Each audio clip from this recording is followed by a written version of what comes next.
Caesar or Nothing. By Pío Baroja. Prologue. The author holds forth in regard to the character of his hero. More or less transcendental digressions. The individual is the only real thing in nature and in life. Neither the species, the genus, nor the race actually exists. They are abstractions, terminologies, scientific devices, useful as syntheses but not entirely exact. By means of these devices we can discuss and compare. They constitute a measure for our minds to use, but have no external reality. Only the individual exists through himself and for himself. I am, I live, is the sole thing a man can affirm. The categories and divisions arranged for classification are like the series of squares an artist places over a drawing to copy it by. The lines of the squares may cut the lines of the sketch, but they will cut them, not in reality but only in the artist's eye. In humanity, as in all of nature, the individual is the one thing. Only individuality exists in the realm of life and in the realm of spirit. Individuality is not to be grouped or classified. Individuality simply cannot fit into a pigeonhole, and it is all the further from fitting if the pigeonhole is shaped according to an ethical principle. Ethics is a poor tailor to clothe the body of reality. The ideas of the good, the logical, the just, the consistent, are too generic to be completely represented in nature.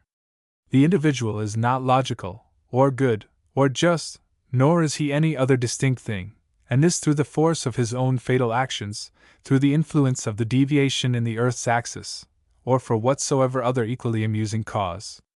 Everything individual is always found mixed, full of absurdities of perspective and picturesque contradictions and absurdities that shock us, because we insist on submitting individuals to principles which are not applicable to them. If instead of wearing a cravat and a bowler hat, we wore feathers and a ring in our nose, all our moral notions would change. People of today, remote from nature and nasal rings, live in an artificial moral harmony which does not exist except in the imagination of those ridiculous priests of optimism who preach from the columns of the newspapers.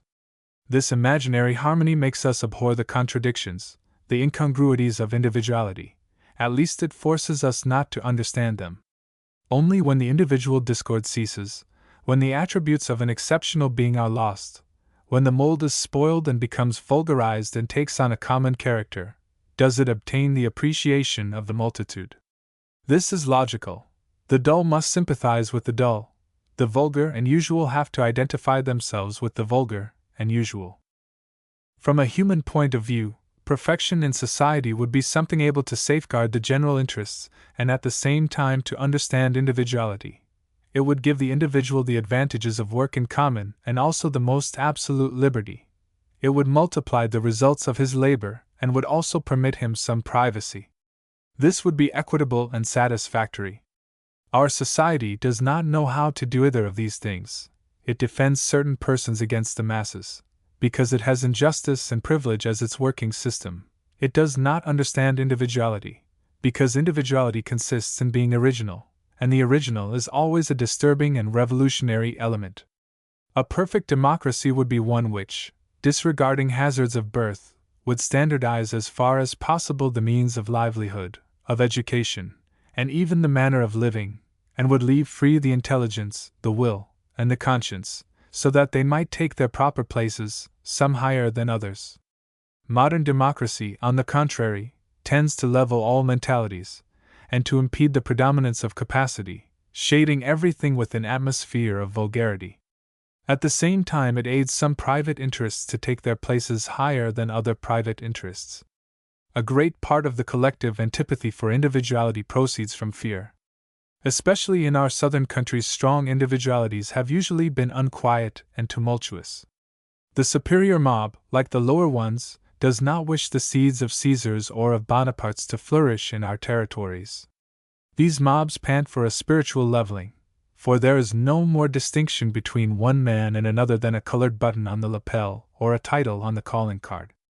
Such is the aspiration of our truly socialist types. Other distinctions, like valor, energy, virtue, are for the democratic steamroller, veritable impertinences of nature. Spain, which never had a complete social system and has unfolded her life and her art by spiritual convulsions, according as men of strength and action have come bursting forth, today feels herself ruined in her eruptive life, and longs to compete with other countries in their love for the commonplace and well-regulated and in their abhorrence for individuality. In Spain, where the individual and only the individual was everything, the collectivist aspirations of other peoples are now accepted as indisputable dogmas. Today our country begins to offer a brilliant future to the man who can cry up general ideas and sentiments, even though these ideas and sentiments are at war with the genius of our race. It would certainly be a lamentable joke to protest against the democratic bourgeois tendency of the day, what is, because it must be and because its determined moment has come, and to rebel against facts is, beyond dispute, childish. I merely mention these characteristics of the actual epoch, and I point them out to legitimatize this prologue I have written, which, for what I know, may after all give more clearness, or may give more obscurity to my book. Brother and sister. Many years ago I was stationed as doctor in a tiny Basque town, in Cestona. Sometimes, in summer, while going on my rounds among the villages I used to meet on the highway and on the crossroads passers-by of a miserable aspect, persons with liver complaint who were taking the waters at the neighboring cure. These people, with their leather-colored skin, did not arouse any curiosity or interest in me. The middle-class merchant or clerk from the big towns is repugnant to me, whether well or ill. I would exchange a curt salute with those liverish parties and go my way on my old nag. One afternoon I was sitting in a wild part of the mountain, among big birch trees, when a pair of strangers approached the spot where I was. They were not of the jaundiced and disagreeable type of the valetudinarians. He was a lanky young man, smooth-shaven, grave, and melancholy, she, a blonde woman, most beautiful. She was dressed in white and wore a straw hat with large flowers. She had a refined and gracious manner, eyes of blue, a very dark blue, and flame-colored hair. I surmised that they were a young married couple, but he seemed too indifferent to be the husband of so pretty a woman. In any event, they were not recently wed. He bowed to me, and then said to his companion, "Shall we sit down here?" "Very well." They seated themselves on the half-rotten trunk of a tree. "Are you on a trip?" he asked me, noticing my horse fastened to a branch. "Yes. I am coming back from a visit." "Ah. Are you the town doctor?" "Yes." "And do you live here in Cestona?" "Yes, I live here." "Alone?" "Quite alone." "In an hotel?" "No, in that house there down the road." "Behold my house, that is it." "It must be hard to live among so many invalids," he exclaimed. "Why?" she asked. "This gentleman may not have the same ideas as you." "I believe I have. To my mind, he is right. It is very hard to live here. You can have nobody to talk to." "That's evident." "Absolutely nobody. Just imagine, there is not a liberal in the town, there are nothing but Carlists and Integrists." "And what has that to do with living contented?" she asked mockingly. The woman was enchanting. I looked at her, a bit amazed to find her so merry and so coquettish, and she put several questions to me about my life and my ideas, with a tinge of irony. I wanted to show that I was not exactly a farmer, and turning the talk to what might be done in a town like that, I threw myself into outlining utopian projects, and defending them with more warmth than it is reasonable to express in a conversation with unknown persons. The woman's mocking smile stirred me up and impelled me to talk. "It would be worth seeing what a little town like this would be," I said, indicating the village of Cestona, "with really human life in it, and above all, without Catholicism. Every tenant might be a master in his own home, throughout his life. Here you have farmland that produces 2 crops, you have woods, mountains, and a medicinal spring. The inhabitants of Cestona might have the entire produce of the land, the mountain to supply building stone and firewood, and besides all that, the entrance fees at the springs. And whose duty would it be to distribute the profits in this patriarchal republic? The municipalities?" he asked. "Of course," said I. "The municipality could go ahead distributing the land, making the roads, cutting out useless middlemen. It could keep clean, inexpensive hotels for the foreigners, and get a good return from them. And then you would not admit of inheritance, doctor?" "Inheritance?" Yes, I would admit of it in regard to things produced by one person. I believe one ought to have the right to bequeath a picture, a book, a piece of craftsmanship, but not land, not a mountain. Yes, property right in land is absurd, he murmured. The one inconvenience that your plan would have, he added, would be that people from poverty-stricken holes would pour into the perfect towns and upset the equilibrium. Then we should have to restrict the right of citizenship. But I consider that an injustice. The land should be free to all. Yes, that's true. And religion? None whatever? Like animals, she said ironically. Like animals, and like some illustrious philosophers, dear sister, he replied. At the turn of a road, among the foliage, we would place a marble statue adorned with flowers. Don't you agree, Doctor? It seems to me a very good idea. Above all, for me the great thing would be to forget death and sorrow a little, he asserted. Not so many church bells should be heard. I believe that we ought even to suppress the maxim about love for one's neighbor. Make it the duty of the state or the municipality to take care of the sick and the crippled, and leave men the illusion of living healthy in a healthy world. Ah! What very ugly ideas you have! She exclaimed. Yes, that one seems a bit hard to me, said I. We were walking down toward the town by a steep and rocky path. It was beginning to grow dusk, the rivers shone with silvery reflections, and the toads broke the silence of the twilight with the sonorous, flute-like note of their croaking. On arriving at the highway we said goodbye. They took the stage, which was passing at that moment in the direction of the springs, and I mounted my hack. In my garden. I had learned that the brother and sister were named Caesar and Laura, that she lived in Italy and was married. Some days later, toward evening, they knocked at my house door. I let them in, showed them to my garden, and conducted them to a deserted summer house, a few sticks put together, on the bank of the river. Laura strolled through an orchard, gathered a few apples, and then, with her brother's aid and mine, seated herself on the trunk of a tree that leant over the river, and sat there gazing at it. While she was taking it in, her brother Caesar started to talk. Without any preliminary explanation, he talked to me about his family, about his life, about his ideas and his political plans. He expressed himself with ease and strength, but he had the uneasy expression of a man who is afraid of something. I figure, he said, that I know what there is to do in Spain. I shall be an instrument. It is for that I am training myself. I want to create all my ideas, habits, prejudices, with a view to the role I am going to play. You do not know what Spain is like, said Laura. Life is very hard here. I know that well. There is no social system here, there is nothing established, therefore it is easier to create one for oneself. Yes, but some protection is requisite. Oh, I will find that. Where? I think those church people we knew in Rome will do for me. But you are not a clerical. No, and do you want to start your career by deceiving people? I cannot choose my means. Politics are like this, doing something with nothing, doing a great deal with a little, erecting a castle on a grain of sand. And do you, who have so many moral prejudices, wish to begin in that way? Who told you that accepting every means is not moral? I don't understand how it could be, replied Laura. I do, answered her brother. What is individual morality today? Almost nothing. It almost doesn't exist. Individual morality can come to be collective only by contagion, by enthusiasm.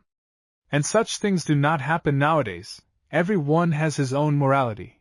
But we have not arrived at a scientific moral code. Years ago notable men accepted the moral code of the categoric imperative, in lieu of the moral code based on sin. But the categorical imperative is a stoical morality, a wise man's morality which has not the sentimental value necessary to make it popular. I do not understand these things, she replied, displeased. The doctor understands me, don't you? He said. Yes, I believe I do. For me, Caesar went on, individual morality consists in adapting one's life to a thought, to a preconceived plan. The man who proposes to be a scientist and puts all his powers into achieving that is a moral man, even though he steals and is a blackguard in other things.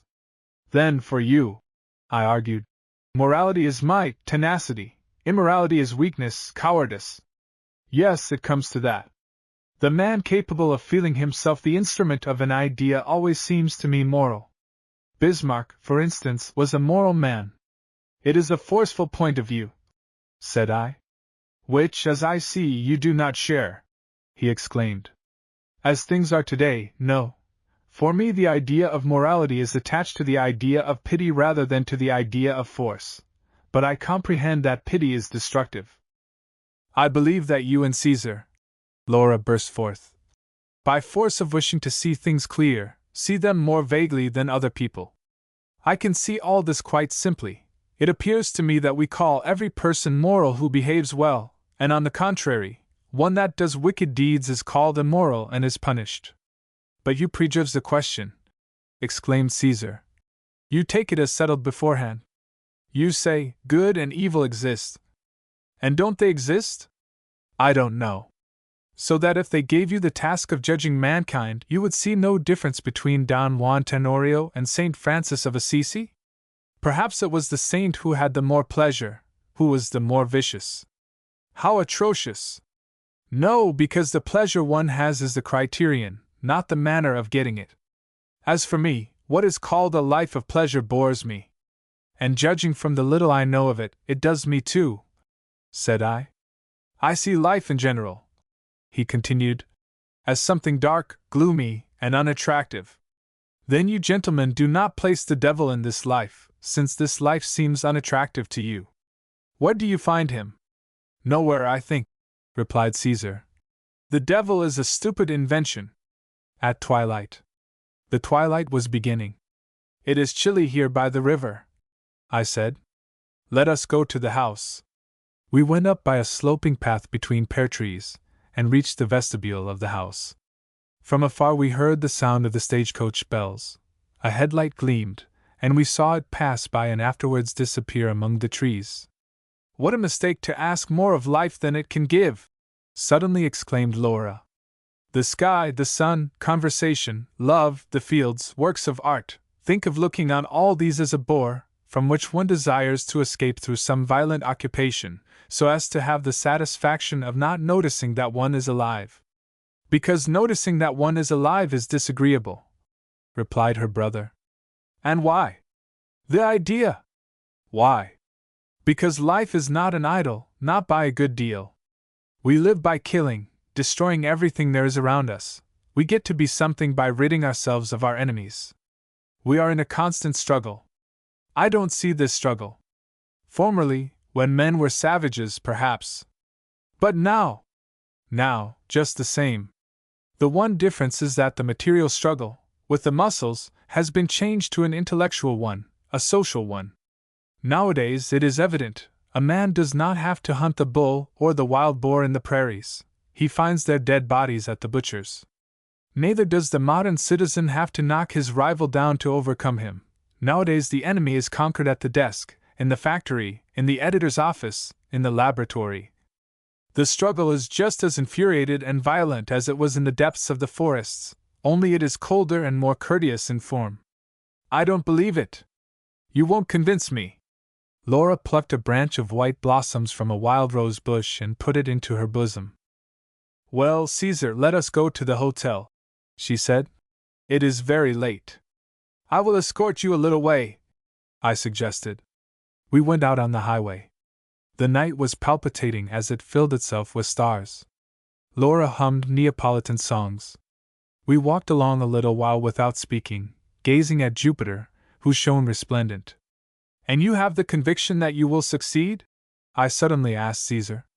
Yes. More than anything else I have the vocation for being an instrument. If I win success, I shall be a great figure. If I go to pieces, those who know me will say, he was an upstart, he was a thief. Or perhaps they may say that I was a poor sort, because men who have the ambition to be social forces never get an unprejudiced epitaph. And what will you do in a practical way if you succeed? Something like what you dream of. And how shall I do it? By destroying magnates, by putting an end to the power of the rich, subduing the middle class. I would hand over the land to the peasants, I would send delegates to the provinces to make hygiene obligatory, and my dictatorship should tear the nets of religion, of property, of theocracy. What nonsense! Murmured Laura. My sister doesn't believe in me, Caesar exclaimed, smiling. Oh, yes, Bambino, she replied. Yes, I believe in you. Only, why must you have such silly ambitions? We were getting near the Bath establishment, and when we came in front of it we said goodbye. Laura was starting the next day to Biarritz, and Caesar for Madrid. We pressed one another's hands affectionately. Goodbye. Goodbye, doctor. Good luck.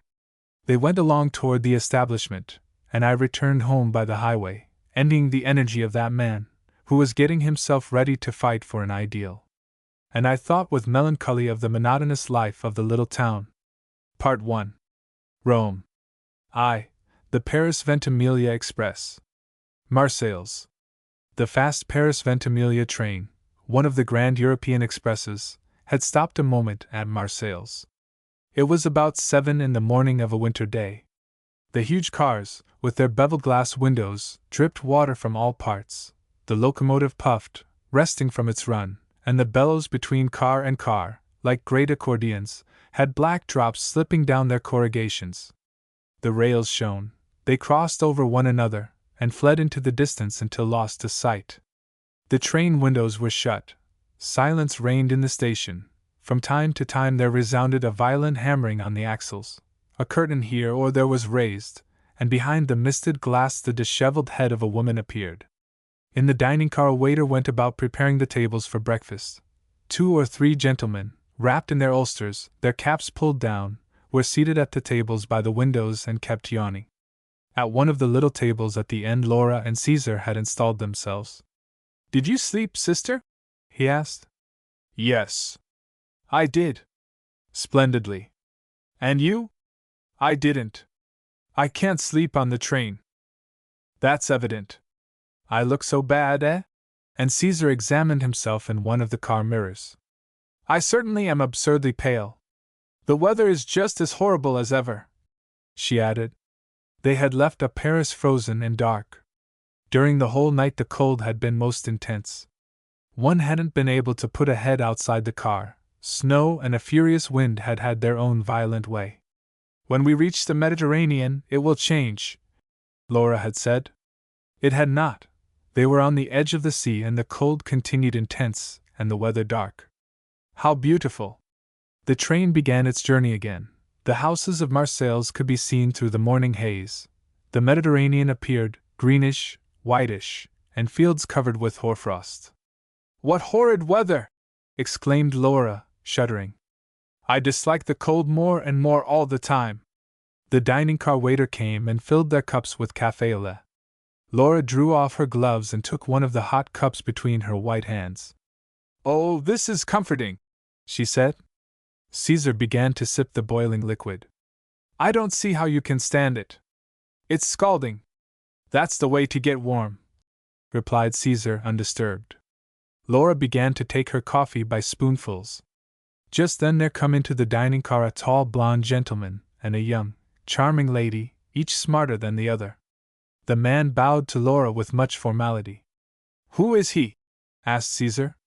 He is the second son of Lord Marchmont, and he has married a Yankee millionairess. You knew him in Rome? No, I knew him at Florence last year, and he paid me attention rather boldly. He is looking at you a lot now.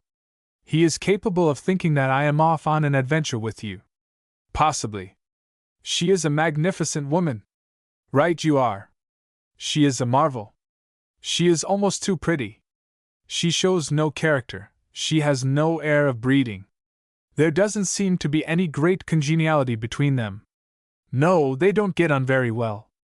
But come along, Pay, let's go. So many people are coming in here. Laura got up, and after her, Caesar. As she passed, one heard the swish of her silk petticoats. The travelers looked at her with admiration. I believe these people envy me, said Caesar philosophically. It's quite possible, Bambino, she responded, laughing. They entered their compartment. The train was running at full speed along the coast. The greenish sea and the cloudy sky stretched away and blotted out the horizon. At Toulon the bad weather continued. A bit beyond, the sun came out, pallid in the fog, circled with a yellowish halo. Then the fog dispersed rapidly and a brilliant sun made the snow-covered country shine. "Oh, how beautiful!" exclaimed Laura. The dense pure snow had packed down. The grapevines broke up this white background symmetrically, like flocks of crows settled on the earth. The pines held high their rounds of foliage, and the cypresses, stern and slim, stood out very black against all the whiteness. On passing Hyères, as the train turned away from the shore, running inland, grim snowy mountains began for some while to be visible, and the sun vanished among the clouds. But when the train came out once more toward the sea, near San Rafael, suddenly, as if a theatrical effect had been arranged, the Mediterranean appeared, blue, flooded with sunshine, full of lights and reflections. The sky stretched radiant above the sea, without a cloud, without a shred of vapor. "How marvelous! How beautiful!" Laura again exclaimed, contemplating the landscape with emotion. "These blessed countries where the sun is! They have no other drawback than that the men who inhabit them are a trifle vague," said Caesar. "Bah!" The air had grown milder. On the surface of the sea patterns of silver foam, formed by the beating of the waves, widened themselves out. The sun's reflection on the restless waters made shining spots and rays, flaming swords that dazzled the eye. The train seemed to puff joyfully at submerging itself in this bland and voluptuous atmosphere, the palm trees of Cancale surging up like a promise of felicity, and the Côte d'Azur began to show its luminous and splendid beauty. Caesar, tired of so much light, took a book from his pocket, the Speculator's Manual of Proudhon, and set to reading it attentively and to marking the passages that struck him as interesting. The Englishman and his wife. Laura, when she was not watching the landscape, was looking at those who came and went in the corridor. "The Englishman is lying in wait," Laura observed. "What Englishman?" asked Caesar. "The son of the Lord." "Ah, yes." Caesar kept on reading, and Laura continued to watch the landscape which hurried by outside the window. After a while she exclaimed, "Oh Lord, what hideous things!" "What things?" "Those warships." Caesar looked where his sister pointed. In a roadstead brilliant with sunlight he saw 2 men of war, black and full of cannons. "That's the way one ought to be to face life, armed to the teeth," exclaimed Caesar. "Why?" asked Laura. "Because life is hard, and you have to be as hard as it is in order to win. You don't consider yourself hard enough?" "No." "Well, I think you are. You are like those rough, pointed rocks on the shore, and I am like the sea. They throw me off and I come back. That is because, perhaps, when you get down to it, nothing makes any real difference to you." "Oh, Bambino!" exclaimed Laura, taking Caesar's hand with affectionate irony. "You always have to be so cruel to your mamma." Caesar burst into laughter, and kept Laura's hand between both of his. "The Englishman feels sad looking at us," he said. "He doesn't dream that I am your brother. Open the door, I will tell him to come in." Caesar did so, and Laura invited the young Englishman to enter. "My brother Caesar," she said, introducing them. "Archibaldo Marchmont." They both bowed, and Marchmont said to Laura in French, "You are very cruel, Marchesa." "Why?" "Because you run away from us people who admire and like you. My wife asked me to present her to you. Would you like her to come?" "Oh, no! She mustn't disturb herself. I will go to her." "Assuredly not. One moment." Marchmont went out into the corridor, and presented his wife to Laura and to Caesar. An animated conversation sprang up among them, interrupted by Laura's exclamations of delight on passing one or another of the wonderful views along the Riviera. "You are a Latin, Marchesa, eh?" said Marchmont. "Altogether. This is our sea. Every time I look at it, it enchants me. You are going to stop at Nice?" "No, my brother and I are on our way to Rome. But Nice will be magnificent." "Yes, that's true, but we have made up our minds to go to Rome to visit our uncle, the Cardinal." The Englishman made a gesture of annoyance, which did not go unperceived by his wife or by Laura. On arriving at Nice, the Englishman and his Yankee wife got out, after promising that they would be in Rome before many days. Laura and Caesar remained alone and chatted about their fellow travelers. According to Laura, the couple did not get along well and they were going to separate. In Italy. In the middle of the afternoon they arrived at Ventimiglia and changed trains. "Are we in Italy now?" said Caesar. "Yes." "It seems untidier than France." "Yes, but more charming." The train kept stopping at almost all the little towns along the route. In a third-class car somebody was playing an accordion. It was Sunday. In the towns they saw people in their holiday clothes, gathered in the square and before the cafes and the eating places. On the roads little two-wheeled carriages passed quickly by. It began to grow dark. In the hamlets situated on the seashore fishermen were mending their nets. Others were hauling up the boats to run them on to the beach, and children were playing about barefooted and half-naked. The landscape looked like a theater scene, the setting for a romantic play. They were getting near Genoa, running along by beaches. It was growing dark. The sea came right up to the track. In the starry, tranquil night only the monotonous music of the waves was to be heard. Laura was humming Neapolitan songs. Caesar looked at the landscape indifferently. On reaching Genoa they had supper and changed trains. "I am going to lie down a while," said Laura. "So am I." Laura took off her hat, her white cape, and her jacket. "Good night, Bambino," she said. "Good night. Shall I turn down the light?" "As you like." Caesar turned down the light and stretched himself out. He couldn't sleep in trains and he got deep into a combination of fantastical plans and ideas. When they stopped at stations and the noise of the moving train was gone from the silence of the night, Caesar could hear Laura's gentle breathing. A little before dawn, Caesar, tired of not sleeping, got up and started to take a walk in the corridor. It was raining. On the horizon, below the black, starless sky, a vague clarity began to appear. Caesar took out his Proudhon book and immersed himself in it. When it began to be day they were already getting near Rome. The train was running through a flat, treeless plain of swampy aspect, covered with green grass. From time to time there was a poor hut, a haystack, on the uninhabited, monotonous stretch. The gray sky kept on resolving itself into a rain which, at the impulse of gusts of wind, traced oblique lines in the air. Laura had waked and was in the dressing-room. A little later she came out, fresh and hearty, without the least sign of fatigue. They began to see the yellowish walls of Rome, and certain big edifices blackened by the wet. A moment more and the train stopped. "It's not worth the trouble to take a cab," said Laura. "The hotel is here, just a step." They gave a porter orders to attend to the luggage. Laura took her brother's arm, they went out on the Piazza Esidra, and entered the hotel. 2. An extraordinary family. Juan Guillen. The Valencian family of Guillen was really fecund in men of energy and cleverness. It is true that with the exception of Father Francisco Guillen and of his nephew Juan Fort, none of them became known.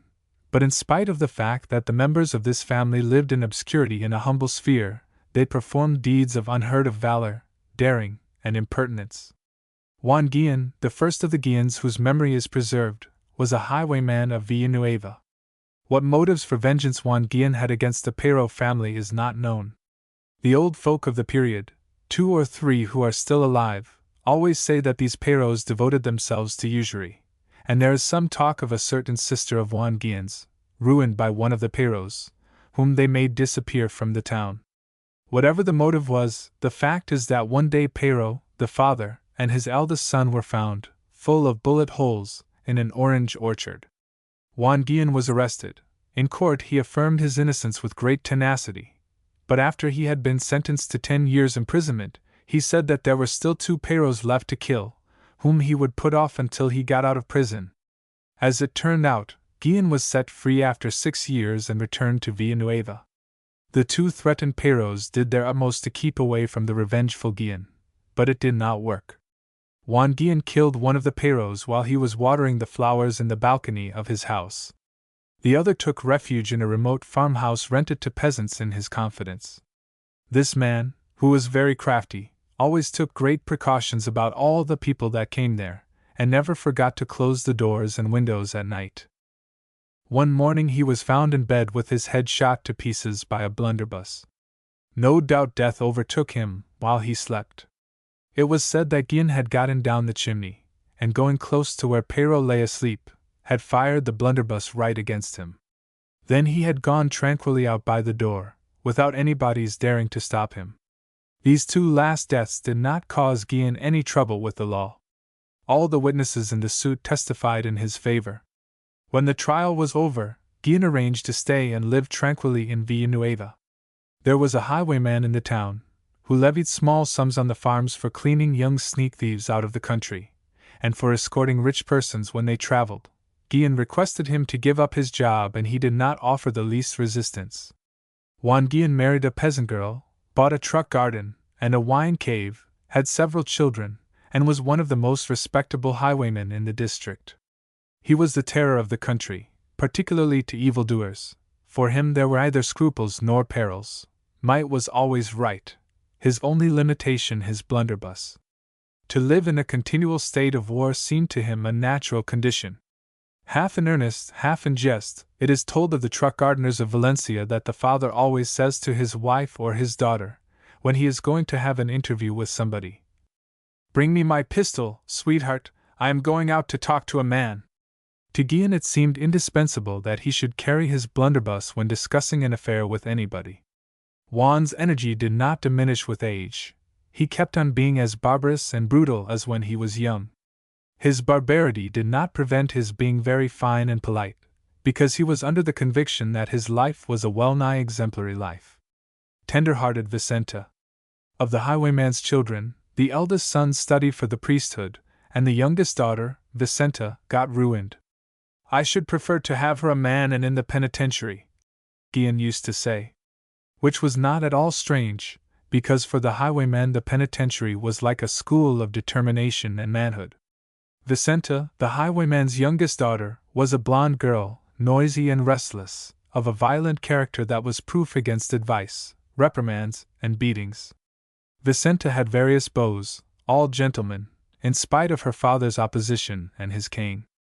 None of these young gentlemen beaux dared to carry the girl off to Valencia, which was what she wanted, for fear of the highwayman and his blunderbuss. So she made arrangements with an old woman, a semi-Celestina who turned up in town, and in her company ran off to Valencia. The father roared like a wounded lion and swore by all the saints in heaven to take a terrible revenge. He went to the capital several times with the intention of dragging his daughter back home bodily, but he could not find her.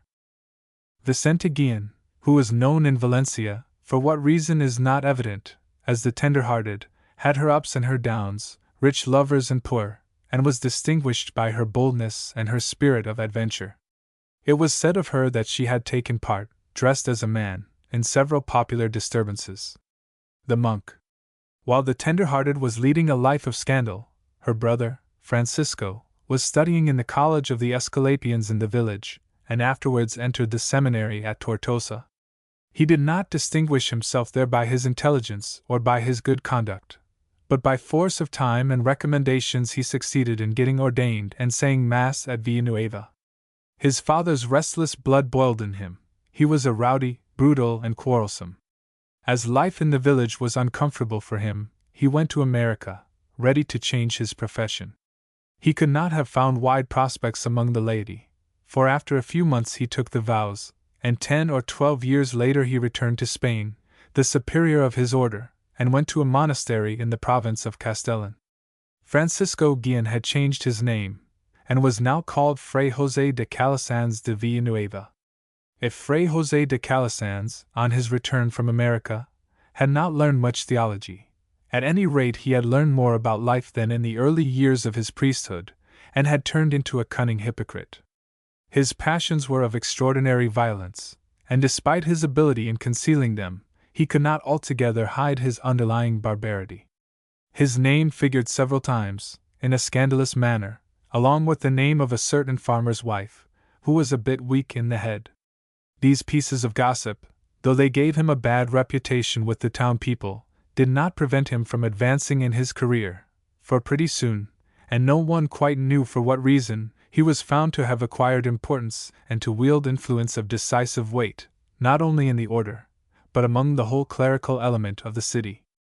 At the same time that Father José de Calasanz was becoming so successful, the tender-hearted took to the path of virtue and got married at Valencia to the proprietor of a little grocery shop in a lane near the market, his name being Antonio Fort. The tender-hearted, once married, wrote to her brother to get him to make her father forgive her. The monk persuaded the old bandit, and the tender-hearted went to Villanueva to receive the paternal pardon. The tender-hearted, being married, lived an apparently retired and devout life. Her husband was a poor devil of not much weight. The tender-hearted gave a great impetus to the shop. After she began to run the establishment, there was always a great influx of priests and monks recommended by her brother. Some of them used to gather in the back shop toward dusk for a tertulia, and it was said that one of the members of the tertulia, a youthful little priest from Murcia, had an understanding with the landlady. The priest's tertulia at Fort's shop was a wellspring of riches and prosperity for the business. The little nuns of such and such a convent advised the ladies they knew to buy chocolate and sweets at Fort's. The friars of another convent gave them an order for sugar or cinnamon, and cash poured into the drawer. The tender-hearted had 3 children, Juan, Geronimo, and Isabel. When the 2 elder were of an age to begin their education, Father José de Calasanz made a visit in Valencia. Father José had a powerful influence among the clergy, and he offered his support to his sister in case she found it well to dedicate one of her sons to the church. The tender-hearted, who beginning to have great ambitions, considered that of her 2 sons Juan, the elder, was the more serious and diligent, and she did not vacillate about sacrificing him to her ambitions. Juan Fort was a boy of energy, very decided, although not very intelligent. His uncle, Fray José de Calasanz, when he knew him, grew fond of him. Fray José enjoyed great esteem in the order that is called, nobody knows whether it is in irony, the Seraphic Order. Fray José consulted several competent persons, and they advised him to send his nephew to study outside of Spain. It is known that among her ministers the Church prefers men without a country.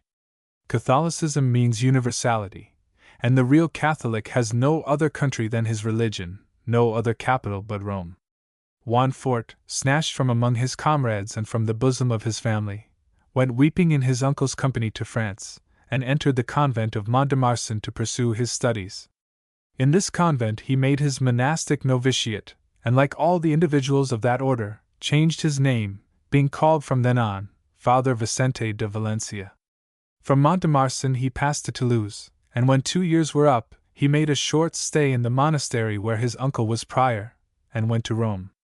When the tender-hearted went to embrace her son, on his passage through Valencia, she could see that his affection for her had vanished. As happens with nearly all the young men that enter a religious order, Juan Fort felt a deep antipathy for his family and for his native town.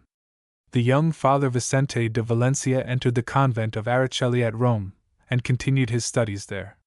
This was at the beginning of Leo XIII's pontificate.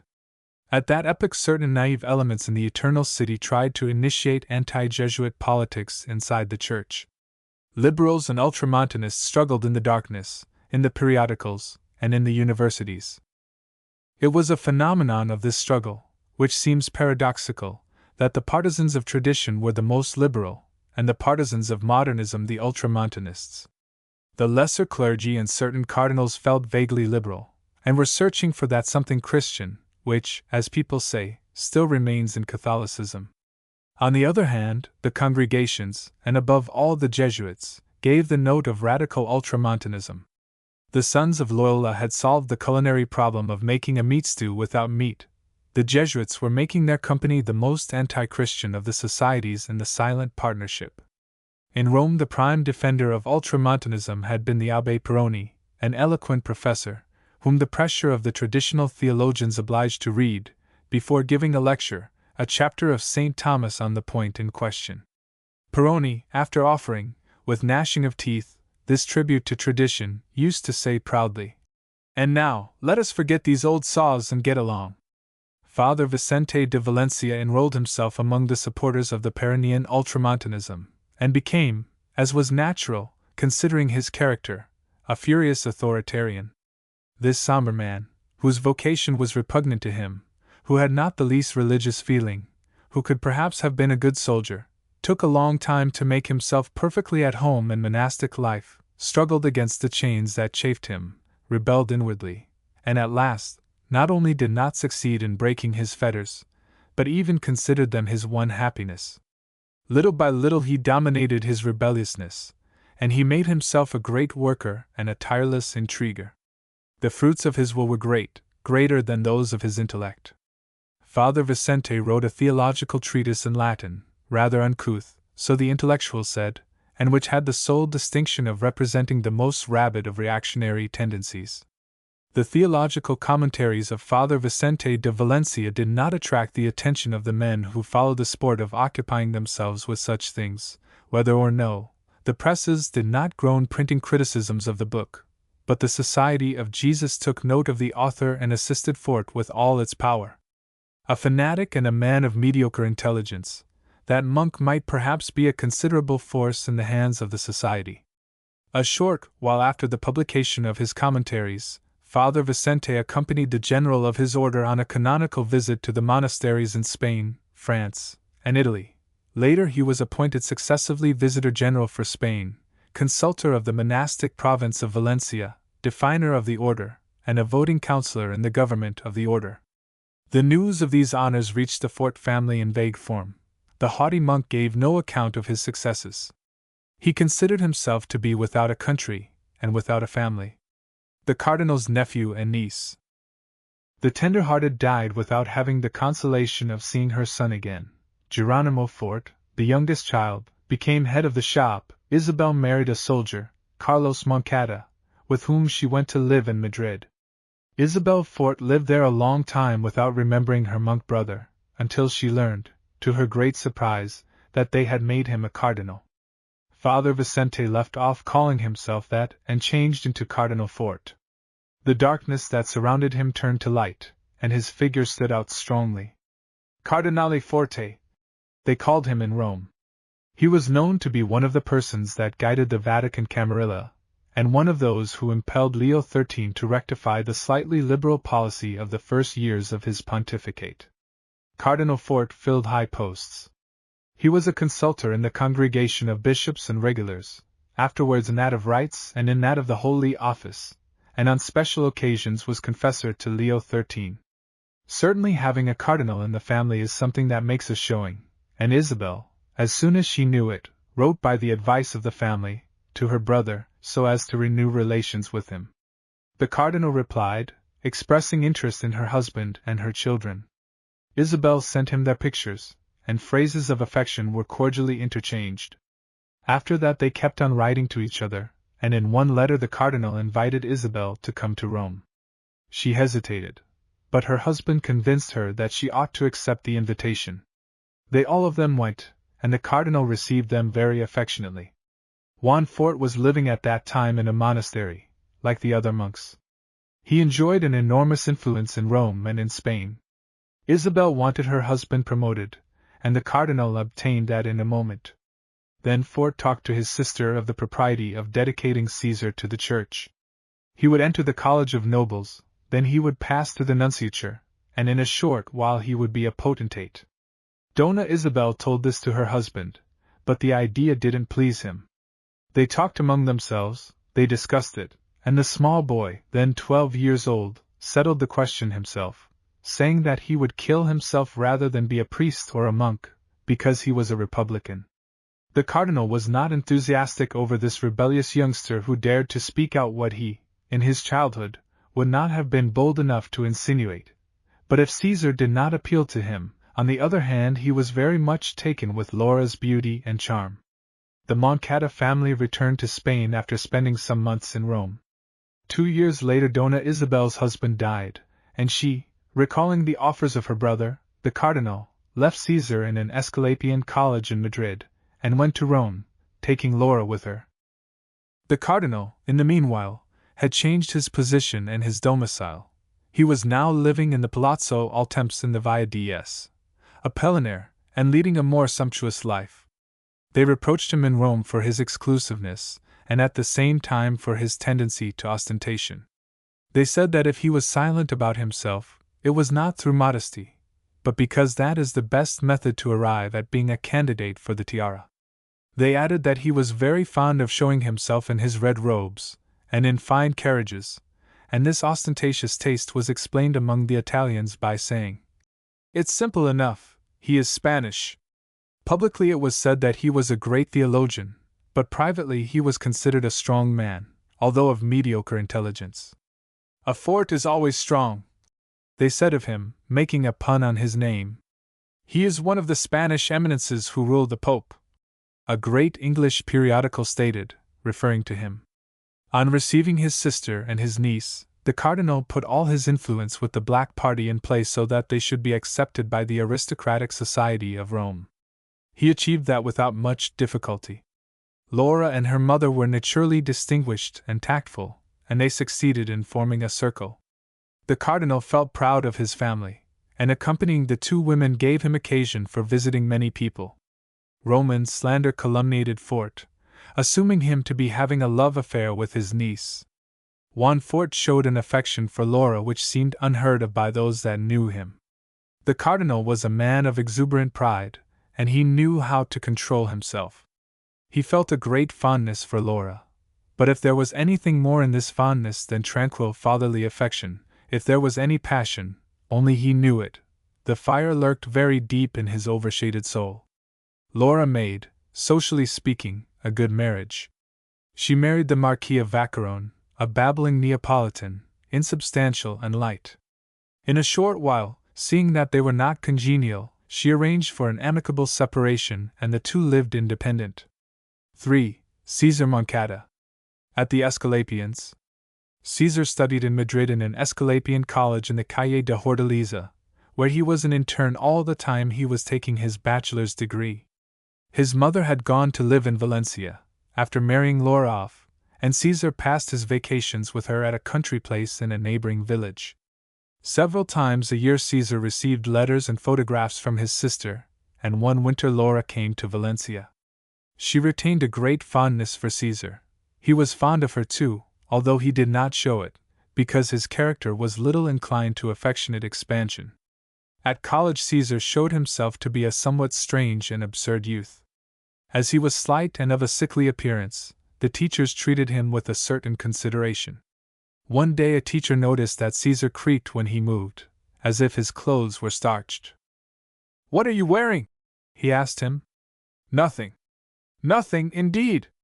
Unbutton your jacket." Caesar turned very pale and did not unbutton it, but the master, seizing him by a lapel, unbuttoned his jacket and his waistcoat, and found that the student was covered with papers. "What are these papers? For what purpose are you keeping them here?" "He does it," one of his fellow students replied, laughing, "because he is afraid of catching cold and becoming consumptive." They all made comments on the boy's eccentricity, and a few days later, to show that he was not a coward, he tried to go out on the balcony on a cold winter night, with his chest bare. Among his fellow students Caesar had an intimate friend, Ignacio Alzugare, to whom he confided and explained his prejudices and doubts. Alzugare was not a boarder, but a day scholar. Ignacio brought anti-clerical periodicals to school, which Caesar read with enthusiasm. His sojourn in a religious college was producing a frantic hatred for priests in young Moncada. Caesar was remarkable for the rapidity of his decisions and the lack of vacillation in his opinions. He felt no timidity about either affirming or denying. His convictions were absolute. When he believed in the exact truth of a thing, he did not vacillate, he did not go back and discuss it. But if his belief faltered, then he changed his opinion radically and went ahead stating the contrary of his previous statements, without recollecting his abandoned ideas. His other fellow students did not care about discussions with a lad who appeared to have a monopoly of the truth. "Professor So-and-so is a beast. What you call him is a talented chap. That fellow is a thick-witted chap. This kid is all right. That one is not." In this rail-splitting manner did young Moncada announce his decisions, as if he held the secret explanation of all things tight between his fingers. Alzugare seldom shared his friends' opinions, but in spite of this divergence they understood each other very well. Alzugare came of a modest family. His mother, the widow of a government clerk, lived on her pension and on the income from some property they owned in the north. Ignacio Alzugare was very fond of his mother and his sister, and was always talking about them. Caesar alone would listen without being impatient to the meticulous narratives Ignacio told about the things that happened at home. Alzugare was of a very Catholic and very Carlist family, but like Caesar, he was beginning to protest against such ideas and to show himself liberal, republican, and even anarchistic. Ignacio Alzugare was a nephew of Carlos Yarza, the Spanish author, who lived in Paris, and who had taken part in the Commune and in the insurrection of Cartagena. Caesar, on hearing Alzugare recount the doings of his uncle Carlos Yarza various times, said to his fellow student, "When I get out of this college, the first thing I am going to do is to go to Paris to talk with your uncle." "What for?" "I have to talk to him." As a matter of fact, once his course was finished, Caesar left the college, took a third-class ticket, went to Paris, and from there wrote to his mother informing her what he had done. Carlos Yarza, Alzugare's uncle, received him very affectionately. He took him to dine and explained a good many things. Caesar asked the old man no end of questions and listened to him with real avidity. Carlos Yarza was at that time an employee in a bank. At this epoch his forte was for questions of speculation. He had put his mind and his will to the study of these matters and had the glimmering of a system in things where everybody else saw only contingencies without any possible law. Caesar accompanied Yarza to the Bourse and was amazed and stirred at seeing the enormous activity there. Yarza cleared away the innumerable doubts that occurred to the boy. In the short time Caesar spent in Paris he came to a most important conclusion, which was that in this life one had to fight terribly to get anywhere. One day, on awakening in the shabby little room where he lodged, he found that the arms of a very smart woman were around his neck. It was Laura, very contented and joyful to surprise her madcap brother. "Mamma is alarmed," Laura told him. "What are you doing here all this time? Are you in love?" "I." "Bah! Then what have you been doing?" "I've been going to the Bourse." Sounding lines in life. Laura burst out laughing, and she accompanied her brother back to Valencia. Caesar's mother wished the lad to take his law course there, but Caesar decided to do it in Madrid. "A provincial capital is an insupportable place," he said. Caesar went to Madrid and rented a study and a bedroom, cheap and unrestricted. He boarded in one house and lodged at another. Thus he felt more free. Caesar believed that it was not worth the trouble to study law seriously, and he imagined moreover that to study so many routine conceptions, which may be false, such as the conception of the soul, of equity, of responsibility, etc., would bring him to a shyster lawyer's vulgar and affected idea of life. To counteract this tendency he devoted himself to studying zoology at the university, and the next year he took a course in physiology at San Carlos.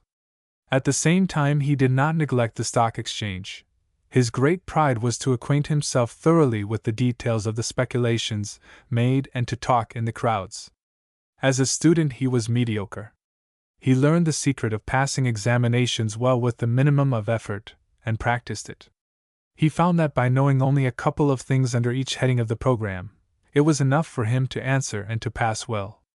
And so, from the beginning of each course, he marked in the text the 2 or 3 lines of every page which seemed to him to comprise the essential, and having learned those, considered his knowledge sufficient. Caesar had a deep contempt for the university and for his fellow students. All their rows and manifestations seemed to him repulsively flat and stupid. Alzugare was studying law too, and had obtained a clerkship in a ministry. Alzugare got drunk on music. His great enthusiasm was for playing the cello. Caesar used to call on him at his office and at home. The clerks at the ministry seemed to Caesar to form part of an inferior human race. At Alzugare's house, Caesar felt at home.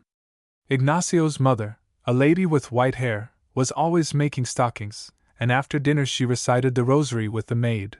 Alzugare's sister, Celadonia, a tall, ungainly lass, was often ill. All the family thought a great deal of Caesar.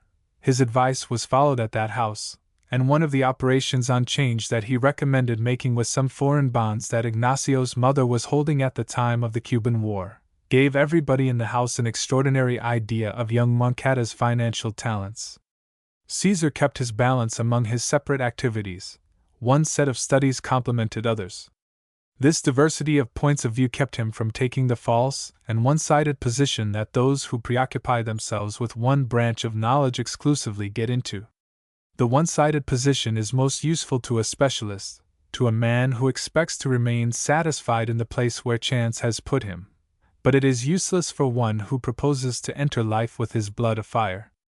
As almost always occurs, the projecting of ideas of distinct derivation and of different orders into the same plane carried Caesar into absolute skepticism about things, and especially skepticism about the instrument of knowledge. His negation had no reference, far from it, to women, to love, or to friends, things where the pedantic and ostentatious skepticism of literary men of the Lara type usually finds its fodder.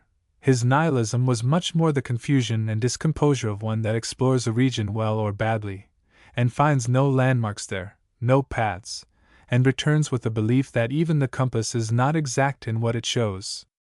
Nothing absolute exists, Caesar told himself. Neither science nor mathematics nor even the truth can be an absolute thing. Arriving at this result surprised Caesar a good deal. On finding that he was not successful in lighting on a philosophical system which would be a guide to him, and which could be reasoned out like a theorem, he sought within the purely subjective for something that might satisfy him and serve as a standard. A philosophy. Toward the end of their course, Caesar presented himself one day in his friend Alzugare's office. "I think," he said, "that I am getting my philosophy into shape." "My dear man!" "Yes. I have tacked some new contours onto my Darwinian pragmatism." Alzugare, in whom every treasure trove of his friends always produced great surprise, stood staring naively at him. "Yes, I am building up my system," Caesar went on. "A system within relative truth. It is clear. Let's hear what it is." "In regard to us," said Caesar, as if he were speaking of something that had happened in the street a few minutes before. "Our uncertain instrument of knowledge makes two apparent states of nature seem real to us: one, the static, in which things are perceived by us as motionless; the other, the dynamic, wherein these same things are found in motion. It is clear that in reality everything is in motion, but within the relative truth of our ideas we are able to believe that there are some things in repose and others in action. Isn't that so?" "Yes. That is, I think so," replied Alzugare, who was beginning to wonder if the whole earth was trembling under his feet. "Good," Caesar continued. "I am going to pass from nature to life. I am going to assume that life has a purpose. Where can this purpose be found? We don't know. But what can be the machinery of this purpose? Only movement, action. That is to say, struggle. This assertion once made, I am going to take a hand in carrying it out. The things we call spiritual also are dynamic. Who says anything whatsoever says matter and force? Who says force affirms attraction and repulsion? Attraction and repulsion are synonymous with movement, with struggle, with action. Now I am inside of my system. It will consist of putting all the forces near me into movement, into action, into struggle. What pleasure may there be in this? First, the pleasure of doing, the pleasure, we might call it, of efficiency. Secondly, the pleasure of seeing, the pleasure of observing. What do you think of it? Fine, man! The things you start are always good. Then there is the moral point. I think I have settled that too. That too? Yes. Morals should be nothing more than the true, fitting, and natural law of man. Man considered solely as a spiritual machine? No, considered as an animal that eats and drinks? Not that either. Man considered as a complete whole. Isn't that so? I believe it is. I proceed. In nature laws become more obscure, according as more complicated objects of knowledge turn up. We all clearly see the law of the triangle, and the law of oxygen or of carbon with the same clearness. These laws appear to us as being without exception. But then comes the mineral, and we begin to see variations. In this form it exerts one attraction, in that form a different one. We ascend to the vegetable and find a sort of surprise package. The surprises are centupled in the animal, and are raised to an unknown degree in man. What is the law of man as man? We do not know it, probably we shall never know it. Right and justice may be truths, but they will always be fractional truths. Traditional morality is a pragmatism, useful and efficacious for social life, for well-ordered life, but at the bottom, without reality. Summing all this up, first, life is a labyrinth which has no Ariadne's thread but one, action. Secondly, man is upheld in his high qualities by force and struggle. Those are my conclusions. Clever devil! I don't know what to say to you. Alzugare asserted that, without taking it upon him to say whether his friend's ideas were good or bad, they had no practical value. But Caesar insisted once and many times on the advantages he saw in his metaphysics. Enchiridion sapientiae. Caesar remained in the same sphere during the whole period of his law course, always seeking, according to his own words, to add one wheel more to his machine. His life contained few incidents. Summers he went to Valencia, and there, in the villa, he read and talked with the peasants. His mother, devoted solely to the church, bothered herself little about her son. Caesar ended his studies, and on his coming of age, they gave him his share of his father's estate. Incontinently he took the train, he went to Paris, he looked up Yarza. He explained to him his vague projects of action. Yarza listened attentively and said, "Perhaps it will appear foolish to you, but I am going to give you a book I wrote, which I should like you to read. It's called Enchiridion sapientiae. In my youth I was something of a Latinist. In these pages, less than 100, I have gathered my observations about the financial and political world. It might as well be called Contribution to Common Sense, or Neo-Machiavellianism. If you find that it helps you, keep it." Caesar read the book with concentrated attention. "How did it strike you?" said Yarza. "There are many things in it I don't agree with. I shall have to think over them again." "All right. Then keep my Enchiridion and go on to London. Paris is a city that has finished. It is not worth the trouble of losing one's time staying here." Caesar went to London, always with the firm intention of going into something. From time to time he wrote a long letter to Ignacio Alzugare, telling him his impressions of politics and financial questions. While he was in London his sister joined him and invited him to go to Florence. 2 years later she begged him to accompany her to Rome. Caesar had always declined to visit the Eternal City, until, on that occasion, he himself showed a desire to go to Rome with his sister. For people who pass close by. The San Martino young ladies. Arrived at Rome, Laura and Caesar went up to the hotel, and were received by a bald gentleman with a pointed mustache, who showed them into a large round salon with a very high ceiling. It was a theatrical salon, with antique furniture and large red velvet armchairs with gilded legs. The enormous mirrors, somewhat tarnished by age, made the salon appear even larger. On the consoles and cabinets gleamed objects of majolica and porcelain. The big window of this salon opened on the Piazza Isidro di Termini. Caesar and Laura looked out through the glass. It was beginning to rain again. The great semicircular extent of the square was shining with rain. The passing trams slipped around the curve in the track. A caravan of tourists in 10 or 12 carriages in file, all with their umbrellas open, were preparing to visit the monuments of Rome. Strolling peddlers were showing them knickknacks and religious gewgaws. Caesar's and Laura's rooms were got ready and the manager of the hotel asked them again if they had need of nothing else. "What are you going to do?" said Laura to her brother. "I am going to stretch myself out in bed for a while. Lunch at 12:30. "Good, I will get up at that time. Goodbye, Bambino. Have a good rest. Put on your black suit to come to the table." "Very well." Caesar stretched himself on the bed, slept off and on, somewhat feverish from fatigue, and at about 12 he woke at the noise they made in bringing his luggage into the room. He got up to open the trunks, washed and dressed, and when the customary gong resounded, he presented himself in the salon. Laura was chatting with 2 young ladies and an older lady, the Countess of San Martino and her daughters. They were in Rome for the season and lived regularly in Venice. Laura introduced her brother to these ladies, and the Countess pressed Caesar's hand between both of hers, very affectionately. The Countess was tiny and dried up, a mummy with the face of a greyhound, her skin close to her bones, her lips painted, little penetrating blue eyes, and great vivacity in her movements. She dressed in a showy manner, wore jewels on her bosom, on her head, on her fingers. The daughters looked like two little blonde princesses, with rosy cheeks, eyebrows like two golden brush strokes, almost colorless, clear blue eyes of a heavenly blue, and such small red lips, that on seeing them, the classical simile of cherries came at once to one's mind.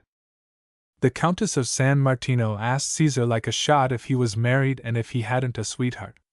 Caesar replied that he was a bachelor, and that he had no sweetheart, and then the Countess came back by asking if he felt no vocation for matrimony.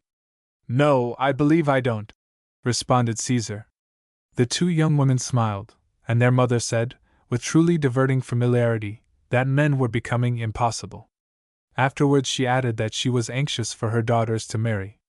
"When one of these children is married and has a bambino, I shall be more contented. If God sent me a cherubino del cielo, I shouldn't be more so." Laura laughed, and one of the little blondes remarked with aristocratic indifference, "Getting married comes first, Mama." To this the Countess of San Martino observed that she didn't understand the behavior of girls nowadays. "When I was a young thing, I always had 5 or 6 beaux at once, but my daughters haven't the same idea. They are so indifferent, so superior. It seems that you two don't take all the notice you should," said Caesar to the girls in French. "You see what a mistake it is," answered one of them, smiling. The last round of the gongs sounded and various persons entered the salon. Laura knew the majority of them and introduced them, as they came, to her brother. Observations by Caesar. The waiter appeared at the door, announced that lunch was ready, and they all passed into the dining room. Laura and her brother were installed at a small table beside the window. The dining room, very large and very high, flaunted decorations copied from some palace. They consisted of a tapestry with garlands of flowers, and medallions. In each medallion were the letters SPQR and various Epicurean phrases of the Romans. Carpe diem. Post mortem nulla voluptas, etc. "Beautiful decoration, but very cold," said Caesar. "I should prefer rather fewer mottos and a little more warmth." "You are very hard to please," retorted Laura. Shortly after getting seated, everybody began to talk from table to table and even from one end of the room to the other. There was none of that classic coolness among the people in the hotel which the English have spread everywhere, along with underdone meat and bottled sauces. Caesar devoted himself for the first few moments to ethnology. "Even from the people you find here, you can see that there is a great diversity of ethnic type in Italy," he said to Laura. "That blonde boy and the Mrs. San Martino are surely of Saxon origin. The waiter, on the other hand, swarthy like that, is a Berber. Because the blonde boy and the San Martinus are from the north, and the waiter must be Neapolitan or Sicilian. Besides, there is still another type, shown by that dark young woman over there, with the melancholy air. She must be a Celtic type. What is obvious is that there is great liveliness in these people, great elegance in their movements. They are like actors giving a good performance." Caesar's observations were interrupted by the arrival of a dark, plump woman, who came in from the street, accompanied by her daughter, a blonde girl, fat, smiling, and a bit timid. This lady and Laura bowed with much ceremony. "Who is she?" asked Caesar in a low tone. "It is the Countess Brenda," said Laura. "Another countess? But are all the women here countesses? Don't talk nonsense." At the other end of the dining room a young Neapolitan with the expression of a pulcinella and violent gestures, raised his sing-song voice, talking very loud and making everybody laugh. After lunching, Caesar went out to post some cards, and as it was raining buckets, he took refuge in the arcades of the Piazza Esidra. When he was tired of walking he returned to the hotel, went to his room, turned on the light, and started to continue his unfinished perusal of Proudhon's book on the speculator. And while he read, there came from the salon the notes of a Tzigane waltz played on the piano. Art for Deceived Husbands. Caesar was writing something on the margin of a page when there came a knock at his door. Come in, said Caesar. It was Laura. Where are you keeping yourself? She asked. Here I am, reading a little. But my dear man, we are waiting for you. What for? The idea what for? To talk. I don't feel like talking. I am very tired. But Bambino, Benedetto, are you going to live your life avoiding everybody? No, I will come out tomorrow. What do you want to do tonight? Tonight? Nothing. Don't you want to go to the theater? No, I have a tremendously weak pulse, and a little fever. My hands are on fire at this moment. What foolishness! It's true. So then you won't come out? No. All right. As you wish. When the weather is good, I will go out. Do you want me to fetch you a Baedeker? No, I have no use for it. Don't you intend to look at the sights either? Yes, I will look willingly at what comes before my eyes. It wouldn't please me if the same thing happened to me that took place in Florence. What happened to you in Florence? I lost my time lamentably, getting enthusiastic over Botticelli, Donatello, and a lot of other foolishness, and when I got back to London it cost me a good deal of work to succeed in forgetting those things and getting myself settled in my financial investigations again. So that now I have decided to see nothing except in leisure moments, and without attaching any importance to all those fiddle-faddles. But what childishness! Is it going to distract you so much from your work, from that serious work you have in hand, to go and see a few pictures or some statues? To see them, no, not exactly, but to occupy myself with them, yes. Art is a good thing for those who haven't the strength to live in realities. It is a good form of sport for old maids, for deceived husbands who need consolation, as hysterical persons need morphine. And for strong people like you, what is there? Asked Laura ironically. For strong people? Action. And you call lying in bed reading action? Yes, when one reads with the intentions I read with. And what are they? What is it you are plotting? I will tell you. Laura saw that she could not convince her brother, and returned to the salon. A moment before dinner was announced, Caesar got dressed again in black, put on his patent leather shoes, looked at himself offhandedly in the mirror, saw that he was all right, and joined his sister.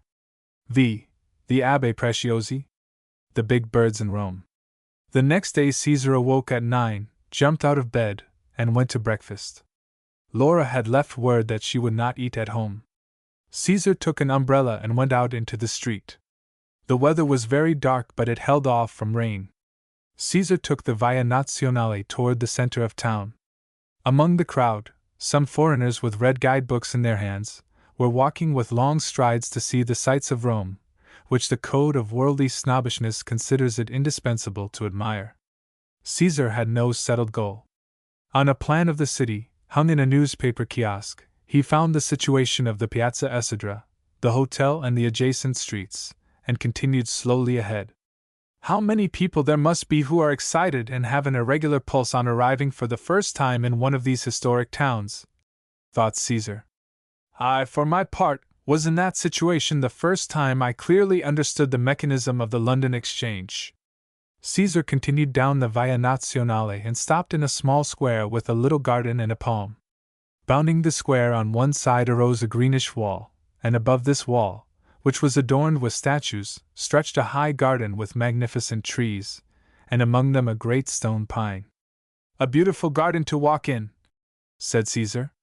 Perhaps it is an historic spot, perhaps it isn't. I am very happy that I don't know either its name or its history, if it really has one.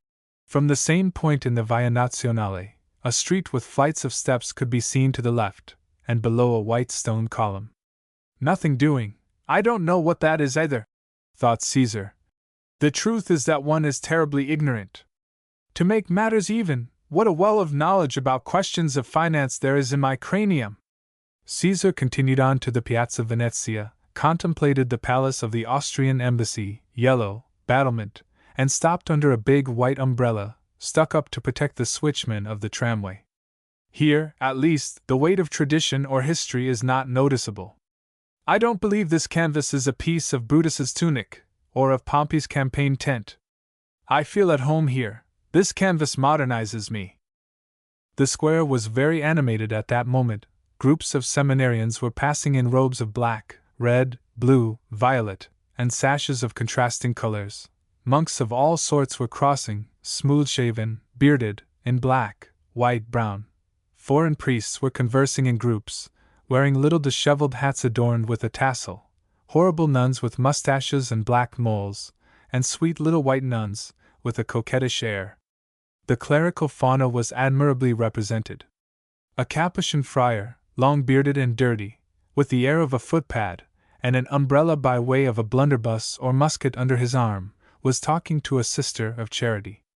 Undoubtedly religion is a very picturesque thing, murmured Caesar. A spectacular impresario would not have the imagination to think out all these costumes. Caesar took the Corso. Before he reached the Piazza Colonna it began to rain. The coachman took out enormous umbrellas, all rolled up, opened them and stood them in iron supports, in such a way that the box seat was as it were under a campaign tent. Caesar took refuge in the entrance to a bazaar. The rain began to assume the proportions of a downpour. An old friar, with a big beard, a white habit, and a hood, armed with an untamable umbrella, attempted to cross the square. The umbrella turned inside out in the gusts of wind, and his beard seemed to be trying to get away from his face. "Povero freight," said one of the crowd, smiling. A priest passed hidden under an umbrella. A tough among the refugees in the bazaar doorway said that you couldn't tell if it was a woman or a priest, and the cleric, who no doubt heard the remark, threw a severe and threatening look at the group. It stopped raining, and Caesar continued his walk along the Corso. He went a bit out of his way to throw a glance at the Piazza di Spagna. The great stairway in that square was shining, wet with the rain. A few seminarians in groups were going up the steps toward the Pincio. Caesar arrived at the Piazza del Popolo and stopped near some ragamuffins who were playing a game, throwing coins in the air. A tattered urchin had written with charcoal on a wall, "Viva Mussolino!" and below that he was drawing a heart pierced by 2 daggers. "Very good," murmured Caesar. "This youngster is like me, an advocate of action." It began to rain again. Caesar decided to turn back. He took the same route and entered a cafe on the Corso for lunch. The afternoon turned out magnificent and Caesar went wandering about at random. The Cicerone. At twilight he returned to his inn, changed, and went to the salon. Laura was conversing with a young abbé. "The Abbé Preciosi. My brother Caesar." The Abbé Preciosi was one of the household of Cardinal Fort, who had sent him to the hotel to act as cicerone to his nephew. "Uncle has sent the Abbé so that he can show you Rome." "Oh, many thanks," answered Caesar. "I will make use of his knowledge, but I don't want him to neglect his occupations or to put himself out on my account." "No, no, I am at your disposition," replied the Abbé. "His Eminence has given me orders to wait on you, and it will not put me out in the least." "You will have dinner with us, Preciosi?" said Laura. "Oh, Marchesa! Thank you so much!" And the Abbé bowed ceremoniously. The 3 dined together, and afterwards went to the salon to chat. One of the San Martino young ladies played the viola and the other the piano, and people urged them to exhibit their skill. The talkative Neapolitan turned over the pieces of music in the music stand, and after discussing with the 2 contessinas, he placed on the rack the intermezzo, from Cavalleria Rusticana. The 2 sisters played, and the listeners made great eulogies about their ability. Laura presented Caesar and the Abbé Preciosi to the Countess Brenda and to a lady who had just arrived from Malta. "Did you know Rome before?" the Countess asked Caesar in French. "No." "And how does it strike you?" "My opinion is of no value," said Caesar. "I am not an artist. Imagine, my specialty is financial questions. Up to the present what has given me the greatest shock is to find that Rome has walls." "You didn't know it?" asked Laura. "No. Dear child, I find that you are very ignorant." "What do you wish?" replied Caesar in Spanish. "I am inclined to be ignorant of everything I don't get anything out of." Caesar spoke jokingly of a square like a hole in the ground, out of which rises a white column similar to the one in Paris in the Place Vendôme. "What does he mean?" Trajan's column? Asked Preciosi. It must be, said Laura. I have a brother who's a barbarian. Weren't you in the Forum too? Which is the Forum? An open space where there are a lot of stones. Yes. I passed by there. There were a good many tourists, crowds of young ladies peering intently into corners, and a gentleman with a bag over his shoulder who was pointing out some columns with an umbrella. Afterwards I saw a ticket window. That doubtless means that one pays to get in, I said, and as the ground was covered with mud and I didn't care to wet my feet, I asked the young rascal who was selling postcards what that place was. I didn't quite understand his explanation, which I am sure was very amusing. He confused emperors with the Madonna and the saints. I gave the lad a lira and had some trouble in escaping from there, because he followed me around everywhere calling me Excellency. I think Don Caesar is making fun of us, said Preciosi. No, no.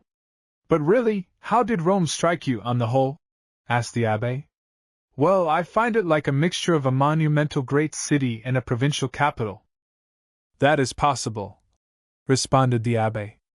Undoubtedly the provincial city is more of a city than the big modern capitals, where there is nothing to see but fine hotels on one hand and horrible hovels on the other. If you came from America, like me, you would see how agreeable you would find the impression of a city that one gets here. To forget all the geometry, the streets laid out with a compass, the right angles.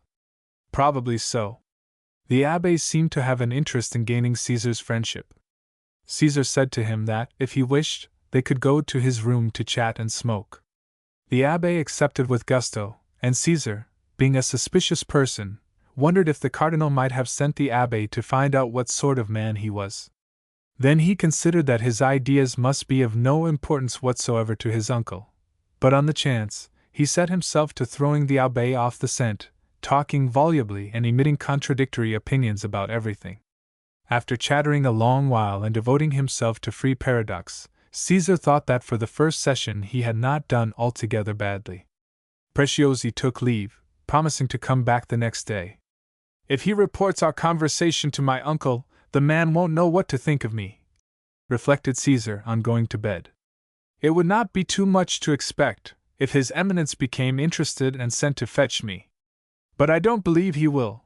My uncle cannot be intelligent enough to have the curiosity to know a man like me. 6. The little interests of the people in a Roman hotel. Intimacies. During some days the main interest of the people in the hotel was the growing intimacy established between the Marchesa Sciacca, who was the lady from Malta, and the Neapolitan with the Pulcinella air, Signor Carminati. The Maltese must have been haughty and exclusive, to judge from the queenly air she assumed. Only with the handsome Neapolitan did she behave amiably. In the dining room the Maltese sat with her 2 children, a boy and a girl, at the other end from where Caesar and Laura were accustomed to sit. At her side, at a table close by, chattered and jested the diplomatic Carminati. The Marquis of Sciacca was ill with diabetes. He had come to Rome to take a treatment, and during these days he did not come to the dining room. The Marchesa was one of those mixed types, unharmonious, common among mongrel races. Her black hair shone like jet, her lips looked like an Egyptian's, and her eyes of a very light blue showed off in a curious way in her bronzed face. She powdered her face, she painted her lips, she shaded her eyes with kohl. Her appearance was that of a proud, revengeful woman. She ate with much nicety, opening her mouth so little that she could put no more than the tip of her spoon between her lips.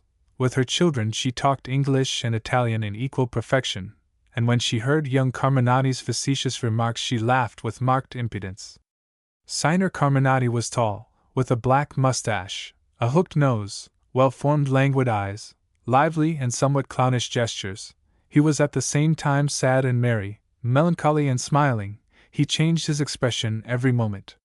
He was in the habit of appearing in the salon in a dinner jacket, with a large flower in his buttonhole and 2 or 3 fat diamonds on his chest. He would come along dragging his feet, would bow, make a joke, stand mournful, and this fluency of expression, and these gesticulations, gave him a manner halfway between woman and child. When he grew petulant, especially, he seemed like a woman. March! He would say continually, with an acrid voice and the disgusted air of an hysterical dame. In spite of his frequent petulant fits, he was the person most esteemed by the ladies of the hotel, both young and married. "He is the darling of the ladies," the Countess Brenda said of him, mockingly. Laura had not the least use for him. "I know that type by heart," she asserted with disdain. During lunch and dinner Signor Carminati did not leave off talking for a moment with the Maltese. The Marchesa Sciacca's children often wanted to tell their mother something, but she hushed them so as to be able to hear the bright sayings of the handsome Neapolitan. The San Martino young ladies and the Countess Brenda's daughter kept trying to find a way to steal Carminati for their group, but he always went back to the Maltese, doubtless because her conversation was more diverting and spicy. The Contessina Brenda. The Countess Brenda's daughter, Beatrice Brenda, in spite of her peehan air, was always endeavoring to stir up the Neapolitan and to start a conversation with him. But Carminati in his light-hearted way would reply with a jest or a fatuous remark and betake himself again to the Marchesa Sciacca, who would make her disturbing children hush because they often prevented her from catching what the Neapolitan was saying. She was not to be despised, not by a long shot, was Signorina Bice, not in any respect. Besides being very rich, she was a beautiful girl and promised to be more beautiful. She had the type of Titian's women, an opaline white skin, as though made of mother of pearl, plump milky arms, and dark eyes. The one thing lacking in her was expression. She used frequently to go about in the company of an aristocratic old maid, very ugly, with red hair and a face like a horse, but very distinguished, who ate at the next table to Laura and Caesar. One day Carminati brought another Neapolitan home to dinner with him, a fat, grotesque person, whom he instigated to emit a series of improprieties about women and matrimony. Hearing the scandalous sallies of the rustic, the ladies said, with an amiable smile, "He is a Benedetto." The Contessina Brenda, fascinated by the Neapolitan, went to the Marchesa Sciacca's table. As she passed, Carminati arose with his napkin in one hand, and gesticulating with the other said, "Contessina, allow me to present to you Signor Capigutti, a merchant from Naples." Signor Capigutti remained leaning back tranquilly in his chair, and the Contessina burst out laughing and began to move her arms as if somebody had put a horsefly on her skirt. Then she raised her hand to her face, to hide her laughter, and suddenly sat down. Dancing. As it rained a great deal, the majority of the guests preferred not to go out. In the evenings they had dances. Caesar did not appear at the first one, but his sister told him he ought to go. Caesar was at the second dance, so as not to seem too much of an ogre. As he had no intention of dancing, he installed himself in a corner, and while the dance went on he kept talking with the Countesses Brenda and San Martino. Various young men had arrived in the room. They exhibited that southern vivacity which is a trifle tiresome to the onlooker, and they all listened to themselves while they spoke. The Neapolitan and 2 or 3 of his friends were introduced to Caesar, but they showed him a certain rather ostentatious and impertinent coolness. Signor Carminati exchanged a few words with the Countess Brenda, and purposely acted as if he did not notice Caesar's presence. The Neapolitan's chatter did not irritate Caesar in the slightest, and as he had no intention of being his rival, he listened to him quite entertained. Caesar noted that the San Martino ladies and some friends of theirs had a predilection for types like Carminati, swarthy, prattling, and boastful South Italians. The ladies showed an affectionate familiarity with the girls. They caressed them and kissed them effusively. "You are an inquisitor." Laura, who was dancing with an officer, approached her brother, who was wedged into a corner, behind 2 rows of chairs. "What are you doing here?" she asked him, stopping and informing her partner that she was going to sit down a moment. "Nothing," answered Caesar. "I am waiting for this waltz to finish, so that I can get away." "You are not enjoying yourself?" "Pish! Nevertheless, there are amusing things about it." "Ah, surely. Do you know what happened to me with the Countess Brenda?" "What did happen?" "When she came in and gave me her hand, she said, 'How hot your hands are, mine are frozen,' and she held my hands between hers. That was comical." "Comical? Why?" "How do I know?" "It is comical to you, because you see only evil motives. She held your hand." Who knows what she may be after? Who knows if she wants to get something out of you? She has an income of 80 or 90,000 lire. Perhaps she wants to borrow money from you. No, I know she doesn't. Then, what are you afraid of? Afraid? Afraid of nothing. Only it surprised me. That's because you look at everything with the eye of an inquisitor. One must be suspicious, be always on one's guard, always on the watch. It's the attitude of a savage. I don't deny it. I have no desire to be civilized like these people. But what does come to me is that the husband of our illustrious and wealthy friend wears in his breast that portmanteau, which I believe is called horns. Of course, and you haven't discovered that his family is a family of assassins? How Spanish! What a savage Spaniard I have for a brother! Caesar burst into laughter, and taking advantage of the moment when everybody was going to the buffet, left the room. In the corridor, one of the San Martino girls, the more sweet and angelic of the two, was in a corner with one of the dancers, and there was a sound like a kiss. The little blonde made an exclamation of fright. Caesar behaved as if he had noticed nothing and kept on his way. "The devil!"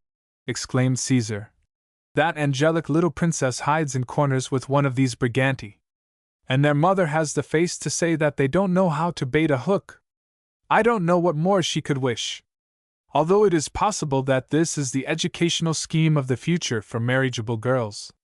In the entrance hall of the hotel were the Marchesa Sciacca's two children, attended by a sleeping maid. The little girl, seated on a sofa, was watching her brother, who walked from one side to the other with a roll of paper in his hand. In the entrance hall, opposite the hotel door, there was a bulletin, which was changed every day, to announce the different performances that were to be given that night at the theaters of Rome. The small boy walked back and forth in front of the poster, and addressing himself to a public consisting of the sleeping maid and the little girl, cried, "Step up, gentlemen! Step up! Now is the time. We are about to perform La Geisha, the magnificent English operetta. Walk right in! Walk right in!" While the mother was dancing with the Neapolitan in the ballroom, the children were amusing themselves thus alone. The truth is that our civilization is an absurdity. Even the children go mad, thought Caesar, and took refuge in his room. During the whole night he heard from his bed the notes of the waltzes and two-steps, and dancers' laughter and shouts and shuffling feet. They are just children. The next day, Laura, before going out to make a call, appeared at lunchtime most elegantly dressed, with a gown and a hat from Paris, in which she was truly most charming. She had a great success. The San Martinos, the Countess Brenda, the other ladies congratulated her. The hat, above all, seemed ideal to them. Carminati was in raptures.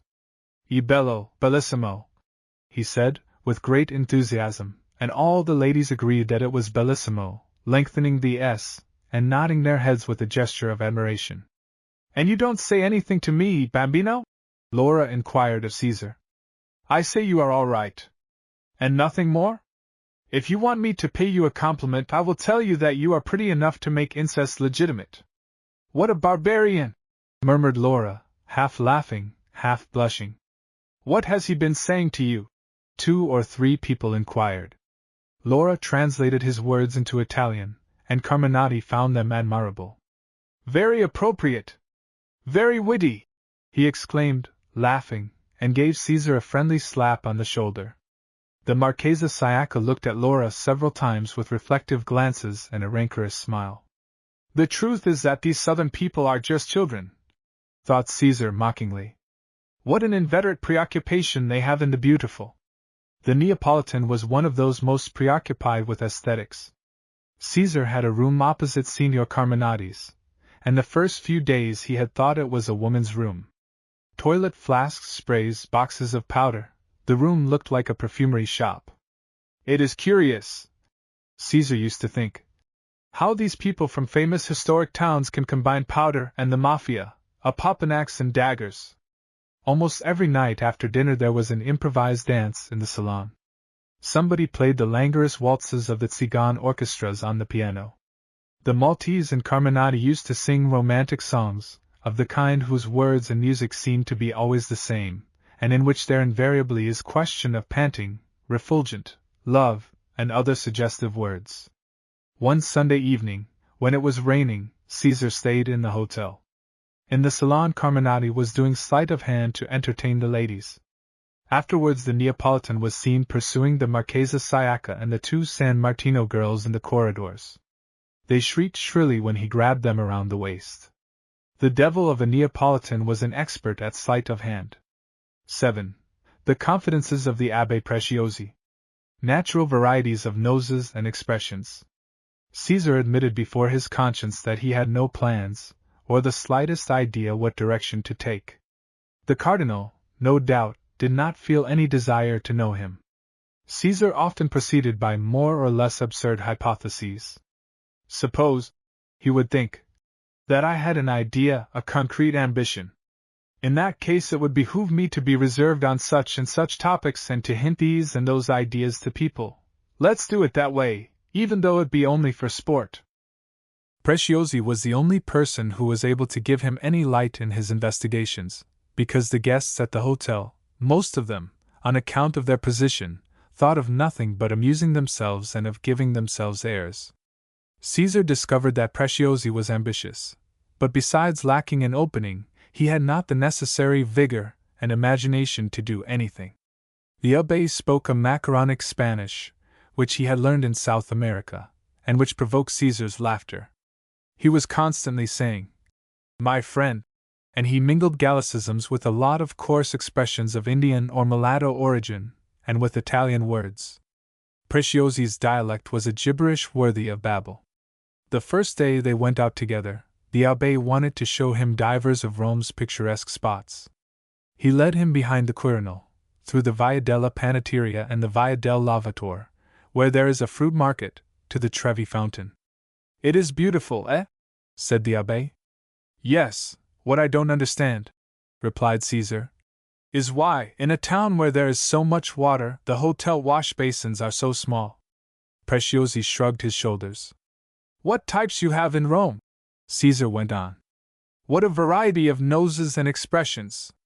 Jesuits with the aspect of savants and plotters, Carmelites with the appearance of highwaymen, Dominicans some with a sensual air, others with a professorial air. Astuteness, intrigue, brutality, intelligence, mystic stupor. And as for priests, what a museum! Decorative priests, tall, with white shocks of hair and big cassocks; short priests, swarthy and greasy, noses thin as a knife, warty, fiery noses. Gross types, distinguished types, pale bloodless faces, red faces. What a marvelous collection!" Preciosi listened to Caesar's observations and wondered if the cardinal's nephew might be a trifle off his head. "Point out what is noteworthy, so that I may admire it enough," Caesar told him. "I don't care to burst out in an enthusiastic phrase for something of no value." Preciosi laughed at these jokes, as if they were a child's bright sayings, but at times Caesar appeared to him to be an innocent soul, and at other times a Machiavellian who dissembled his insidious purposes under an extravagant demeanor. When Preciosi was involved in some historic dissertation, Caesar used to ask him ingenuously, "But listen, Abbé, does this really interest you?" Preciosi would admit that the past didn't matter much to him, and then with one accord, they would burst out laughing. Caesar said that Preciosi and he were the most anti-historic men going about in Rome. One morning they went to the Piazza del Campidoglio. It was drizzling, the wet roofs shone, the sky was gray. "This intrusion of the country into Rome," said Caesar, "is what gives the city its romantic aspect. These hills with trees on them are very pretty." "Only pretty, Don Caesar?" "They are sublime," retorted Preciosi. "What amazement I shall produce in you, my dear Abbé, when I tell you that all my knowledge in respect to the capital reduces itself to the fact that some orator, I don't know who, said that near the capital is the Tarpeian Rock. You know nothing more about it." "Nothing more. I don't know if Cicero said that, or Castella, or Sir Robert Peel." Preciosi burst into merry laughter. "What statue is that?" asked Caesar, indicating the one in the middle of the square. "That is Marcus Aurelius." "An emperor?" "Yes, an emperor and a philosopher." "And why have they made him riding such a little, pot-bellied horse?" I don't know, man. He looks like a man taking a horse to water at a trough. Why does he ride bareback? Hadn't they invented stirrups at that period? Preciosi was a bit perplexed. Before making a reply, he gazed at the statue, and then said confusedly, I think so. They crossed the Piazza Campidoglio and went out by the left side of the Palazzo del Senatore. Down the Via del Arco di Severo, a street that runs down steps to the Forum, they saw a large arch that seemed sunk in the ground, and beyond, further away, another smaller arch with only one archway, which arose in the distance as if on top of the big arch a square yellow tower, burned by the sun, lifted itself among the ruins. Some hills showed rows of romantic cypresses, and in the background the blue Alban mountains stood out against a gray sky. Would you like to go down to the Forum? Said the abbé. Down there where the stones are? No, what for? Do you wish to see the Tarpeian Rock? Yes, man. But explain to me what this rock was. Preciosi got together all his information, which was not much. They went by the Via Monte Tarpi, and came back by the Via della Consolazione. They must have thrown people who were already dead off the Tarpeian Rock, said Caesar, after hearing the explanation. No. But if they threw them down alive, the majority of those they chucked down here would not have died. At most they would have dislocated an arm, a leg, or a finger joint. Unless they chucked them head first. Preciosi could not permit the mortal effects of the Tarpeian Rock to be doubted, and he said that its height had been lessened and the level of the soil had risen. After these explanations, Caesar found the spot of Roman execution somewhat less fantastic. How would you like to go to that church in the Forum? Said Preciosi.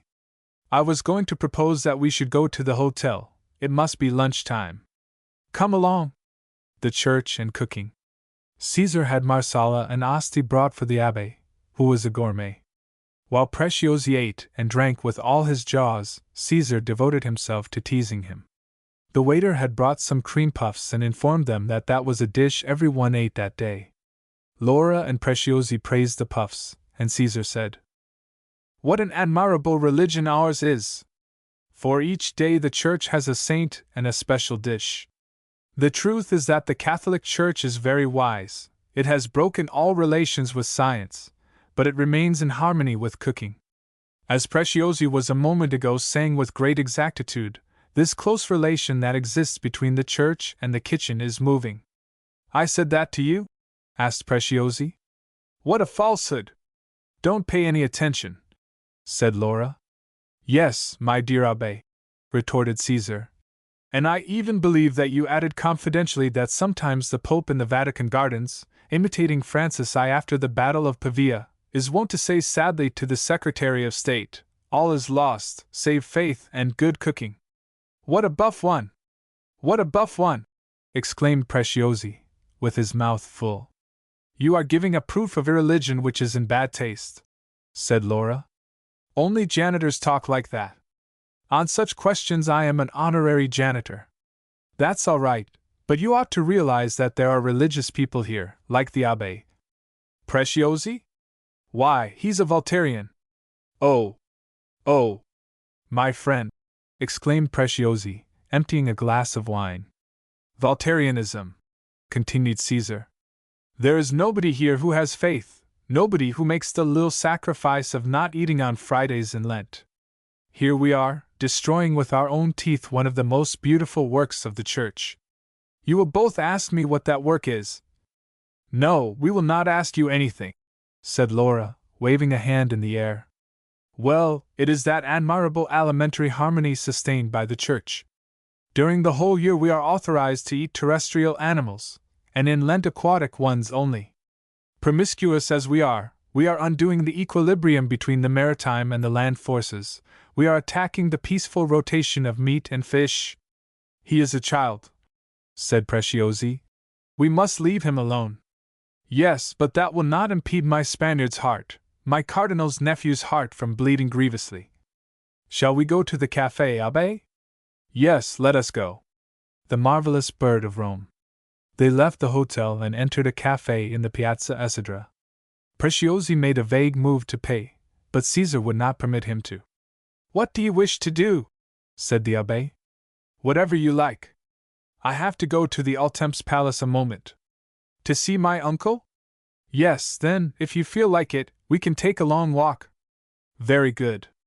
They went towards the center of the town by the Via Nazionale. It was a splendid sunny afternoon. Preziosi went into the Altemps Palace a moment. Caesar waited for him in the street. Then, together they went over to opposite the Castel Sant'Angelo, crossed the river, and approached the Piazza di San Pietro. The atmosphere was wonderfully clear and pure. The suave blue sky seemed to caress the pinnacles and decorations of the big square. Preziosi met a dirty friar, dark, with a black beard and a mouth from ear to ear. The abbé showed no great desire to stop and speak with him, but the other detained him. This party wore a habit of a brown color, and carried a big umbrella under his arm. There's a type, said Caesar, when Preziosi rejoined him. Yes, he is a peasant, the abbé said with disgust. If that chap meets any one in the road, he plants his umbrella in his chest, and demands his money or his eternal life.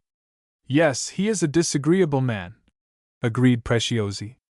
They continued their walk through the Piazza Cavalleggeri and outside the walls. As they went up one of the hills there, they could see the facade of St. Peter's continually nearer, with all the huge stone figures on the cornice.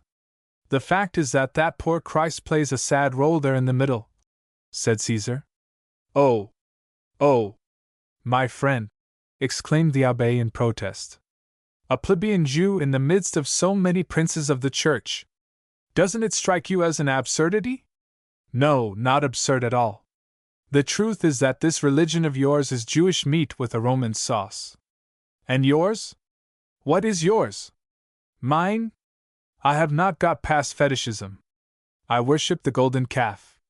Like the majority of Catholics. I don't believe it. They looked back. They could see the dome of the great basilica shining in the sun. Then, to one side, a little viaduct and a tower. What a wonderful bird you keep in this beautiful cage, said Caesar. What bird? Asked Preziosi. The Pope, friend Preziosi, the Pope. Not the popinjay, but the Pope in white. What a very marvelous bird! He has a feather fan like a peacock's tail. He speaks like the cockatoo, only he differs from them in being infallible. And he is infallible, because another bird, also marvelous, which is called the Holy Ghost, tells him by night everything that takes place on earth and in heaven. What very picturesque and extravagant things!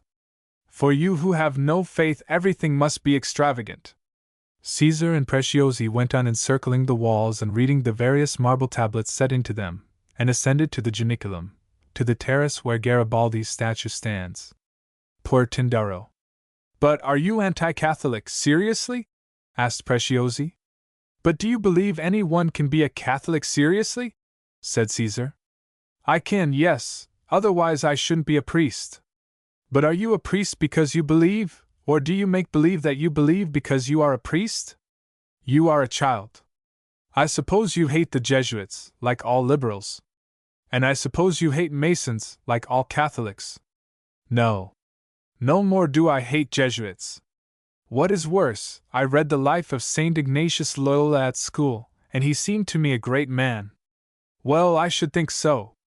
And the Jesuits have some power still? Yes. Really? Yes, man. They give the church its direction. Oh, nobody fools the society. You can see what happened to Cardinal Tindaro. I don't know what did happen to him, said Caesar, with indifference. No? Well, Cardinal Tindaro decided to follow the inspirations of the society and made many Jesuits cardinals with the object that when Pope Leo XIII died, they should elect him pope. But the Jesuits smelled the rat, and when Leo XIII got very ill, the Council of Assistants of the Society had a meeting and decided that Tindaro should not be pope, and ordered the Austrian court to oppose its veto. When the election came, the Jesuit cardinals gave Tindaro a fat vote out of gratitude, but calculated not to be enough to raise him to the throne, and in case it was, the Austrian cardinal and the Hungarian had their empire's veto to Tindaro's election in their pocket. And this Tindaro, is he intelligent? Yes, he is indeed, very intelligent. Style Leo XIII. Men of weight. Yes, but neither of the two had Pius IX's spirit. And the present one? He is a poor creature, eh? I don't know. And the Society of Jesus, is it on good terms with this Pope? Surely. He is their creation. So that the Society is really powerful? It certainly is. Without a doubt.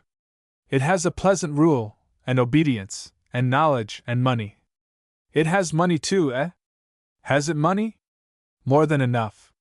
And in what form? In paper? In paper, and in property and industries, in steamship companies, in manufactories. I would make an admirable business manager. Well, your uncle, the Cardinal, could get you put in touch with the Society. Is he a friend of theirs? Close as a fingernail. Caesar was silent a moment, and then said, And I have heard that the Society of Jesus was, at bottom, an anti-Christian organization, a branch of Masonry. Much! Exclaimed the abbé. How could you believe that? Oh no, my friend! What an absurdity! Then, seeing Caesar burst into laughter, he calmed himself, wondering if he was making fun of him. They went down the hill, where the monument to Garibaldi flaunts itself, to the terrace of the Spanish Academy. The view was magnificent. The evening, now falling, was clear, the sky limpid and transparent.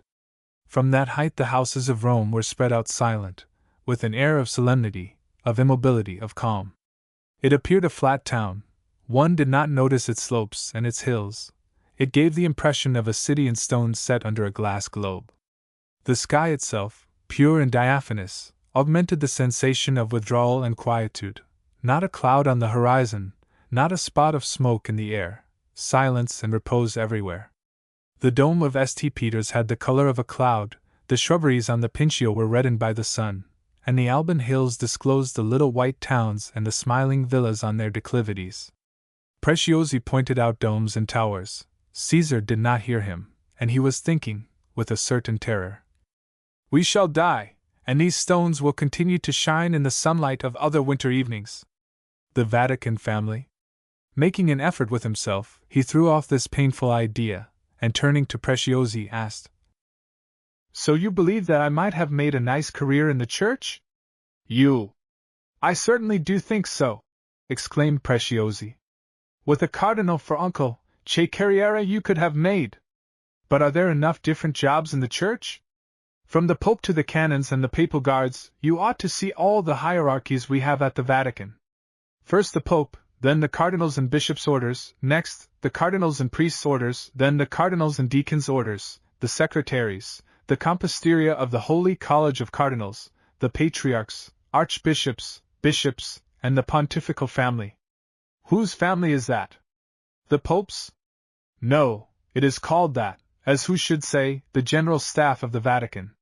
It is made up of the Palatine cardinals, the Palatine prelates, the participating privy chamberlains, the archbishops and bishops assisting the pontifical throne, the domestic prelates, who form the College of Apostolic Protonotaries, the pontifical masters of ceremonies, the princes assisting the throne, the privy participating Cape-and-Sword chamberlains, the privy-numbered Cape-and-Sword chamberlains. Cape-and-Sword! Didn't I tell you that that poor Christ plays a sorry part on the facade of St. Peter's? Exclaimed Caesar. Why, man! Because all this stuff about capes and swords doesn't seem very fitting for the soul of a Christian. Unless, of course, the knights of the sword and cape do not use the sword to wound and the cape for a shield, but only wield the sword of faith and the cape of charity. And haven't you any gentlemen of bed and board, as they have at the Spanish court? No. That's a pity. It is so expressive, bed and board. Bed and board, cape and sword. Who wouldn't be satisfied? One must admit that there is nobody equal to the Church, and next to her a monarchy, when it comes to inventing pretty things. That is why it is said, and very well said, that there is no salvation outside of the Church. You are a pagan. And I believe you are one too. Much. What comes after all those privy cape and sword chamberlains, my dear Abbé? Next there is the Pontifical Noble Guard, the Swiss Papal Guard, the Palatine Guard of Honor, the Corps of Papal Gendarmes, the Privy Chaplains, the Privy Clerics, the suite of His Holiness. Next come the members of the Palatine administration, the congregations, and more secretaries. And do the cardinals live well? Yes. How much do they make? They get 20,000 lire fixed salary, besides extras. But that is very little. Certainly. It used to be much more, at the time of the Papal States. Out of their 20,000 lire they have to keep a carriage. Those that aren't rich must have a hard time. Just imagine, some of them have to live in a third-floor apartment. There have been some that bought their red robes second-hand. Really? Really? Are those robes so expensive? Yes, they are expensive. Quite. They are made of a special cloth manufactured in Cologne. Are there many cardinals who are not of rich families? A great many. Well, you people have ruined that job. They went to Trastevere and there they took the tram. Preziosi got out at the Piazza Venezia and Caesar went on to the end of the Via Nazionale. A talk about money. Where have you been? Asked Laura on seeing him. I've been taking a walk with the Abbé. It's evident that you find him more interesting than us women. Preziosi is very interesting. He is a Machiavellian. He has a candor that is assumed and a dullness that is assumed. He plays a little comedy to get out of paying, at the cafe or in the tram. He is splendid. I think, if you will pardon me for saying so, that the Italians are damned close. People that have no money are forced to be economical. No, that isn't so. I have known people in Madrid who made 3 pesetas a day, and spent 2 treating a friend. Yes, out of ostentation, out of a desire to show off. I don't like pretentious people. Well, I believe I prefer them to skinflints. Yes, that's very Spanish. A man wasting money, while his wife and children are dying of hunger. The man who won't learn the value of money is not the best type. Money is filthy. If it were only possible to abolish it. For my part, son, I should like less to have it abolished than to have a great deal of it. I shouldn't. If I could carry out my plans, all I should need afterwards would be a hut to live in, a garret. Our ideas differ. These people that need clothes and jewels and perfumes fairly nauseate me. All such things are only fit for Jews. Then I must surely be a Jewess. 8. Old palaces, old salons, old ladies. The Cardinal Uncle. As the Cardinal gave no indication of curiosity to see Caesar, Caesar several times said to Laura, "We ought to call on Uncle, eh? Do as you choose. He isn't very anxious to see you. Apparently he takes you for an unbeliever. All right, that has nothing to do with calling on him. If you like I will go with you." The Cardinal lived in the Palazzo Altemps. That palace is situated in the Via Dies, a Pelinaire, opposite a seminary. The brother and sister proceeded to the palace one morning, went up the grand staircase, and in a reception room they found Preziosi with 2 other priests, talking together in low tones. One was a worn, pallid old man, with his nose and the borders of his nasal appendage extremely red. Caesar considered that so red a nose and that livid, ghastly face resembled a lantern in a melancholy landscape lighted by the evening twilight. This livid person was the house librarian. "His Eminence is very busy," said Preziosi, after bowing to the callers. He spoke with a different voice from the one he used outside. "I will go in a moment, and see if you can see him." Caesar stepped to the window of the reception room. One could see the court of the old palace, and the colonnade surrounding it. "This house must be very large," he said. "You shall see it later, if you like," replied the abbé. A little after this Preziosi disappeared, and reappeared again in the opening of a glass door, saying, in the discreetly lowered voice which was no doubt that of his domestic functions, "This way, this way." They went into a large, cold, shabby room. Through an open door they could see another bare salon, equally dark and somber. The Cardinal was seated at a table. He was dressed as a monk and had the air of being in a bad humor. Laura went promptly to him and kissed his hand. Caesar bowed, and as the Cardinal did not deign to look at him, remained standing, at some distance from the table. Laura, after having saluted her uncle as a pillar of the church, talked to him as a relative.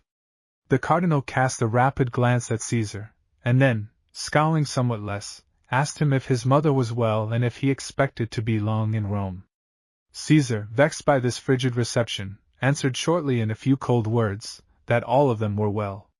The cardinal's secretary, who was by the window assisting at the interview, shot angry looks at Caesar. After a brief audience, which could not have lasted over 5 minutes, the cardinal said, addressing Laura, "Pardon me, my daughter, but I must go on with my work." And immediately, without a look at his nephew or his niece, he called the secretary, who brought him a portfolio of papers. Caesar opened the glass door for Laura to pass. "Would you like to see the palace?" Preziosi asked them. "There are some antique statues, magnificent marbles, and a chapel where Saint Aniceto's body is preserved." "Let's leave Saint Aniceto's body for another day," Caesar replied sardonically. Laura and Caesar went down the stairway. "There was no need to come, to behave like that," she said, upset. "How so? How so?" "You behaved like a savage, no more nor less." "No, he was the one that behaved like a savage. I bowed to him, and he wasn't willing even to look at me. You made up for it by staring at him as if he had been some curious insect in a cage. It was his fault for not being even barely polite to me. Do you think that a cardinal is an ordinary person to whom you say, 'Hello. How are you? How's business?' I met an English cabinet minister in a club once and he was like anybody else. It's not the same thing. Do you believe that perhaps our uncle considers that he fulfills a providential mission, a divine mission? What a question! Of course he does. Then he is a poor idiot. However, it's nothing to me. Our uncle is a stupid fool. You discovered that in such a little while? Yes. Fanatical, vain, fatuous, pleased with himself. He is of no use to me. Ah, so you thought he would be of some use to you? Why not?" Her brother's arbitrary manner of taking things irritated and at the same time amused Laura. She believed that he made it a rule to persist in always doing the contrary to other people. Laura and her friends of both sexes used to run across one another in museums, out walking in the popular promenades, and at the races. Caesar didn't go to museums, because he said he had no artistic feeling. Races didn't interest him either, and when it came to walking, he preferred to wander at random in the streets. As his memory was not full of historical facts, he experienced no great aesthetic or archaeological thrills, and no sympathy whatsoever with the various herds of tourists that went about examining old stones. At night, in the salon, he used to give burlesque descriptions, in his laconic French, of street scenes, the Italian soldiers with cock feathers drooping from a sort of bowler hat, the porters of the embassies and great houses, with their cocked hats, their blue greatcoats, and the staff with a silver knob in their hands. The precise, jocose, biting report of his observations offended Laura and her lady friends. "Why do you hate Italians so much?" the Countess Brenda asked him one day. "But I don't hate them. He speaks equally badly of everybody," explained Laura. "He has a bad character." "Is it because you have had an unhappy life?" the Countess asked, interested. "No, I don't think so," said Caesar, feeling like smiling, instead of which, and without knowing why and without any reason, he put on a sad look. Exercises in hypocrisy. Laura, with her feminine perspicacity, noted that from that day on the Countess looked at Caesar a great deal and with melancholy smiles, and not only the mother appeared interested, but the daughter too. "I don't know what it is in my brother," thought Laura. "Women are attracted to him just because he pays no attention to them. And he knows it. Yes, indeed he does, even thought he acts as if he were unconscious of it. Both mother and daughter taken with him. Carminati has been routed."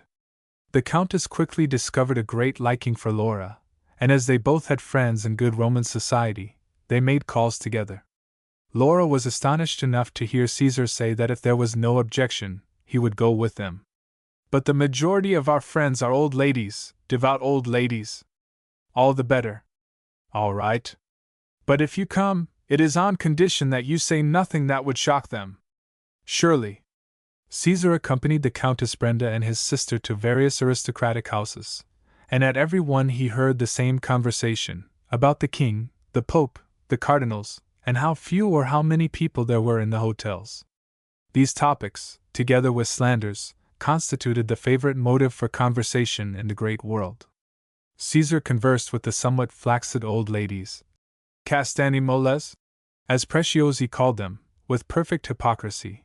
He regarded the classic decorations of the salons, and while he listened to rather strange French and to most elegant and pure Italian, he wondered if there might be somebody among all this papal society whom he could use to forward his ambitions. Sometimes among the guests he would meet a young Monsignor, discreetly smiling, whose emerald ring it was necessary to kiss. Caesar would kiss it and say to himself, "Let us practice tolerance with our lips." In many of these salons the mania for the English game called bridge had caught with great violence. Caesar hated card games. For a man who made a study of the stock exchange, the mechanism of a card game was too stupid to arouse any interest. But he had no objection to playing and losing. The Countesses Brenda and San Martino had bridge mania very hard, and they used to go to Brenda's room in the evening to play. After playing bridge a week, Caesar found that his money was insensibly melting away. "Look here," he said to Laura. "What is it?"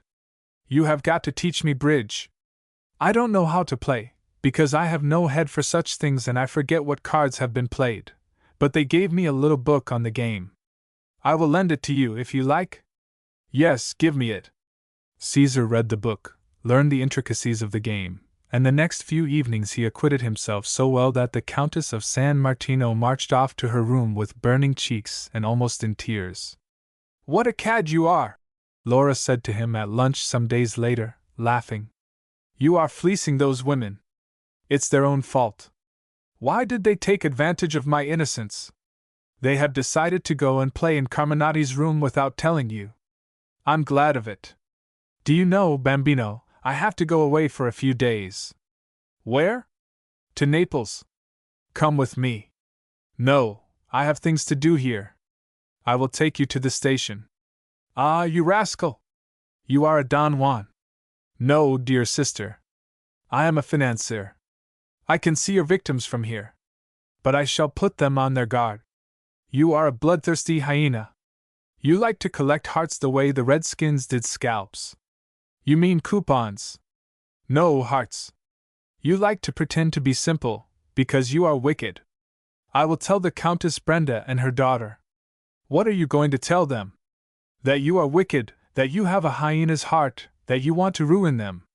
"Don't tell them that, because it will make them fall in love with me. A hyena-hearted man is always run after by the ladies." "You are right. Come along, go to Naples with me." "Is your husband such a terrible bore, little sister?" "A little more cream and a little less impertinence, Bambino," said Laura, holding out her plate with a comic gesture. Caesar burst out laughing, and after lunch he took Laura to the station and remained in Rome alone. His two chief occupations consisted in making love respectfully to the Countess Brenda and going to walk with Preciosi. The Countess Brenda was manifestly coming around. In the evening Caesar would take a seat beside her and start a serious conversation about religious and philosophical matters. The Countess was a well-educated and religious woman, but beneath all her culture one could see the ardent dark woman, still young, and with intense eyes. Caesar made it a spiritual training to talk to the Countess. She often turned the conversation to questions of love, and discussed them with apparent keenness and insight, but it was evident that all her ideas about love came out of novels. Beyond a doubt, her calm, vulgar husband did not fill up the emptiness of her soul, because the Countess was discontented and had a vague hope that somewhere, above or beneath the commonplaces of the day, there was a mysterious region where the ineffable reigned. Caesar, who hadn't much faith in the ineffable, used to listen to her with a certain amazement, as if the plump, strong woman had been a visionary incapable of understanding reality. In the daytime Caesar went walking with Preciosi and they talked of their respective plans. Solitary walks. Often Caesar went out alone, chewing the end of his thoughts as he strolled in the streets, working out possible schemes of investments, or of politics. When he got away from the main streets, he kept finding some corner at every step that left him astonished at its fantastic, theatrical air. Suddenly he would discover himself before a high wall, on top of which were statues covered with moss, or huge terracotta jars. Those decorations would stand out against the dark foliage of the Roman ilex and the tall, black cypresses. At the end of a street would rise a tall palm, drooping its branches over a little square, or a stone pine, like the one in the Aldobrandini garden. These people were real artists, Caesar would murmur, and mean it as a fact, not taking it for either praise or blame. His curiosity got excited, despite his determination not to resemble a tourist in any way.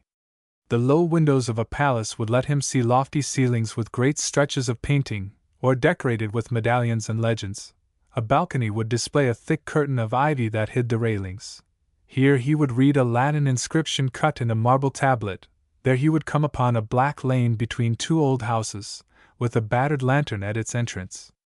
In the part of town between the Corso and the Tiber, which is full of narrow, crooked old streets, he loved to wander until he was lost. Some details already familiar, he was delighted to see again. He always halted to look down the Via della Pilata, with its arches over the street, and the little flower market in the Piazza di Spagna always gave him a sensation of joy. At dusk Caesar would walk in the center of town, the bars filled up with people who loved to take cakes and sweet wine. On the sidewalks the itinerant merchants cried their trifling wares. Along the Corso a procession of carriages full of tourists passed rapidly, and a few well-appointed victorias came driving back from the Pincio and the Villa Borghese. Once in a while Caesar went out in the evening after dinner. There was scant animation in the streets, theaters didn't interest him, and he would soon return to the hotel salon to chat with the Countess Brenda. Later, in his room, he would write to Alzugare, giving him his impressions. 9. New acquaintances. I protestanti della Sympatia. It began again to rain disastrously. The days were made up of downpours and squalls, to the great despair of the foreigners. At night the Piazza Esidra was a fine sight from the hotel balcony.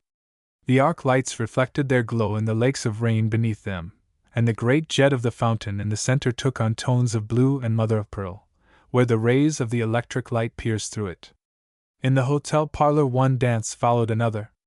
Everybody complained gaily of the bad weather. Shortly before the middle of Lent there arrived a Parisian family at the hotel, composed of a mother with 2 daughters and a companion. This family might be considered a representation of the Entente Cordiale. The mother was French, the widow first of a Spaniard, Señor Sandoval, by whom she had had 1 daughter, and then of an Englishman, Mr. Dawson, by whom she had had another. Madame Dawson was a fat, imposing lady, with tremendous brilliance in her ears and somewhat theatrical clothes. Mile Sandoval, the elder daughter, was of Arab type, with black eyes, an aquiline nose, pale rose-colored lips, and a malicious smile, full of mystery, as if it revealed restless and diabolical intentions. Her half-sister, Mile Dawson, was a contrast, being the perfect type of a grotesque Englishwoman, with a skin like a beet and freckles. The governess, Mile Cadet, was not at all pretty, but she was gay and sprightly. These 4 women seated in the middle of the dining room, a little stiff, a little out of temper, seemed, particularly the first few days, to defy anybody that might have wished to approach them. They replied coolly to the formal bows of the other guests, and none of them cared to take part in the dances. The handsome Signor Carminati shot incendiary glances at Mlle. de Sandoval, but she remained scornful. So one evening, as the Dawson family came out of the dining room, the Neapolitan waved his hand toward them and said, I protestanti della Sympatia. Caesar made much of this phrase, because it was apt, and he took it that Carminati considered the ladies Protestants against friendliness, because they had paid no attention to the charms that he displayed in their honor. Consequences of the rain. 2 or 3 days later Madame Dawson bowed to Caesar on passing him in the hall, and asked him, Aren't you Spanish? Yes, madam. But don't you speak French? Very little. My daughter is Spanish too. She is a perfect Spanish type. Really? Asked the daughter referred to. Thoroughly. Then I am happy. In the evening, after dinner, Caesar again joined Madame Dawson and began to talk with her. The Frenchwoman had a tendency to philosophize, to criticize, and to find out everything. She had no great capacity for admiration, and nothing she saw succeeded in dragging warm eulogies from her lips. There was none of the bello, bellissimo of the Italian ladies in her talk, but a series of exact epithets. Madame Dawson had left all her capacity for admiration in France, and was visiting Italy for the purpose of arriving as soon as possible at the conclusion that there is no town like Paris, no nation like the French, and it didn't matter much to Caesar whether he agreed or denied it. Mlle de Sandoval had a great curiosity about things in Spain and an absurd idea about everything Spanish. It seems impossible, thought Caesar. How stupid French people are about whatsoever is not French. Mlle de Sandoval asked Caesar a lot of questions, and finally, with an ironic gesture, said to him, "You mustn't let us keep you from going to talk with the Countess Brenda. She is looking over at you a great deal." Caesar became a trifle dubious. Indeed, the Countess was looking at him in a fixed and disdainful way. "The Countess is a very intelligent woman," said Caesar. "I think you would all like her very much." Madame Dawson said nothing. Caesar rose, took his leave of the family, and went over to speak to the Countess and her daughter. She received him coldly. Caesar thought he would stay long enough to be polite and then get away, when Carminati, speaking to him in a very friendly way and calling him mio caro, asked him to introduce him to Madame Dawson.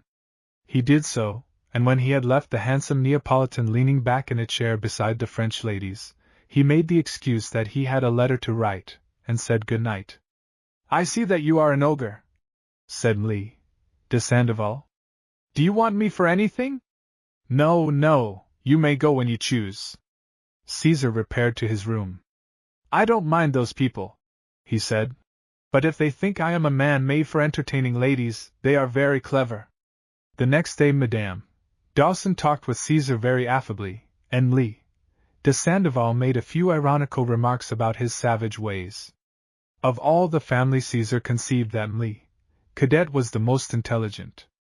She was a French country girl, very jovial, blonde, with a turned-up nose, and on the whole insignificant looking.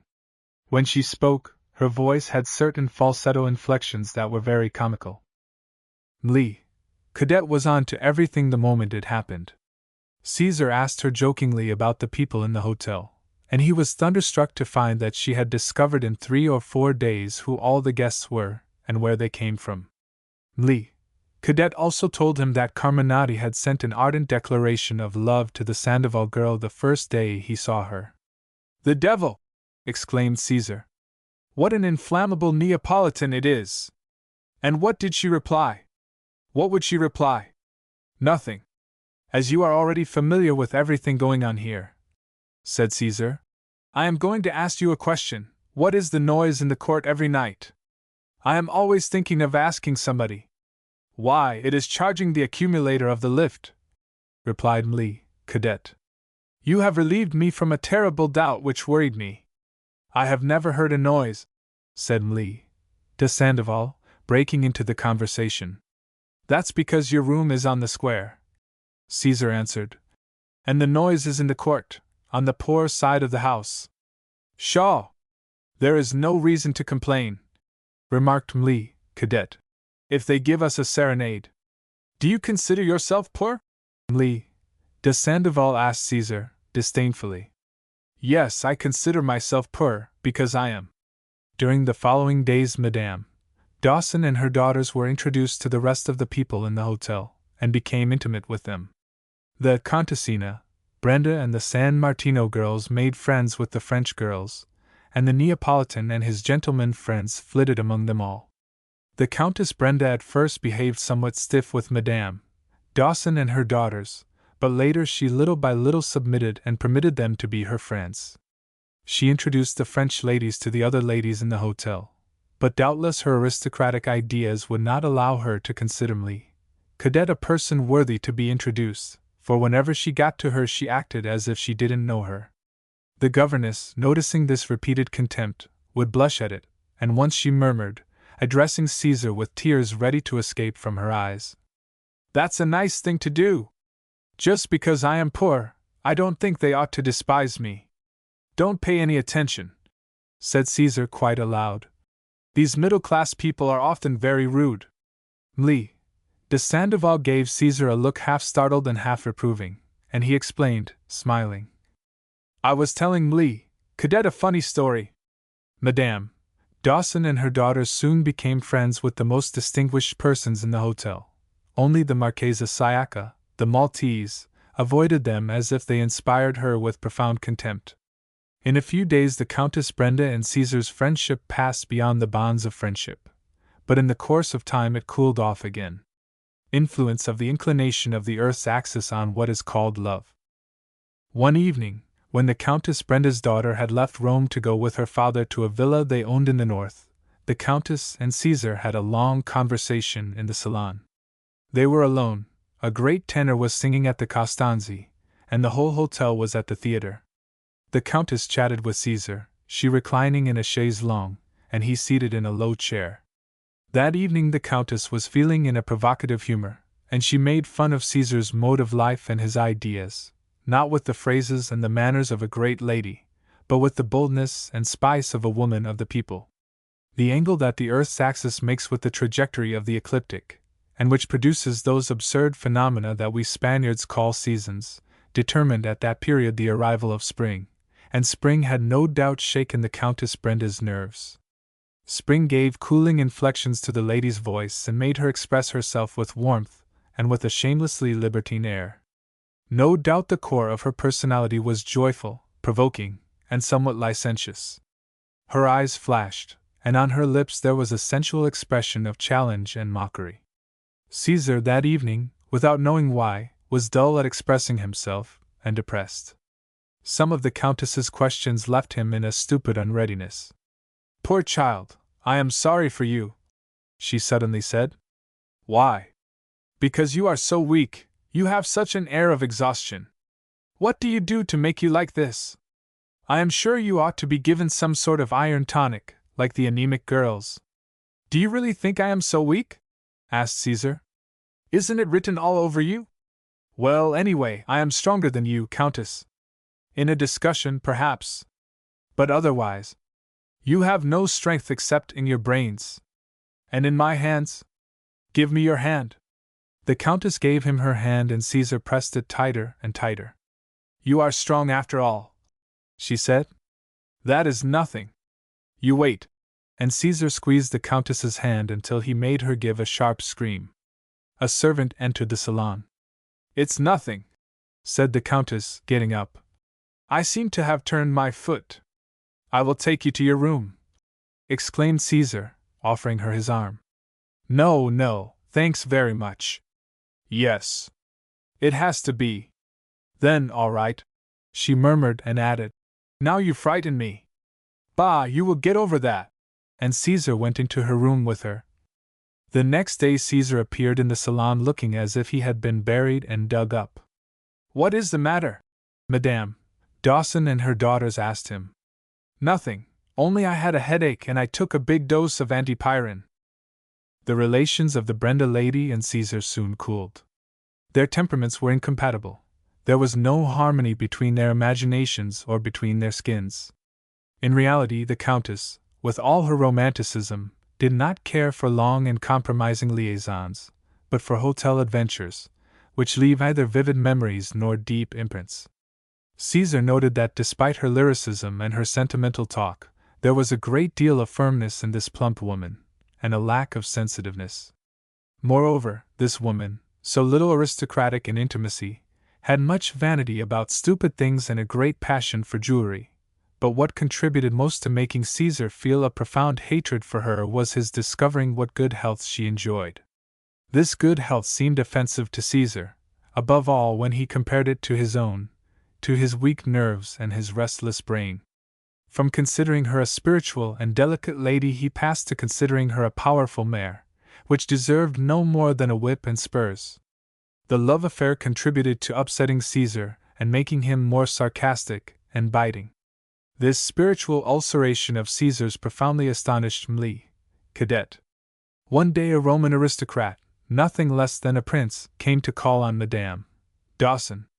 He talked with her daughters, and the Countess Brenda, and held forth about whether the hotels in Rome were full or empty, about the pensions, and the food in the restaurants, with a great wealth of details.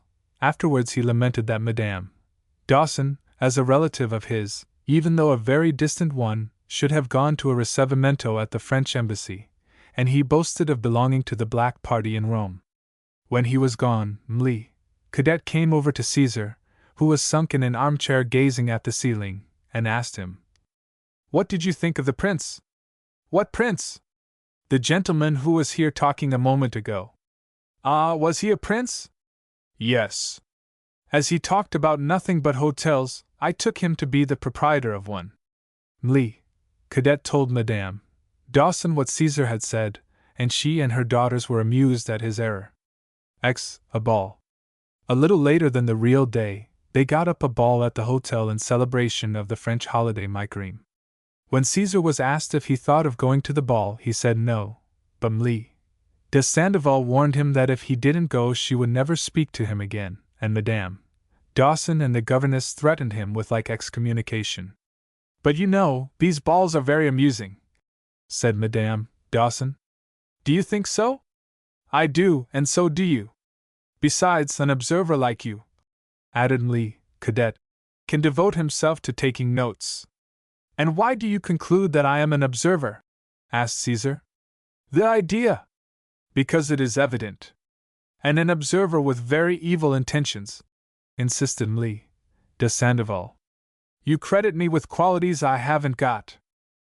Caesar had to accede, and the Dawson ladies and he were the first to enter the salon and take their seats. In one corner was a glass vase hung from the ceiling by a pulley. "What is that?" Madame Dawson asked a servant. "It is a glass vase full of bonbons, which you have to break with a pull with your eyes closed." "Ah, yes." Since nobody else came in, the Dawson girls and Caesar wandered about looking into the cupboards and finding the Marchesa Sciacca's music and the Neapolitans. They looked out one of the salon windows. It was a detestable night, raining and hailing. The great drops were bouncing on the sidewalks of the Piazza Esidra. Water and hail fell mixed together, and for moments at a time the ground would stay white, as if covered with a thin coating of pearls. The fountain in the center cast up its streams of water, which mingled with the rain, and the central jet shone in the lays of the arc lights. Now and again the livid brilliance of lightning illuminated the stone arches and the rumbling of thunder was heard. Still nobody else came to the salon. Doubtless the ladies were preparing their toilets very carefully. The first to appear, dressed for the ball, were the Marchesa Sciacca and her husband, accompanied by the inevitable Carminati. The Marchesa, with her habitual brutality toward everybody that lived in the house, bowed with formal coolness to Madame Dawson, and sat down by the piano, as far away as possible from the French ladies. She wore a gown of green silk, with lace and gold ornaments. She was very décolletée and had a fretful air. Her husband was small and stooped, with a long mustache and shiny eyes. On his cheekbones were the red spots frequent in consumptives, and he spoke in a sharp voice. "Are you acquainted with the Marquis?" Madame Dawson asked Caesar. "Yes, he is a tiresome busybody," said Caesar. "The most boresome fellow you could find. He stops you in the street to tell you things. The other day he made me wait a quarter of an hour at the door of a tourist agency, while he inquired the quickest way of getting to Moscow. 'Are you thinking of going there?' I asked him. 'No, I just wanted to find out. He is an idiot.' God preserve us from your comments. What will you be saying about us?" exclaimed Mli de Sandoval. The Countess Brenda entered, with her husband, her daughter, and a friend. She was dressed in black, low in the neck, and wore a collar of brilliants as big as filberts, which surrounded her bosom with rays of light and blinding reflections. Her friend was a young lady of consummate beauty, a brunette with color in her skin and features of flawless perfection, with neither the serious air nor the statuesqueness of a great beauty, and with none of the negroid tone of most brunettes. When she smiled she showed her teeth, which were a burst of whiteness. She was rather loaded with jewels, which gave her the aspect of an ancient goddess. "You, who find everything wrong," said Mli, Cadet to Caesar, What have you to say of that woman? I have been looking at her ever since she came in, and I don't find the slightest defect. Nor I.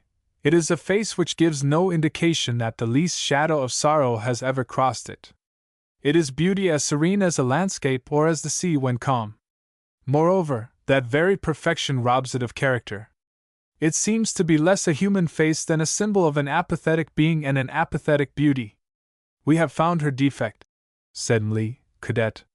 After introducing her friend to the ladies and to the young men, who were all dazzled, the Countess Brenda sat down near Madame Dawson in an antique armchair.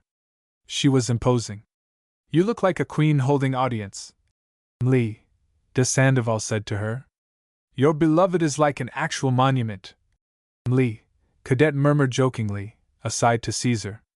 Yes, I think we ought to station a veteran at the door, retorted Caesar.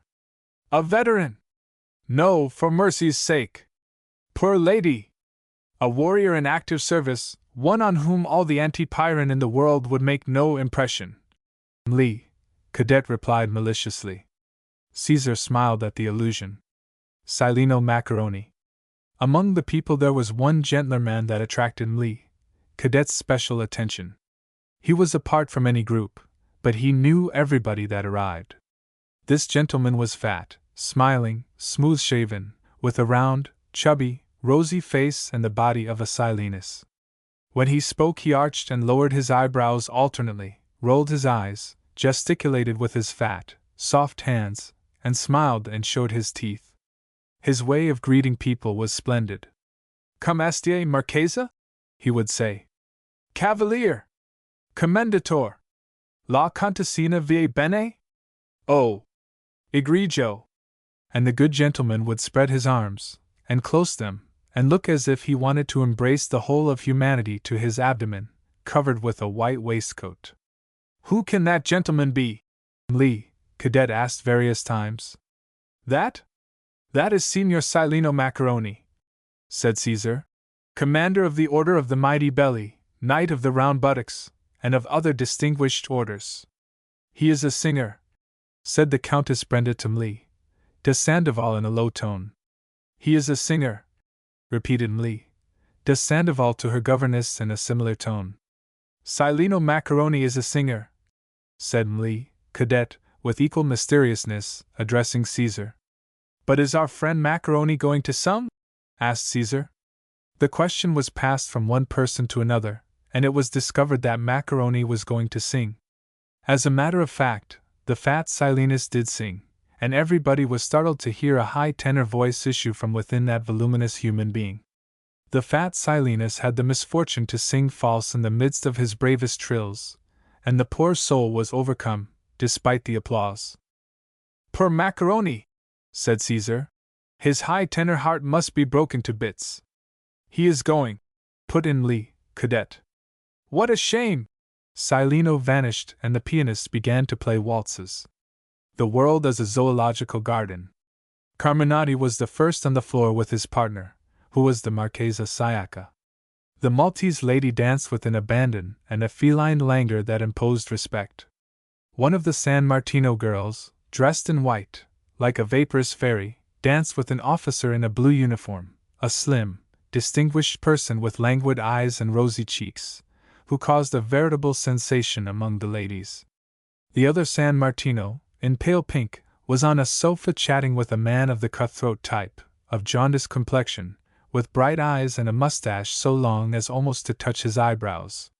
He is a Sicilian, Mli, cadet told Caesar. Behind us here they are saying rather curious things about the two of them. The Countess Brenda's daughter was magnificent, with her milk-white skin, and her arms visible through gauze.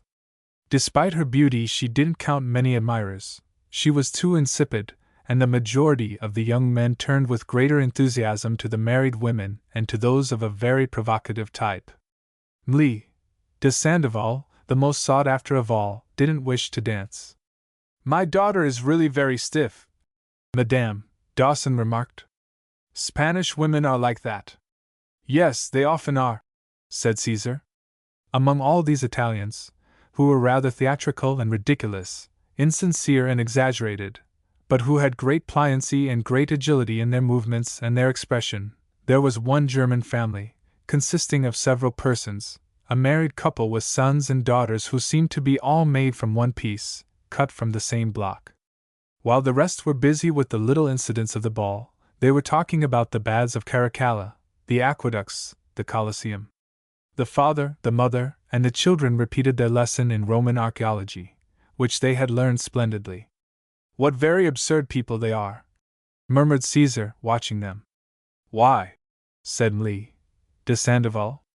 "It appeals to these Germans as their duty to make one parcel of everything artistic there is in a country and swallow it whole, which seems to an ignoramus like me a stupid piece of pretentiousness. The French, on the contrary, are on more solid ground. They don't understand anything that is not French, and they travel to have the pleasure of saying that Paris is the finest thing on earth." "It's great luck to be so perfect as you are," retorted Mli de Sandoval violently. "You can see other people's faults so clearly." "You mistake," replied Caesar coldly. "I do not rely on my own good qualities to enable me to speak badly of others." "Then what do you rely on?" "On my defects." "Ah, have you defects? Do you admit it?" "I not only admit it, but I take pride in having them." Mli de Sandoval turned her head away contemptuously. The twist Caesar gave to her questions appeared to irritate her. "Mli de Sandoval doesn't like me much," said Caesar to Mli, cadet. "No? She generally says nice things about you. Perhaps my clothes appeal to her, or the way I tie my cravat, but my ideas displease her. Because you say such severe things." "Why do you say that at this moment? Because I spoke disparagingly of those Germans? Are they attractive to you?" "Oh, no! Not at all. They look like hunting dogs." "But whom do you approve of? The English?" "Not the English, either. They are a herd of cattle, sentimental, ridiculous people who are in ecstatics over their aristocracy and over their king. Latin peoples are something like cats, they are of the feline race. A Frenchman is like a fat, well-fed cat, an Italian is like an old Angora which has kept its beautiful fur, and the Spaniard is like the cats on a roof, skinny, bare of fur, almost too weak to howl with despair and hunger. Then there are the Ophidians, the Jews, the Greeks, the Armenians. Then for you the world is a zoological garden? Well, isn't it?" At midnight they tried to break the glass jar of bonbons. They blindfolded various men, and one by one they made them turn around a couple of times, and then tried to break the jar with a stick. It was the Marquis Siaka that did break the glass vase, and the pieces fell on his head. "Have you hurt yourself?" people asked him. "No," said Caesar reassuringly, but aside. "His head is protected." Chiromantic interlude. After this cornucopia number, there was a series of other games and amusements, which required a hand glass, a candle, and a bottle. The conversation in Mli de Sandoval's group jumped from one thing to another and finally arrived at palmistry. Mli de Sandoval asked Caesar if he, as a Spaniard, knew how to tell fortunes by the hand, and he jokingly replied that he did. 3 or 4 hands were stretched out toward Caesar, and he said whatsoever his imagination suggested: foolishness, absurdities, impertinences, a little of everything. When anybody was a bit puzzled at Caesar's words, he said, "Don't pay any attention to it, these are absurdities." Afterwards Mli Cadet told Caesar that she was going to cast his horoscope. "Good! Out with it!" The governess, who was clever, studied Caesar's hand and expressed herself in Sibylline terms. "You have something of everything, a little of some things and a great deal of others. You are not a harmonious individual." "No? No, you are very intelligent." "Thank you. Let the Sibyl talk," said the Sandoval girl. "You have a strong sense of logic," the governess went on. "That's possible. You are good and bad. You have much imagination and very little. You are at the same time very brave and very timid. You have a loving nature, but it is asleep, and little will power." "Little and a great deal," said Caesar. "No, little. Do you believe that I have little will power?" "I am telling you what your hand says. Look here." My hand's opinion doesn't interest me so much as yours, because you are an intelligent woman. Do you believe I have no willpower? A sibyl doesn't discuss her affirmations. Now you are worried about your lack of willpower, said Mlle de Sandoval mockingly. Yes, I am a bit. Well, I think you have willpower enough, she retorted. What you do lack is a little more amiability. Fortunately for you and for me, you are not so perspicacious in psychology as this young lady. I don't expect to earn my living telling fortunes. I don't believe this young lady expects to either. You have told me what I am, Caesar pursued. Now tell me what is going to happen to me. Let me look, said Mlle, cadet. Close your hand. You will make a journey. Very good. I like that. You will get into a desperate struggle. I like that too. And you will win, and you will be defeated. I don't like that so much. Mile. Cadet could not give other details. Her sibylline science extended no further. During this chiromantic interlude, the dancing kept up, until finally, about 3 in the morning, the party ended. 11. A sounding line in the dark world. The advice of 2 abbés. The Abbé Preziosi several times advised Caesar to make a new attempt at a reconciliation with the cardinal, but Caesar always refused. He is a man incapable of understanding me, he would insist with naive arrogance. Preziosi felt a great liking for his new friend, who invited him to meals at good hotels and treated him very frequently. Almost every morning he went to call on Caesar on one pretext or another, and they would go for a walk and chat about various things. Preziosi was beginning to believe that his friend was a man with a future. Some explanations that Caesar gave him about the mechanism of the stock exchange convinced the abbé that he was in the presence of a great financier. Preziosi talked to all his friends and acquaintances about Cardinal Fort's nephew, picturing him as an extraordinary man. Some took these praises as a joke, others thought that it was really very possible that the Spaniard had great talent. Only one abbé, who was a teacher in a college, felt a desire to meet the cardinal's nephew, and Preziosi introduced him to Caesar. This abbé was named Cittadella, and he was fat, rosy, and blond. He looked more like a singer than a priest. Caesar invited the 2 abbés to dine at a restaurant, and requested Preziosi to do the ordering. So you are a nephew of Cardinal Fort's? Asked Cittadella. Yes. His own nephew? His own nephew, son of his sister. And he hasn't done anything for you? Nothing. It's a pity. He is a man of great influence, of great talent. Influence, I believe, talent, I doubt, said Caesar. Oh, no, no. He is an intelligent man. But I have heard that his theological commentaries is absolutely absurd. No, no. A crude, banal book, full of stupidities. Mach! Exclaimed the indignant Preziosi, neglecting the culinary conflict he was engaged in. All right. It makes no difference, replied Caesar, smiling. Whether he is a famous man, as you 2 say, or a blockhead, as I think, the fact remains that my uncle doesn't wish to have anything to do with me. You must have done something to him, said Cittadella. No, the only thing is that when I was small they told me the cardinal wished me to be a priest, and I answered that I didn't care to be. And why so? It seems to me a poor job. It's evident that one doesn't make much at it. Cittadella sighed. Yes, and what's more, Preziosi put in. This gentleman says to anybody who cares to listen, that religion is a farce, that Catholicism is like a dish of Jewish meat with Roman sauce. Is it possible that a cardinal should bother about a nephew that talks like that? The Abbé Cittadella looked very serious and remarked that it is necessary to believe, or at least to seem to believe, in the truths of religion. Is the cardinal supposed to have money? Asked Caesar. Yes, I should say he is, replied Preziosi. Your sister and you will be the only heirs, said Cittadella. Of course, agreed Preziosi. Has he made a will? Asked Caesar. All the better if he hasn't, said one of the abbés. If we could only poison him, sighed Caesar, with melancholy. Don't talk of such things just as we are going to eat, said Preziosi. The dinner was brought, and the two abbés did it the honor it deserved. Preciosi deserved congratulations for his excellent selection. They ordered good wines and drank merry toasts. "What an admirable secretary Preciosi would be, if I got to be a personage!" exclaimed Caesar. 20,000 francs or so salary, his board, and the duty of choosing the dinner for the next day. That's my proposal.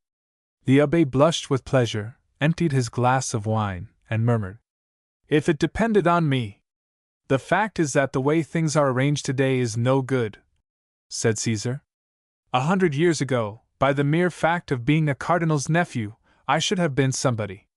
"That's true," exclaimed Preciosi.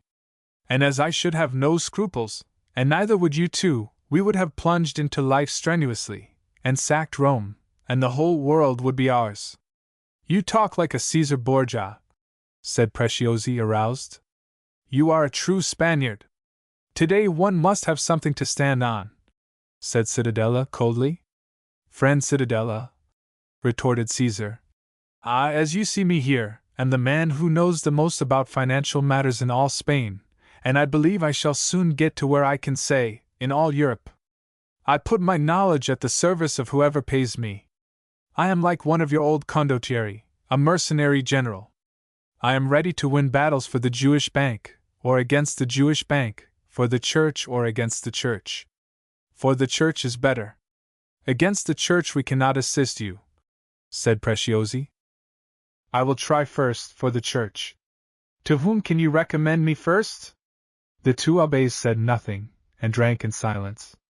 "Perhaps Very would see him," said Cittadella. "H.M.," replied Preciosi. "I rather doubt it." "What sort of a party is he?" asked Caesar. "He is one of those prelati that come out of the College of Nobles," said Cittadella, "and who get on, even if they are no good. Here they consider him a haughty Spaniard, they blame him for wearing his robes, and for always taking an automobile when he goes to Castel Gandolfo. The priests hate him because he is a Jesuit and a Spaniard. And wherein does his strength lie? In the society, and in his knowing several languages. He was educated in England. From what you two tell me of him, he gives me the impression of a fatuous person." A bottle of champagne was brought in and the three of them drank, toasting and touching glasses. "If I were in your place," said Cittadella, after thinking a long while, "I shouldn't try to get at people in high places, but people who are inconspicuous and yet have influence in your country. For instance, Father Herreros, at the convent in Trastevere. And Father Moreau too," added Preciosi. "And if you could talk to Father Ferrer, of the Gregorian University, it wouldn't be a bad idea." "That will be more difficult," said Cittadella. "You could tell them," Preciosi suggested, "that your uncle the Cardinal sent you, and hint that he doesn't want anybody to know that he is backing you. And if somebody should write to my uncle? You mustn't say anything definite. You must speak ambiguously. Besides, in case they did write, we would fix it up in the office." Caesar began to laugh naively. Afterwards, the two abbés, a little excited by the food and the good wine, started in to have a violent discussion, speaking Italian. Caesar paid the bill, and pretending that he had an urgent engagement, took leave of them and went out. A Spanish monk? The next day Caesar went to look up Father Herreros. He had not yet succeeded in forming a plan. His only idea was to see if he could take advantage of some chance, to follow a scent and be on the alert, in case something new should start up on one side or the other. Father Herreros lived in a convent in Trastevere. Caesar took the tram in the Piazza Venezia, and got out after crossing the Tiber, near the Via del Frat. He soon found the convent. It had a yellow portal with a Latin inscription which sang the gymnastic glories of St. Pasquale Balin. Above the inscription there was a picture, in which a monk, no doubt Balin, was dancing among the clouds. On the lintel of the gate were the arms of Spain, and at the sides, two medallions bearing hands wounded in the palm. The convent door was old and quartered. Caesar knocked. A lay brother, with a suspicious glance, came out to admit him, told him to wait, and left him alone. After some while, he came back and asked him to follow him. They went down a small passage and up a staircase, which was at the end, and then along a corridor on the main floor. On one side of this corridor, in his cell, they found Father Herreros. Caesar, after bowing and introducing himself, sat down, as the monk asked him to do, in a chair with its back to the light.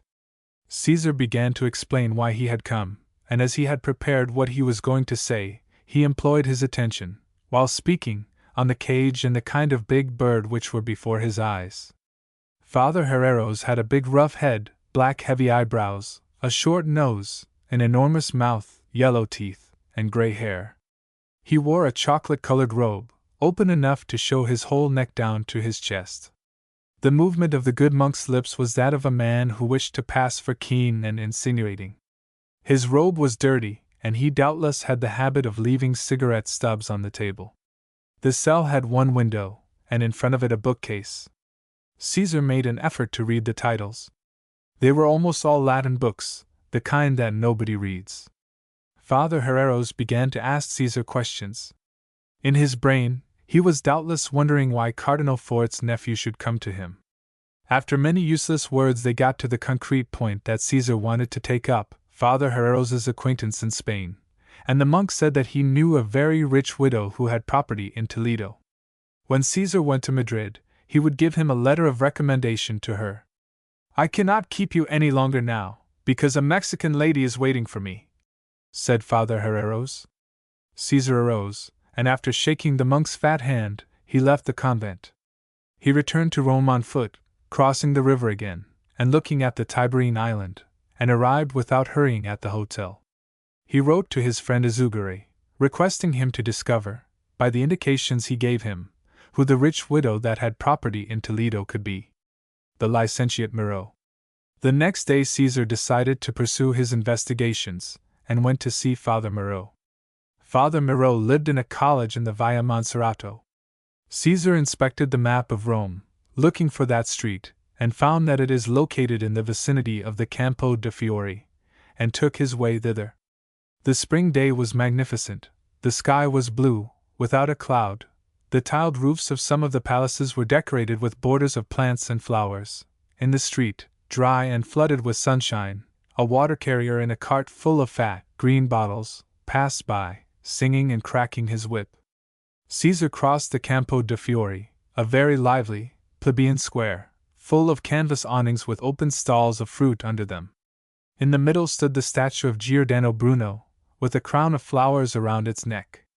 Then he took the Via de' Capillari, a narrow lane and dirty enough. From one side to the other clothes were hung out to dry. He came to the college and entered the church contiguous to it. He asked for Father Moreau, a sacristan with a long mustache and a worn blue overcoat, took him to another entrance, made him mount an old wooden staircase, and conducted him to the office of the man he was looking for. Father Moreau was a tiny little man, dark and filthy, with a worn-out cassock, covered with dandruff, and a large, dirty square cap with a big rosette. "Will you tell me what you want?" said the little priest in a sullen tone.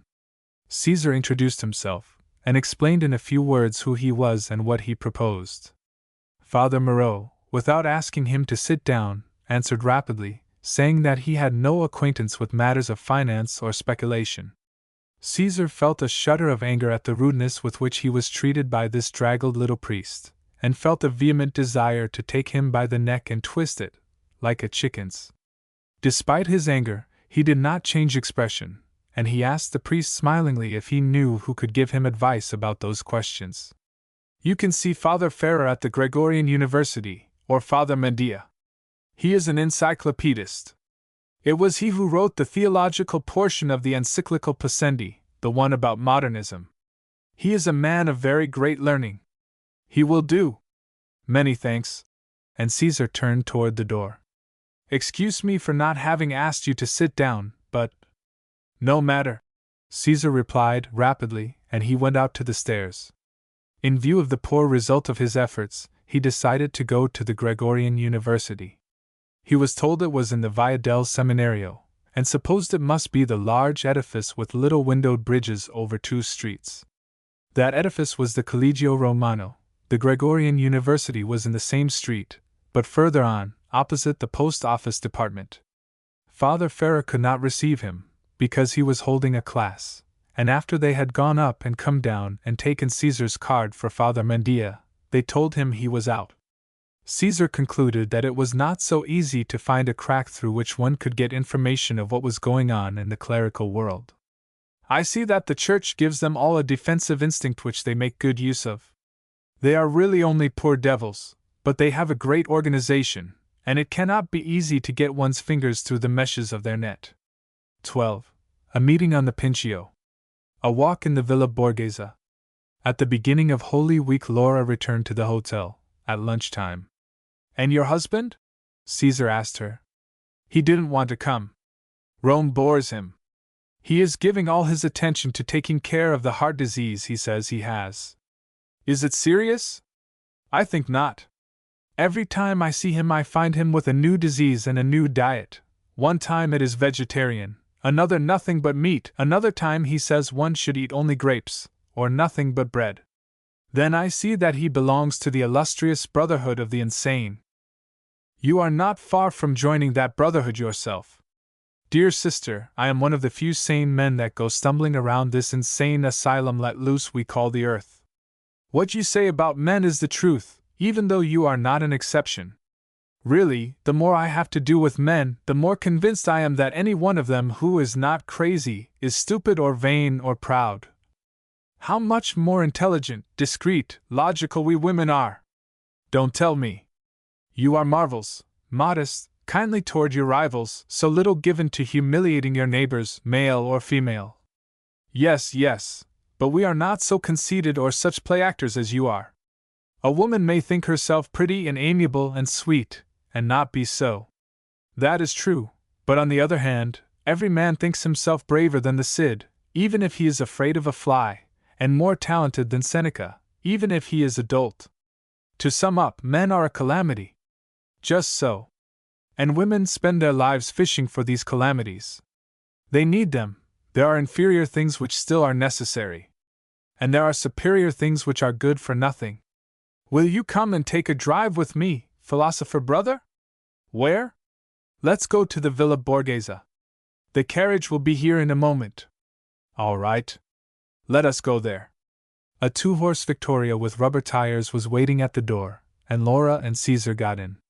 The carriage went past the treasury, and out the Porta Salaria, and entered the gardens of the Villa Borghese.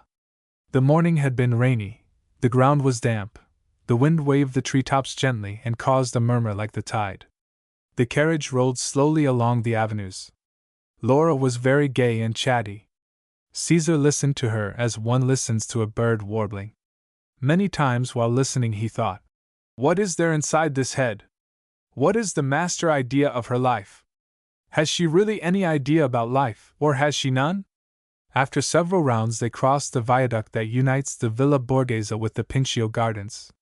From the Pincio Terrace, they approached the great terrace of the gardens by an avenue that has busts of celebrated men along both sides. Poor great men! Exclaimed Caesar. Their statues serve only to decorate a public garden.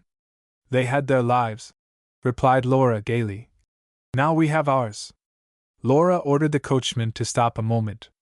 The air was still murmuring in the foliage, the birds singing, and the clouds flying slowly across the sky. A man with a black box approached the carriage to offer them postcards. Buy 2 or 3, said Laura. Caesar bought a few and put them into his pocket. The vendor withdrew and Laura continued to look at Rome with enthusiasm. Oh, how beautiful, how lovely it is! I never get tired of looking at it. It is my favorite city. Oh, fier d'ogni città, donna del mondo! She is no longer mistress of the world, little sister. For me she is. Look at St. Peter's. It looks like a shred of cloud. Yes, that's so. It's of a blue shade that seems transparent. Bells were ringing and great majestic white clouds kept moving along the horizon. On the Janiculum the statue of Garibaldi rose up gallantly into the air, like a bird ready to take wing. When I look at Rome this way, murmured Laura, I feel a pang of grief. Why? Because I remember that I must die, and then I shall not come back to see Rome. She will be here still, century after century, full of sunlight, and I shall be dead. It is horrible, horrible. And your religion? Yes, I know. I believe I shall see other things, but not these things that are so beautiful. You are an Epicurean. It is so beautiful to be alive. They stayed there looking at the panorama. Below, in the Piazza del Popolo, they saw a red tram slipping along, which looked, at that distance, like a toy. A tilbury, driven by a woman, stopped near their carriage. The woman was blonde with green eyes, prominent cheekbones, and a little fur cap. At her feet lay an enormous dog with long flame-colored hair. She must be a Russian, said Caesar. Yes. Do you like that type? She has a lot of character. She looks like one of the women that would order servants to be whipped. The Russian was smiling vaguely.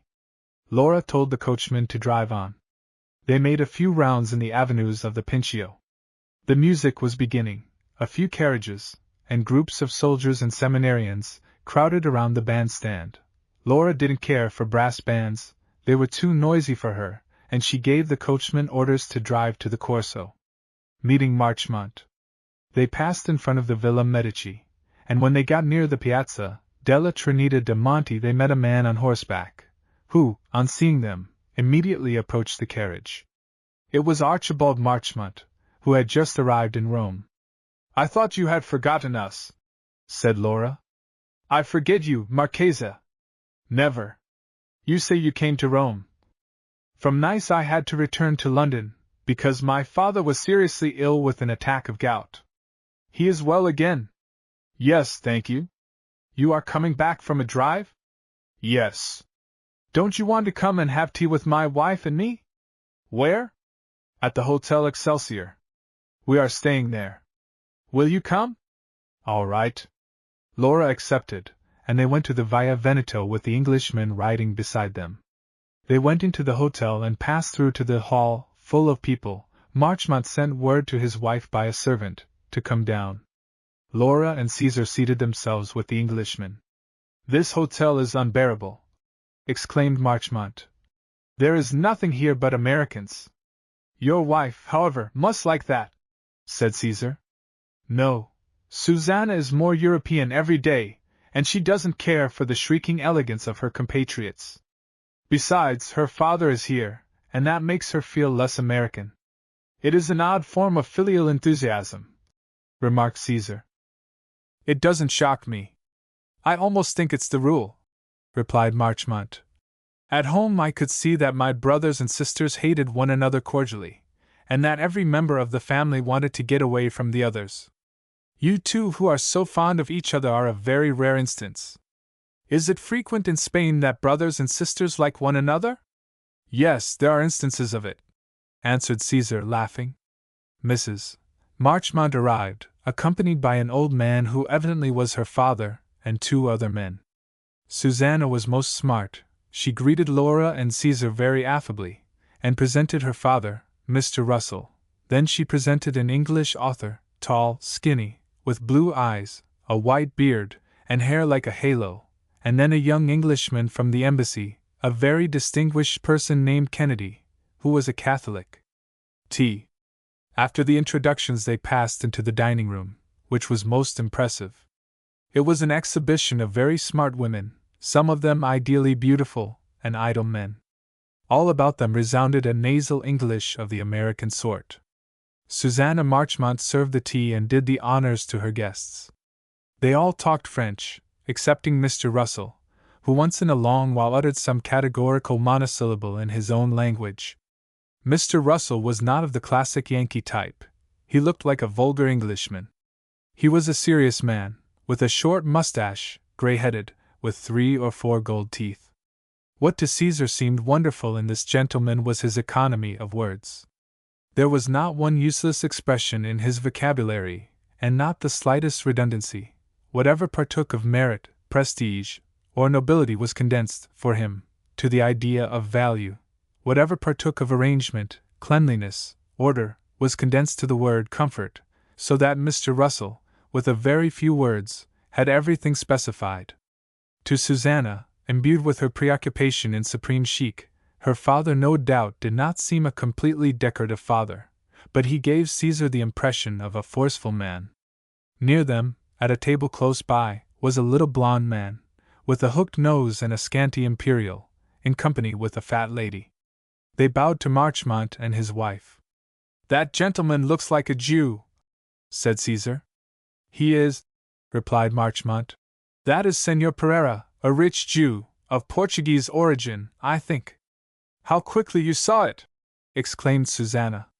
"He has that air of a sick goat, so frequent in Jews."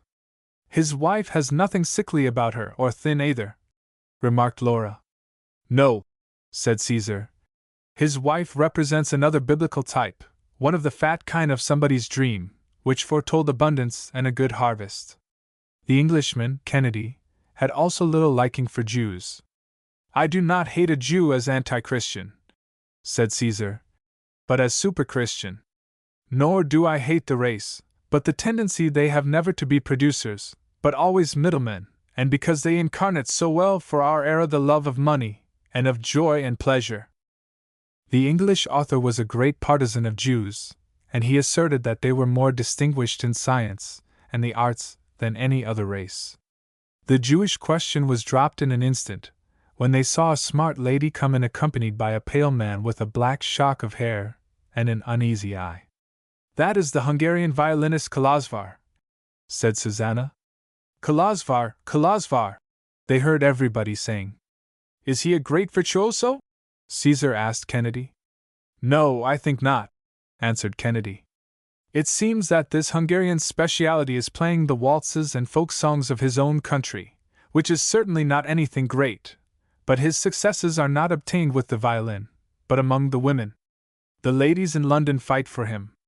His game is to pass himself off as a fallen man, depraved, worn out. There you have his phraseology. They see a man to save, to raise up, and convert into a great artist, and almost all of them yield to this temptation." "That is comical," said Caesar, looking curiously at the fiddler and his lady. "To a Spaniard," replied Kennedy, "it is comical, and probably it would be to an Italian too, but in England there are many women that have a purely imaginative idealism, a romanticism fed on ridiculous novels, and they fall into traps like these, which seem clumsy and grotesque to you here in the South, where people are more clear-sighted and realistic." Caesar watched the brave fiddler, who played the role of a man used up to great perfection. After tea, Susanna invited them to go up to her rooms, and Laura and her brother and Kennedy and Mr. Russell went. The English author had met a colleague, with whom he stayed behind talking, and Marchmont remained in the hall, as if it did not seem to him proper for him to go to his wife's rooms. Susanna's rooms were very high, had balconies on the Via Veneto, and were almost opposite Queen Margherita's palace. One overlooked the garden and could see the Queen Mother taking her walks, which is not without its importance for persons who live in a republic. Susanna was most amiable to Laura, repeated to all of them her invitation to come and see her again, and after they had all promised to see one another frequently, Caesar and Laura went down to their carriage, and took a turn on the Corso by twilight. 13. Aesthetics and Demagogy.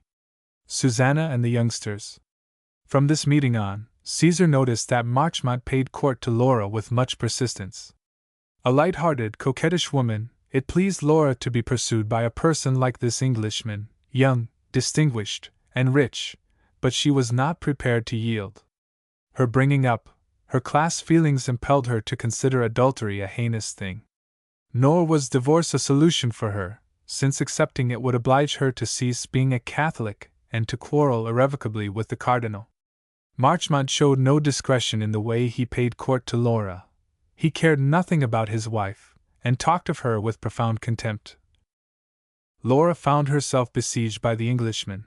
She couldn't decide to discourage him entirely, and at critical moments she would take the train, go off to Naples, and come back 2 or 3 days later, doubtless with more strength for withstanding the siege. "As a matter of reciprocal justice, since he makes love to my sister, I ought to make love to his wife," thought Caesar, and he went several times to the Hotel Excelsior to call on Susanna. The Yankee wife was full of complaints against her husband. Her father had advised her simply to get a divorce, but she didn't want to.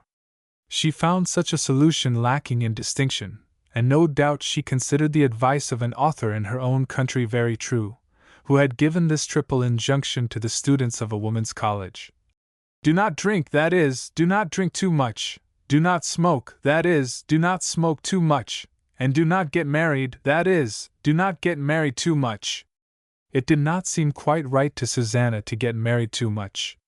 Besides, she had a desire to become a Catholic. One day she questioned Caesar about it. "You want to change your religion?" exclaimed Caesar. "What for? I don't believe you are going to find your lost faith by becoming a Catholic." "And what do you think about it, Kennedy?" Susanna asked the young Englishman, who was there too. "To me, a Catholic woman seems doubly enchanting." "You would not marry a woman who wasn't a Catholic?"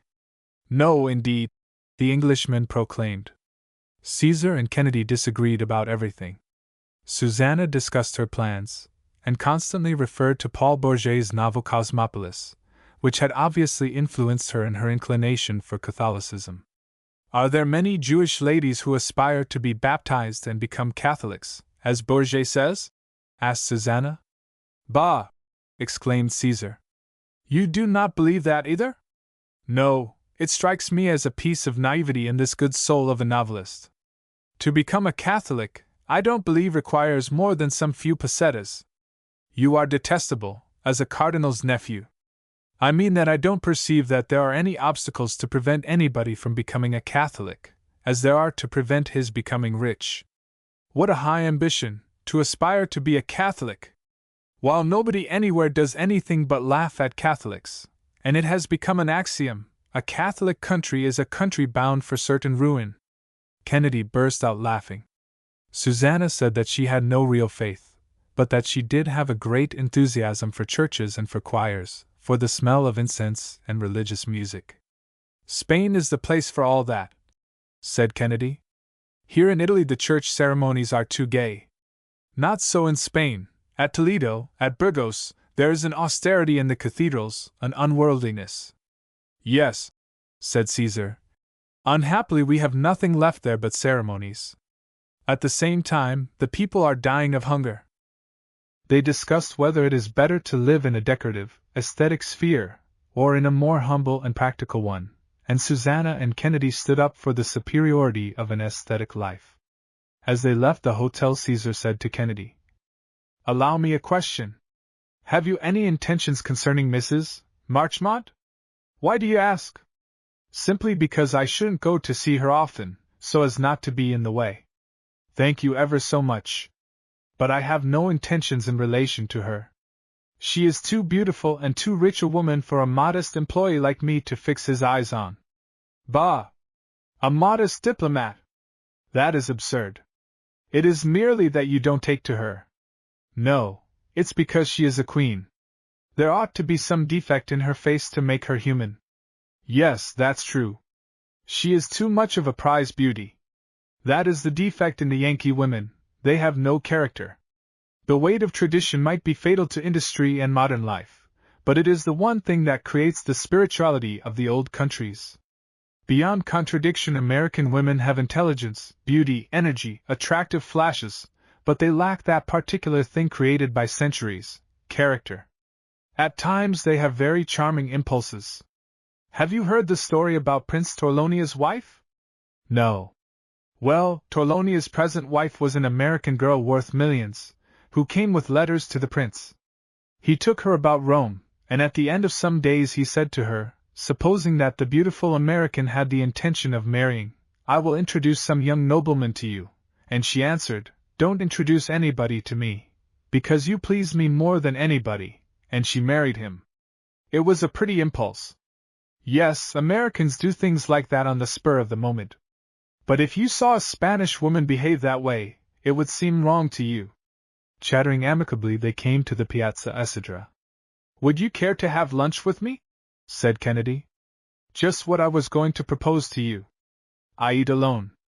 "I do not. I eat with my sister." "The Marchesa di Vaccarone?" "Yes."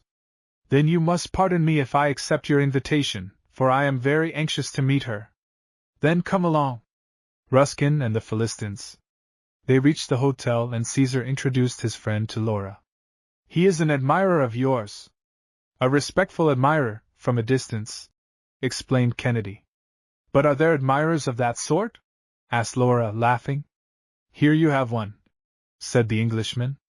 I have known you by sight ever since I came to Rome, and have never had the pleasure of speaking to you until today. And have you been here a long time? Nearly 2 years. And do you like Rome, eh? I should say so. At first I didn't, I must admit. It was a disappointment to me. I had dreamed so much about Rome, and Kennedy talked of the books and guides he had read about the Eternal City. I must admit that I had never dreamed about Rome, said Caesar. And you boast of that? Asked Laura. No, I don't boast of it, I merely state it. I understand how agreeable it is to know things. Caesar died here. Cicero made speeches here. St. Peter stumbled over this stone. It is fine. But not knowing things is also very comfortable. I am rather like a barbarian walking indifferently among monuments he knows nothing about. Doesn't such an idea make you ashamed? No, why? It would be a bother to me to know a lot of things offhand. To pass by a mountain and know how it was thrown up, what it is composed of, what its flora and fauna are, to get to a town and know its history in detail. What things to be interested in. It's tiresome. I hate history too much. I far prefer to be ignorant of everything, and especially the past, and from time to time to offer myself a capricious, arbitrary explanation. But I think that knowing things not only is not tiresome, said Kennedy, but is a great satisfaction. You think even learning things is a satisfaction? Thousands of years ago one could know things almost without learning them. Nowadays, in order to know, one has to learn. That is natural and logical. Yes, certainly. And the effort to learn about useful things seems natural and logical to me too, but not to learn about merely agreeable things. To learn medicine and mechanics is logical, but to learn to look at a picture or to hear a symphony is an absurdity. Why? At any rate, the neophytes that go to see a Raphael picture or to hear a Bach sonata and have an exclamation already, give me the sad impression of a flock of lambs. As for your sublime pedagogues of the Ruskin type, they seem to me to be the fine flower of priggishness, of pedantry, of the most objectionable bourgeoisie. What things your brother is saying! Exclaimed Kennedy. You shouldn't notice him, said Laura. Those artistic pedagogues enrage me. They remind me of Protestant pastors and of the friars that go around dressed like peasants, and who I think are called brothers of the Christian doctrine. The pedagogues are brothers of the aesthetic doctrine, one of the stupidest inventions that ever occurred to the English. I don't know which I find more ridiculous, the Salvation Army or Ruskin's books. Why have you this hatred for Ruskin? I find him an idiot. I only skimmed through a book of his called The 7 Lamps of Architecture, and the first thing I read was a paragraph in which he said that to use an imitation diamond or any other imitation stone was a lie, an imposition, and a sin. I immediately said, this man who thinks a diamond is the truth and pastes a lie, is a stupid fool who doesn't deserve to be read. Yes, all right, you take one point of view and he takes another. I understand why Ruskin wouldn't please you. What I do not understand is why you find it absurd that if a person has a desire to penetrate into the beauties of a symphony or a picture, he should do so. What is there strange in that? You are right, said Caesar. Whoever wants to learn, should. I have done so about financial questions. Is it true that your brother knows all about questions of money? Kennedy asked Laura. He says so. I haven't much belief in his financial knowledge. No, I have not. You are a sort of dilettante, half nihilist, half financier. You would like to pass for a tranquil, well-balanced man, for what is called a Philistine, but you cannot compass it. I will compass it. It is true that I want to be a Philistine, but a Philistine out in the real world. All those great artists you people admire, Goethe, Ruskin, were really Philistines, who were in the business of being interested in poetry and statues and pictures. Moncada, you are a sophist, said Kennedy. Possibly I am wrong in this discussion, retorted Caesar, but the feeling I have is right. Artists irritate me, They seem to me like old ladies with a flatulency that prevents their breathing freely. Kennedy laughed at the definition. Chic and the Revolution. I understand hating bad kings and conquerors, but artists? What harm do they do? Said Laura. Artists are always doing harm to the whole of humanity. They have invented an aesthetic system for the use of the rich, and they have killed the revolution. The chic put an end to the revolution. And now everything is coming back. Enthusiasm for the aristocracy, for the church, the cult of kings. People look backward and the revolutionary movement is paralyzed.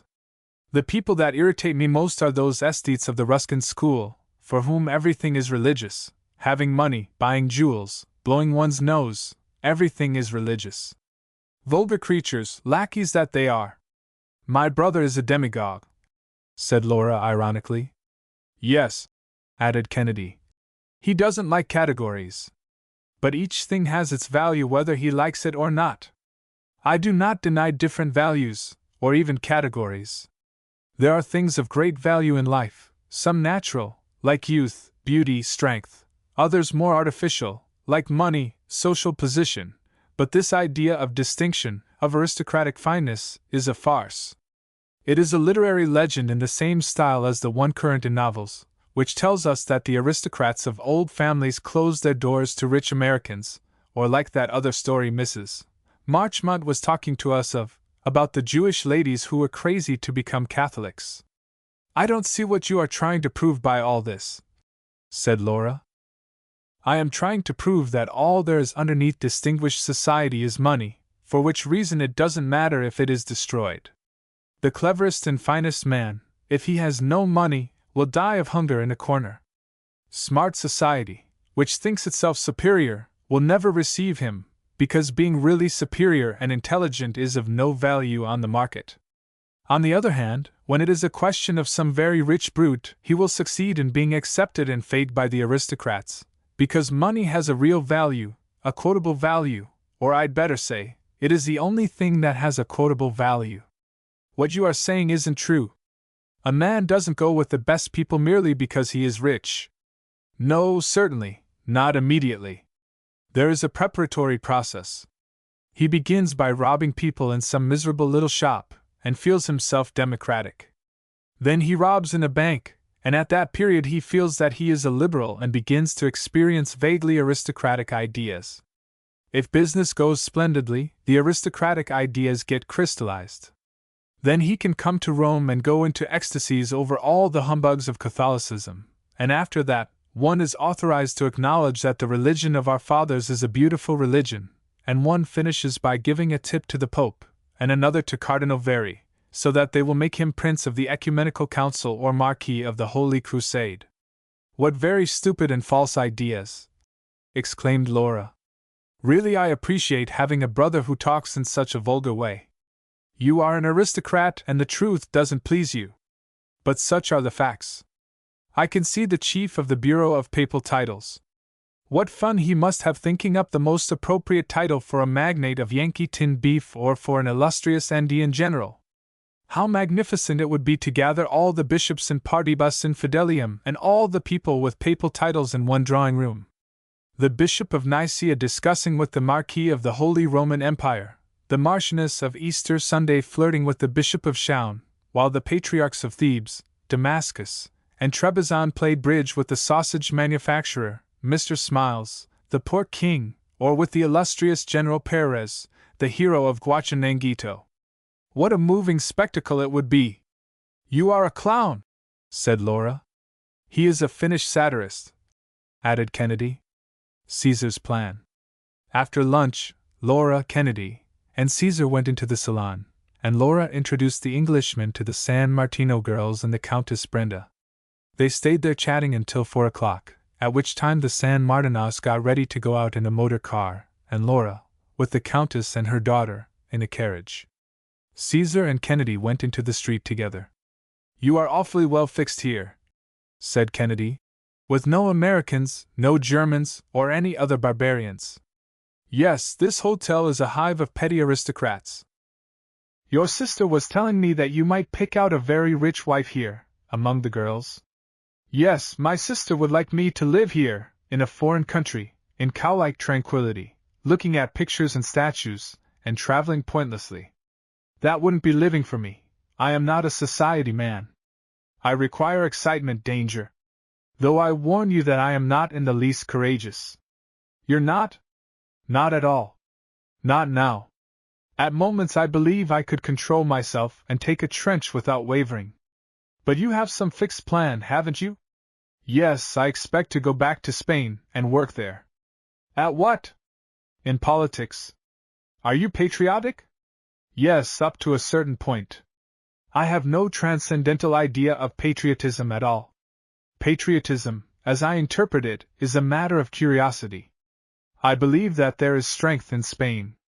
If this strength could be led in a given direction, where would it get to? That is my form of patriotism. As I say, it is an experimental form. Kennedy looked at Caesar with curiosity. And how can it help you with your plans to stay here in Rome? He asked. It can help me. In Spain nobody knows me. This is the only place where I have a certain position, through being the nephew of a cardinal. I am trying to build on that. How am I going to arrange it? I don't know. I am feeling out my future course, taking soundings. But the support you could find here would be all of a clerical nature, said Kennedy. Of course. But you are not clerical. No, but it is necessary for me to climb. Afterwards there will be time to change. You are not taking it into account, my dear Caesar, that the Church is still powerful and that it doesn't pardon people who impose upon it. Bah! I am not afraid of it. And you were just saying you are not courageous. You are courageous, my dear man. After this, I don't doubt of your success. I need data. If I can furnish you with any.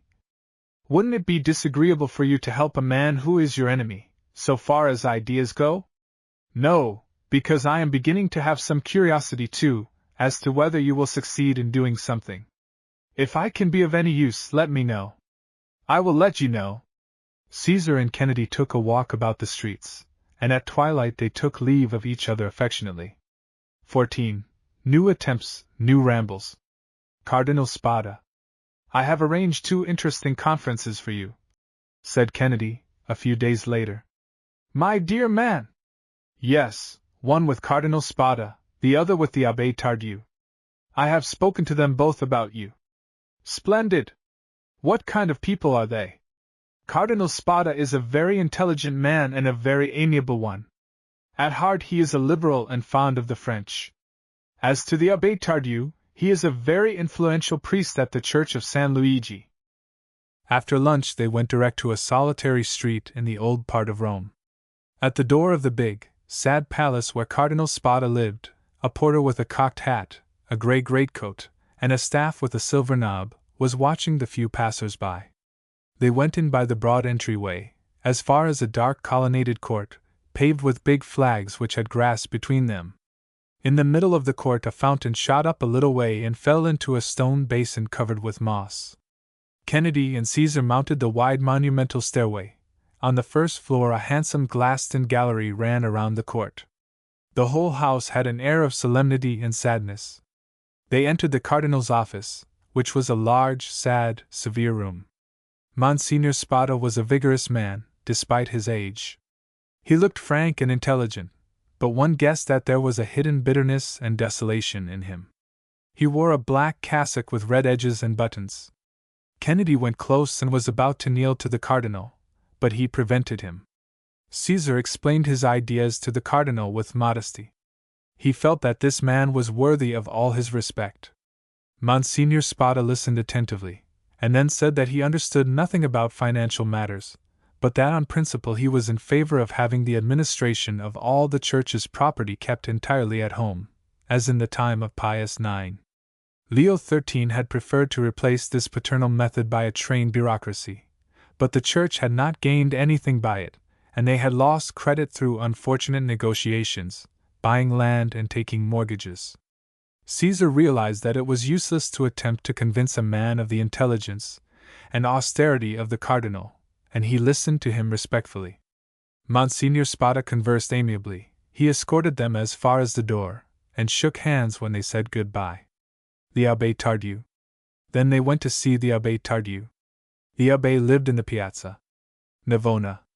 His office, furnished in modern style, produced the effect of a violent contrast with Cardinal Spada's sumptuous study, and yet brought it to mind. The Abbé Tardieu's workroom was small, worldly, full of books and photographs. The Abbé, a tall young man, thin, with a rosy face, a long nose, and a mouth almost from ear to ear, had the air of an astute but jolly person, and laughed at everything said to him. He was liveliness personified. When they entered his office, he was writing and smoking. Caesar explained about his financial knowledge, and how he had gone on acquiring it, until he got to the point where he could discern a law, a system, in things where others saw nothing more than chance. The Abbé Tardieu promised that if he knew a way to utilize Caesar's knowledge, he would send him word. In respect to giving him letters of introduction to influential persons in Spain, he had no objection. They took leave of the Abbé. "All this has to go slowly," said Kennedy. "Of course. One cannot insist that it should happen all at once." Bernini.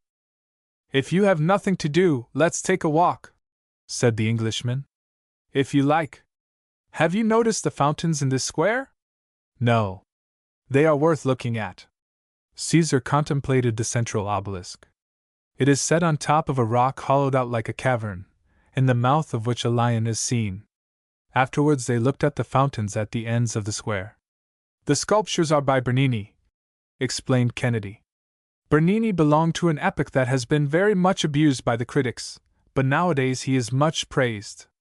He enchants me. It is rather a mixed style, don't you think?" "Yes." "The artist is not living? For heaven's sake, man!" "No."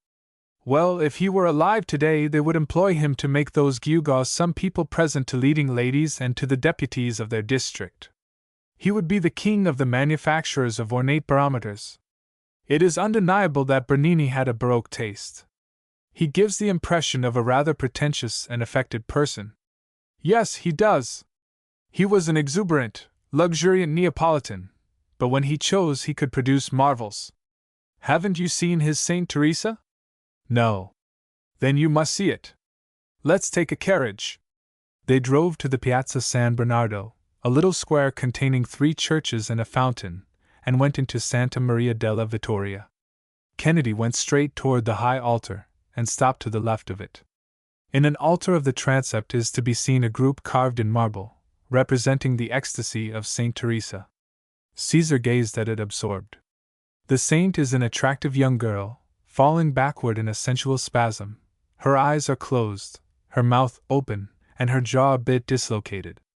In front of the swooning saint is a little angel who smilingly threatens her with an arrow.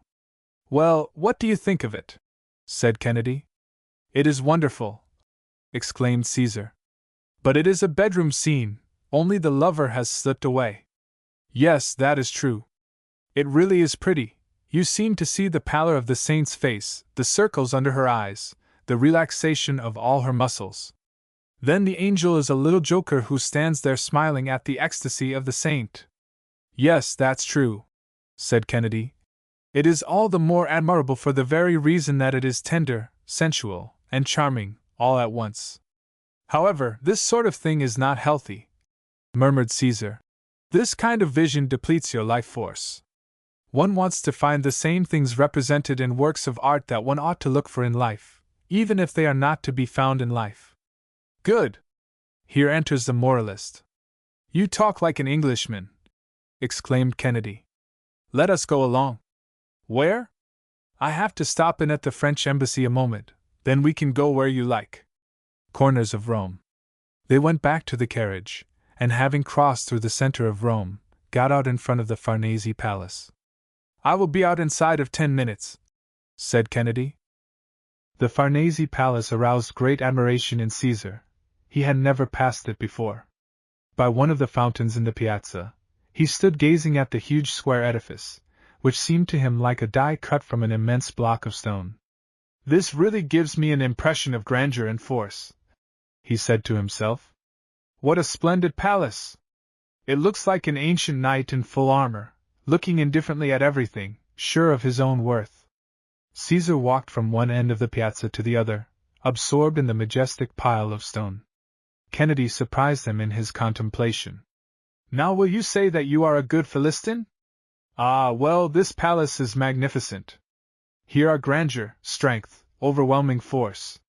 Yes, it is magnificent, but very uncomfortable, my French colleagues tell me." Kennedy related the history of the Farnese Palace to Caesar. They went through the Via del Mascherone and came out into the Via Giulia. "This Via Giulia is a street in a provincial capital," said Kennedy. "Always sad and deserted. A cardinal or two who like isolation are still living here." At the entrance to the Via dei Farnese, Caesar stopped to look at two marble tablets set into the wall at the two sides of a chapel door. Cut on the tablets were skeletons painted black, on one the words, "Alms for the poor dead bodies found in the fields," and on the other, "Alms for the perpetual lamp in the cemetery." "What does this mean?" said Caesar. "That is the church of the orison of the confraternity of death. The tablets are modern."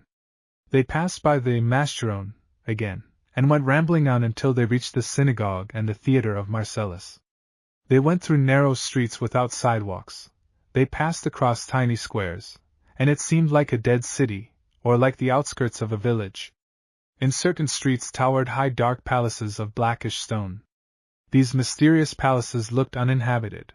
The gratings were eaten with rust, all sorts of weeds grew on the roofs, and the balconies were covered with climbing plants. At corners, set into the wall, one saw niches with glass fronts. A painted Madonna, black now, with silver jewels and a crown, could be guessed at inside, and in front a little lantern swung on a cord. Suddenly a cart would come down one of these narrow streets without sidewalks, driving very quickly and scattering the women and children seated by the gutter. In all these poor quarters there were lanes crossed by ropes loaded with torn washing. There were wretched black shops from which an odor of grease exhaled.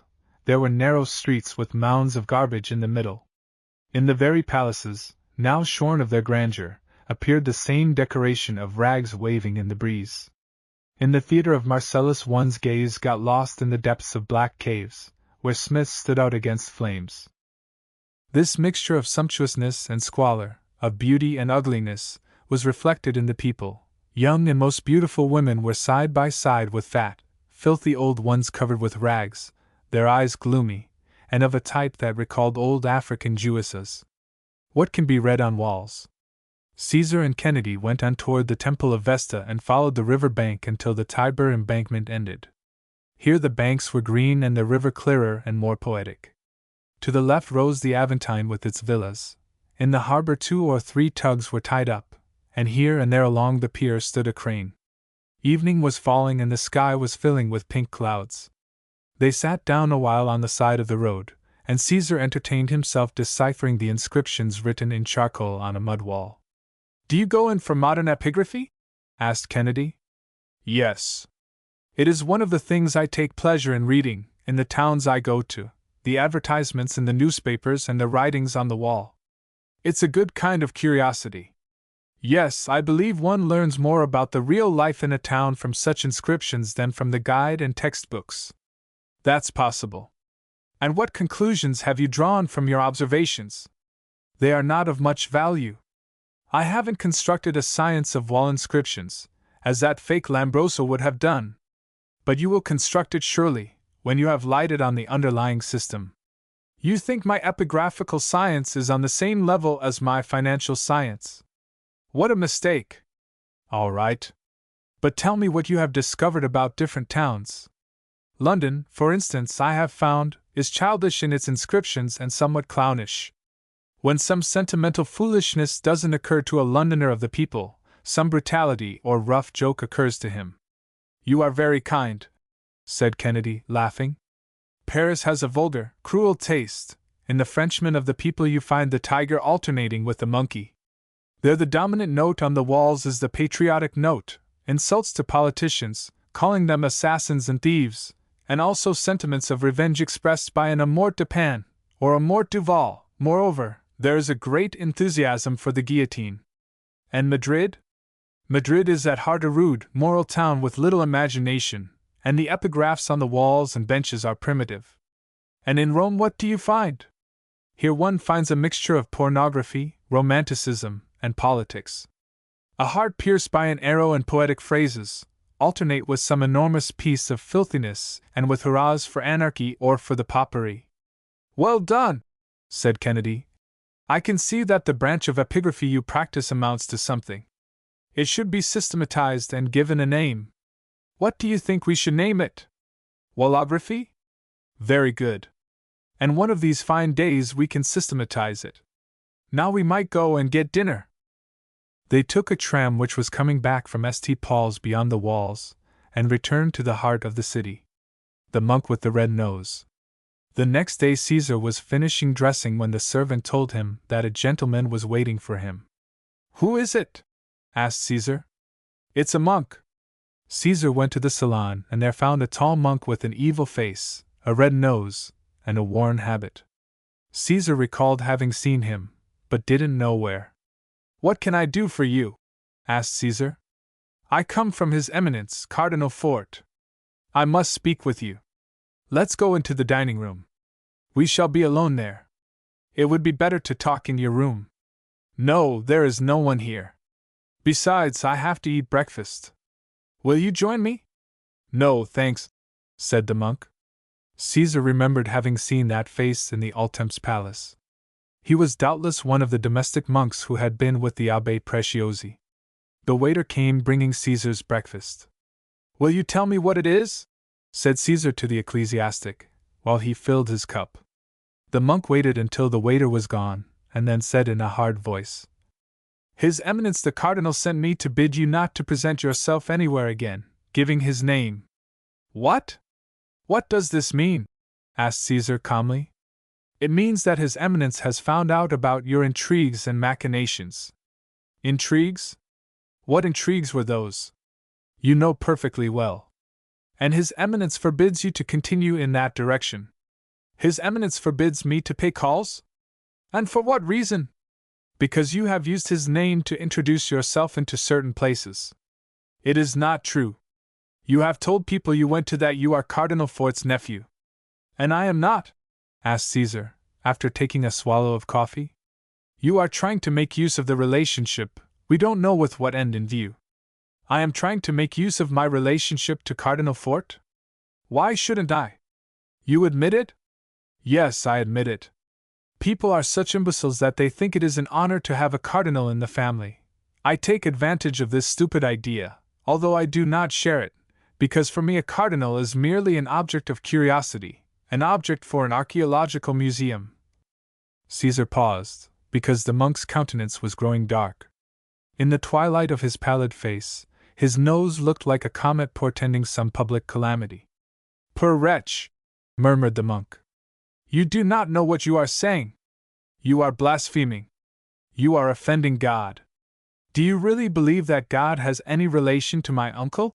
Asked Caesar, paying more attention to his toast than to his visitor. And then he added, The truth is that it would be extravagant behavior on the part of God. The monk looked at Caesar with terrible eyes. Those gray eyes of his, under their long, black, thick brows, shot lightning. Poor wretch! Repeated the monk.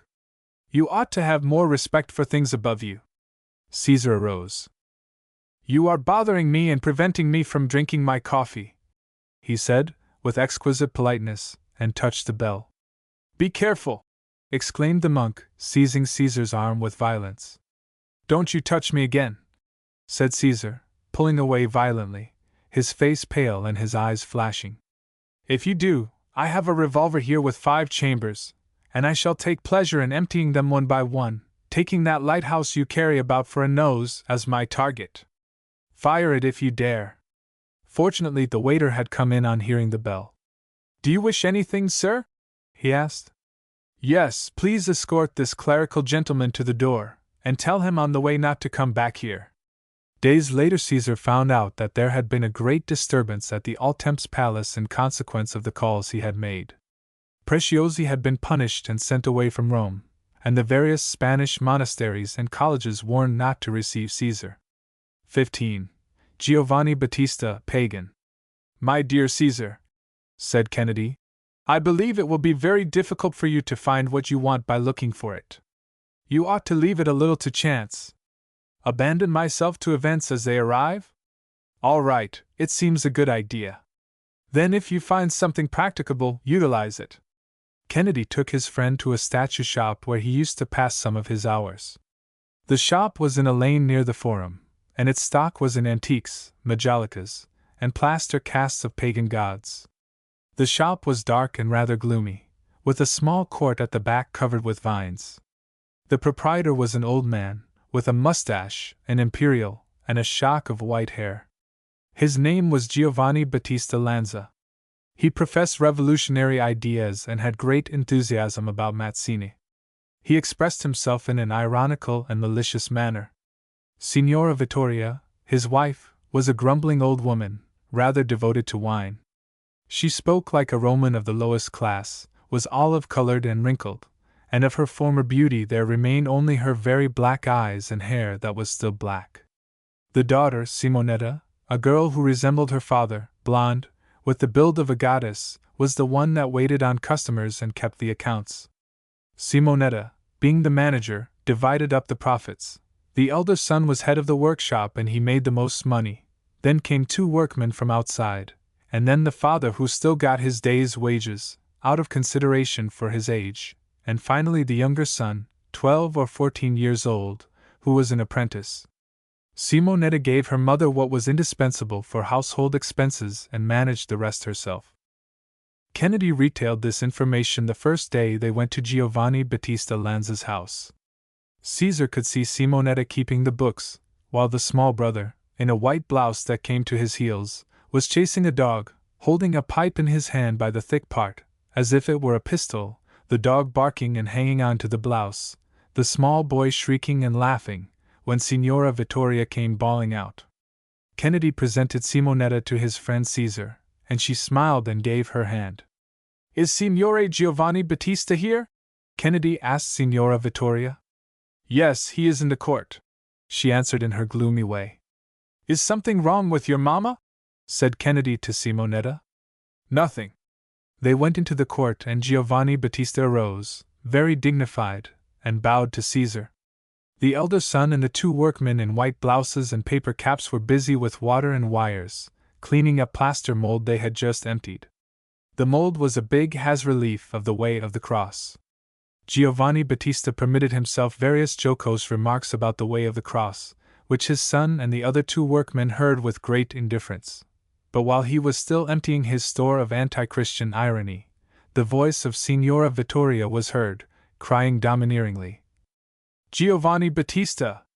What is it? That's enough, that's enough! I can hear you from here." "That's my wife," said Giovanni Battista. "She doesn't like me to be lacking in respect for plaster saints." "You are a pagan!" screamed the old woman. You shall see what will happen to you." "What do you expect to have happened to me, darling?" "Leave her alone," exclaimed the elder son, ill at ease. "You always have to be making mother fly into a rage." "No, my boy, no, she is the one who makes me fly into a rage. Giovanni Battista is used to living among gods," said Kennedy, "and he despises saints." "No, no," replied the cast maker. "Some saints are all right. If all the churches had figures by Donatello or Rabbia, I would go to church oftener. But to go and look at those statues in the Jesuit churches, those figures with their arms spread and their eyes rolling. Oh no! I cannot look at such things." Caesar could see that Giovanni Battista expressed himself very well, but that he was not precisely a star when it came to working. After the mold for the bas-relief was cleaned and fixed, the cast maker invited Caesar and Kennedy to have a glass of wine in a wine shop near by. "How's this, are you leaving already, father?" said Simonetta, as he went through the shop to get to the street.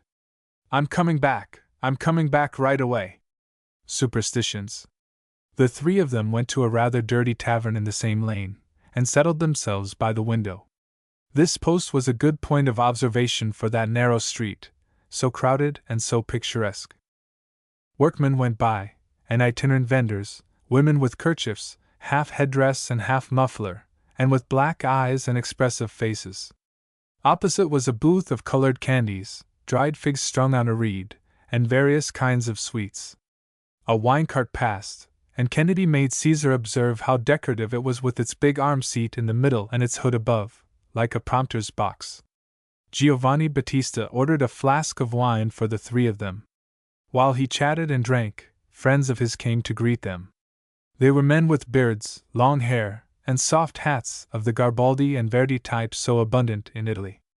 Among them were two serious old men. One was a model, a native of Frascati, with the face of a venerable apostle. The other, for contrast, looked like a buffoon and was the possessor of a grotesque nose, long, thin at the end and adorned with a red wart. "My wife has a deadly hatred for all of them," said Giovanni Battista, laughing. "And why so?" asked Caesar. "Because we talk politics and sometimes they ask me for a few pennies." "Your wife must have a lively temper," said Caesar. "Yes, an unhappy disposition, good, awfully good, but very superstitious. Christianity has produced nothing but superstitions." "Giovanni Battista is a pagan, as his wife well says," asserted Kennedy. "What superstitions has your wife?" asked Caesar. "All of them. Romans are very superstitious, and my wife is a Roman. If you see a hunchback, it is good luck. If you see three, then your luck is magnificent and you have to swallow your saliva 3 times. On the other hand, if you see a humpbacked woman, it is a bad omen, and you must spit on the ground to keep away the jettatura. 3 priests together is a very good sign. We ought all to get along very well in Rome, because we see 3 and up to 30 priests together. A spider is also very significant," said Kennedy. "In the morning it is of bad augury, and in the evening good." "And at noon?" asked Caesar. "At noon," answered Lanza, laughing, "it means nothing to speak of. But if you wish to make sure whether it is a good auspice or a bad, you kill the spider and count its legs. If they are an even number, it is a good omen, if uneven, bad. But I believe spiders always have an even number of legs," said Caesar. "Certainly," responded the old man. "But my wife swears they do not, that she has seen many with 7 and 9 legs. It is religious unreasonableness." "Are there many people like that, so credulous?" asked Caesar. "Oh, lots," replied Lanza. "In the shops you will find amulets, horns, hands made of coral or horseshoes, all to keep away bad luck. My wife and the neighbor women play the lottery, by combining the numbers of their birthdays, and the ages of their fathers, their mothers, and their children. When some relative dies, they make a magic combination of the dates of birth and death, the day and the month, and buy a lottery ticket. They never win, and instead of realizing that their systems are of no avail, they say that they omitted to count in the number of letters in the name, or something of that sort. It is comical, so much religion and so much superstition." "But you confuse religion and superstition, my friend," said Kennedy. "It's all the same," answered the old man, smiling his suavely ironical smile. "There is nothing except nature." "You do not believe in miracles, Giovanni Battista?" asked the Englishman. "Yes, I believe in the earth's miracles, making trees and flowers grow, and the miracle of children's being born from their mothers. The other miracles I do not believe in." "What for?" "They are so insignificant beside the works of nature." "He is a pagan," Kennedy again stated. Young painters. They were chatting, when 3 young lads came into the tavern, all 3 having the air of artists: black clothes, soft hats, flowing cravats, long hair, and pipes. "2 of them are fellow countrymen of yours," Kennedy told Caesar. "They are Spanish painters," the old man added. "The other is a sculptor who has been in the Argentine, and he talks Spanish too." The 3 entered and sat down at the same table and were introduced to Caesar. Everybody chattered. Buonacassi, the Italian, was a real type. Of very low stature, he had a giant's torso and strong little legs. His head was like a woebegone eagle, his nose hooked, thin, and reddish, eyes round, and hair black. Buonacassi proved to be gay, exuberant, changeable, and full of vehemence. He explained his artistic ideas with picturesque warmth, mingling them with blasphemies and curses. Things struck him as the best or the worst in the world. For him there doubtless were no middle terms. One of the two Spaniards was serious, grave, jaundiced, sour-visaged, and named Cortez. The other, large, ordinary, fleshy, and coarse, seemed rather a bully.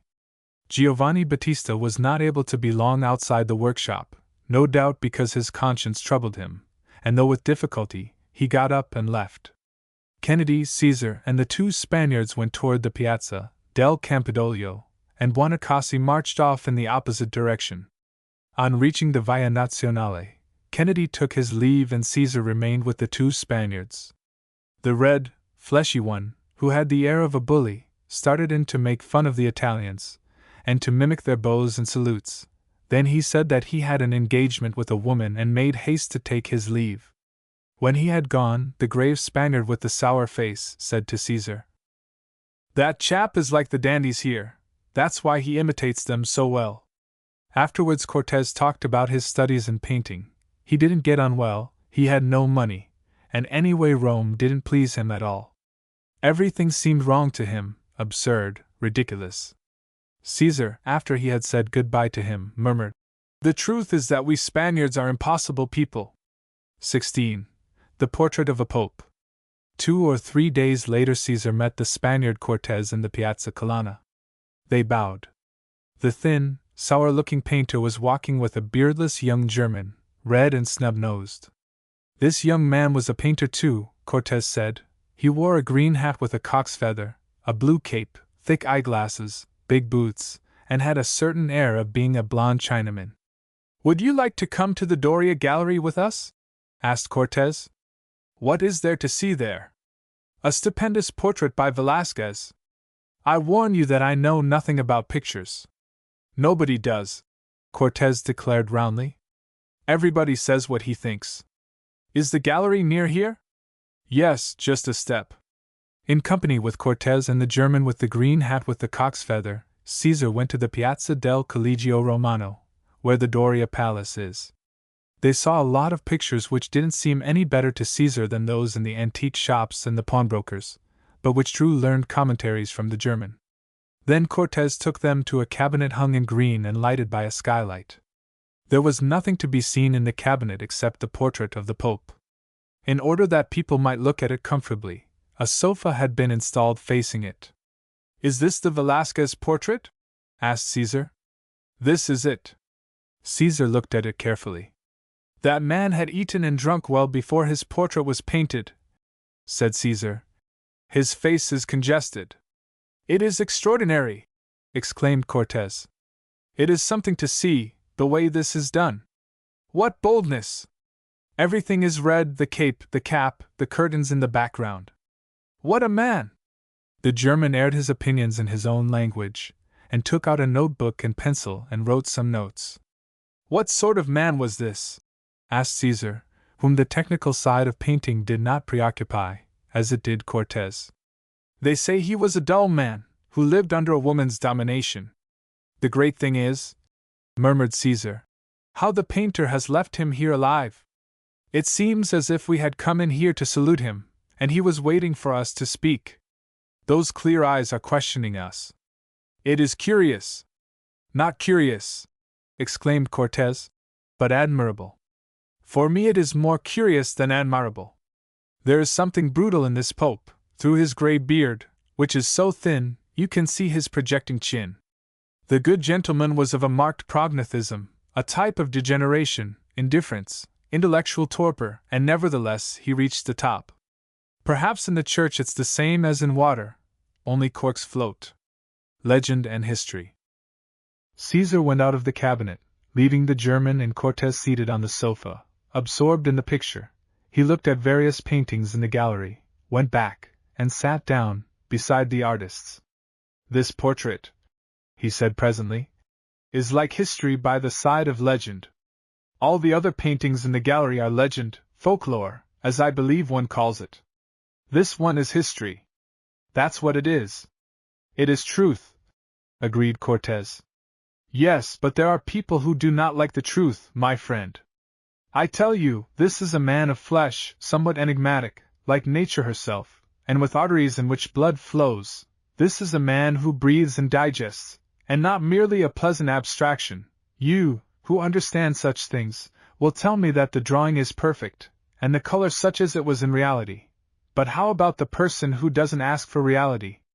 Stendhal, the writer, was affected that way by this picture, said Cortez.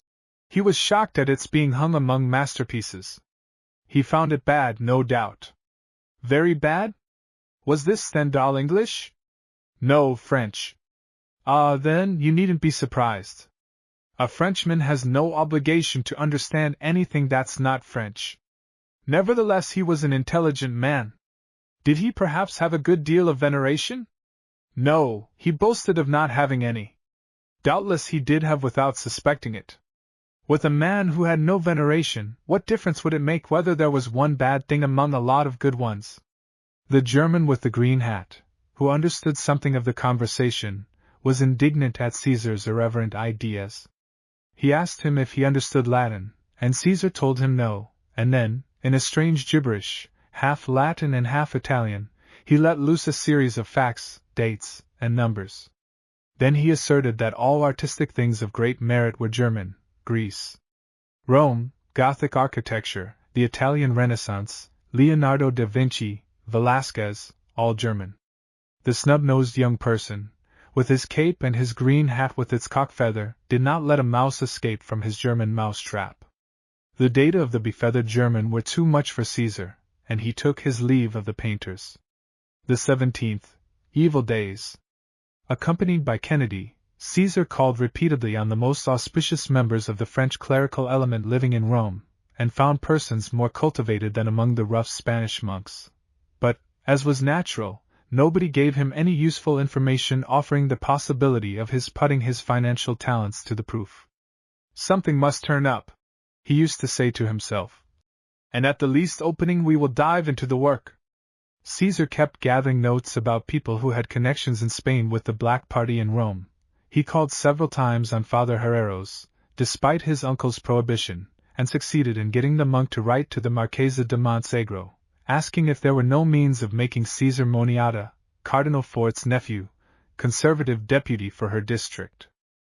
The Marchesa wrote back that it was impossible. The conservative deputy for the district was very popular and a man with large properties there.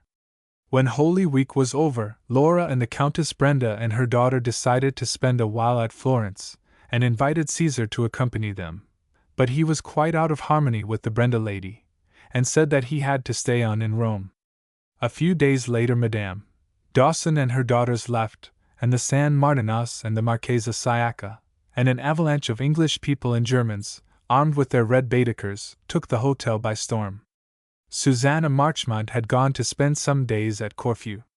In less than a week Caesar remained alone, knowing nobody in the hotel, and despite his believing that he was going to be perfectly indifferent about this, he felt deserted and sad.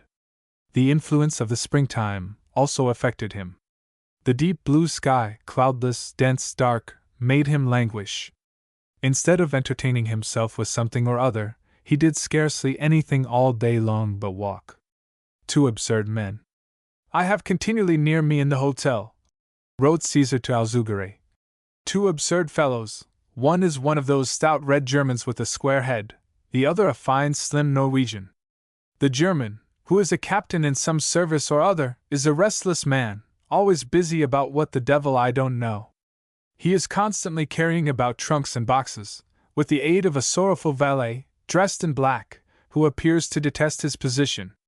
The captain must devote the morning to doing gymnastics, for I hear him from my room, which is next to his, jumping and dropping weights on the floor, each of which must weigh half a ton, to judge by the noise they make. He does all this to vocal commands, and when some feat doesn't go right he reprimands himself. This German isn't still a moment. He opens the salon door, crosses the room, stands at the window, takes up a paper, puts it down. He is a type that makes me nervous. The Norwegian at first appeared to be a reasonable man, somewhat sullen. He looked frowningly at me, and I watched him equally frowningly, and took him for a thinker, an Ibsenite whose imagination was lost among the ice of his own country. Now and then I would see him walking up and down the corridor, rubbing his hands together so continuously and so frantically that they made a noise like bones. Suddenly, this gentleman is transformed as if by magic. He begins to joke with the servants, he seizes a chair and dances with it, and the other day I saw him alone in the salon marching around with a paper hat on his head, like children playing soldiers, and blowing on a cornet, also made of paper. I stared at him in amazement. He smiled like a child, and asked if he was disturbing me. No, not in the least, I told him. I have asked in the hotel if this man is crazy, and they have told me that he is not, but is a professor, a man of science, who is known to have these strange fits of gaiety. Another of the Norwegian's doings has been to compose a serenade, with a vulgar melody that would disgust you, and which he has dedicated a La Bella Italia. He wrote the Italian words himself, but as he knows no music, he had a pianist come here and write out his serenade. What he especially wants is that it should be full of sentiment, and so the pianist arranged it with directions and many pauses, which satisfied the Norwegian. Almost every night the serenade a La Bella Italia is sung. Somebody who wants to amuse himself goes to the piano, the Norwegian strikes a languid attitude and chants his serenade. Sometimes he goes in front of the piano, sometimes behind, but invariably he hears the storm of applause when it ends, and he bows with great gusto.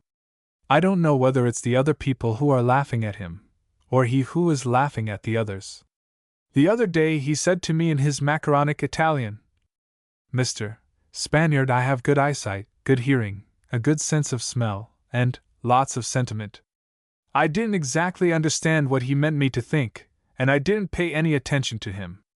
It seems that the Norwegian is going away soon, and as the day of his departure approaches, he grows funereal. The sadness of life. I don't know why I don't go away. Caesar wrote to his friend another time. When I go out in the evening and see the ochre-colored houses on both sides and the blue sky above, a horrible sadness takes me. These spring days oppress me, make me want to weep. It seems to me it would be better to be dead, leaving no tomb or name or other ridiculous and disagreeable thing, but disappearing into the air or the sea. It doesn't seem natural, but I have never been so happy as one time when I was in Paris sick, alone and with a fever. I was in an hotel room and my window looked into the garden of a fine house, where I could see the tops of the trees, and I transformed them into a virgin forest, wherein marvelous adventures happened to me. Since then I have often thought that things are probably neither good nor bad, either sad nor happy, in themselves. He who has sound, normal nerves, and a brain equally sound, reflects the things around him like a good mirror, and feels with comfort the impression of his conformity to nature. Nowadays we who have nerves all upset and brains probably upset too, form deceptive reflections. And so, that time in Paris, sick and shut in, I was happy, and here, sound and strong, when toward nightfall, I look at the splendid skies, the palaces, the yellow walls that take an extraordinary tone, I feel that I am one of the most miserable men on the planet. One Sunday afternoon. His lack of tranquility led Caesar to make absurd resolutions which he didn't carry out. One Sunday in the beginning of April, he went out into the street, disposed to take a walk outside of Rome, following the road anywhere it led. A hard, fine rain was falling, the sky was gray, the air mild, the streets were full of puddles, the shops closed, a few flower merchants were offering branches of almond in blossom. Caesar was very depressed. He went into a church to get out of the rain. The church was full. There were many people in the center of it. He didn't know what they were doing. Doubtless they were gathered there for some reason, although Caesar didn't understand what. Caesar sat down on a bench, worn out. He would have liked to listen to organ music, to a boy choir. No ideas occurred to him but sentimental ones. Some time passed, and a priest began to preach. Caesar got up and went into the street. I must get rid of these miserable impressions, get back to noble ideas. I must fight this sentimental leprosy. He started to walk with long strides through the sad, empty streets. He went toward the river and met Kennedy, who was coming back, he told him, from the studio of a sculptor friend of his. You look like desolation. What has happened to you? Nothing, but I am in a perfectly hellish humor. I am melancholy too. It must be the weather. Let's take a walk. They went along the bank of the Tiber. Full of clay, more turbid than ever, and very high between the white embankments hemming it in, the river looked like a big sewer. This is not the Coerulus Tibris that Virgil speaks of in the Aeneid, which presented itself to Aeneas in the form of an ancient man with his head crowned with roses, said Kennedy. No, this is a horrible river, Caesar opined. They followed the shore, past the Castel Sant'Angelo and the bridge with the statues. From the embankment, to the right, they could now see narrow lanes, sunk almost below the level of the river. On the other bank a new, white edifice towered in the rain. They went as far as the Piazza d'Armi, and then came back at nightfall to Rome. The rain was gradually ceasing and the sky looked less threatening. A file of greenish gaslights followed the river wall and then crossed over the bridge. They walked to the Piazza del Popolo and through the Via Babuino to the Piazza di Spagna. Would you like to go to a Benedictine abbey tomorrow? Asked Kennedy. All right. And if you are still melancholy, we will leave you there. The abbey. The next day, after lunch, Kennedy and Caesar went to visit the Abbey of San Anselmo on the Aventine. The abbot, Hildebrand, was a friend of Kennedy's, and like him an Englishman. They took a carriage and Kennedy told it to stop at the church of Santa Sabina.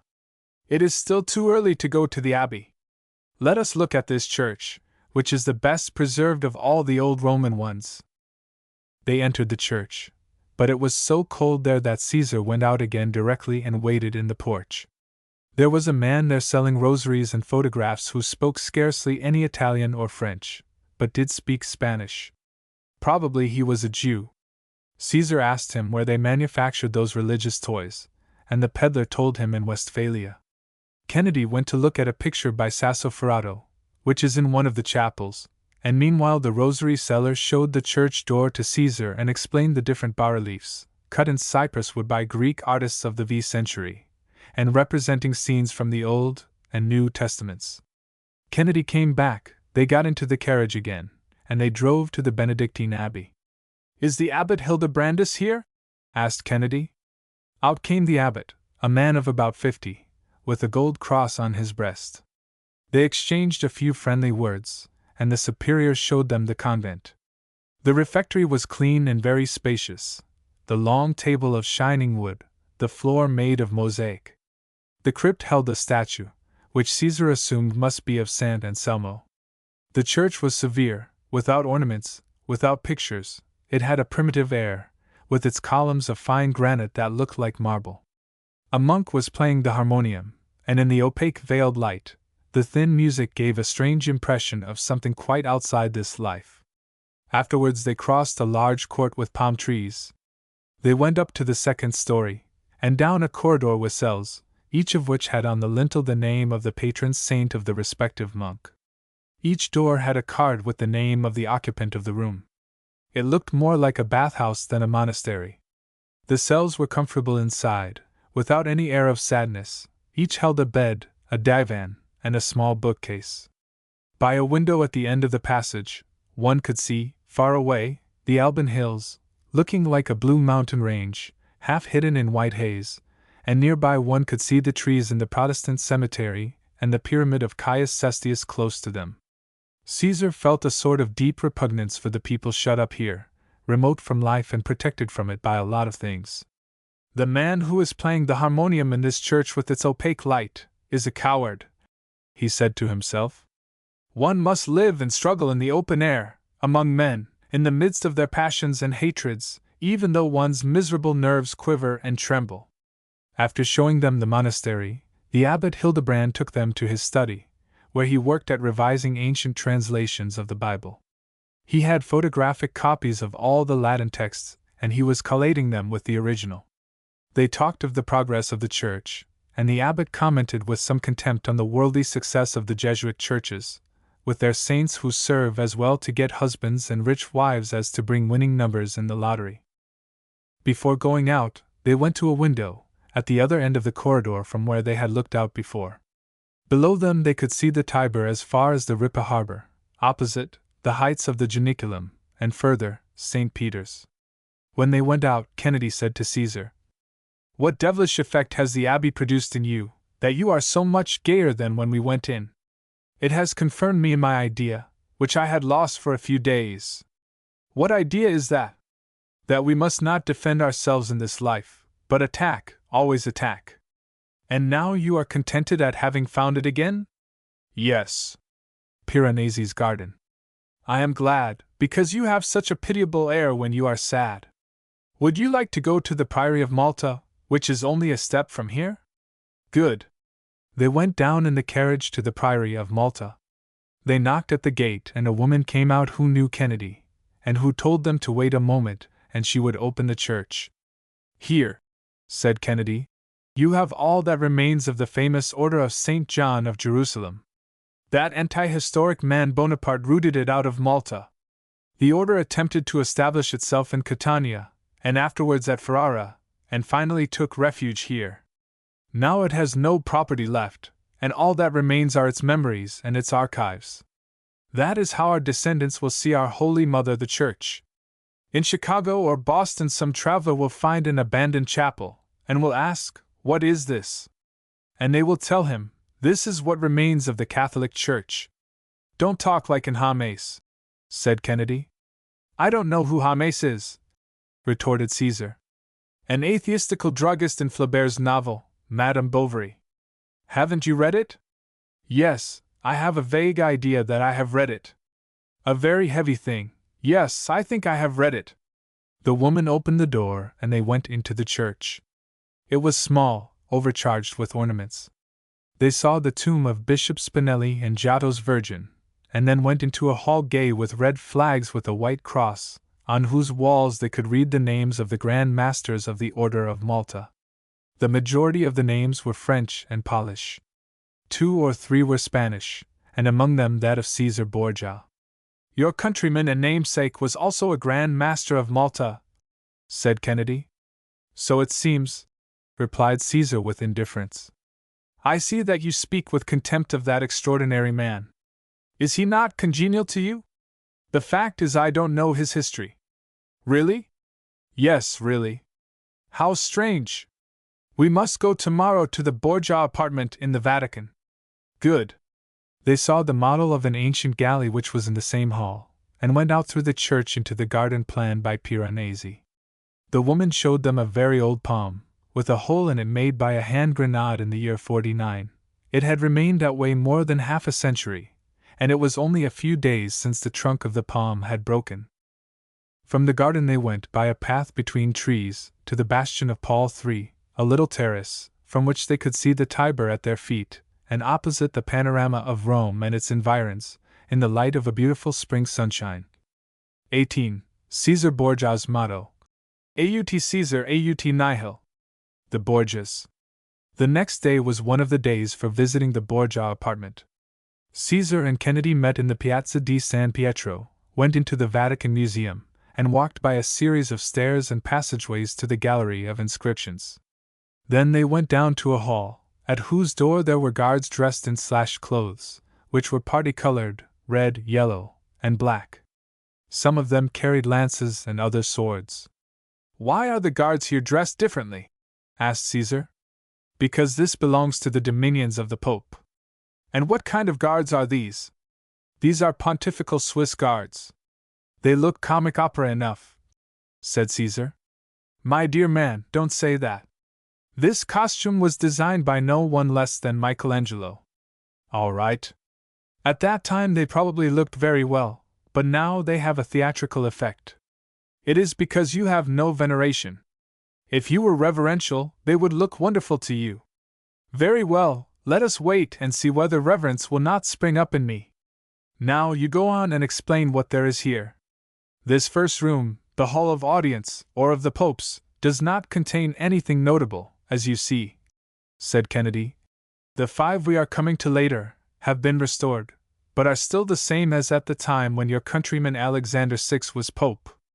All 5 were decorated by Pinturicchio and his pupils, and all with reference to the Borgias. The Borgias have their history, not well known in all its details, and their legend, which is more extensive and more picturesque. Really, it is not easy to distinguish one from the other. Let's have the history and the legend mixed. I will give you a resume in a few words. Alfonso Borja was a Valencian born at Jadaba.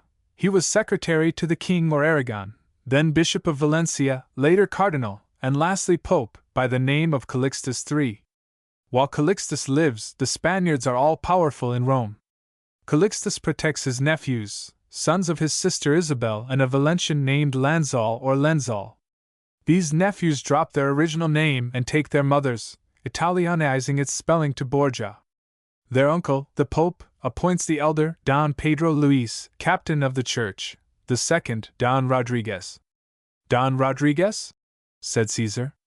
In Spanish you can't say Don Rodriguez. Gregorovius calls him that. Then Gregorovius, no doubt, knows Spanish. In Latin he is called Rodericus. Then it should be Don Rodrigo. All right, Rodrigo. Well, this Don Rodrigo, also from Jadaba, his uncle makes a cardinal, and at the death of Pedro Luis, he calls him to Rome. Rodrigo has had several children before becoming a cardinal, and apparently he feels no great enthusiasm for ecclesiastical dignities. But when he finds himself in Rome, the ambition to be pope assails him, and at the death of Innocent VIII, he buys the tiara? Is it legend or history that he bought the tiara? That is not clear. Now we will go in and see the portrait of Rodrigo Borgia, who in the series of popes, bears the name Alexander VI. Alexander VI and his brother. Kennedy and Caesar entered the first room, the Hall of the Mysteries, and the Englishman stopped in front of a picture of the Resurrection. Here you have Alexander VI, on his knees, adoring Christ who is leaving the tomb. He is the type of a southerner. He has a hooked nose, a long head, tonsured, a narrow forehead, thick lips, a heavy beard, a strong neck, and small chubby hands. He wears a papal robe of gold covered with jewels. The tiara is on the ground beside him. Of the soldiers, it is supposed that the one asleep by the sepulchre and the one who is waking and rising up, pulling himself to his knees by the aid of his lance, are two of the Pope's sons, Caesar and the Duke of Gandia. I rather believe that the little soldier with the lance is a woman, perhaps Lucrezia. How does your countryman strike you, my friend? He is of Mediterranean race, a dolichocephalic Iberian. He has the small melon-shaped head, the sensual features. He is leptorine. He comes of an intriguing, commercial, lying, and charlatan race. To which you have the honor to belong, said Kennedy, laughing. Certainly. They say this man was a great enthusiast about his countrymen and the customs of his country. These tiles, which are remains of the original floor, and the plates you see here, are Valencian.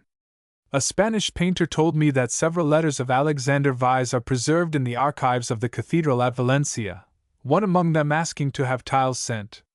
Kennedy walked forward a little and planted himself before an Assumption of the Virgin, and said, "It is supposed that this gloomy man dressed in red, with a little fringe of hair on his brow, is a brother of the Pope's.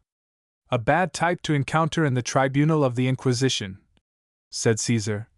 "Imagine what this red-robed fellow would have done with that Jew at the Excelsior, Senor Pereira, if he had happened to have him in his power. In the soffits," Kennedy went on, "as you see, are repetitions of the symbols of Iris, Osiris, and the bull Apis, doubtless because of their resemblance to the Christian symbols, and also because the bull Apis recalls the bull in the Borgia arms." "Their arms were a bull?" "Yes, it was a scutcheon invented by some king-at-arms or other, a symbol of ferocity and strength." "Were they of a noble family, these Borgias?" "No, probably not. Though I believe some people suppose that they were descended from the Aragonese family of Ataris. Now that we know Alexander VI, let us take a glance at his court. It has often been said, and is no doubt taken from Vasari's book, that in the Borgia apartment Pinturicchio painted Pope Alexander VI adoring the Virgin represented under the likeness of his beloved, Julia Farnese. The critic must have been confused, because none of these Madonnas recalls the face of Julia la Bella, whom people used to call the Bride of Christ. The picture that Vasari refers to must be one in the museum at Valencia. The Hall of the Saints. They went into another room, the Hall of the Saints, and Kennedy took Caesar in front of the fresco called, The Dispute of St. Catherine with the Emperor Maximian. "The place of this scene," said Kennedy, "Pinturicchio has set in front of the Arch of Constantine. The artist has added the inscription Pacis Cultori, and below he has embossed the Borgia bull. The subject is the discussion between the emperor and the saint. Maximian, seated on a throne under a canopy, is listening to Saint Catherine, who counts on her fingers the arguments she has been using in the dispute. Who was it served as model for the figure of Maximian? At first they imagined it was Caesar Borgia, but as you may observe, the appearance of the emperor is that of a man of 20-odd years, and when Pinturicchio painted this, Caesar was about 17. So it is more logical to suppose that the model must have been the Pope's eldest son, the Duke of Gandia. A chronicler of the period says that this Duke of Gandia was good among the great, as his brother Caesar was great among the wicked. Also, legend or history, whichever it be, says that Caesar procured his elder brother's murder in a corner of the ghetto, and that the Pope, on learning of it, became as if crazy, and went into the full consistory with his garments torn and ashes on his head. "What love for traditional symbolism," said Caesar. "Everybody is not so anti-traditional as you." "I will go on with my explanation," added Kennedy. "Saint Catherine has Lucrezia's features. She is small and slender. She wears her hair down, a little cap with a pearl cross which hangs on her forehead, and a collar also of pearls. She has large eyes, a candid expression. Cagnolo da Parma will say of her, when she goes to Ferrara, that she has il naso profilato e bello, li capelli aureai, gli occhi bianchi, la boccia alquanto grande con li denti candidissimi. Literature will portray this sweet-faced little blonde girl as a Messalina, a poisoner, and incestuous with her brothers and her father." At this time Lucrezia had just married Giovanni Sforza, although as a matter of fact the two never lived together. Giovanni Sforza is the little young man who appears there in the back of the picture riding a spirited horse. Sforza wears his hair like a woman, and has a broad-brimmed hat and a red mantle. A little later Caesar Borgia will try several times to assassinate him.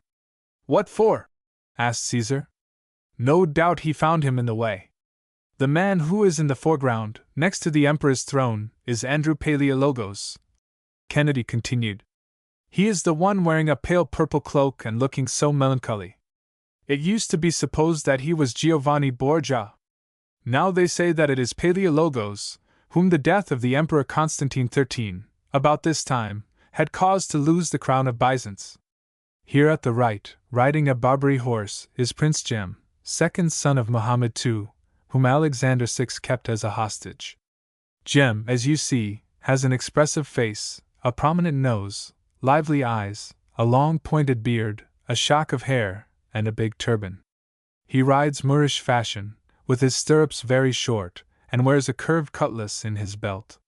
He is a great friend of Caesar Borgia's, which does not prevent Caesar and his father, according to public rumor, from poisoning him at a farewell banquet in Capua. And here is Giovanni Sforza again, on foot. Are those two children the younger sons of Alexander VI? Or are they Lucrezia and Caesar again? I don't know. Behind Paleologos are the Pope's domestic retainers, and among them Pinturicchio himself. The life of Caesar Borgia. After explaining the picture in detail, Kennedy went into the next room, followed by Caesar. This is called the Hall of the Liberal Arts, and is adorned with a large marble mantel. Is there no portrait here of Caesar Borgia? Asked Caesar. No, here I have a photograph of the one by Giorgione, said Kennedy, showing a postal card. What sort of man was he? What did he do? Kennedy seated himself on a bench near the window, and Caesar sat beside him. Caesar Borgia, said Kennedy, came to Rome from the University of Pisa, approximately at the time when they made his father Pope. He must then have been about 20, and was strong and active. He broke in horses, was an expert fencer and shot, and killed bulls in the ring. That too? He was a good Spaniard. In a court that cannot be seen from here, on account of those thick panes, but on which these windows look, Caesar Borgia fought bulls, and the Pope stood here to watch his son's dexterity with the sword. What ruffians! Exclaimed Caesar, smiling. The Englishman continued with the history of Borgia, his intrigues with the King of France, the death of Lucrezia's husband, the assassinations attributed to the Pope's son, the mysterious execution of Ramiro del Orco, which made Machiavelli say that Caesar Borgia was the prince who best knew how to make and unmake men, according to their merits, finally the coup d'état at Sinigaglia with the condottieri. By this time Caesar Moncada was very anxious to know more. These Borgias interested him. His sympathies went out toward those great bandits who dominated Rome and tried to get all Italy into their power, leaf by leaf, like an artichoke. Their purpose struck him as a good one, almost a moral one. The device, Aut Caesar, Aut nihil, was worthy of a man of energy and courage. Kennedy, seeing Caesar's interest, then recounted the scene at Cardinal Adrian Corneto's country house, Alexander's intention to give a supper there to various cardinals and poison them all with a wine that had been put into 3 bottles, so as to inherit from them the superstitiousness of the Pope, who sent Cardinal Carafa to the Vatican for a golden box in which he kept his consecrated hosts, from which he was never separated, and the mistake of the chamberlain, who served the poisoned wine to Caesar and his father. Here, to this very room, they brought the dying Pope, said Kennedy, and pointed to a door, on whose marble lintel one may read, Alexander Borgia Valentin P. They say he passed 8 days here between life and death, before he did die, and that when his corpse was exposed, it decomposed horribly. Then Kennedy related the story of Caesar's trying to cure himself by the strange method of being put inside of a mule just dead, his flight from Rome, sick on a litter, with his soldiers, as far as the Romagna, his imprisonment in the Castel Sant'Angelo, his capture by the great captain, his efforts to escape from his prison at Medina del Campo, and his obscure death on the Mendavia road, near Viana in Navarre, through one of the Count of Laren's soldiers, named Garces, a native of Agreda, who gave Borgia such a blow with a lance that it broke his armor, and passed all the way through his body. Caesar was stirred up. Hearing the story of the people who had lived there, in those very rooms, gave him an impression of complete reality. When they went out again by the gallery of inscriptions, they looked from a window. "It must have been here that he fought bulls?" said Caesar. "Yes." The court was large, with a fountain of 4 streams in the middle. "Life then must have been more intense than now," said Caesar. "Who knows? Perhaps it was the same as now," replied Kennedy. "And what does history, exact history, say of these Borgias? Of Pope Alexander VI it says that he had his children in wedlock, that he was a good administrator, that the people were content with him, that the influence of Spain was justifiable, because he was Spanish, that the story of the poisonings does not seem certain, and that he himself could hardly have died of poison, but rather of a malarial fever. And about Lucrezia? Of Lucrezia it says that she was a woman like those of her period, that there are no proofs for belief in her incests and her poisonings, and that her first marriages, which were never really consummated, were nothing more than political moves of her father and her brothers. And about Caesar? Caesar is the one member of the family who appears really terrible. His device, Aut Caesar, Aut nihil, was not a chance phrase, but the irrevocable decision to be a king or to be nothing. That, at least, is not a mystification," murmured Caesar. In front of the Castel Sant'Angelo. They left the Vatican, crossed the Piazza di San Pietro, and drew near the river. As they passed in front of the Castel Sant'Angelo, Kennedy said, "Alexander VI shut himself up in this castle to weep for the Duke of Gandia. From one of those windows he watched the funeral procession of his son, whom they were carrying to Santa Maria del Popolo. According to old Italian custom, they bore the corpse in an open casket. The funeral was at night, and 200 men with torches lighted the way. When the cortege set foot on this bridge, the Pope's retinue saw him draw back with horror, and cover his face, crying out sharply." 19. Caesar's Reflections. "I have had the curiosity," Caesar wrote to his friend Alzugare, "to inform myself about the life of the Borgias, and going on from one to another, I reached St. Francis Borgia, and from St. Francis I have gone backwards to St. Ignatius Loyola. The parallelism between the doings of Caesar Borgia and of Inigo de Loyola surprised me. What one tried to do in the sphere of action, the other did in the sphere of thought. These twin Spanish figures, both odious to the masses, have given its direction to the Church. One, Loyola, through the impulse to spiritual power; the other, Caesar Borgia, through the impulse to temporal power. One may say that Spain gave papal Rome its thought and activity, as it gave the Rome of the Caesars also its thought and activity, through Seneca and Trajan. Really, it is curious to see the traces that remain in Rome of that Basque, Inigo. That half farcer, half ruffian, who had the characteristics of a modern anarchist, was a genius for organization. Bakunin and Mazzini are poor devils beside him. The Church still lives through Lola. He was her last reformer. The Society of Jesus is the knot of the whole Catholic scaffolding. The Jesuits know that on the day when this knot, which their society forms, is cut or pulled open, the whole framework of out-of-date ideas and lies, which defends the Vatican, will come down with a terrible noise. Rome lives on Jesuitism. Indubitably, without Loyola, Catholicism would have rotted away much sooner. It is obvious that this would have been better, but we are not talking about that. A good general is not one who defends just causes, but one who wins battles.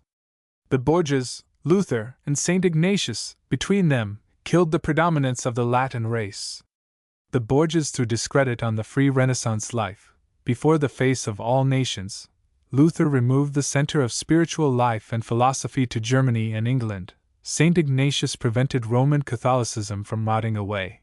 He put iron braces on the body that was doubling over with weakness, and inside his braces the body has gone on decomposing and has poisoned the Latin countries. On hearing this opinion here, they asked me, "Then you think Catholicism is dead?" No, no. As to having any civilizing effect, it is dead, but as to having a sentimental effect, it is very much alive, and it will still unfortunately keep on being alive. All this business of the Virgin del Pilar and the Virgin del Carmen, and saints, and processions, and magnificent churches, is a terrible strength. If there were an emancipated bourgeoisie and a sensible working class, Catholicism would not be a peril, but there are not, and Catholicism will have, not perhaps an overpowering expansion, but at least moments of new growth. While we have a lazy rich class and a brutalized poor class, Catholicism will be strong. Leaving the utilitarian and moral questions aside, and considering merely the amount of influence, and the traces left by this influence, one can see that Rome is living on Loyola's work and still dreaming of Borgias. Those pilgrims in the Piazza di San Pietro who enthusiastically yell, "Viva il Popari!" are acclaiming the memory of Caesar Borgia. Thus you have the absurd result: people who speak with horror of an historic figure, and still hold his work in admiration. This Spanish influence that our country gave to the Church in two ways, spiritual and material, to the Church which now is an institution not merely foreign but contrary to our nature, Spain ought today to try to use in her own behalf. Spain's work ought to be to organize extra-religious individualism. We are individualists, therefore what we need is an iron discipline, like soldiers. This discipline established, we ought to spread it through the contiguous countries, especially through Africa. Democracy, the Republic, socialism, have not, essentially, any root in our land. Families, cities, classes, can be united in a pact. Isolated men, like us, can be united only by discipline. Moreover, as for us, we do not recognize prestige, nor do we cheerfully accept either kings or presidents or high priests or grand magi. The only thing that would suit us would be to have a chief, for the pleasure of eating him alive. A Loyola of the extra-religious individualism is what Spain needs. Deeds, always deeds, and a cold philosophy, realistic, based on deeds, and a morality based on action. Don't you agree? I think, and I am becoming more confirmed in my opinion, that the only people who can give a direction, found a new civilization with its own proper characteristics, for that old Iberian race, which probably sprang from the shores of the Mediterranean, is we Spaniards. Why only you Spaniards? My friend Kennedy asked me, and I told him. To me it seems indubitable. France is leaning constantly more towards the north. In Italy the same is true. Milan and Turin, where the Saxon and the Gaul predominate, are the real capitals of Italy. In Spain, however, this does not happen. We are separated from the rest of Europe by the Pyrenees, and joined to Africa by the sea and climate. Our plan ought to be to construct a great European empire, to impose our ideas on the peninsula, and then to spread them everywhere. XX. Don Calixto at St. Peter's. Don Calixto understands. Kennedy was anxious that Caesar should turn into the good road. The good road for him was art. At heart, the Englishman informed him, I am one of those brothers of the aesthetic doctrine who irritate you, and I must instruct you in the faith.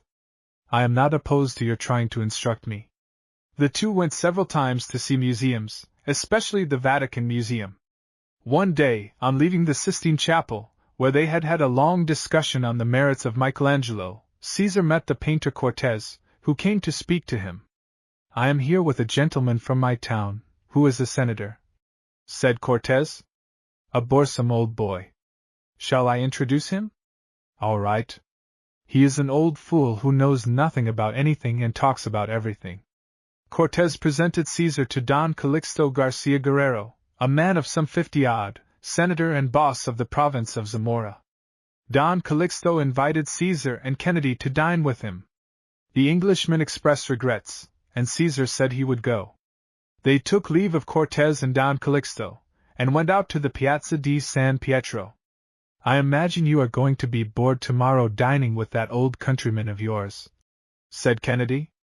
Oh, surely. He has all the signs of a soporific person, but who knows? A type like that sometimes has influence. So you are dining with him with a more or less practical object? Why, of course. The next evening, Caesar, in his evening clothes, betook himself to an hotel in the Piazza di Spagna, where Don Calixto Garcia Guerrero was staying. Don Calixto received him very cordially. He doubtless knew that Caesar was nephew to Cardinal Forte and brother to a marchioness, and doubtless that flattered Don Calixto. Don Calixto honored Caesar with an excellent dinner, and during dessert became candid with him. He had come to Rome to put through his obtaining a papal title. He was a friend of the Spanish ambassador to the Vatican, and it wouldn't have cost him any more to be made a prince, a duke, or a marquis, but he preferred the title of count. He had a magnificent estate called La Sauceda, and he wanted to be the Count de la Sauceda. Caesar comprehended that this gentleman might be fortune coming in the guise of chance, and he set himself to making good with him, to telling him stories of aristocratic life in Rome, some of which he had read in books, and some of which he had heard somewhere or other. What vices must exist here! Don Calixto kept exclaiming. That is why they say, Roma veduta, fide perduta. Caesar noted that Don Calixto had a great enthusiasm for the aristocracy, and so he took pains, every time he talked with him, to mix the names of a few princes and marquises into the conversation. He also gave him to understand that he lived among them, and went so far as to hint the possibility of being of service to him in Rome, but in a manner ambiguous enough to permit of withdrawing the offer in case of necessity. Fortunately for Caesar, Don Calixto had his affairs all completely arranged.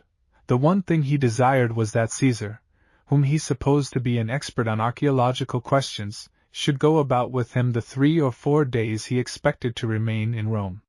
He had spent a whole week making calls, and as yet had seen nothing. Caesar had no other recourse but to buy a Baedeker and read it and learn a lot of things quite devoid of interest for him. The next day Don Calixto was waiting for him in a carriage at the door, and they went to see the sights. Don Calixto was a man that made phrases and ornamented them with many adverbs ending in ly. Verily, he said, after his first archaeological walk in Rome, verily it seems strange that after more than 2,000 years have passed, all these monuments should still remain. That is most true, replied Caesar, looking at him with his impassive air. I understand why Rome is the real school for learning, integrally, both ancient and modern history. Most certainly, agreed Caesar. Don Calixto, who knew neither Italian nor French, found a source of help, for the days he was to spend in Rome, in Caesar's friendship, and made him accompany him everywhere. Caesar was able to collect and preserve, though not precisely cut in brass, the phrases Don Calixto uttered in front of the principal monuments of Rome. In front of the Colosseum, his first exclamation was, "What a lot of stone!" Then recalling his role of orator, he exclaimed, "The spirits are certainly daunted and the mind darkened on thinking how men could have sunk to such abysses of evil." Don Calixto is referring to those holes, thought Caesar, looking at the cellars of the Circo Romano. From the Colosseum the carriage went to the Capitol, and then Don Calixto asserted with energy. One cannot deny that, say what you will, Rome is one of the places most fertile in memories. Don Calixto was an easy traveler for his cicerone. He far preferred talking to being given explanations. Caesar had said to him, Don Calixto, you understand everything, by intuition. And being thus reassured, Don Calixto kept uttering terrible absurdities. One day Don Calixto went to see the Pope, in evening clothes and with his abdomen covered with decorations, and he asked Caesar if a photographer couldn't take his picture in the act of leaving the carriage, so that the photograph would have St. Peter's as a background. Yes, I think so. Why not? The only thing will be that the photographer will charge you more. I don't mind that. Could you arrange it for me? Yes, man. What Don Calixto desired was done.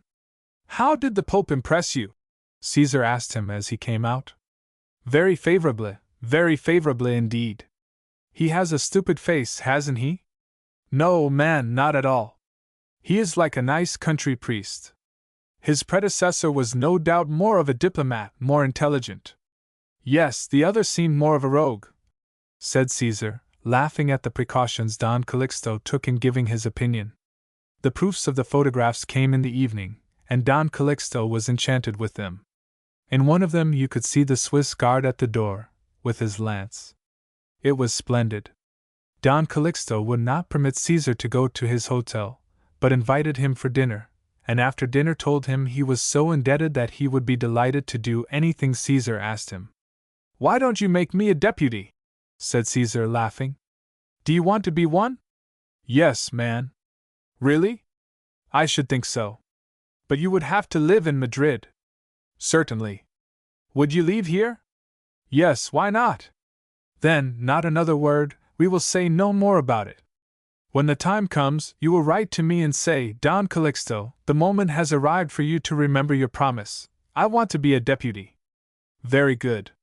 I will do it, and you shall present me as candidate for Castro. Castro, what? Castro Duro. You will see me there then. All right. And now, another favor. There is a canon from Zamora here, a friend of mine, who came on the pilgrimage and who desires nothing so much as to see St. Peter's and the catacombs rather thoroughly. I could explain everything to him, but I am not sure about the dates. Will you come with us? With great pleasure. Then we shall expect you here at 10. That will be fine. Sure enough, at 10 Caesar was there. Don Calixto and his friend the canon Don Justo, who was a large gentleman, tall and fleshy and with a long nose, were waiting. The three got into the carriage.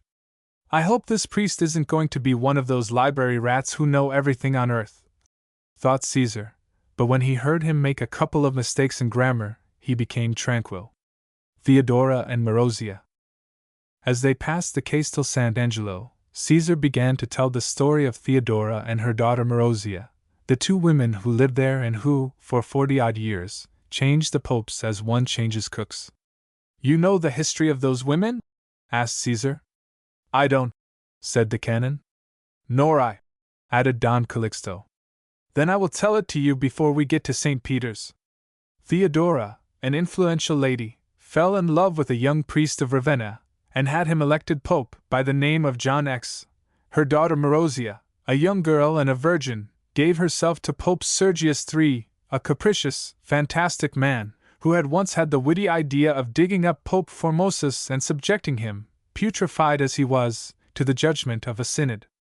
By this eccentric man Marozia had a son, and afterwards was married 3 times more. She exercised an omnipotent sway over the Holy See. John X, her mother's lover, she deposed and sent to die in prison. With his successor Leo VI, whom she herself had appointed pope, she did the same. The following pope, Stephen VII, died of illness 20 months after his reign began, and then Marozia gave the papal crown to the son she had had by Sergius III, who took the name of John XI. This pope and his brother Alberic began to feel their mother's influence rather heavy, and during a popular revolt they decided to get Marozia into their power, and they seized her and buried her alive in the in-pace of a convent. But is all this authentic? Asked the canon, completely stupefied. Absolutely authentic. The canon made a gesture of resignation and looked at Don Calixto in astonishment. While Caesar was telling the story, the carriage had passed down a narrow and rather deserted street, called Borgo Vecchio, in whose windows clothes were hanging out to dry, and then they came out in the Piazza di San Pietro. They drove around one edge of this enormous square. The sky was blue. A fountain was throwing water, which changed to a cloud in the air and produced a brilliant rainbow. One certainly wonders, said Caesar, if St. Peter's is not one of the buildings in the worst taste that exist in the world. They got out in front of the steps. Your friend is probably well up on archaeological matters? Asked Caesar. Who? Don Justo? Not in the least. Caesar began to laugh, went up the steps ahead of the others, lifted the leather curtain, and they all three went into St. Peter's. There is no performance. Caesar began his explanations with the plan of the church. The canon passed his hand over all the stones and kept saying, "This is marble too," and adding, "How expensive!" "Do you like this, Don Calixto?" Caesar asked. "What a question, man!" "Well, it is obviously very rich and very sumptuous, but it must give a fanatic coming here from far away the same feeling a person gets when he has a cold and asks for a hot drink and is given a glass of iced orgeat." "Don't let Don Justo hear you," said Don Calixto, as if they ought to keep the secret about the orgeat between the two of them.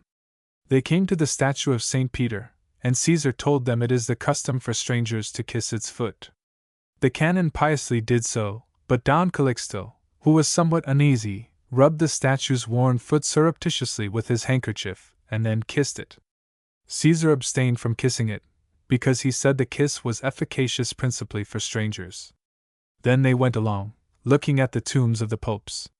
Caesar was several times mistaken in his explanations, but his friends did not notice his mistakes. The thing that surprised the canon most was the tomb of Alexander VII, because there is a skeleton on it. Don Calixto stopped with most curiosity before the tomb of Paul III, on which one sees two nude women. Caesar told them that popular legend claims that one of these statues, the one representing justice, is Julia Farnese, sister of Pope Paul III, and mistress of Pope Alexander VI, but such a supposition seems unlikely. "Entirely," insisted the canon gravely. "Those are things invented by the free thinkers." Don Calixto allowed himself to say that most of the popes looked like drum majors.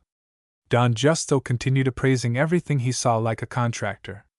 Caesar devoted himself to retailing his observations to Don Calixto, while the canon walked alone.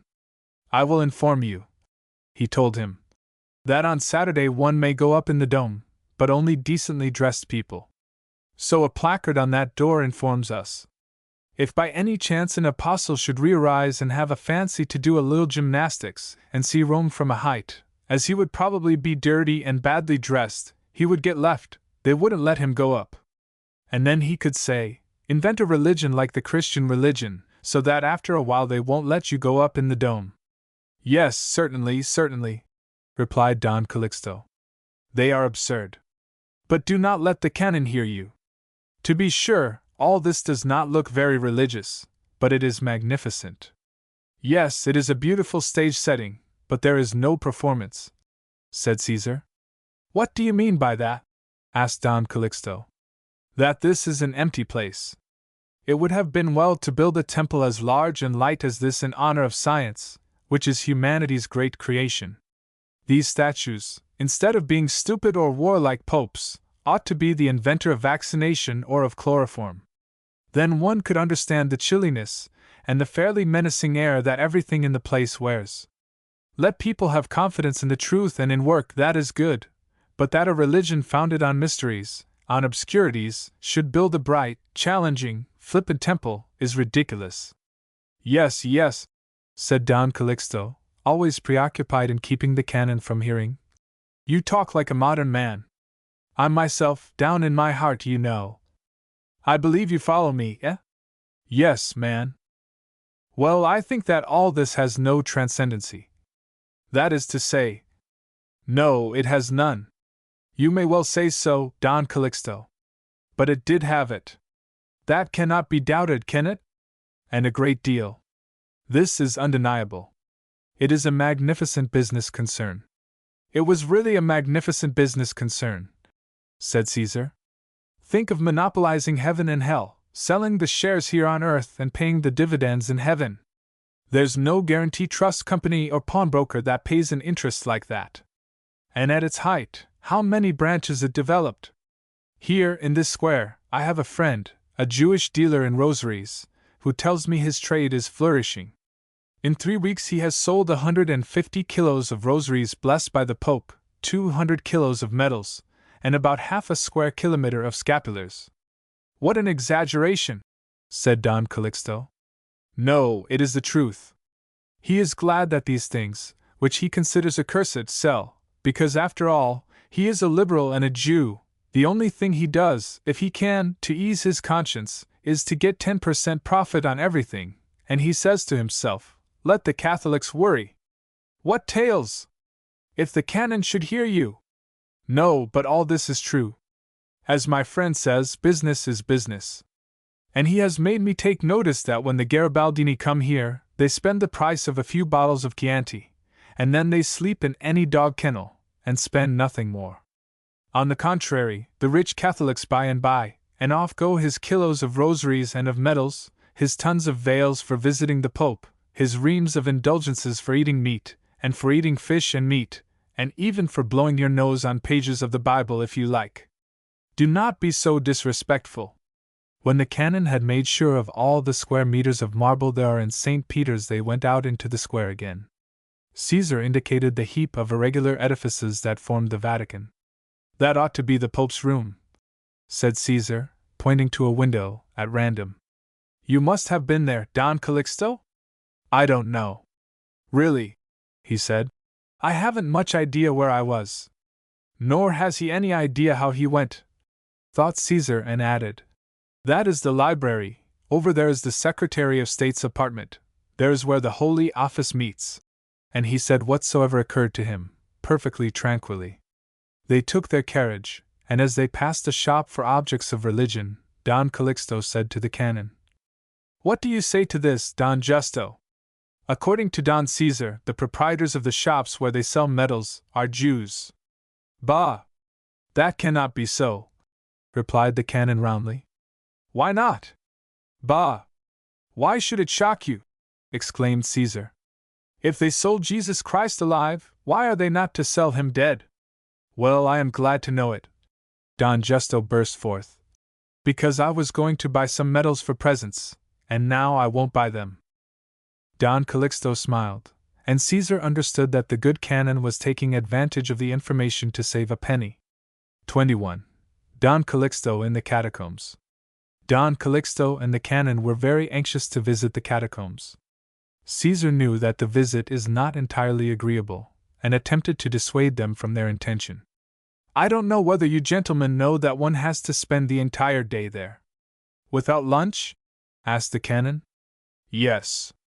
Oh no, that is impossible. One has to sacrifice oneself for the sake of Christianity, said Caesar. You haven't much desire to sacrifice yourself, retorted Don Calixto. Because I believe it is damp and unwholesome down there, and a Christian bronchitis would not be wholly pleasant, despite its religious origin. And besides, as you already know, one must go without food. We might eat something there, said Don Justo. Eat there, exclaimed Caesar. Eat a slice of ham, in front of the niches of the catacombs. It would make me sick. It wouldn't me, replied the canon. In front of the tombs of martyrs and saints. Even if they were saints, they ate too, replied the canon, with his excellent good sense. Caesar had to agree that even if they were saints, they ate. There was a French family at the hotel who were also thinking of going to see the catacombs, and Don Calixto and Don Justo decided to go the same day with them. The French family consisted of a Breton gentleman, tall and whiskered, who had been at sea, his wife, who looked like a village woman, and the daughter, a slender, pale, sad young lady. They had with them, half governess, half maid, a lean peasant woman with a suspicious air. The young lady confessed to Caesar that she had been dreaming of the catacombs for a long while. She knew the description Chateaubriand gives of them and Les Martyrs by heart.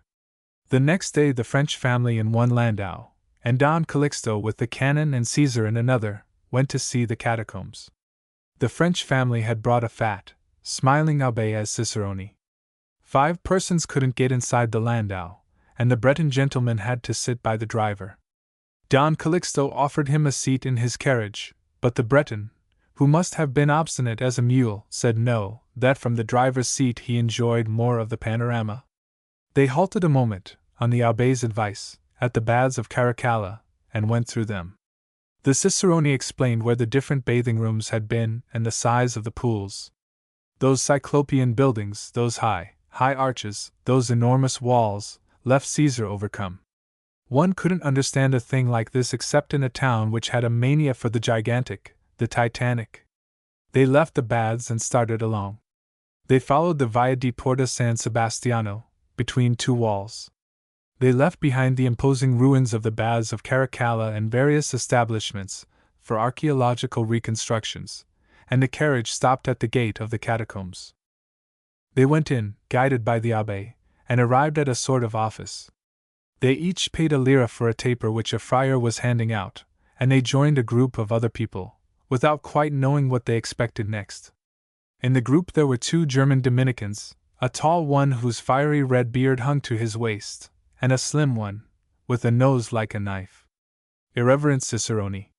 It was not long before another numerous group of tourists came out of a hole in the floor, and among them was a Trappist brother who came over to where Don Calixto and Caesar were. The Trappist carried a stick, and a taper twisted in the end of the stick. He asked if everybody understood French. Any one that didn't could wait for another group. "I don't understand it," said the canon. "I will translate what he says to you," replied Caesar. "All right," answered the canon. "En avant, messers," said the Trappist, lighting his taper, and requesting them all to do the same.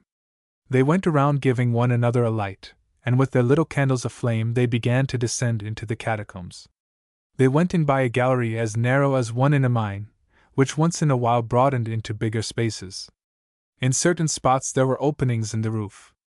Caesar had never thought about what the celebrated catacombs would be like, but he had not expected them so poor and so sinister. The sensation they caused was disagreeable, a sensation of choking, of suffocation, without one's really getting any impression of grandeur. The place seemed like an abandoned anthill. The wide spaces that opened out at the sides of the passage were chapels, the monks said. The Trappist cicerone contributed to removing any serious feelings with his chatter and his jokes. Being familiar with these tombs, he had lost respect for them. As sacristans lose it for the saints they brushed the dust off of with a feather duster.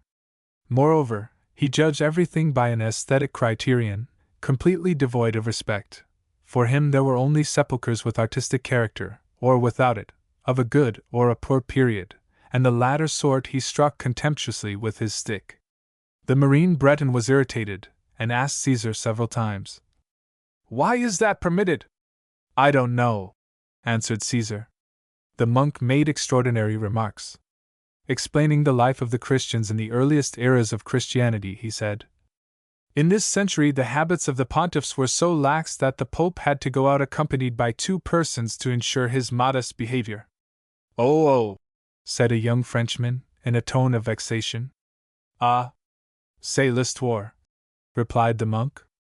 Caesar translated what the Trappist had said, to Don Calixto and the canon, and they were both really perplexed. They followed the long, narrow galleries. It was a strange effect, seeing the procession of tourists with their burning candles. One didn't notice the modern clothes and the ladies' hats, and from a distance the procession, lighted by the little flames of the candles, had a mysterious look. At the tail of the crowd walked 2 men who spoke English. One was a gentleman, little versed in archaeological questions, the other a tall person with the face of a scholar. Caesar drew near them to listen.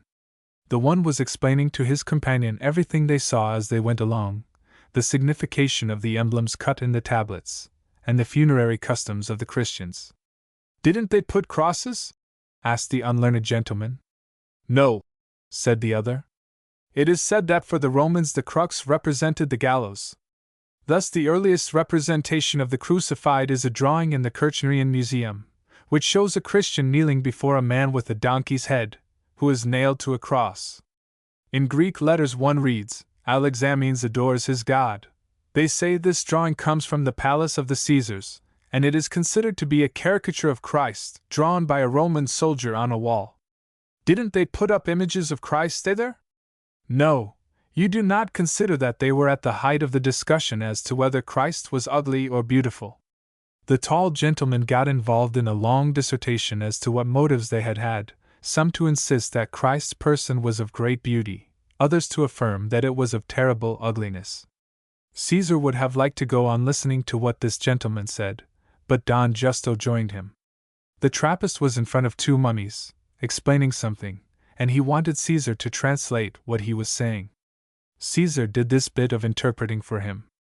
The candles were beginning to burn out, and it was necessary to leave. The cicerone took them rapidly along the gallery at whose end there was a stairway, and they issued into the sunlight. The monk extinguished the taper on his stick, and began crying. Now, gentlemen, do you want any scapulars, medals, chocolate? Caesar looked over his companions in the expedition. The canon was indifferent. The old maritime Breton showed signs of profound indignation, and his daughter, the little French mystic, had tears in her eyes. That poor little French girl, who arrived here so full of enthusiasm, has come out of these catacombs like a rat out of a sewer, said Caesar. And why so? Asked Don Calixto. Because of the things the monk said. He was really scandalous. It is true, said the canon gravely. I never would have believed it. Roma veduta, fide perduta, said Don Calixto. And as for you, Caesar, hasn't this visit interested you?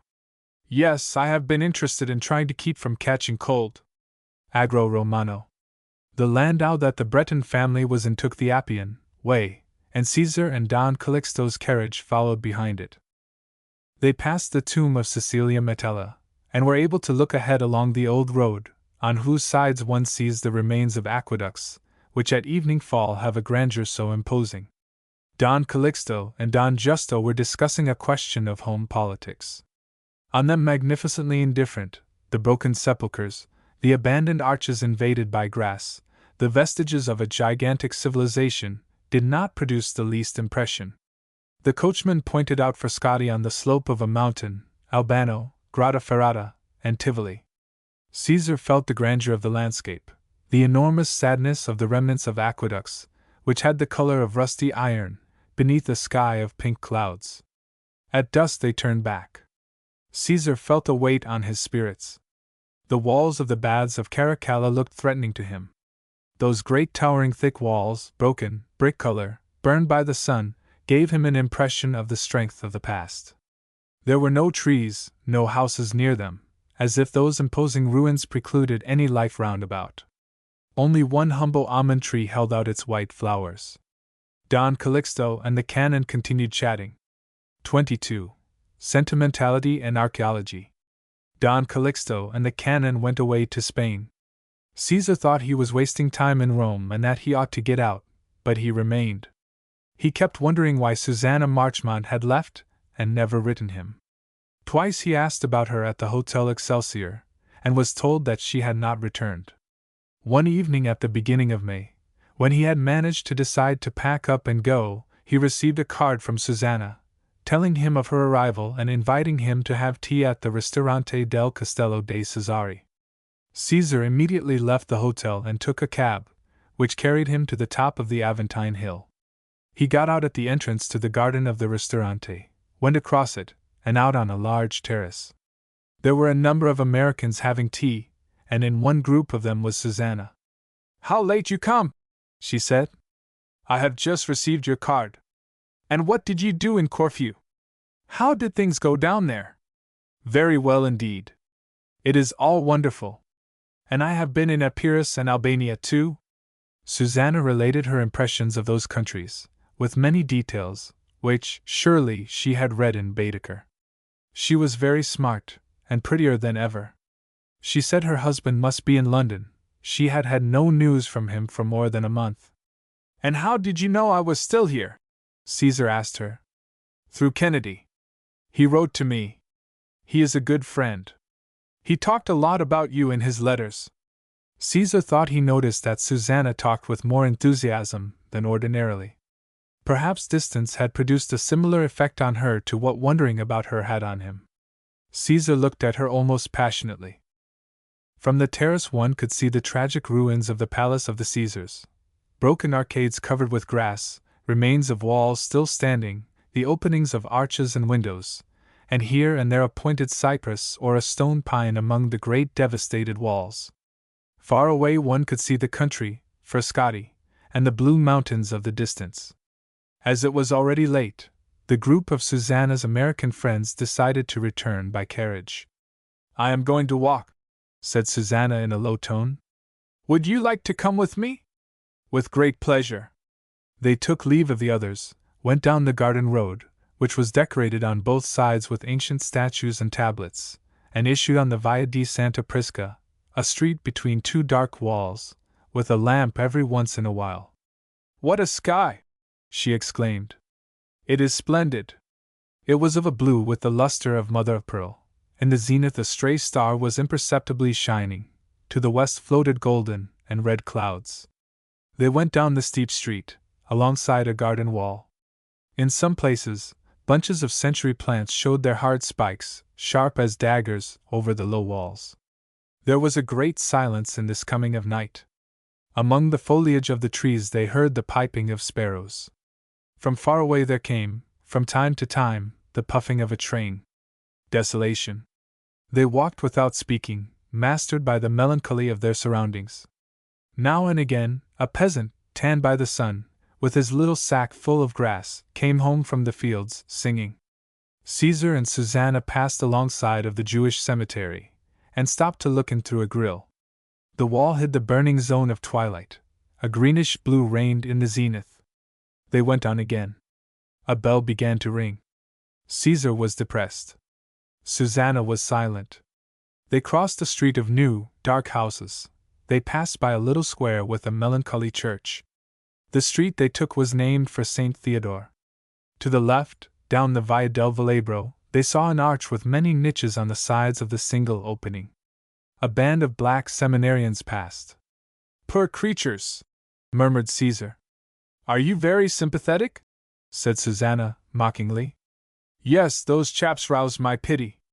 Now, on the right, the furious ruins of the Palatine were piled up, brick walls, ruined arches, decrepit partitions, and above, the terrace of a garden with a balustrade. Over the terrace, against the sky, were the silhouettes of high cypresses almost black, of ilexes with their dense foliage, and a large palm with arching leaves. From these so tragic ruins there seemed to exhale a great desolation, beneath the deep, green sky. Susanna and Caesar drew near the Forum. In the opaque light of dusk the Forum had the air of a cemetery. Two lighted windows were shining in the high dark wall of the tabularium, and sharp-toned bells were beginning to ring. They went up the stairway that leads to the Capitol, and on a little terrace they stopped to look at the Forum. "What terrible desolation!" exclaimed Susanna. "All the stones look like tombs," said Caesar. "Yes, that is true. What are those three high open vaults that give so strange an impression of immense size?" asked Caesar. "That is what remains of Constantine's basilica." For a long while they gazed at that abandoned space, with its melancholy columns and white stones. In a street running into the Forum, there began to shine 2 rows of gaslights of a greenish color. As they passed down the slope leading to the Capitol, in a little street to the left, the Via Monte Tarpi, they saw a funeral procession ready to start. At that moment the corpse was being brought into the street. Several women in black were waiting by the house door with lighted candles. The priest, in his white surplice and holding up his cross, gave the order to start, and pushed to the front of the crowd. 4 men raised the bier and took it on their shoulders, and the procession of women in black, men, and children, followed behind. Bells with sharp voices began again to sound in the air. "Oh, isn't it sad?" said Susanna, lifting her hand to her breast. They watched how the procession moved away, and then Caesar murmured, ill-humoredly, "It is stupid." "What?" asked Susanna. I say that it's stupid to take pleasure in feeling miserable. What we are doing is absurd and unhealthy. Susanna burst into laughter, and when she said good night to Caesar, she squeezed his hand energetically. 23. The Scutcheon of a Church. Susanna Marchmont, Caesar wrote to his friend Alzugare, is a beautiful woman, rich, and apparently intelligent. She has given me to understand that she feels a certain inclination for me, and if I please her well enough, she will get a divorce and marry me. I have discovered the reasons for her inclination, first in a desire to revenge herself on her husband by marrying the brother of the woman he has fallen in love with. Secondly, in my not having made love to her, like the majority of the men she has known. Really, Susanna is a beautiful woman, but whereas other women gain by being looked at and listened to, with her it is not so. In this beautiful woman there is something cold, utilitarian, which she does not succeed in hiding by her artistic effusions. Besides, she has a great deal of vanity, but stupid vanity. She has asked me if I couldn't manage to acquire a high-sounding, decorative title in Spain. If Susanna knew that in my heart I keep up her friendship only through inertia, because I have no plans, and that her millions and her beauty leave me cold, she would be dumbfounded. I believe that perhaps she would admire me. At present we devote ourselves to walking, talking, and telling each other our impressions. Any one would say that we intentionally play a game of being contrary. Whatsoever she finds wonderful seems worthy of contempt to me, and vice versa. It is strange that such absolute disagreement can exist.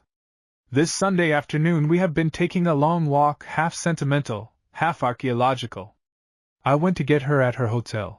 She came down, looking very smart, with an unmarried friend, also an American and also very chic. The three of us walked toward the Forum. We passed under the Arch of Constantine. A small beggar boy preceded us, getting ahead and turning handsprings. I gave him some pennies. Susanna laughed. This woman, who pays bills of thousands of pesetas to her milliner, doesn't like to give a copper to a ragamuffin. We turned off a bit from the avenue and went up on the right, toward the Palatine. Among the ruins some women were pulling up plants and putting them into sacks. At the end of the road, on the slope, there were stations of the cross, and some boys from a school were playing, guarded by priests with white rabbits. It was impossible to go further, and we went down the hill toward the Piazza di San Gregorio. On the open place in front of the church that is in the square, some vagabonds were stretched out on the ground, an old man with a long hoary beard and a pipe with a chain, two dark youths with shocks of black hair, and a red-headed woman with silver hoops in her ears and a baby in her arms. The two young boys threw me a glance of hatred, and stared at Susanna and her friend with extraordinary avidity. What very false ideas must have been going through their minds! I might have approached them and said politely, "Do not imagine that these ladies are of different stuff from this red woman who has the baby in her arms. They are all the same. There is no more difference than what is caused by a little soap and some money." "Let us go in and see the church," said Susanna. "Good. Come along." The church has a flight of stone steps and two cypresses to one side. We went into a court with graves in it, and stayed there a while, reading the names of the people buried in them. Susanna's friend is a sort of little devil with the instincts of a small boy, and she went springing about in all the corners. When we came out of the church we found the square, deserted before, now full of people. During the time we had stayed inside, a numerous group of tourists had formed a circle, and a gentleman was explaining in English what the Via Appia used to be. "These are the things that please you," Susanna said to me, laughing. I answered with a joke. "The truth is that no matter how many explanations I am given, an ancient Roman always seems a cardboard figure to me, or at most a marble figure.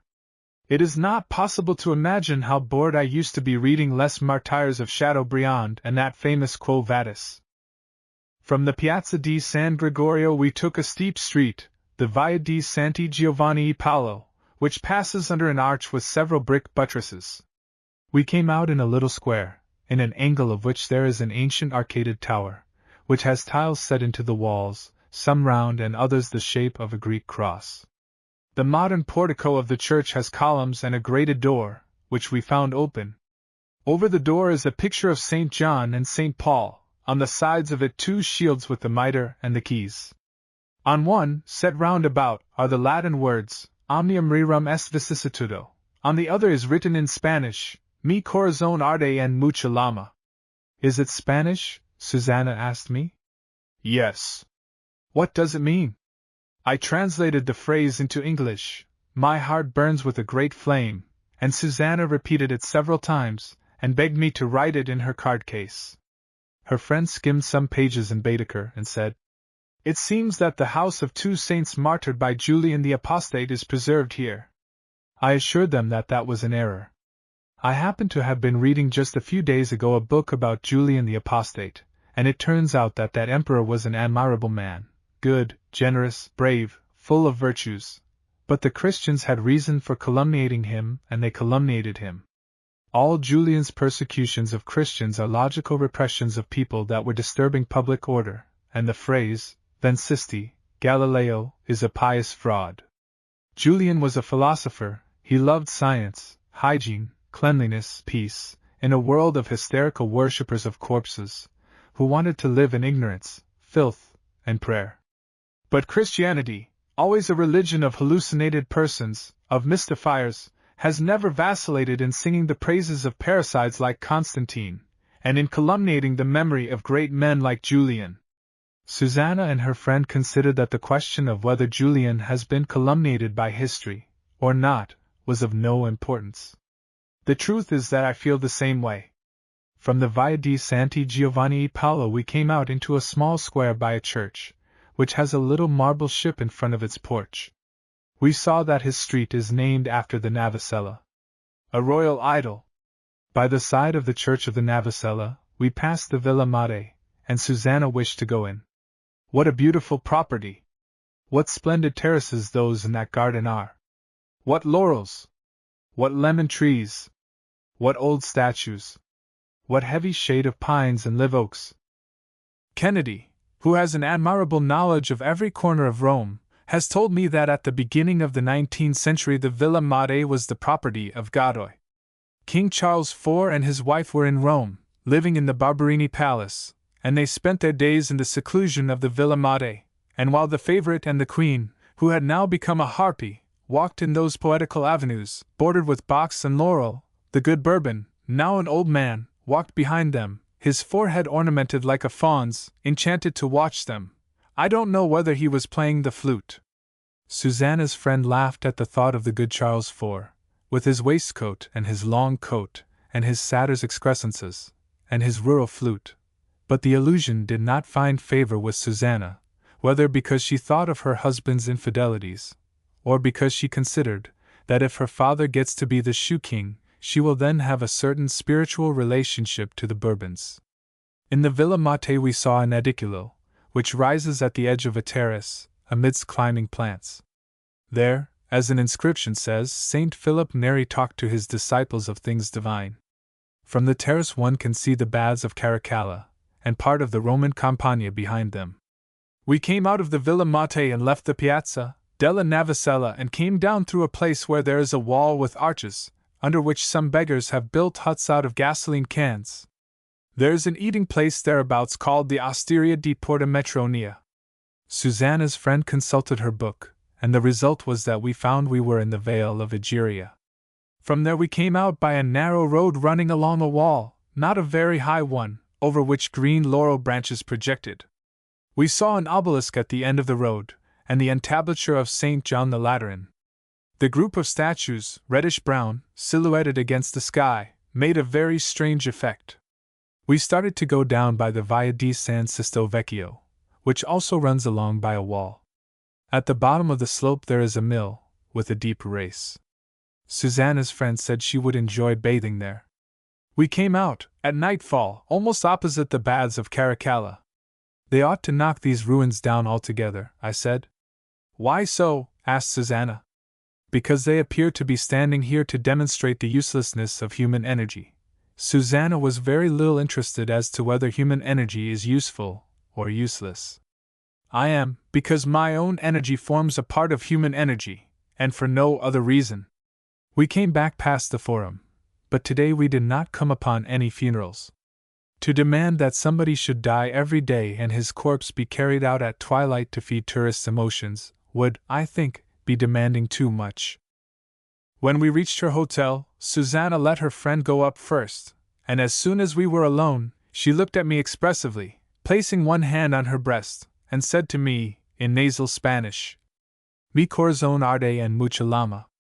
I don't believe it. 24. Tourist Interlude. Traveling. Susanna said to me, "I have some inclination for you, but I don't know you well enough. If you feel the same way, come with me. Let us travel together?" I am with her, and nevertheless I am convinced that what I am doing is a piece of stupidity. We spent this Sunday morning in the train. In the country we saw men at work with great oxen that had long twisted horns. In a swampy field some laborers were draining the ground with great effort. From the train we saw the island of Elba, and Caprea, and the sea as blue as indigo. "Mare nostro," said an elegant gentleman in a fluty voice, and pointed out something on the horizon which he said was Corsica, and he said that it can be seen from far away. While all we useless, unoccupied persons gathered in the dining car, the people in the fields kept on working, bent over in the mud, draining the marshes. "What a lot of effort those poor devils have to make to keep us alive," I said. "We are not kept alive by them," retorted Susanna. "No, we live off of other slaves, who work for us," I answered her. "Those out there serve to feed the officers, the effeminate priestlings, all the people that take part in the theatrical performance of the Vatican. Those unfortunates help to uphold the 8 basilicas and the 300-odd churches of Rome." Susanna shrugged her shoulders and smiled. Close to. Traveling with a woman one does not love, no matter how very pretty she is, produces a series of disenchantments. It seems as if one kept seeking defects and analyzing them under the microscope. During these days that I have been accompanying Susanna, I have discovered a lot of physical and moral imperfections in her. There are moments in which she cannot conceal an egoism and brutality which are truly disagreeable, and besides, she is tyrannical, vain, and tries always to have her own way. We have been at Siena, which is a kind of Toledo, made up of narrow lanes. It was very hot. We were bored, especially she who has no artistic feeling. We have spent 2 days in Florence, a night in Bologna, another night at Milan, and after vacillating as to whether it would be better to go to Lake Como or to Switzerland, we have come to Geneva to spend a few days. Traveling like this in limited trains, one finds traveling more insipid than in any other fashion. All the sleeping cars are alike, all the people alike, all the hotels alike. Really, it is stupid. It is still more stupid traveling with a woman who attracts attention wherever she goes. She attracts attention, that is all. She doesn't awaken any liking. She cannot comprehend why, being a beautiful and distinguished woman, she has nobody who cares for her disinterestedly. She notices that all the smart young men who aim for her are simply coming to the beautiful rich woman. And she thinks they ought to be in ecstasies over her wit, and over the repertory of ready-made phrases she keeps for conversation. A tiresome hotel. In this immense, luxurious hotel, situated 2,000-odd meters above sea level, as the announcement cards stuck everywhere say, more than 100 of us gather in the dining room at lunchtime. The greatest coolness, the most frozen composure reigns among us. It is obvious that, thus harbored and united by chance in this hotel, we disturb one another. A wall of prejudices and conventionalities separates us. The English old maids read their romantic novels, the German families talk among themselves, some Russian or other drinks champagne while he stares with vague and inexpressive eyes, and some swarthy man from a sultry country appears to be crushed by the lugubrious silence. Through the windows one can see Lake Leman, closed in near here by mountains, blue like a great turquoise, plowed by white, triangular sails. From time to time one hears the strident noise of a steamboat's siren and the murmur of the funicular train. A modest family. To this ostentatious hotel a family of modest air came 2 days ago. It was a family made up of 5 persons, 2 ladies, one of them plain, thin, spectacled, the other plumper and short, a merry girl, smiling and rosy, and a melancholy little girl, with a waxen face. They were accompanied by a man with a distinguished, weary manner. They are all in mourning. They are English, they treat one another with an attractive affability. The short lady, mother of the two girls, was pressing the man's hand and caressing it during lunch the first day. He kept smiling in a gentle, tired way. No doubt he was unable to stay here long, for he did not appear that evening, and the four females were alone in the dining room. The two ladies and the fresh, blooming girl are much preoccupied about the pale little girl, so much so that they do not notice the interest they arouse among the guests. All the old misses, loaded with jewels, watch the family in mourning, as if they were wondering, how come they here, if their position is not so good as ours? How dare they mix among us, not being in our class? And it is a fact, they cannot be. There is something that shows that this family is not rich. Besides, and this is extraordinary enough, it seems that they haven't come here to look down on others, or to give themselves airs, but to take walks and to look at the immaculate peaks of Mont Blanc. So one sees the two girls going out into the country without making an elaborate toilet, carrying a book or an orange in their hands, and coming back with bunches of flowers. Tragedy in a hotel room. This morning at lunch only one of the ladies appeared in the dining room. Perhaps the others have gone off on some picnic, thought I.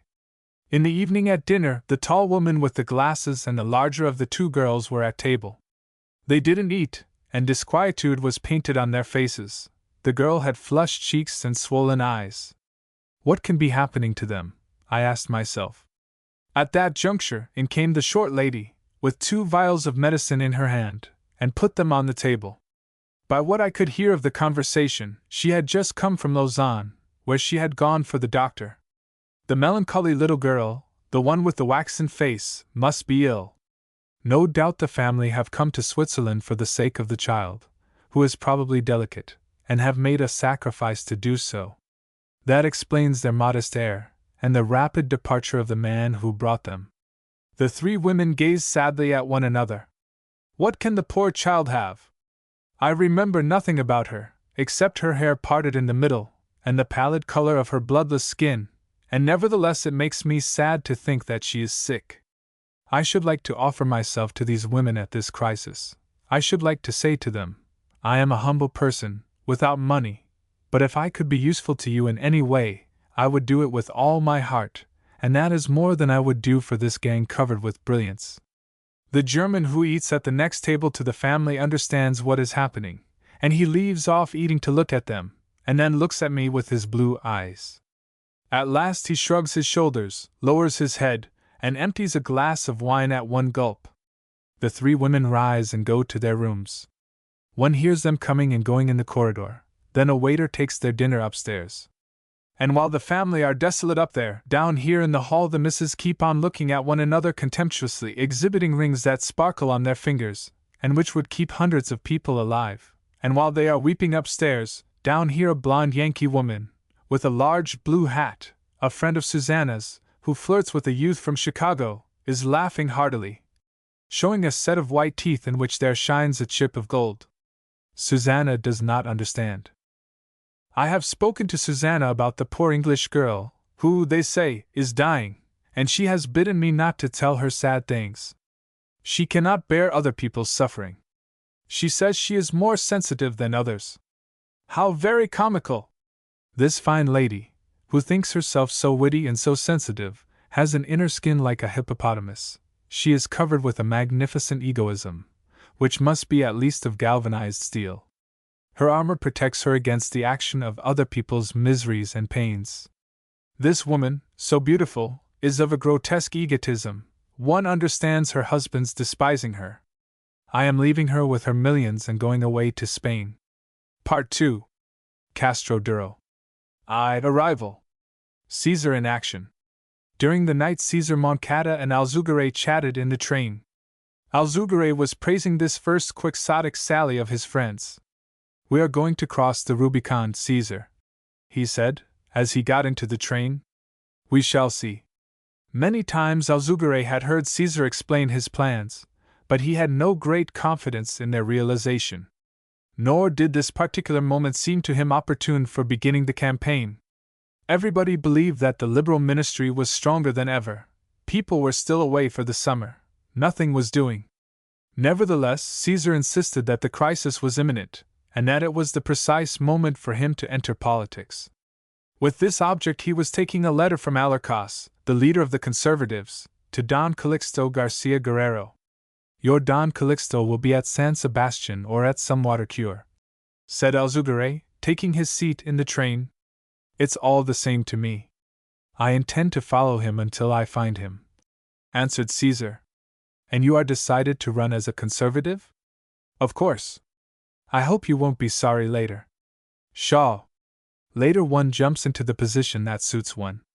On these first rungs of political life, either you have to have great luck, or you have to go like a grasshopper, first here, then there.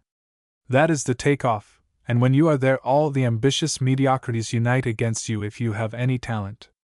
Naturally, I do not intend to do anything to exhibit mine. Spanish politics are like a pond. A strong, healthy stick of wood goes to the bottom. A piece of bark, or cork, or a sheaf of straw stays on the surface. One has to disguise oneself as a cork. And later you will go on and make yourself known. Naturally. Since I find myself in the vein for making comparisons, I will say that in Spanish politics we have a case like those in the old comedies of intrigue, where the lackeys pretend to be gentlemen. When I am once among the gentlemen, I shall know how to prove that I am more a master than the people surrounding me." "How conceited you are! The confidence one feels in oneself," said Caesar ironically. "But have you really got it, or do you only pretend to have? What matter whether I have it or haven't it, if I behave as if I had it?" "It matters a lot. It matters whether you are calm or not in the moment of danger. Calmness is the muse that inspires me. I haven't it in my thoughts, but in active life you shall see me." The two friends stretched themselves out in their first-class compartment, and lay half asleep until dawn, when they got up again. The train was running rapidly across the flat country. The yellow sunlight shone into the car. Through the newly sowed fields rode men on horseback. "These are not my dominions yet," said Caesar. "We have 2 more stations till Castro Duro," responded Alzugaray, consulting the timetable. They took off their caps, put them into the bag, Caesar put on a fresh collar, and they sat down by the window. "It is ugly enough, eh?" said Alzugaray. "Naturally," replied Caesar. "What do you want? That there should be some of those green landscapes like in your country, which for my part irritate me." The classic stagecoach. They arrived at Castro Duro. In the station they saw groups of peasants. The travelers with their baggage went out of the station. There were 2 shabby coaches at the door. "Are you going to the Comercio?" asked one driver. "No, they are going to the España," said the other. "Then you 2 know more than we do," answered Alzugaray. "Because we don't know where to go." "To the Comercio." "To the España." "Whose coach is this one?" asked Caesar, pointing to the less dirty of the 2. "The Comercio's." "All right, then we are going to the Comercio." The coach, in spite of being the better of the 2, was a rickety, worn-out old omnibus, with its windows broken and spotted. It was drawn by 3 skinny mules, full of galls. Caesar and Alzugaray got in and waited. The coachman, with the whip around his neck, and a young man who looked a bit like a seminarian, began to chat and smoke. At the end of 5 minutes waiting, Caesar asked, "Well, aren't we going?" "In a moment, sir." The moment stretched itself out a good deal. A priest arrived, so fat that he would have filled the vehicle all alone, then a woman from the town with a basket, which she held on her knees. Then the postman got in with his bag. The driver closed the little window in the coach door, and continued joking with the young man who looked a bit like a seminarian and with one of the station men. "We are in a hurry," said Alzugaray. "We are going now, sir." "All right." "Goodbye." "Goodbye," answered the station man and the seminarian. The driver got up on his seat, cracked his whip, and the vehicle began to move, with a noisy swaying and a trembling of all its wood and glass. A very thick cloud of dust arose in the road. Yeah, Coronilla!" yelled the driver. "Why do you keep getting where you oughtn't to get? Damn the mule! Montesina, I am going to give you a couple of whacks. Get on there, Coronilla! Get up, get up!" "All right. All right." That's enough. That's enough. Let it alone, now! Let it alone, now! What an amount of oratory that man is wasting! Exclaimed Caesar. He must think that the mules are going to go better for the efforts of his throat. It would be an advantage if he had stronger beasts, instead of these dying ones. The other travelers paid no attention to his observation, and Alzugare said, These drivers drip oratory. While the shabby coach was going along the highway which encircles Castro Hill, to the sound of the bells and the cracking of the whip, it was possible to remain seated in the vehicle with comparative ease. But on reaching the town's first steep, crooked, rough-cobbled street, the swinging and tossing were such that the travelers kept falling one upon another. The first street kept getting rapidly narrower, and as it grew narrower, the crags in its paving were sharper and more prominent. At the highest part of the street, in the middle, stood a two-wheeled cart blocking the way. The coachman got down from his seat and started a long discussion with the carter, as to who was under obligations to make way. What idiots! Exclaimed Caesar, irritated. Then, calmer, he murmured, addressing Alzugare. The truth is, these people don't care about doing anything but talk. As the discussion between the coachman and the carter gave signs of never ending, Caesar said, Come along. And then, addressing the man with the bag, he asked him, Is it far from here to the inn? No, it is right here, in the house where the cafe is. The inn? Sure enough, the inn was only a step away. They went into the damp, dark entrance, up the crooked stairs, and down the corridor to the kitchen. Good morning, they shouted. Nobody appeared. Might it be on the second floor? Asked Alzugare. Let's go see. They went up to the next floor, entered by a gallery of red brick, which was falling to pieces, and called several times. An old woman, from inside a dark bedroom where she was sweeping, bade them go down to the dining room, where she would bring them breakfast. The dining room had balconies toward the country, and was full of sun. The bedrooms they were taken to, on the other hand, were dark, gloomy, and cavernous. Alzugare requested the old woman to show them the other vacant chambers, and chose two on the second floor, which were lighter and airier. The old woman told them she hadn't wanted to take them there, because there was no paper on the walls. No doubt, in Castro, the prospect of bedbugs is an agreeable prospect, said Caesar. After he had washed and dressed, Caesar started out to find and capture Don Calixto, and Alzugare went to take a stroll around the town. It was agreed that they should each explore the region in his own way. 2. Castro Duro. The morning.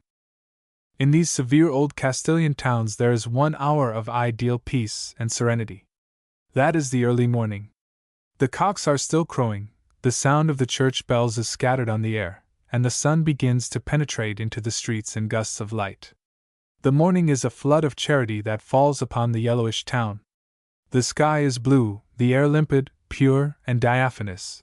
The transparent atmosphere scarcely admits effects of perspective, and its ethereal mass makes the outlines of the houses, of the belfries, of the eaves, vibrate. The cold breeze plays at the cross streets, and amuses itself by twisting the stems of the geraniums and pinks that flame on the balconies. Everywhere there is an odor of cistus and of burning broom, which comes from the ovens where the bread is baked, and an odor of lavender that comes from the house entries. The town yawns and awakes. Some priests pass, on their way to church. Pious women come out of their houses, and market men and women begin to arrive from the villages nearby. The bells make that Talent so sad, which seems confined to these dead towns. In the main street the shops open. A boy hangs up the dresses, the sandals, the caps, on the facade, reaching them up with a stick. Droves of mules are seen in front of the grain shops. Some charcoal burners go by, selling charcoal, and peasant women lead, by their halters, little burros loaded with jars and pans. One hears all the hawksters' cries, all the clatter characteristic of that town. The milk vendor, the honey vendor, the chestnut vendor, each has his own traditional theme. The candlestick maker produces a sonorous peal from 2 copper candlesticks. The scissors grinder whistles on his flute. Then, at midday, hawksters and peasants disappear, the sun shines hotter, and the afternoon is tiresome and enervating. From the Miradero. Castro Duro is situated on a hill of red earth, One goes up to the town by a dusty highway, with the remains of little trees which one Europeanizing mayor planted, and which all died, or else by zigzag paths, up which saddle animals and beasts of burden usually go. From the plain Castro Duro stands out in silhouette against the sky, between two high, many-sided edifices, one of a honey yellow, old and respectable, the church, the other white, overgrown, modern, the prison. These two pillars of society are conspicuous from all sides, from whatsoever point on the plain one looks at Castro Duro. The town was an old important city, and has, from afar, a seigneurial air. From nearby, on the contrary, it presents that aspect of cake dust which all the Castilian cities in ruin have. It is wide, spread out, formed for the most part of lanes and little squares, with low crooked houses that have blackish, warped roofs. From the promenade beside the church, which is called the Miradero, one can see the great valley that surrounds Castro, a plain without an end, flat and empty. At the foot of the hill that supports the city, a broad river, which formerly kissed the old walls, marks a huge S with a sand border. The water of the river covers the beach in winter, and leaves it half uncovered in summer. At intervals on the river banks grow little groves of poplar, which are mirrored on the tranquil surface of the water. A very long bridge of more than 20 arches crosses from one shore to the other. The hill that serves as pedestal for the historic city has very different aspects. From one side it is seen terraced into steps, formed of small parcels of land held up by rough stone walls. On these landings there are thickets of vines and a few almond trees, which grow even out of the spaces between the stones. On another part of the hill, called the trenches, the whole ground is broken by great cuttings, which in other days were no doubt used for the defense of the city. Near the trenches are to be seen the remains of battlement walls, tiles, and ruins of an ancient settlement, perhaps destroyed by the waters of the river which in time undermined its foundations. From the Miradero one sees the bridge below, as from a balloon, with men, riding horses, and carts going over it, all diminished by the distance. Women are washing clothes and spreading them in the sun, and in the evening horses and herds of goats are drinking at the river brink. The great plain, the immense flat land, contains cultivated fields, square, oblong, varying in color with the seasons, from the light green of barley to the gold of wheat and the dirty yellow of stubble. Near the river are truck gardens and orchards of almonds and other fruit trees. In the afternoon, looking from the Miradero, from the height where Castro stands, one feels overcome by this sea of earth, by the vast horizon, and the profound silence. The cocks toss their metallic crowing into the air, the clock bells mark the hours with a sad, slow clang, and at evening the river, brilliant in its 2 or 3 fiery curves, grows pale and turns to blue. On clear days the sunset has extraordinary magic. The entire town floats in a sea of gold. The collegiate church changes from yellow to lemon color, and at times to orange, and there are old walls which take on, in the evening light, the color of bread well browned in the oven. And the sun disappears into the plain, and the Angelus bell sounds through the immense space. The town. Castro Duro has a great many streets, as many as an important capital. By only circling the square one can count the main street, Laurel Street, Christ Street, Merchant Street, Forge Street, Shoemaker's Street, Loafing Street, Penitence Wall, and Chain Street. These streets are built with large brick houses and small adobe houses. Pointed cobbles form the pavement, and leave a dirty open sewer in the middle.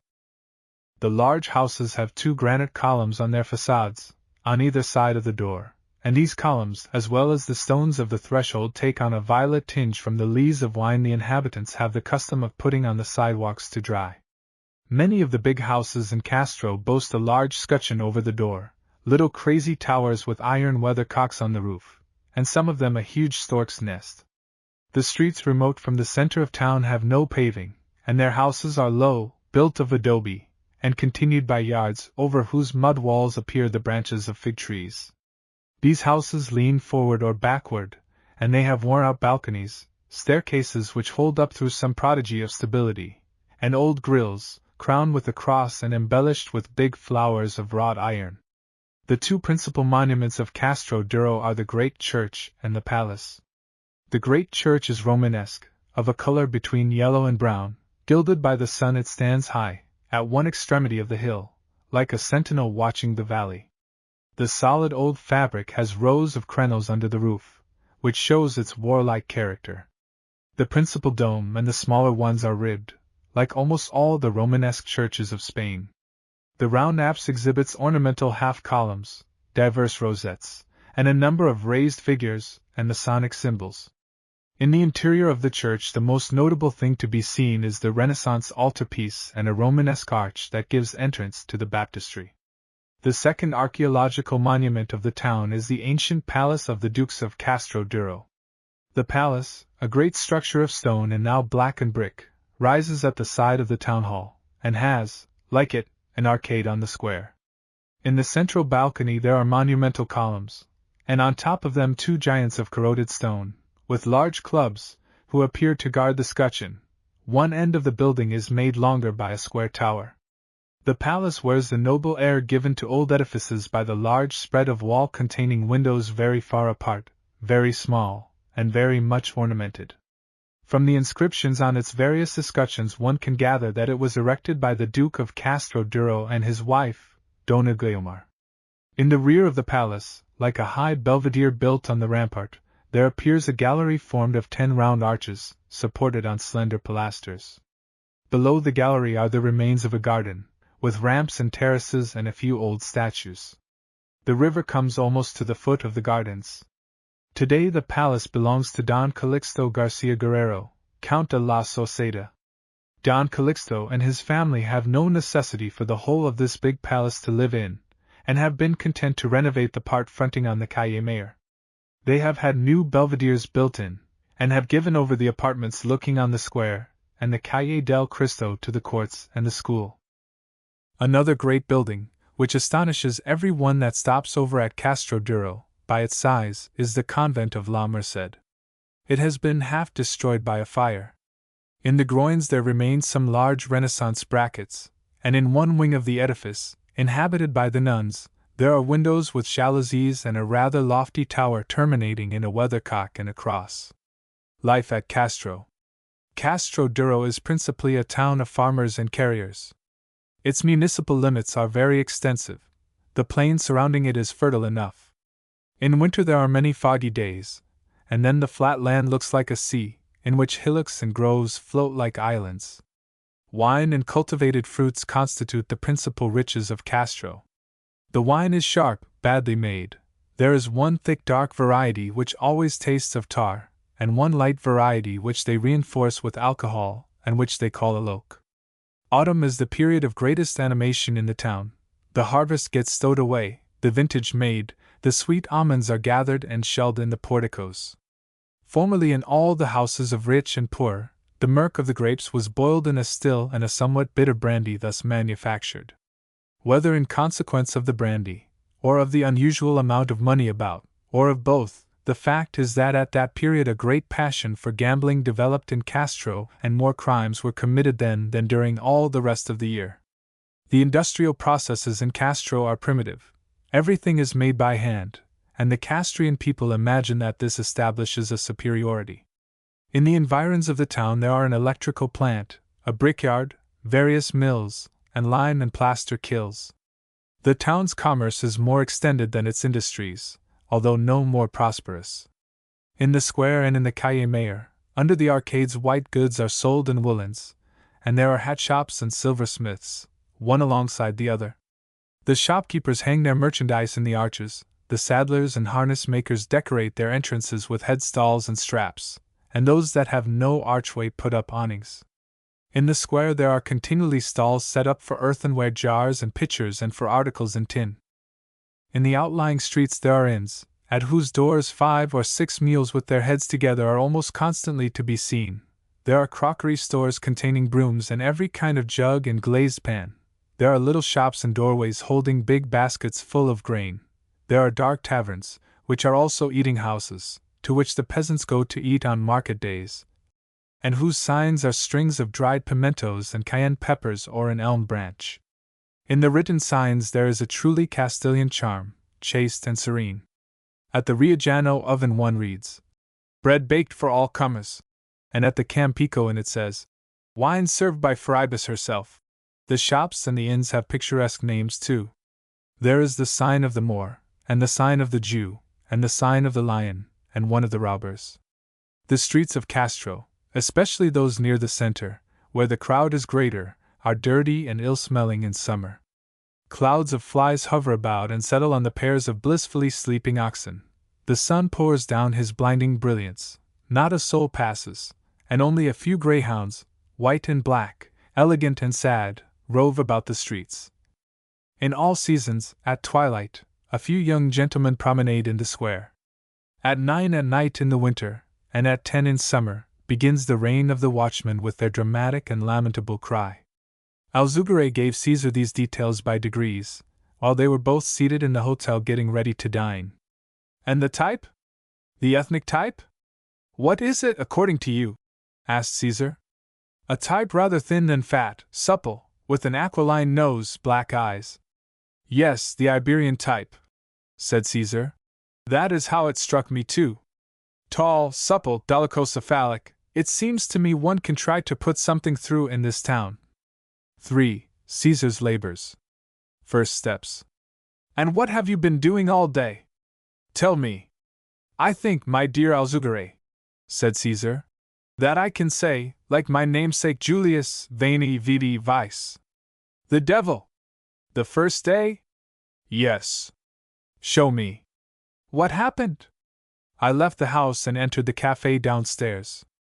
There was no one there but a small boy, from whom I ordered a bottle of beer and asked if there was a newspaper published here. He told me yes, the Castro Mail, an independent weekly.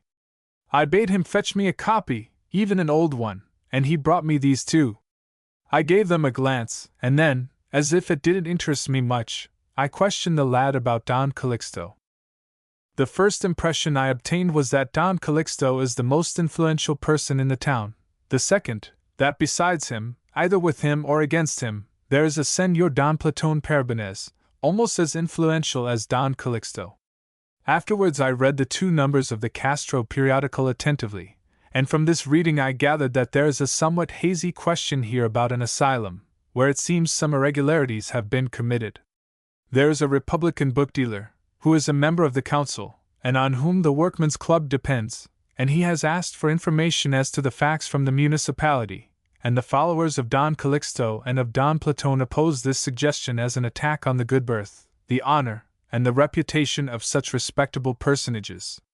Having verified these pieces of news, which are of interest for me, I packed off to church and heard the whole 11 o'clock Mass. Mighty good. You are quite a man. Mass ended, I went over to the baptistry arch and stood there examining it, as if I felt the most terrible symptoms of enthusiasm for carved stone. Afterwards I went into the big chapel, which serves also as a pantheon for the Dukes of Castro Duro, whose tombs you find in the side niches of the presbytery. These niches are decorated with an efflorescence of Gothic, which is most gay and pretty, and among all this stone filigree you see the recumbent statues of a number of knights and one bishop, who to judge by his sword must have been a warrior too. Nobody remained in the church. The priest, a nice old man, fixed his eyes on me and asked me what I thought of the arch, and having prepared my lesson, I talked about the Romanesque of the 12th and 13th centuries like a professor, and then he took me into the sacristy and showed me 2 paintings on wood which I told him were 15th century. So they say, the priest agreed. Do you think they are Italian or German? Italian certainly, North Italian. I might as well have said South German, but I had to decide for something. And they must be worth. He then asked me with eagerness. My dear man, according I told him, a dealer would offer you 100 or 200 pesetas apiece. In London or New York, well placed, they might be worth 20 or 30,000 francs. The pater shot fire out of his eyes. And what would one have to do about it? He asked me. My dear man, I think one would have to take some good photographs and send them to various tradespeople and to the museums in the United States. Would it be necessary to write in English? Yes, it would be the most practical thing. I don't think there is anybody here that knows how. I would do it, with great pleasure. But are you going to be here for some time? Yes, it is probable. He asked me what I came to Castro Duro for, and I told him that I had no other object than to visit Don Calixto Garcia Guerrero. Astonishment on the priest's face. You know him? Yes, I met him in Rome. Do you know where he lives? No. Then I will take you. The priest and I went out into the street. He wanted to give me the sidewalk, and I opposed that as if it were a crime. He told me he was more accustomed than I to walking on the cobblestones, and finally, he on the sidewalk and I in the gutter, we arrived at Don Calixto's house. Was he at home? Asked Alzugaray. Yes, said Caesar.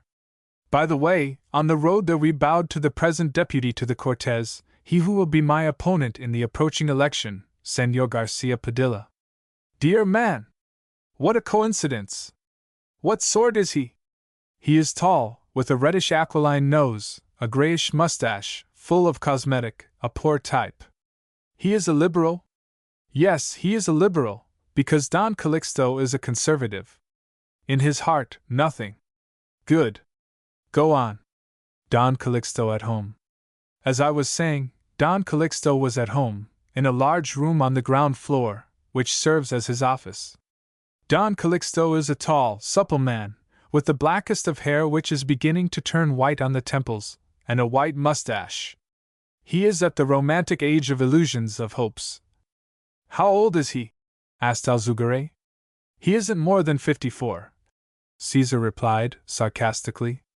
Don Calixto dresses in black, very fastidiously, and the effect is smart, but smacks of the notary. No matter what pains he takes to appear graceful and easy in manner, he doesn't achieve the result. He has the inbred humility of one who has taken orders in a shop, either as a lad or as a man.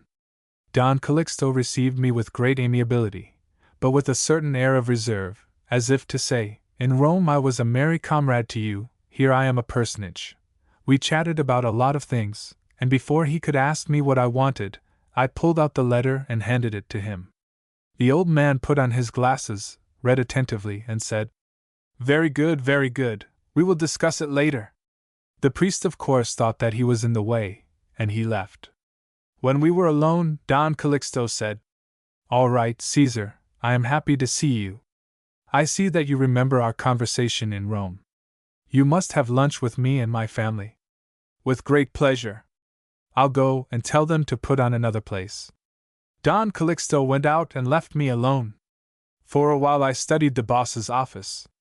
On the wall, diplomas, appointments, in looking-glass frames, a genealogical tree, probably drawn day before yesterday, in a bookcase, legal books. Don Calixto came back. He asked me if I was tired, and I told him no, and when we had crossed the whole width of the house, which is huge, he showed me the garden. My boy, what a wonderful spot! It hangs over the river and it is a marvel. The highest part, which is the part they keep up, isn't worth much. It is in lamentable style. Just imagine, there is a fountain which is a tin negro that spurts out water from all parts. However, the old part of the garden, the lower part, is lovely. There is a big tower standing guard over the river, now converted into a belvedere, with pomegranates, rosebushes, and climbing plants all around it, and above all, there is an oleander that is a marvel. It looks like a firework castle or a shower of flowers. Leave that point, said Alzugaray. You are talking like a poor disciple of Ruskin's. You are right. But when you see those gardens, you will be enthusiastic too. Get ahead. The political powers of Castro. During our promenade, Don Calixto talked to me of the immense good he has done for the town and of the ingratitude he constantly receives for it.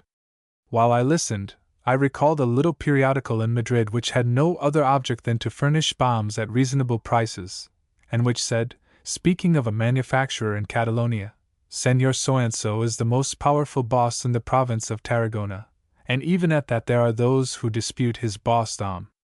Don Calixto is astonished that when he has done the Castrians the honor to make them loans at 80 or 90%, they are not fond of him. After the garden we saw the house. I won't tell you anything about it. I don't want you to accuse me again of being a Ruskinian. When we reached the dining room, Don Calixto said, I am going to present you to my family. Thereupon, entrance, ceremonies, bows on my part, smiles, tout la liar. Don Calixto's wife is an insignificant fat woman, The 2 daughters insipid, ungainly, not at all pretty, and with them was a little girl of about 15 or 16, a niece of Don Calixto's, a veritable little devil, named Amparo.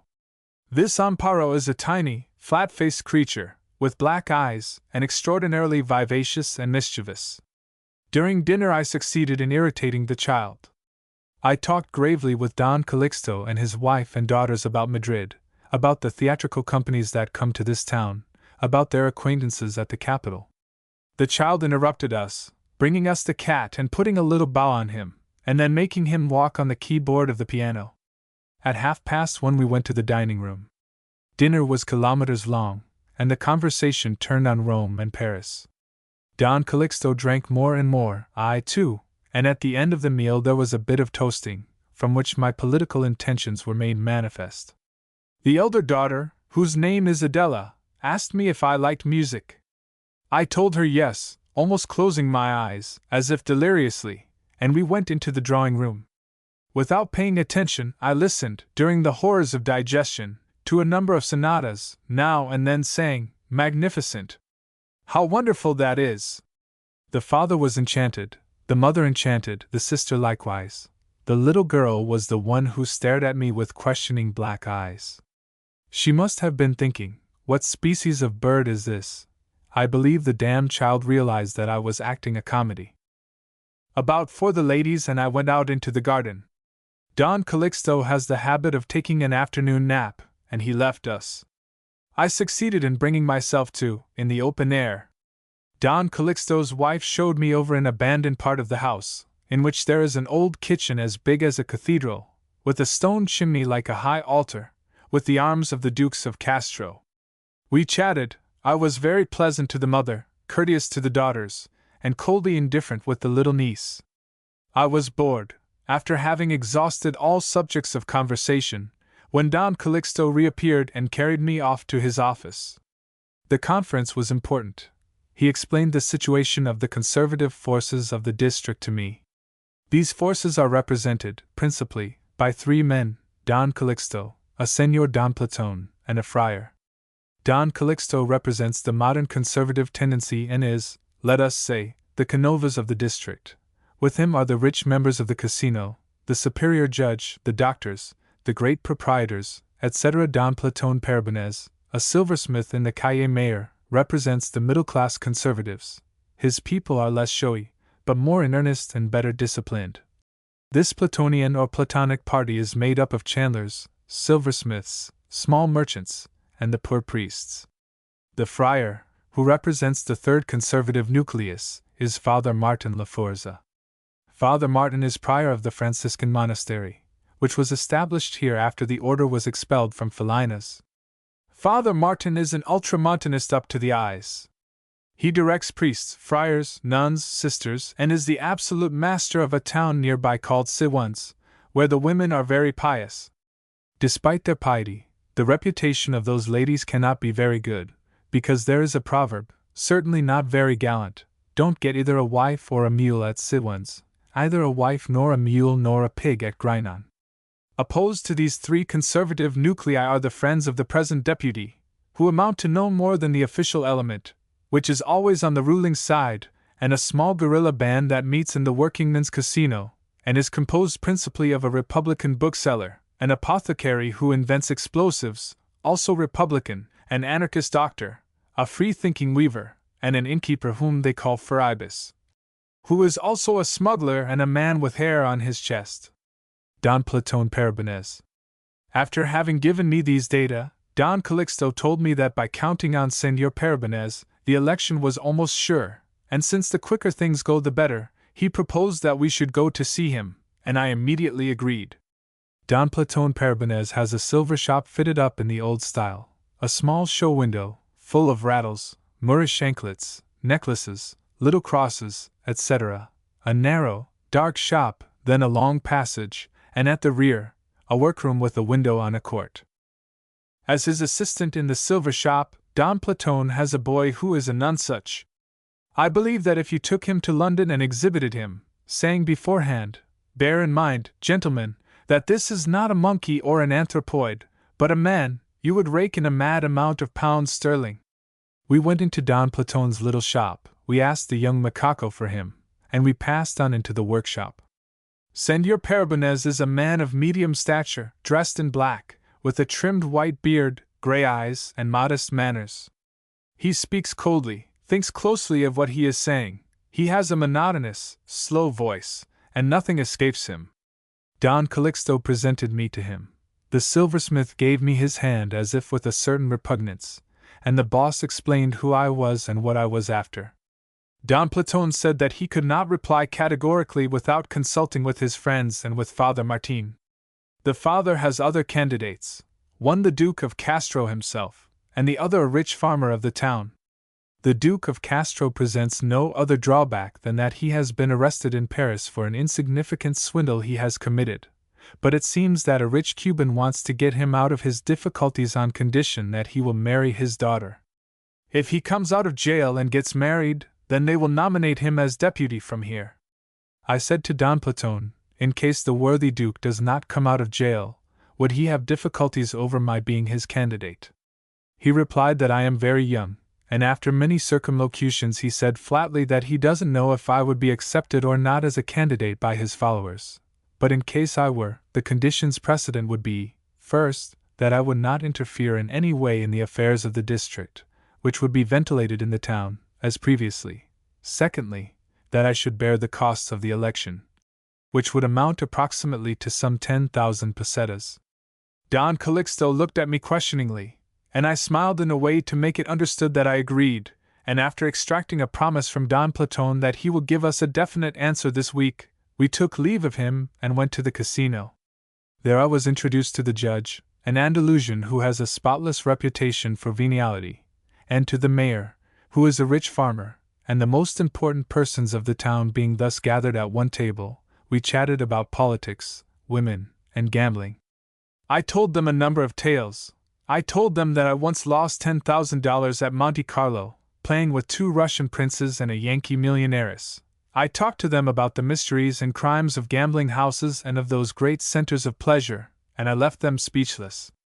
At 9:30, with a terrible headache, I came back here. I think I have not lost a day, eh? No! The devil! What speed! Exclaimed Alzugare. But you are not eating any supper. Don't you intend to take anything? No, I am going to see if I can sleep. Listen, day after tomorrow we are both invited to dine at Don Calixto's. Me too? Yes, I told them that you are a rich tourist, and they want to know you. And what am I to do there? You can study these people, as an entomologist studies insects. Listen, it wouldn't do any harm if you took a walk to that town near here, named Siwans, to see if you can find out what sort of bird this Father Martin is. All right. And if you don't mind, go into that Republican bookseller's shop, under any pretext, and talk to him. I will do so. Then, till tomorrow. You are going now? Yes. Good night, then. Caesar left his room and marched off to sleep. 4. The bookseller and the anarchists. The following day, very early in the morning, Alzugare went to a livery stable which they had directed him to at the hotel, and asked to hire a horse. They brought him a large, old one. He mounted, and crossed the town more slowly than if he had been on foot, and set out for Siwans. On reaching that town, he left the horse at a blacksmith's and went up through the narrow lanes of Siwans, which are horribly long, dark, and steep. Then he ascended to La Pena, the rock on which the Franciscan monastery stands, but was unable to obtain any fresh information about Father Martin and his friars. The people with whom he talked were not disposed to unbosom themselves, and he preferred not to insist, so as not to be suspected. Afterwards he went down to Siwans again and returned to Castro Duro. Caesar was still in bed. Alzugare went into his room. Don't you intend to get up? He asked him. No. Don't you intend to eat either? Neither. Are you sick? No. What is the matter with you? Laziness? Something like that. Alzugare ate alone, and after he had had coffee, he directed his steps to the bookstore of the Republican councilman, of whom Caesar had spoken to him. He found it in a corner of the square, and it was at the same time a stationer's shop and a newsdealer's. Behind the counter were an old man and a lad. Alzugaray went in. He bought various Madrid periodicals from the lad, and then addressing the old man, asked him, "Haven't you some sort of a map of the province, or of the neighborhood of Castro Duro?" "No, sir, there isn't one." "Nor a guidebook, perhaps?" "Nor that either." "At the town hall we have a map of the town." "Only of the part built up?" "Yes." "Then it would do me no good." "You want a map for making excursions, eh?" "That's it." "Yes." "Well, there is none. We are very much behind the times." "Yes, that's true. It wouldn't cost very much, and it would be useful forever, both to the people here and to strangers."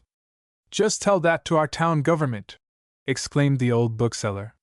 "Whatever is not for the advantage of the rich and the clerical element, there is no hope of." "Those gentlemen have a great deal of influence here?" asked Alzugaray. "UF. Enormous. More every day. But there don't appear to be many convents." "No, there are not many convents, but there is one that counts for 100, and that is the one at Siwans." "Why is that?" "Because it has a wild beast for a prior. Father Martin Laforza. He is famous all through this region. And he is a man of talent, there's no denying it, but despotic and exigent. He is into everything, catechizes the women, dominates the men. There is no way to fight against him. Here am I with this bookshop, and I have my pension as a lieutenant, which gives me enough to live very meanly, and with what little I get out of the periodicals I scrape along. Besides, I am a Republican and very liberal, and I like propaganda. If I didn't, I should have left all this long ago, because they have waged war to the death on me, an infamous sort of war which a person that lives in Madrid cannot understand, calumnies that come from no one knows where, atrocious accusations, everything." Alzugaray stared at the bookseller's grey eyes, which were extraordinarily bright. The old man was tall, stooped, grizzled, with a prominent nose and a beard trimmed to a point. "But you have stuck firmly to your posts," said Alzugaray. "Having been a soldier must do something for a man," replied the bookseller. "He learns not to draw back in the face of danger.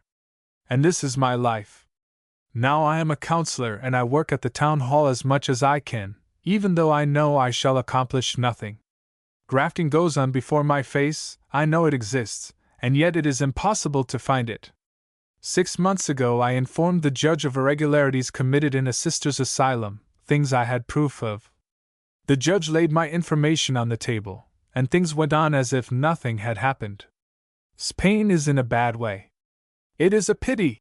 exclaimed Alzugaray. "You people in Madrid, and I don't say this to irritate you, do not understand what goes on in the small towns. My dear man, I have never taken any part in political affairs. Well, I think that everybody ought to take part in politics, because it is for the general interest." At this moment 2 persons entered the bookshop. Alzugaray was going to leave, but the bookseller said to him, "If you have nothing to do, sit down for a while." Alzugaray sat down and examined the new arrivals. One of them was a skinny man, with bushy hair and whiskers.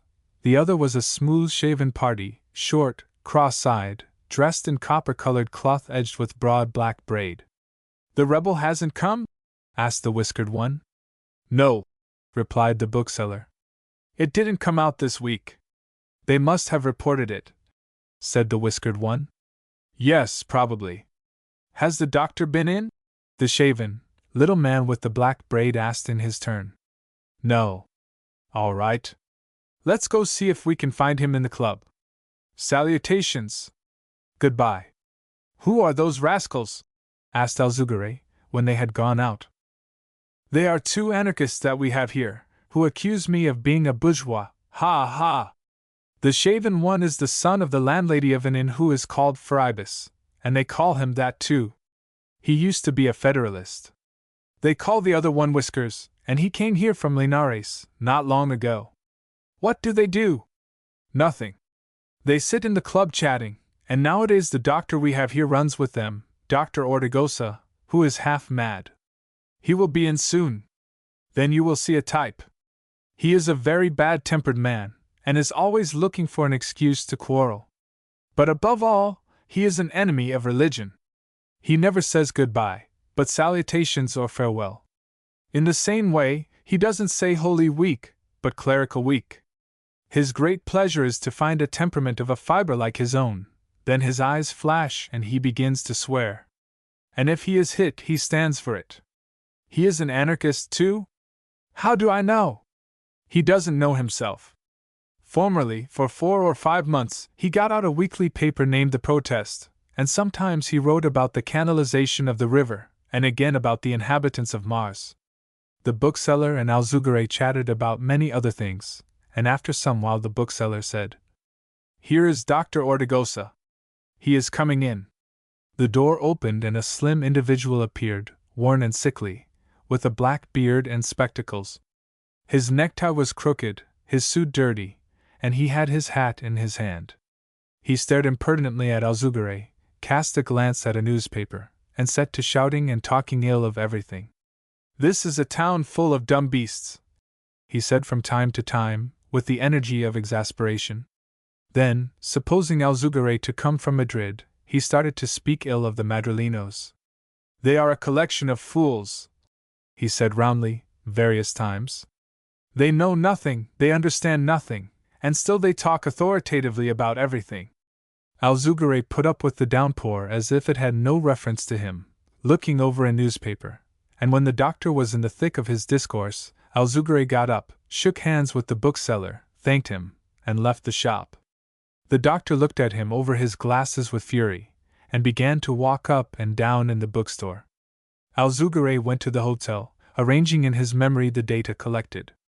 Caesar was feeling well, and the two of them talked of the bookseller, and his friends, and of Father Martin Laforza. "I am going to jot down all these points," said Caesar. "It wouldn't be a bad idea for you to go on cultivating the bookseller." "I am going to. Tomorrow, you know," said Caesar. "Grand dinner at Don Calixto's. The practical maneuvers begin." "Very good." The banquet. The guests. The table had been set in that wonderful gallery of the ancient palace of the Dukes of Castro Duro, which looked out over the garden. The early autumn weather was of enchanting softness and sweetness. Caesar and Alzugare were very smart and elegant, with creases in their trousers, Caesar dressed in black, with the ceremonious aspect that suits a grave man, Alzugare in a light suit with a colored handkerchief in his breast pocket. "I think we are gentlemen today," said Caesar. "It seems so to me." They entered the house and were ushered into the drawing room. The majority of the guests were already there. The proper introductions and bows took place. Caesar stayed in the group of men, who remained standing, and Alzugare went over to enter the sphere of Don Calixto's wife and the judge's wife. The judge, from the first moment, treated Caesar like a man of importance, and began to call him Don Caesar every moment, and to find everything he said good. In the ladies' group there was an old priest, a tall, big, deaf man, a great friend of the family, named Don Ramon. The judge's wife told Alzugare that this Don Ramon was a simpleton. He was the pastor of a very rich hermitage nearby, the Hermitage of La Vega, and he had spent all the money he had got by an inheritance, in fixing up the church. The poor man was childlike and sweet. He said various times that he had many cloaks for the Virgin in the sacristy of his church, and that he wished they could be given to poor parishes, because 2 or 3 were enough in his Amparito. While they were talking, an automobile horn was heard, and a little later Don Calixto's niece entered the drawing room. This was Amparito, the flat-faced girl with black eyes, of whom Caesar had spoken to Alzugare. Her father accompanied her. The priest patted the girl's cheeks. Her father was a clumsy man, red, sunburned, with the face of a contractor or a miner. The girl took off her cap and the veil she wore in the automobile, and seated herself between Don Calixto's daughters. Alzugare looked her over. Amparito really was attractive. She had a short nose, bright black eyes, red lips too thick, white teeth, and smooth cheeks. She wore her hair down, in ringlets, but in spite of her infantile get-up, one saw that she was already a woman. "Caesar is right, this is quite a lively girl," murmured Alzugare. The mayor's son now arrived, and his sister. He was an insignificant little gentleman, mild and courteous. He had studied law at Salamanca, and it seemed that he had certain intentions about Don Calixto's second daughter. All the guests being assembled, the master of the house said that, since nobody was missing and it was time, they might pass into the gallery, where the table was set. At one end the lady of the house seated herself, having the priest on one side and the judge on the other, at the other end, Don Calixto, between the judge's wife and the mayor's daughter. Caesar had a seat assigned between Don Calixto's elder daughter and Amparito, and Alzugare one between the second daughter and the judge's girl. A few moments before they sat down, Amparito went running out of the gallery into the garden. "Where has that child gone?" asked Don Calixto's wife. "Something or other has occurred to her," said Amparito's father, laughing. The girl reappeared a little later with a number of yellow and red chrysanthemums in her hand. She gave red ones to the mayor's daughter and to her cousins, who were all three brunettes, and a yellow one to the judge's daughter, who was blonde. Then she proceeded to the men. "This one is for you." To the mayor's son. "This one for you." And she gave Alzugare a yellow one. "This one for you."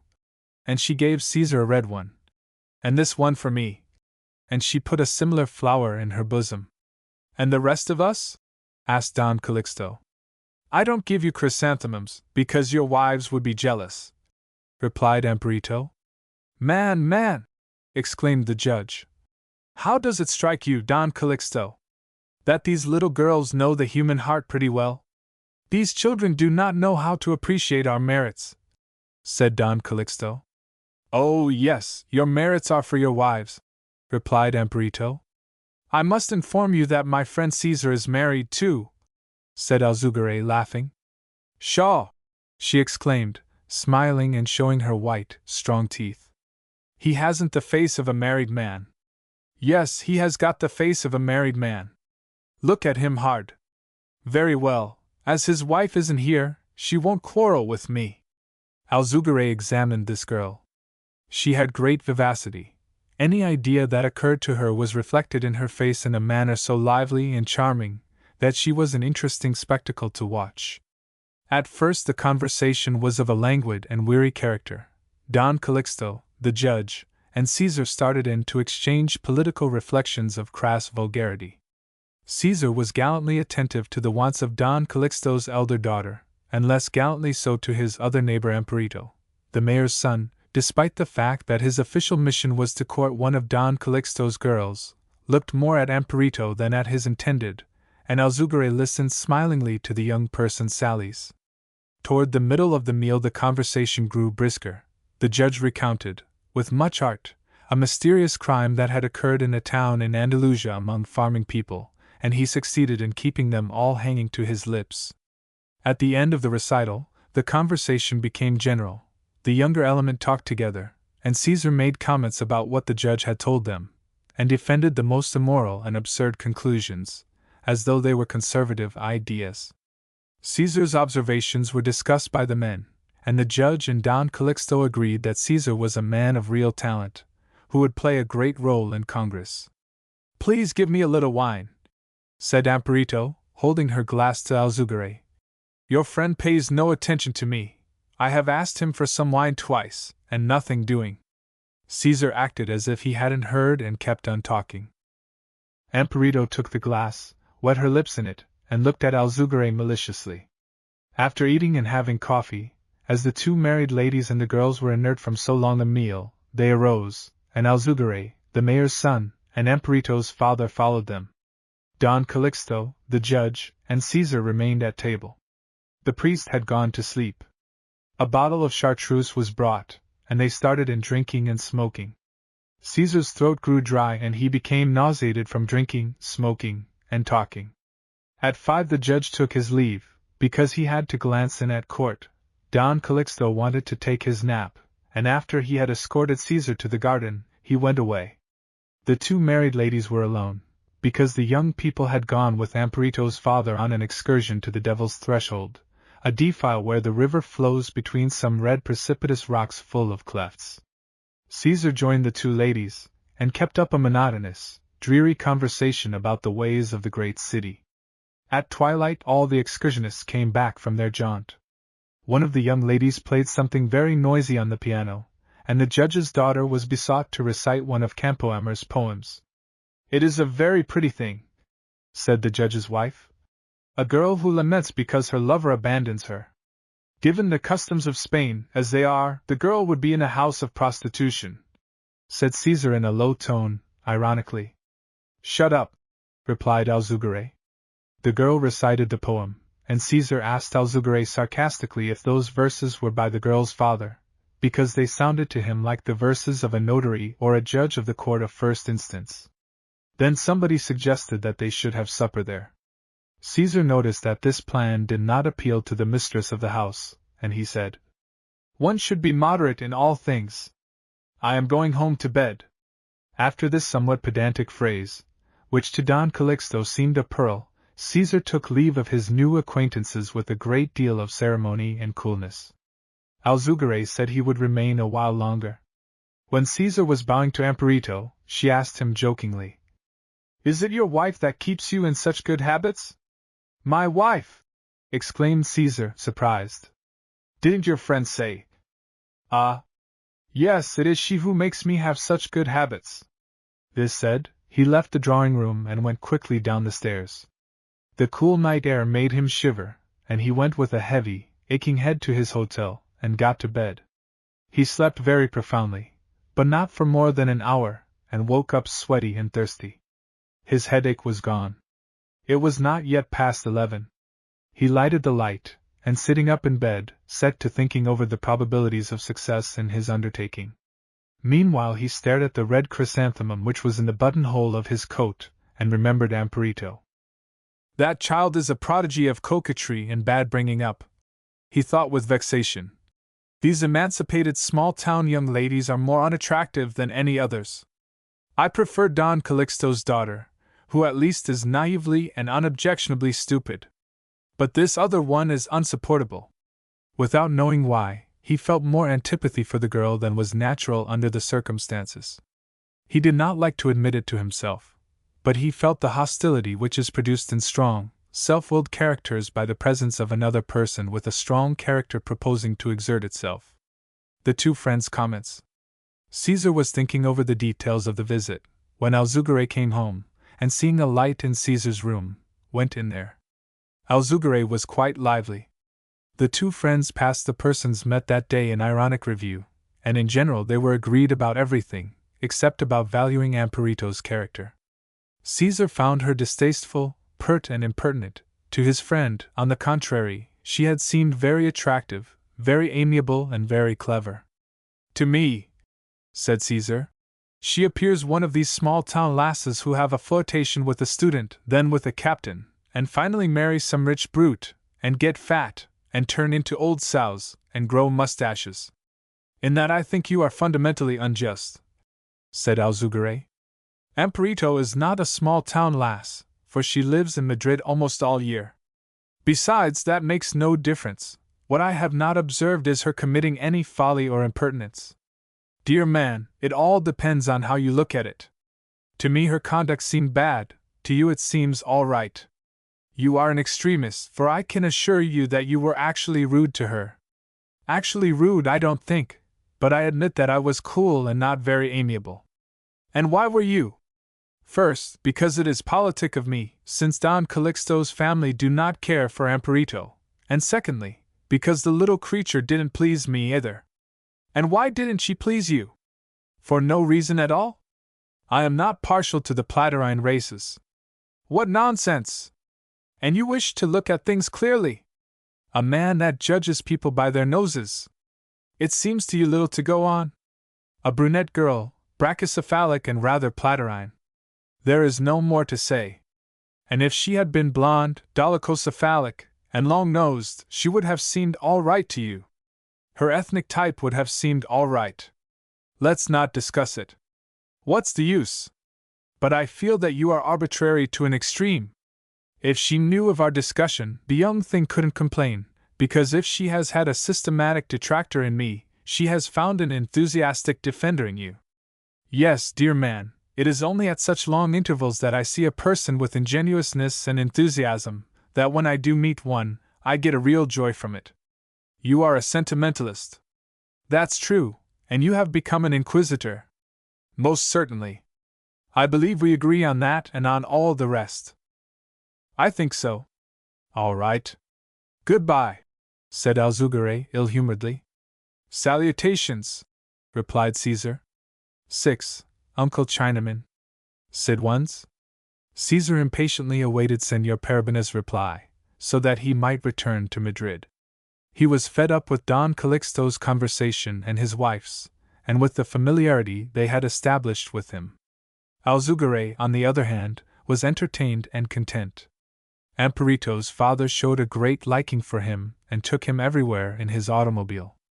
Caesar, in order to satisfy his requirements for isolation, had begun to get up very early and take walks on the highway. He almost always walked too far, and was done up for the whole day, and at first he slept badly at night.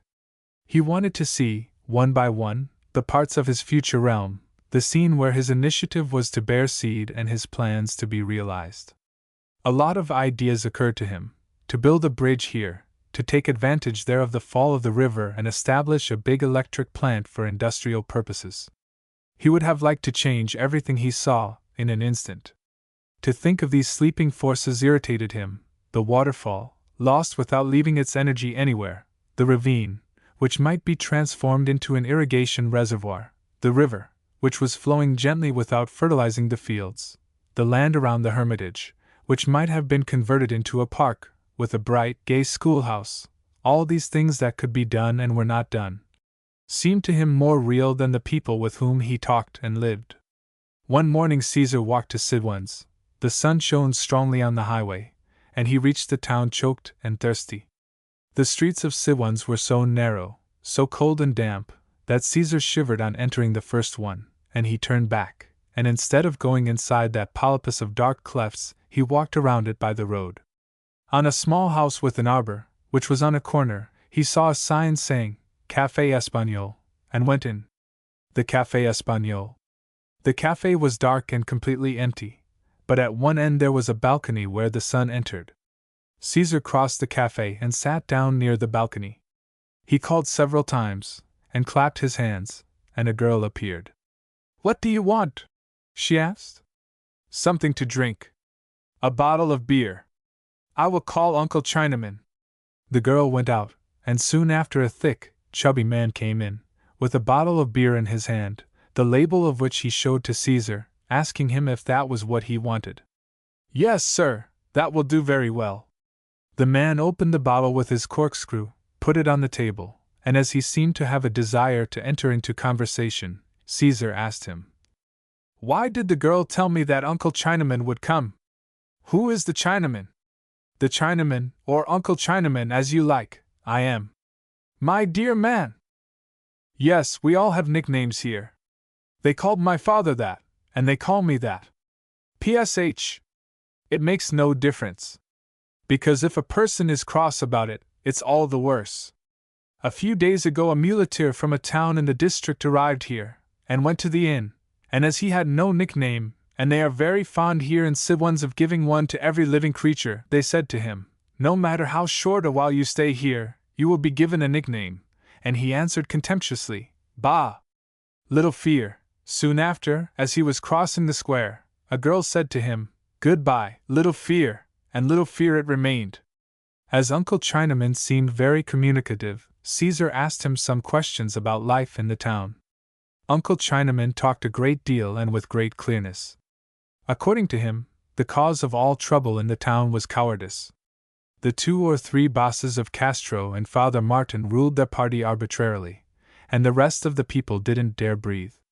The poor didn't understand that by being united they could offset the influence of the rich, and even succeed in dominating them. Besides, fear didn't permit them to move. But fear of what? Said Caesar. Fear of everything. Fear that they will levy a tax, that they won't provide work, that they will take your son for a soldier, that they will put you in jail for something or other, that the 2 or 3 bullies who are in the boss's service might beat you. Does their tyranny go as far as that? They do whatever they choose. The Chinaman, who looked more like a Tartar, could make himself quite clear.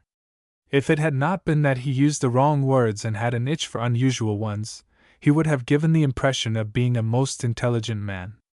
He said he was anti-clerical, declared himself a pantheist, and spoke of the controversies he maintained with different persons. A relative of mine who is a monk, he said, is always reprehending me, and saying, "Lucas, you are a free thinker." And it's greatly to my credit, I tell him. Then, apropos of his monkish relative, he told a scandalous story. A niece of the Chinaman's, who had served for some while in the cafe, had gone to live with this monk. Uncle Chinaman's account of it was rather grotesque. "I had a niece," he said, "in the house, you know, very spruce, very good-looking, with breasts as hard as a rock. My wife loved her as muchly as if she had been our daughter, and so did I. Suddenly we heard the poor child had made a false step, or 2 false steps, and a little while later the girl was in a bad condition. Well, then, she went to town, and came back here to the cafe, and again we heard that the poor child had made a false step, or 2 false steps, and as I have daughters, you know, this pro-misciousness didn't please me, and I went and told her, 'Look here, Maria, this isn't right at all, and what you ought to do is get out.' She understood me, and went away, and went to her uncle the monk, and the 2 of them formed a cohabit. Curse her! I went after them, and if I ever find them, I'll kill them. All very well for the poor child to make a false step, or 2 false steps, but this thing of getting into a cohabit with a monk, and he her uncle, that is a humiliation for the family.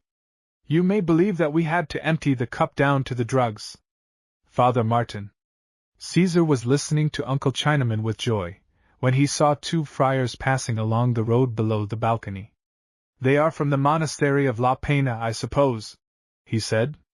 The Chinaman looked out and replied, "One of them is the prior, Father Laforza.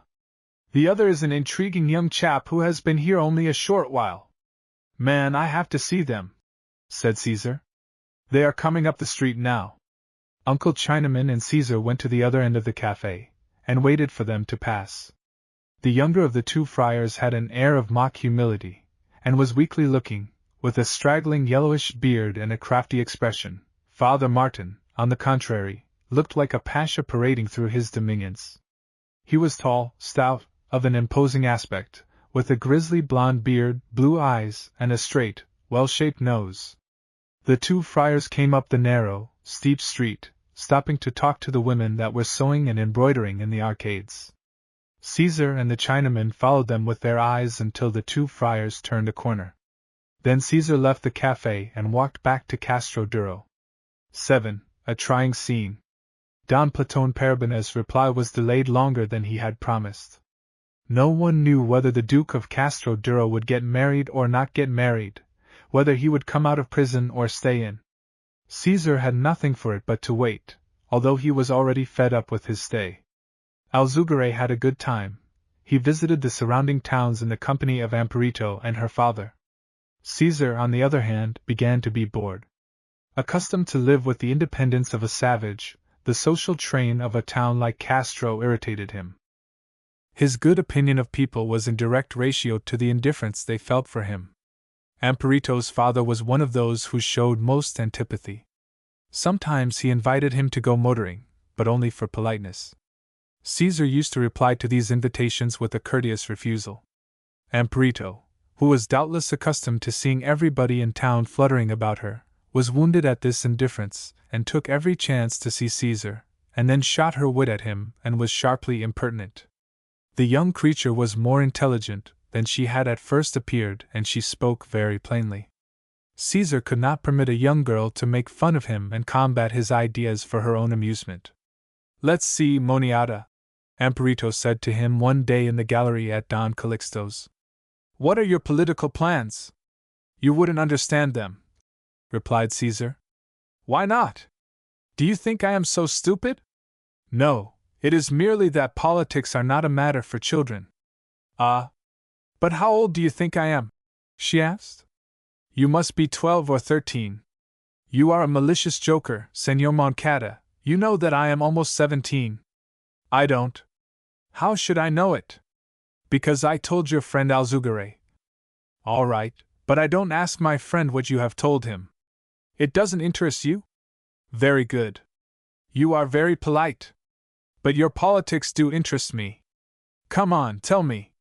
What reforms do you intend to make in the town? What improvements are you going to give the inhabitants? For I warn you, Señor Moncada, that they are all going to vote against you, otherwise I will tell my father. I don't believe his political interest is so keen. It is keen enough, and my father will do what I tell him. My father says that you are ambitious.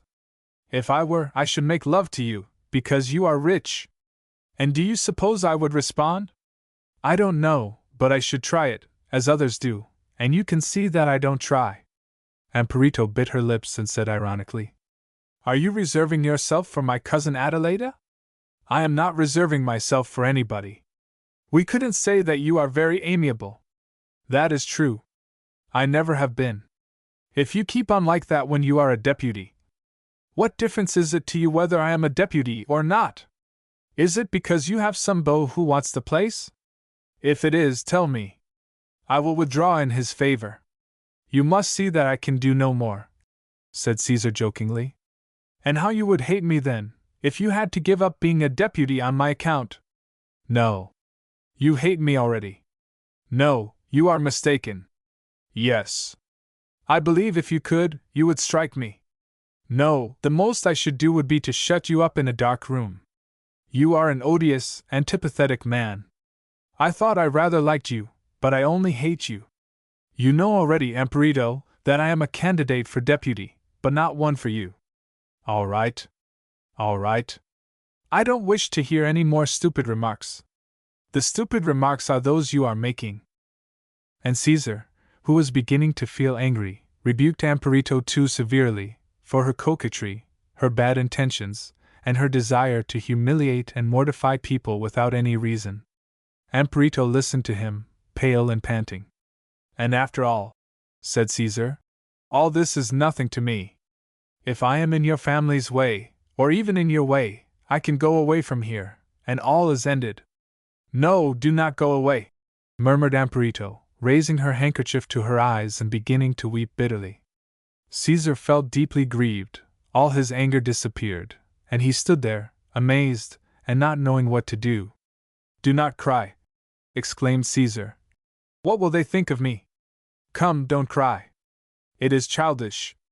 At that moment Amparito's father entered the gallery, and he came running to the girl's side. What have you done to my daughter? He cried, approaching Caesar threateningly. I, nothing, he said. You have. What has he done to you? Screamed the father. Nothing, Papa. Do not shriek that way, for God's sake, moaned Amparito. I was entirely to blame. If he... No, I tell you he hasn't done anything to me. Caesar, who had remained motionless in face of Amparito's father's threatening attitude, turned on his heel, and went slowly out. The eternal game of disdain. Caesar went back to the hotel, thinking very hard. Alzugare asked him what the matter was, and Caesar told his friend what had happened in the gallery. On hearing the story, Alzugare assumed a look of deep desolation. I don't understand what is the matter with the girl, for her to show such antipathy for me, Caesar concluded. It is very simple, said Alzugare sadly. The girl is interested in you. The eternal game of disdain has produced its effect. She has seen you show yourself indifferent toward her, speak curtly to her, and she has gone on thinking more and more about you, and now she thinks of nothing else. That is what has happened. Bah! I don't believe it. You act as if this were in a novel. It's no novel. It's the truth. The next day, when Caesar got up, the maid handed him 2 letters. One was from Don Calixto, and said that Señor Parbonez accepted him as candidate. It had been learned that the Duke of Castro Duro had married his landlady in England. The arrangement with the Cuban gentleman was impossible, and the poor Duke would definitely have to winter in Paris, in the prison, along with the distinguished Apaches, Bibi de Montmartre and the Panther of the Badañolas. The other letter was from Amparito. Don Calixto's niece told him he mustn't believe that she hated him. If she had said anything to him, it was without bad intention. She would be very happy if all his projects were realized. Despite his ambitious plans and the desire he had that the question of his candidacy should be definitely settled, Amparito's letter interested him much more than Don Calixto's. A new, disturbing element was coming into his life, without any warning and without any reason. He said nothing about Amparito's letter to his friend Alzugare. He felt him to be a rival, and in spite of having no intentions of going further, the idea of rivalry between them troubled him. He did not wish to offend him by taking the attitude of a lucky man. He went out into the street and set off for a walk on the highway. It is strange, he thought, this coarse psychology, which proves that a man and a woman, especially a woman, are not complex beings, but stupidly simple. The complex thing in a woman is not the intelligence or the soul, but instinct. Why does a woman rebuff a man who pleases her? For the same reason that the female animal repulses the male, and at the same time calls him to her. And this instinctive love, this mixture of hatred and attraction, is the curious thing, the enigmatic thing about human nature. The intellect of each individual is, by contrast, so poor, so clear. This girl, rich and attractive, flattered by everybody, is bored in this town. She sees a man that doesn't pay attention to her, who is after another goal, and simply for that reason she feels offended and hunts out a way to mortify him, for her entertainment and for spite, and when she finds that she doesn't succeed, she gets to thinking about him all the time. And this spite, this wounded vanity, is changed to an absorbing interest. Why shouldn't that absorbing interest be called love? Yes, she is in love, and finds great satisfaction in thinking so. She is not an insignificant girl, daughter of a commonplace gentleman. To herself, she is a romantic figure. She seems to be absorbed in another, and what is really the case is that she is absorbed in herself. How ridiculous this all is! And this is life. Is the whole of life nothing, in reality, but ridiculous? Caesar returned home, and unknown to Alzugare, wrote a letter to Amparito. He put the letter into the box, and then went to call on Don Calixto, and take leave of him. Don Calixto invited Caesar and Alzugare to dinner the next day, and there were the same guests as the first time. The dinner was cold and ceremonious. Amparito was grave, like a grown person. Scarcely speaking, she replied with discreet smiles to Alzugare's occasional phrases, but she was not in a humor to tease anybody. The train started about the middle of the afternoon, and Don Calixto had arranged to have the carriage got ready, and to accompany the travelers to the station. Caesar was uneasy, thinking of the leave-taking. The moment for saying goodbye to Amparito and her father, it seemed to him, would be a difficult moment. Nevertheless, everything went off smoothly. The father offered his hand, without grudge. Amparito blushed a little and said, "We shall see each other again, Moncada?" "Yes, I'm sure of it," replied Caesar, and the two friends and Don Calixto took the carriage for the station. The two friends' return trip to Madrid was scarcely agreeable. Alzugare was offended at Caesar's personal success with Amparito. Caesar understood his comrade's mental attitude and didn't know what to say or do. To them both the journey seemed long and unpleasant, and when they reached their destination, they were glad to separate. 8. The election. What they said in the towns. A short while later the eventuality predicted by Caesar occurred. The Liberal ministry met a crisis, and after various intermediate attempts at mixed cabinets, the Conservatives came into power. Caesar had no need to insist with the Minister of the Interior. He was one of the inevitable. He was pigeonholed as an adherent, from the first moment. The government had given out the decree for the dissolution of the Cortes in February, and was preparing for the general election in the middle of April. Caesar would have gone immediately to Castro Duro, but he feared that if he showed interest it would complicate the situation. There were a lot of elements there, whose attitude it was not easy to foresee. Don Platón's friends, Father Martin and his people, Amparito's father, the friends of the opposing candidate, Garcia Padilla. Caesar thought it better that they should consider him a young dandy with no further ambition than to give himself airs, rather than a future master of the town. He wrote to Don Calixto, and Don Calixto told him there was no hurry, everything was in order, it would be sufficient for him to appear 5 or 6 days before the election. Caesar was impatient to begin his task, and it occurred to him that he might visit the towns that made up the district, without saying anything to anybody or making himself known. The excursion commenced at the beginning of the month of April. He left the train at a station before Castro. He bought a horse and went about through the towns. Nobody in the villages knew that there was going to be an election. Such things made no difference to anybody. After the inauguration of a new government, there was a little revolution in each village, produced by the change of the town council and by the distribution of all the jobs that were municipal spoils, which passed from the hands of those calling themselves liberals to the hands of those calling themselves conservatives. Caesar discovered that besides the liberal Garcia Padilla, there was another candidate, protected by Father Martin Lafuerza, but it looked as if the clericals were going to abandon him. In a town named Val de San Gil, the schoolmaster explained to him, with some fantastic details, the politics of Don Calixto.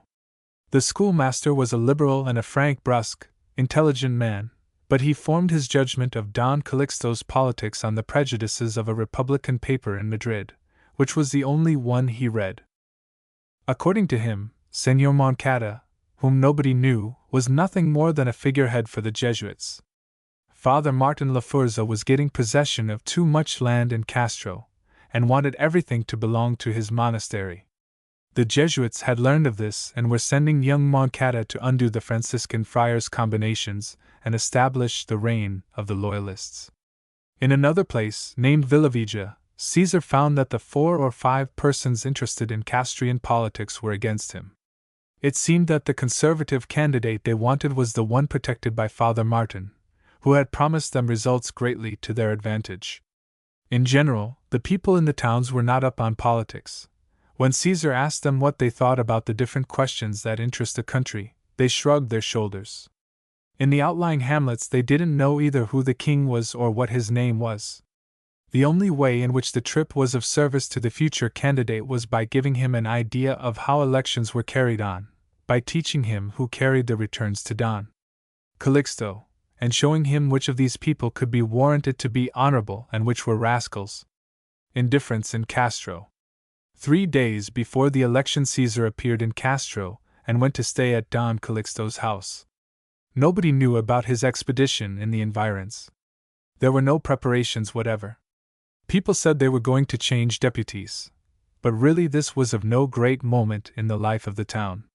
Saturday night the party committee met in the casino at 7. Caesar arrived a few minutes early. No one was there. He was shown into a shabby salon, lighted by an oil lamp. It was cold in the room, and Caesar walked about while he waited. On the ceiling a complete canopy of spiderwebs, like dusty silver, trembled in every draught. At 8:30 the first members of the committee arrived. The others kept on coming lazily in. Each one had some pretext to excuse his being late. The fact was that the matter interested nobody. The politics of the district were going to go on as formerly, and really it wasn't worth while thinking about. Caesar was a decorative figure with no background. At 9 all the members of the committee were in the casino. Don Calixto made a speech which he prolonged in an alarming manner. Caesar answered him in another speech, which was heard with absolute coldness. Then a frantic gabbling let loose. Everybody wanted to talk. They abandoned themselves fruitfully to distinctions. If it is certain that, although it is true, not so much because, and they eulogized one another as orators, with great gravity. The next day, Sunday, the proclamation of the candidates took place. They were 3: Moncada, governmental; Garcia Padilla, liberal; and San Roman, Republican.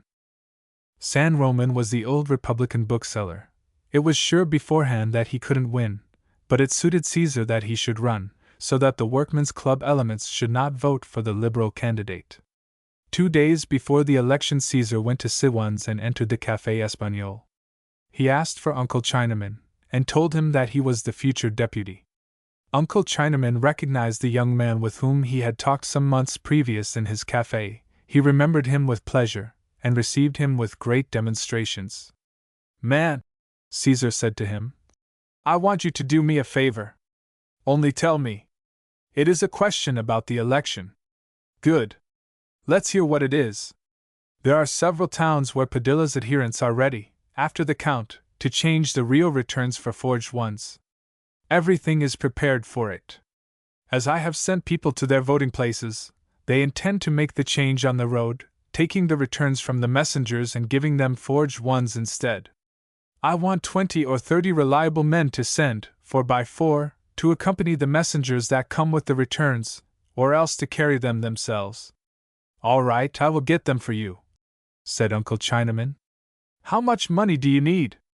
$20 will do me. Take 40. All right. Which towns are they? Caesar told him the names of the towns where he feared substitution. Then he warned him. You will say nothing about this. Nothing. Caesar gave precise instructions to the landlord of the cafe, and on bidding Uncle Chinaman goodbye, he told him, I know already that you are really on my side. You believe so? Yes. On Sunday the elections began with absolute inanimation. In the city the Republicans were getting the majority, especially in the suburbs. Padilla was far behind. Nevertheless, it was said at the casino that it was possible Padilla would finally win the election, because he might have an overwhelming majority in 5 or 6 rural wards. At 4 in the afternoon the results in the city gave the victory to Moncada. Next to him came San Roman, and in the last place Padilla. The returns began to come in from the villages. In all of them the results were similar. It was found that the official element voted for the government candidate, and those who had been attached to the preceding town council for the Liberal.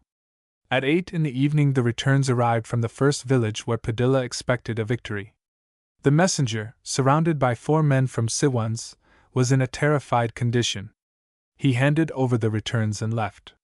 The result was the same as in all the other rural districts.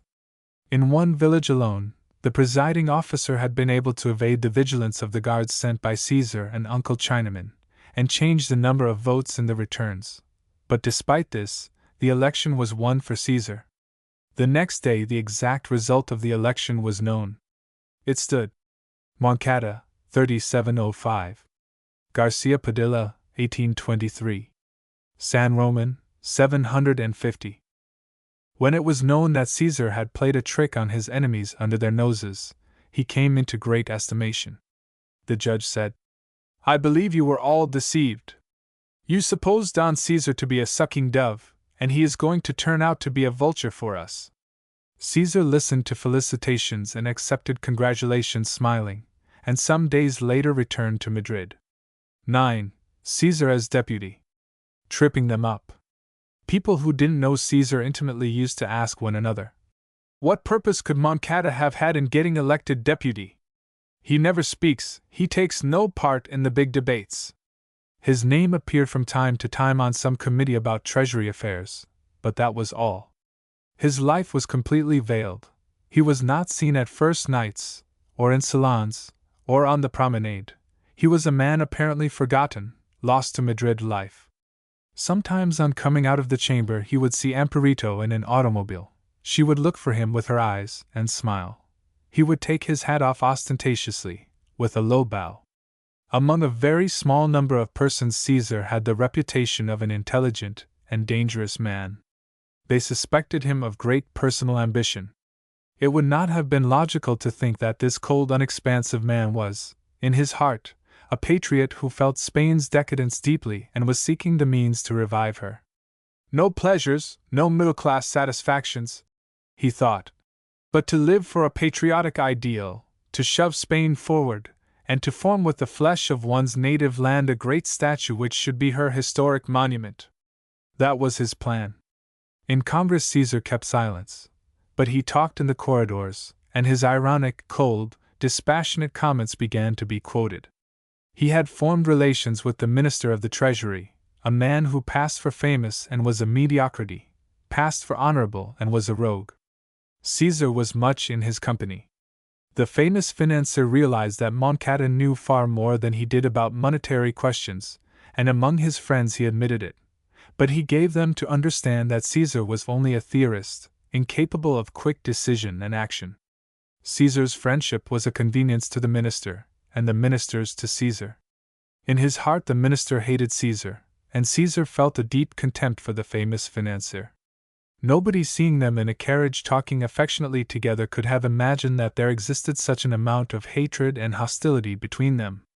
The majority of people, with an absolute want of perspicacity, believed Caesar to be fascinated by the minister's brilliant intellect, but there were persons that understood the situation of the pair and who used to say, "Moncada has an influence over the minister like that of a priest over a family." And there was some truth in it. Caesar carried his experimental method over from the stock exchange into politics. He kept a notebook, in which he put down all data about the private lives of ministers and deputies, and he filed these papers after classifying them. Castro Duro began to be aware of Caesar's exertions. The secretary of the municipality, the employees, all who were friends and adherents to the boss's group that Don Platón belonged with, began by degrees to leave Castro. Those who had lost their jobs, and their protectors too, began to write letters and more letters to the deputy. At first they believed that Caesar wasn't interested, but they were soon able to understand at Castro that he was interested enough, but not in them. The minister of the treasury served him as a battering ram to use against the clericals at Castro Duro. Don Calixto was inwardly rejoiced to see his rivals reduced to impotency. Caesar began to establish political relations with the Republican bookseller and his friends. When he began to perceive that he was making headway with the liberal and labor element, he started without delay to set mines under Don Calixto's terrain. The judge, who was a friend of Don Calixto's, was transferred, so were some clerks of the court, and the Count of La Salceda, the famous boss, was soon able to realize that his protégé was firing against him. "I have nourished a serpent in my bosom," said Don Calixto, "but I know how I can grind its head." He could not have been very sure of his strength, for Don Calixto found himself in a position where he had to beg for quarter. Caesar conceded it, on the understanding that Don Calixto would not take any more part in Castro politics. "You people had the power, and you didn't use it very well for the town. Now just leave it to me." In exchange for Don Calixto's surrender, Caesar agreed to have his papal title legalized. At the end of a year and a half, Caesar had all the bosses of Castro in his fist. "Suppressing the bosses in the district was easy," Caesar used to say. "I managed to have one make all the others innocuous, and then I made that one, who was Don Calixto, innocuous and gave him a title." Caesar did not forget or neglect the least detail. He listened to everybody that talked to him, even though they had nothing but nonsense to say. He always answered letters, and in his own handwriting. With the town people he used the tactics of knowing all their names, especially the old folks, and for this purpose he carried a little notebook. He wrote down, for example, "Señor Ramon was in the Carlist War. Uncle Juan suffers with rheumatism." When, by means of his notes, he remembered these details, it produced an extraordinary effect on people. Everybody considered himself the favorite. Caesar's manner of living. Caesar lived simply. He had a room in an hotel in the Carrera de San Geronimo, where he received calls, but nobody ever found him there except in business hours. He used to go now and then to Alzugare's house, where he would talk over various matters with his friend's mother and sister. He would find out about everything, and go away after giving them advice on questions of managing their money, which they almost always observed and followed. Of all people, Ignacio Alzugare was the most incredulous in regard to his friend. His mother and his sister believed in Caesar as in an oracle. Caesar often thought that he ought to fall definitely in love with Ignacio's sister and marry her, but neither he nor she seemed to have set upon passing the limits of a cordial friendship. Caesar told the Alzugare family how he lived and caused them to laugh and wonder. He had rented a fairly large upper story in a street in Valle Hermoso for $5. The days he had nothing to do he went there. He put on an old, worn-out fur coat, which was still a protection, a soft hat, took a stick, and went walking in the environs. His favorite walk was the neighborhood of the Canalillo and of the Dehesa de Manuel. Generally he went out of his house on the side opposite the model prison, then he walked toward Monclo, and taking the right, passed near the Rubio Institute, and entered the Cerro del Pimiento by an open lot which he got into through a broken wall. From there one could see, far away, the Guadarrama Range, like a curtain of blue mountains and snowy crests. On clear days, the Escorial, Aravaca, the Casa de Campo, and the Sierra de Gredos, which ran out on the left hand like a promontory. Nearby one saw a pine grove, close to the Rubio Institute, and a valley containing market gardens, and the ranges of the Monclos shooting school. Caesar would walk on by the winding road, and stop to look at the cemetery of San Martin on the right, with its black cypresses and its yellowish walls. Then he would follow the twists of the Canalillo, and pass in front of the third reservoir, to the Emmanuel Road. That was where Caesar would have built himself a house, had he had the idea of living retired. The dry, hard landscape was the kind he liked. The mornings were wonderful, the blue sky radiant, the air limpid and thin. The twilight had an extraordinary enchantment. All that vast extent of land, the mountains, the hills of the Casa de Campo, the cypresses of the cemetery, were bathed in a violet light. In winter there were hunters of yellowhammers and goldfinches in these regions, who set their nets and their decoys on the ground, and spent hours and hours watching for their game. On Sunday, in particular, the number of hunters was very large. They went in squads of 3. One carried a big bundle on his shoulder, which was the net all rolled up, another the decoy cages, fastened with a strap, and the third a frying pan, a skin of wine, and some kindling for a fire. Caesar used to talk with the guards at Emmanuel, with the octroi officers, and he got to be great friends with a little hunchback, a bird hunter. It was curious to hear this hunchback talk of the habits of the birds and of the influence of the winds. He knew how the goldfinches, yellowhammers, and linnets make their nests, and the preference some of them have for coltsfoot cotton, and others for wool or for cow's hair. He told Caesar a lot of things, many of which could have existed only in his imagination, but which were entertaining. One day at Christmas time, Alzugare went in the morning to look for Caesar. He knew where to find him and walked direct to the Calle de Galileo. At the house, they told him that Caesar was eating in a tavern close at hand. Alzugare went into the place, and found his friend the deputy seated in a corner eating.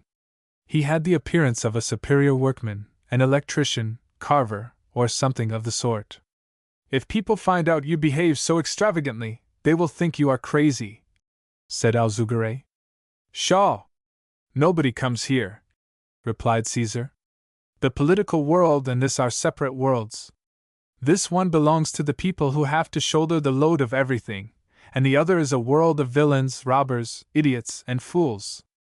Really, it is difficult to find anything so vile, so inept, and so useless as a Spanish politician. The Spanish middle class is a warren of rogues and villains. I feel an enormous repugnance to brushing against it.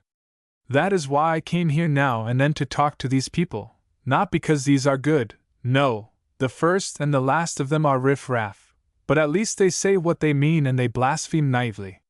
"What are you going to do after lunch?" Alzugare asked him. "Have you got a sweetheart in one of the old clothes shops of the quarter?" "No, I was thinking of taking a walk, that's all." "Then come along." They left the tavern and went along a street between sides of sand cut straight down, and started up the Cerro del Pimiento. The soft, vague mist allowed the Guadarrama to stand out visible. "This landscape enchants me," said Caesar. "It seems hard and gloomy," responded Alzugare. "Yes, that is true, hard and gloomy, but noble. When one is drenched with a miserable political life, when one actually forms a part of that Olympus of madmen called Congress, one needs to be purified. How miserable, how vile that political life is! How many faces pale with envy there are! What low and repugnant hatreds! When I come out nauseated by seeing those people, when I am soaked with repugnance, then I come out here to walk, I look at those serious mountains, so frowning and strong, and the mere sight of them seems like a purifying flame which cleanses me from meanness. I see that you are as absurd as ever, Caesar. It would never occur to anybody to come and comfort himself with some melancholy mountains, out here between an abandoned hospital, which looks like a leper asylum, and a deserted cemetery. Well, these mountains give me an impression of energy and nobility, which raises my spirits. This leper asylum, as you call it, sunken in a pit, this deserted cemetery, those distant mountains, are my friends. I imagine they are saying to me, one must be hard, one must be strong like us, one must live in solitude. They did not continue their walk much further, because the night and the fog combined made it difficult to see the path along the Canalillo, which made it possible to fall in, and that would have been disagreeable. They returned the way they had come. From the top of a hill they saw Madrid in the twilight, covered with fog, and in the streets newly opened between the sides of sand, the lights of the gas lamps sparkled in a nimbus of rainbow. Political labors. Money on the exchange. Although Caesar did not distinguish himself especially in Congress, he worked hard. His activities were devoted mainly to 2 points, the stock exchange and Castro Duro. Caesar had found a partner to play the market for him, a Bilboan capitalist, whom he had convinced of the correctness of his system. Señor Salazar had deposited, in Caesar's name, $30,000. With this sum Caesar played for millions, and he was drawing an extraordinary dividend from his stocks. Their operations were made in the name of Alzugare, whose job it was to go every month to see the broker, and to sign and collect the certificates.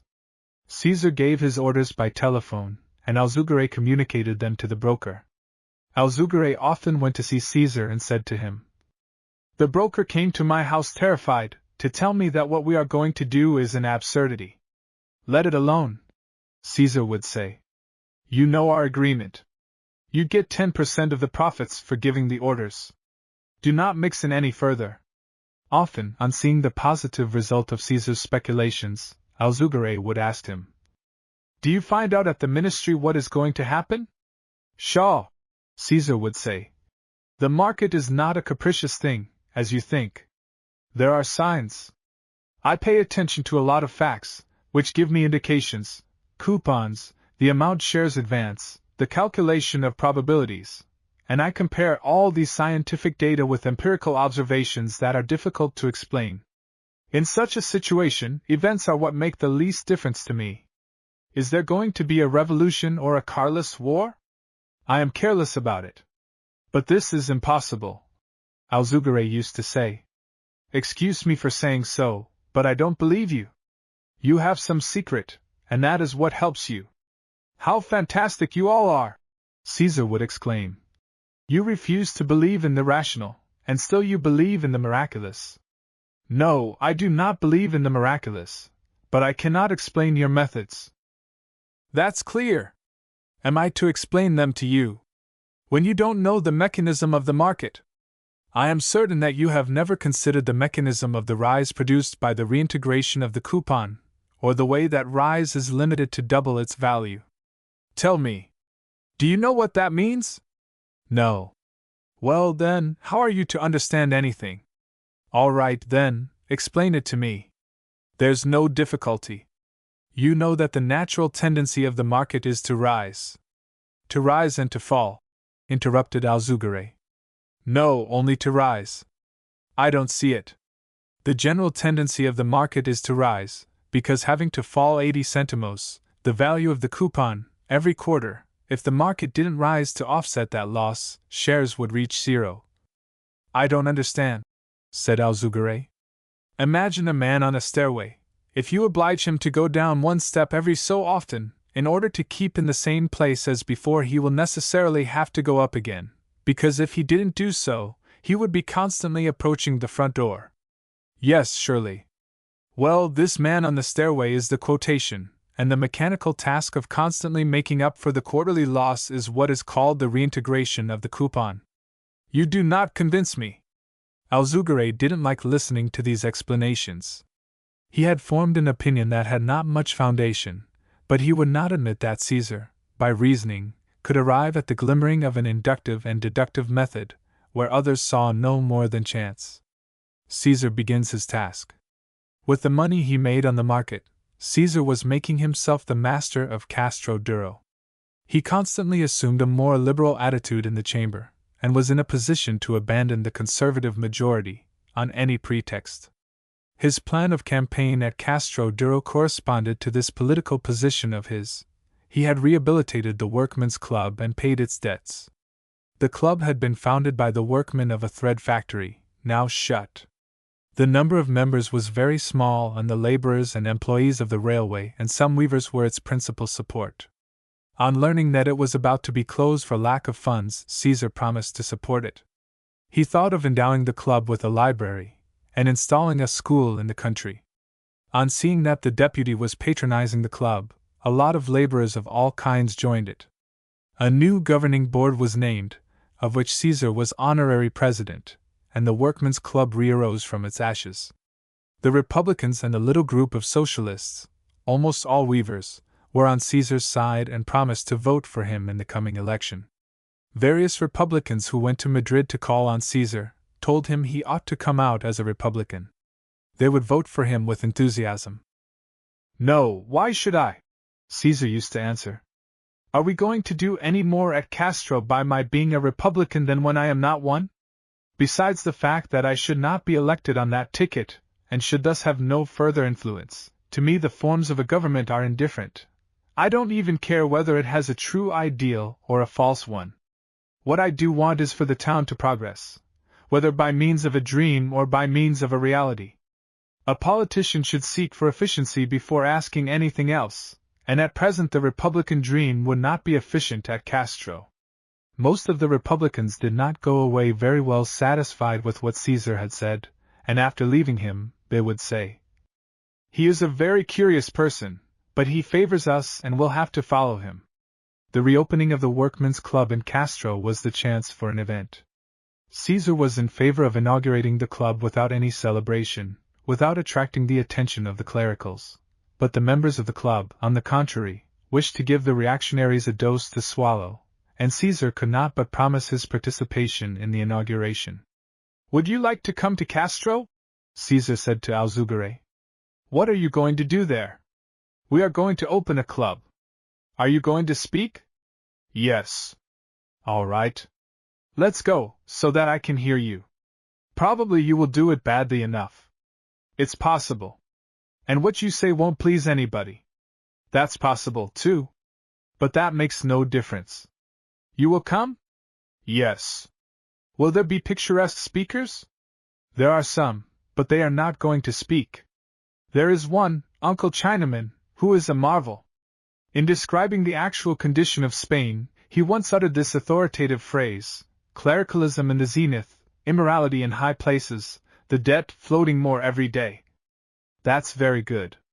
It certainly is. He made another happy phrase, criticizing the Spanish administration. "For what reason do they write so many useless papers?" he said. "So that rats, the obscene reptiles, can go on eating them."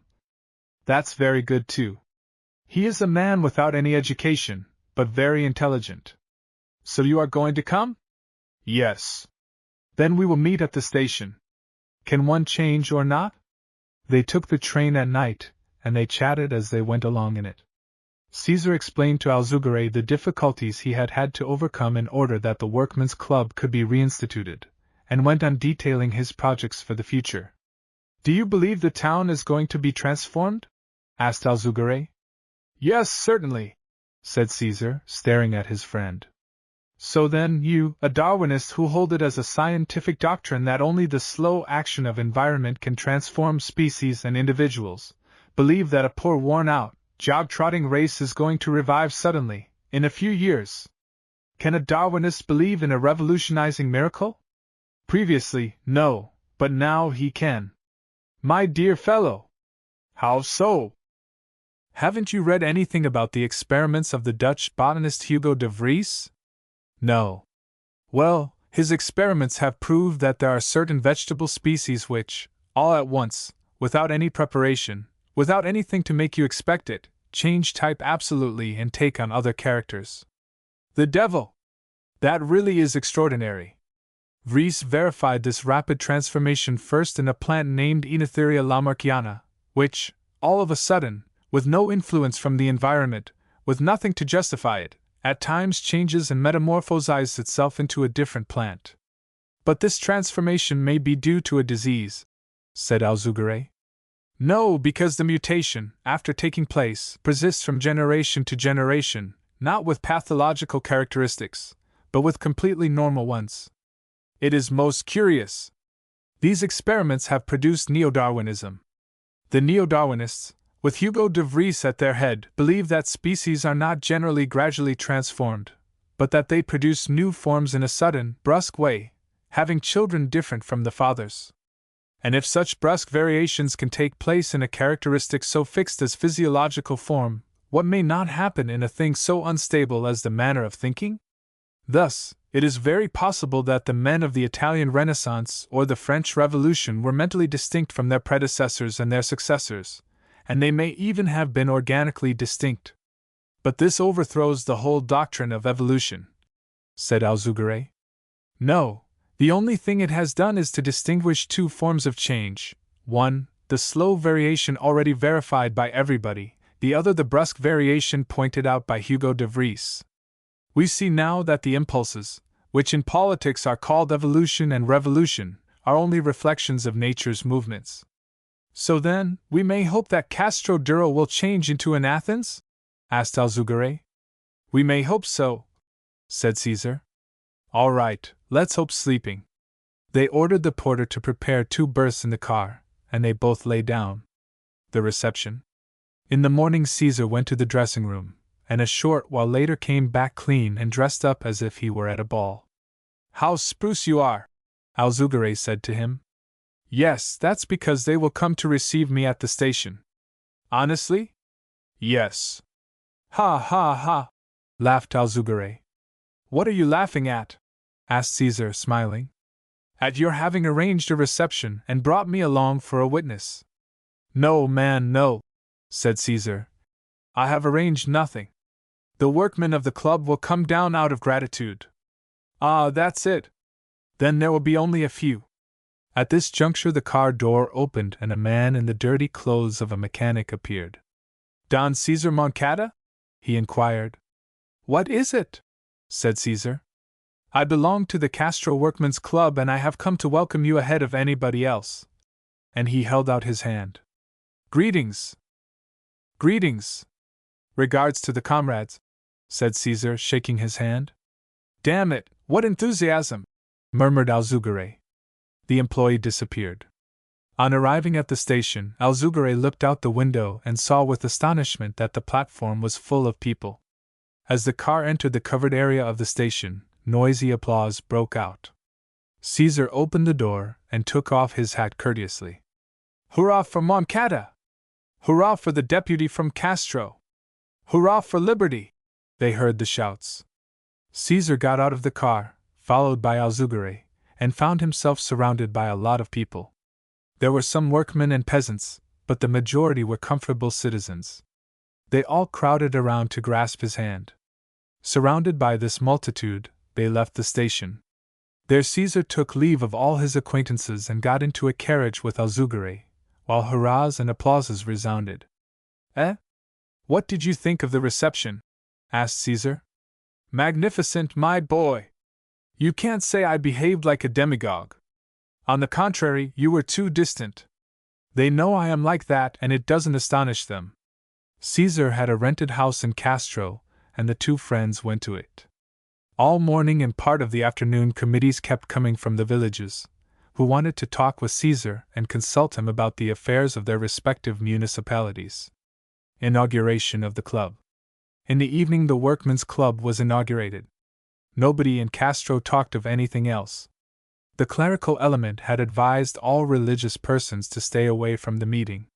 The large hall of the club was profusely lighted, and by 6:30 was already completely full. At 7 the ceremony began. The president of the club, a printer, spoke, and told of Caesar's benefactions. Then the Republican bookseller, San Roman, gave a discourse, and after him Caesar took up the tale. He explained his position in the chamber in detail. The people listened with some astonishment, doubtless wishing to find an opportune occasion for applause, and not finding it. Some of the old men put their hands to their ears, like a shell, so as to hear better. Next Caesar spoke about life in Castro, and pointed out the town's needs. You have here, he said, 3 fundamental problems, as is the case with almost all towns in the interior of Spain. First, water. You have neither good drinking water, nor enough water for irrigation. For want of drinkable water, the mortality of Castro is high. For want of irrigation, you cannot cultivate more than a very small zone, under good conditions. For that reason water must be brought here, and an irrigation canal begun. Second problem, subsistence. Here, as in the whole of Castile, there are people who corner the grain market and raise the price of wheat, and people who corner the necessities of life and put up their prices as high as they feel like. To prevent this, it is necessary for the municipality to establish a public granary which shall regulate prices. For want of that, the people are condemned to hunger, and people that do not eat can neither work nor be free. Third problem, means of transport. You have the railway here, but you have neither good highways nor good byways, and transportation is most difficult. I, for my part, will do all I can to keep the federal government from neglecting this region, but we must also stir up the little municipalities to take care of their roads. These three are questions that must be settled as soon as possible. Water, subsistence, transportation, those are not matters of luxury, but of necessity, matters of life. They belong to what may be called the politics of bread. I cannot make the reforms alone. First, because I have not the means. Next, because even supposing I had, if I must leave these improvements in a township that would not look after them, not take care of them, they would soon disappear. They would be like the canals dug by the Moors and afterwards allowed to fill up through the neglect of the Christians. That is what politics are needed for, to convince reactionaries. At the same time, looking toward the future, let us start the school, which I should like to see not merely a primary school, but also a school for working men. Let us endeavor, too, to turn the field of San Roque into a park. After explaining his program, Caesar called on all progressive men who had liberal ideas and loved their city, to collaborate in his work. When he ended his speech, all the audience applauded violently. Alzugare was able to verify the fact that the majority of them had not understood what Caesar was saying. They didn't understand anything. A few sparkling phrases would have pleased them much better. Ah, of course. But that makes no difference, replied Caesar. They will get used to it. The inauguration over, the bookseller, San Roman, Dr. Ortigosa, Senor Camacho, who was the pharmacist that called himself an inventor of explosives, and some others, met in the office of the club, and talked with great enthusiasm of the transformation that was obviously taking place at Castro. 11. The pitfall of Sinigaglia. A commission for the minister. A few days later, during Carnival, the minister of the Treasury presented himself at Caesar's hotel. The famous financier was a trifle nervous. "Come along with me," he said. "Come on." They got into a motor, and the minister suddenly asked, "Could you go to Paris immediately?" "There's nothing to prevent." "What is it to do?" "You know that the great financier Dupont de Sarthe is studying out a plan for restoring the value of the currency of Spain." "Yes." "Well, today the speaker asked me several times if it was ready. It is necessary for me to introduce it as soon as possible, and along with the plan for restoring the currency, one for the suppression of the government tax." "The speaker wishes to have these plans introduced?" "Yes, he wishes them introduced at once." "That indicates that the conservative situation is very strong," said Caesar. "Obviously." "And what do you want me to do?" "Go to Dupont de Sarthe and have him explain his scheme clearly, and tell you the difficulties. If he has an outline of it, have him give it to you. If not, have him give you his notes." "All right. Shall I go tonight?" "If you can, it would be the best thing. There's nothing to prevent. Take me back to the hotel and I will pack." The minister told the chauffeur to go back to Caesar's house. "As soon as you arrive, let me know by wire, and write to me explaining the scheme in the greatest possible detail." "Very good."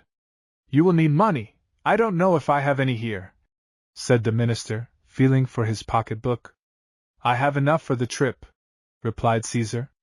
"But as I might need some in Paris, it would not be a bad idea for you to open an account for me at a bank there, or else to give me a check?" The minister vacillated, then went into the hotel writing room and signed a check on a Parisian banker in the Rue de Provence, which he handed to Caesar. "See you on your return," he said. "Goodbye." Caesar called a servant and bade him telephone to my friend Alzugare. You know his number.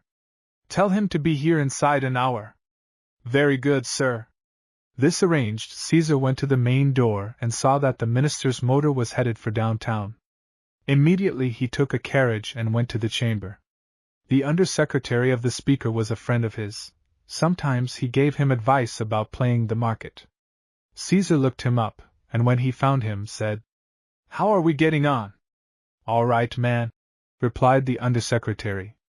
"Come over here, so I can see you in the light," said Caesar, and taking him by the hand, he looked into his eyes. "It's true," said the undersecretary, laughing, "that the situation is not very strong. What is the danger?" "The only danger is your friend, the famous financier. He is the one who could play us a dirty trick." "Do you suspect what it could be?" "No, not clearly. You must know better than anyone else. I have just seen the minister, and he gave me the impression of being satisfied. Then everything is all right. But I haven't much confidence." Caesar left the undersecretary, went out of the chamber, and returned home in the carriage.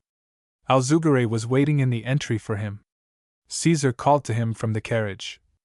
"I am going to Paris," he told him, "to spend a few days." "Good. I must draw out what money I have in the bank. Let's go there now." They went to the bank, to the paying teller, and Caesar drew out 20,000 pesetas of his few months' winnings on the market.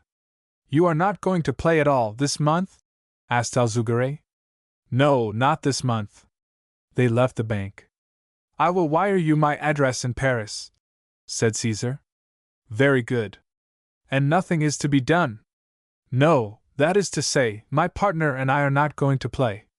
Nevertheless, I am going to leave you 2,000 pesetas, and if you think well, you can use it as you choose." "All right," said Alzugare, pleased at Caesar's confidence in his talents for speculation.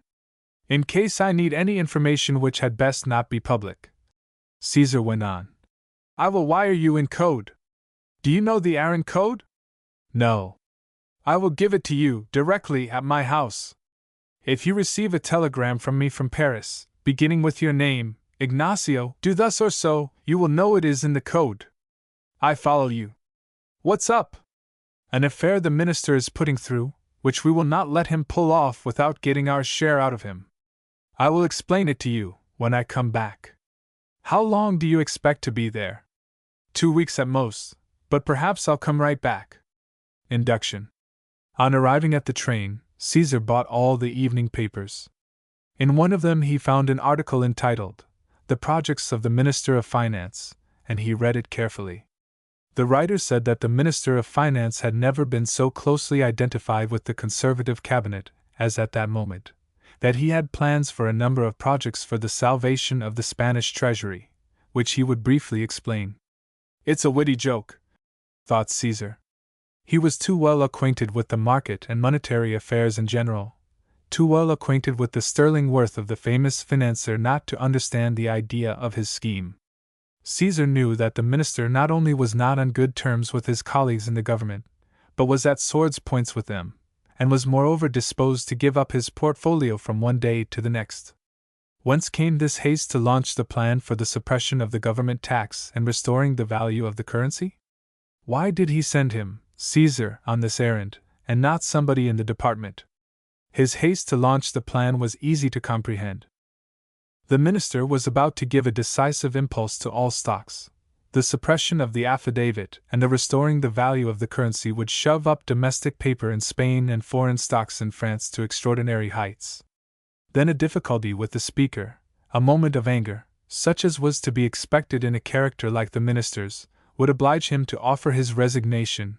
Prices would take a terrible drop, and the minister, having already planned for a big bear scoop in Paris, would clear some hundreds of thousands of francs and keep his reputation as a patriot and an excellent financier.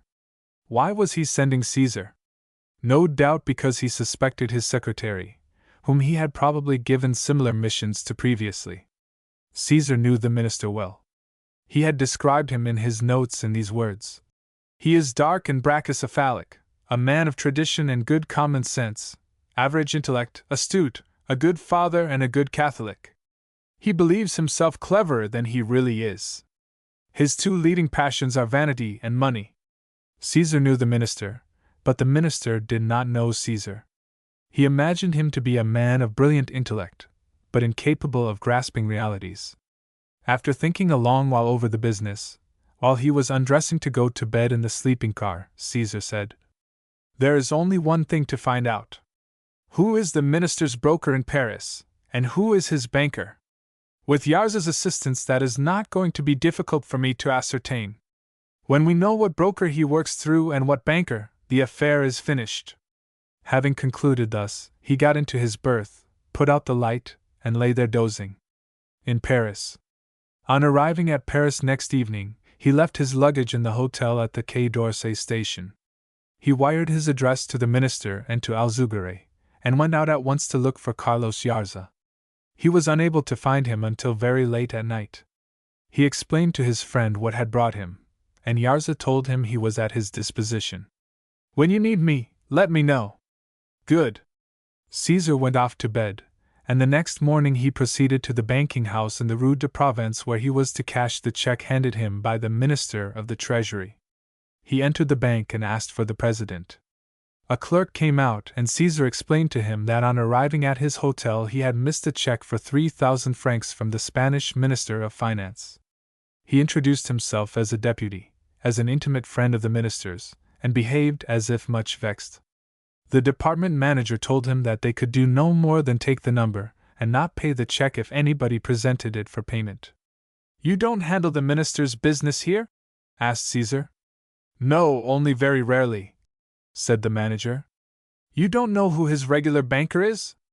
"No, I will ask, because it is very possible that the chief may know." The clerk went out and came back a little later, informing Caesar that they said the house the Spanish Minister of Finance did his banking with was Requillart and Company, Rue Bergerac. The street was near at hand, and it took Caesar only a very little while to get there. The building was dark, lighted by electricity even in the daytime, one of those classic corners where Jewish usurers amass great fortunes. There was no question of employing the same ruse as in the Rue de Provence, and Caesar thought of another. He asked for M. Requillart, and out came a heavy gentleman, a blonde going grey, with a rosy cranium and gold eyeglasses. Caesar told him he was secretary to a rich Spanish miner, who was then in Paris. That gentleman wanted to try some business on the Bourse, but was unable to come to the bank because he was ill of the dropsy. "Who recommended our house to this gentleman?" asked the banker. "I think it was the Minister of Finance in Spain."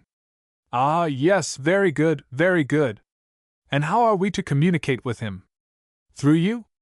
"No, he told me he would prefer to have a clerk who knows Spanish come to him and take his orders." "That is all right, one shall go. We happen to have a Spanish clerk." "At what hour shall he come?" said M. Requillart, taking out a pencil. "At 9 in the evening." "For whom shall he ask?" "For Señor Pérez Cuesta." "At what hotel?" "The one in the Quai d'Orsay station." "Very good indeed."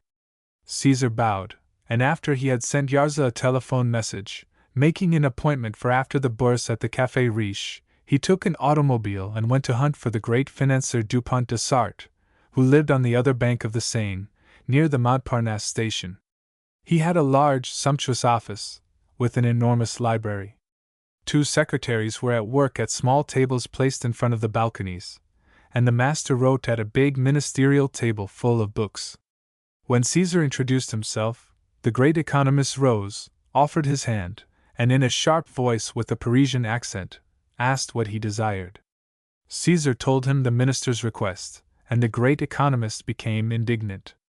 "Does that gentleman imagine that I am at his bidding, to begin a piece of work and stop it according as it suits him, and take it up again when he orders? No, tell him no. Tell him the scheme he asked me for is not done, not finished, that I cannot give him any data or any information at all." In view of the great man's indignation, Caesar made no reply, but left the house. He lunched at his hotel, gave orders that if any one brought a letter or message for Señor Pérez Cuesta they should receive it, and went again to the Rue de Provence, where he said he had had the good luck to find his check. With all these goings and comings, it got to be 3 o'clock, and Caesar turned his steps toward the Café Riche. Yarza was there, and the two talked a long while. Yarza knew of the maneuvers of the Minister of Finance, and he gave his opinion about them with great knowledge of the business questions. He also knew Requillert's clerk, the Catalan pugil, of whom he had not a very good opinion. The two friends made an engagement for the next day, and Caesar hurried to his hotel. He wrote to the minister, telling him what the fundamentals of Dupont de Sart's project were, and between his own ideas and those Yarza had expounded to him, he was able to draw up a complete enough plan. The minister being a man who knows nothing about all this, thought Caesar, when he understands that the ideas I expound are those of the celebrated Dupont de Sartre, will find them wonderful. Requillert's clerk. After having written his letter and taken a little tea, he lay stretched out on a divan, until they brought him word that a young man was asking for Señor Perez Cuesta. Send him up. Señor Pujol entered, a dark little man who wore a morning coat and had a hat with a flat brim edged with braid. Caesar greeted him affably and made him sit down. But are you not Spanish? Caesar asked him. Yes, I was born in Barcelona. I should have taken you for a Frenchman.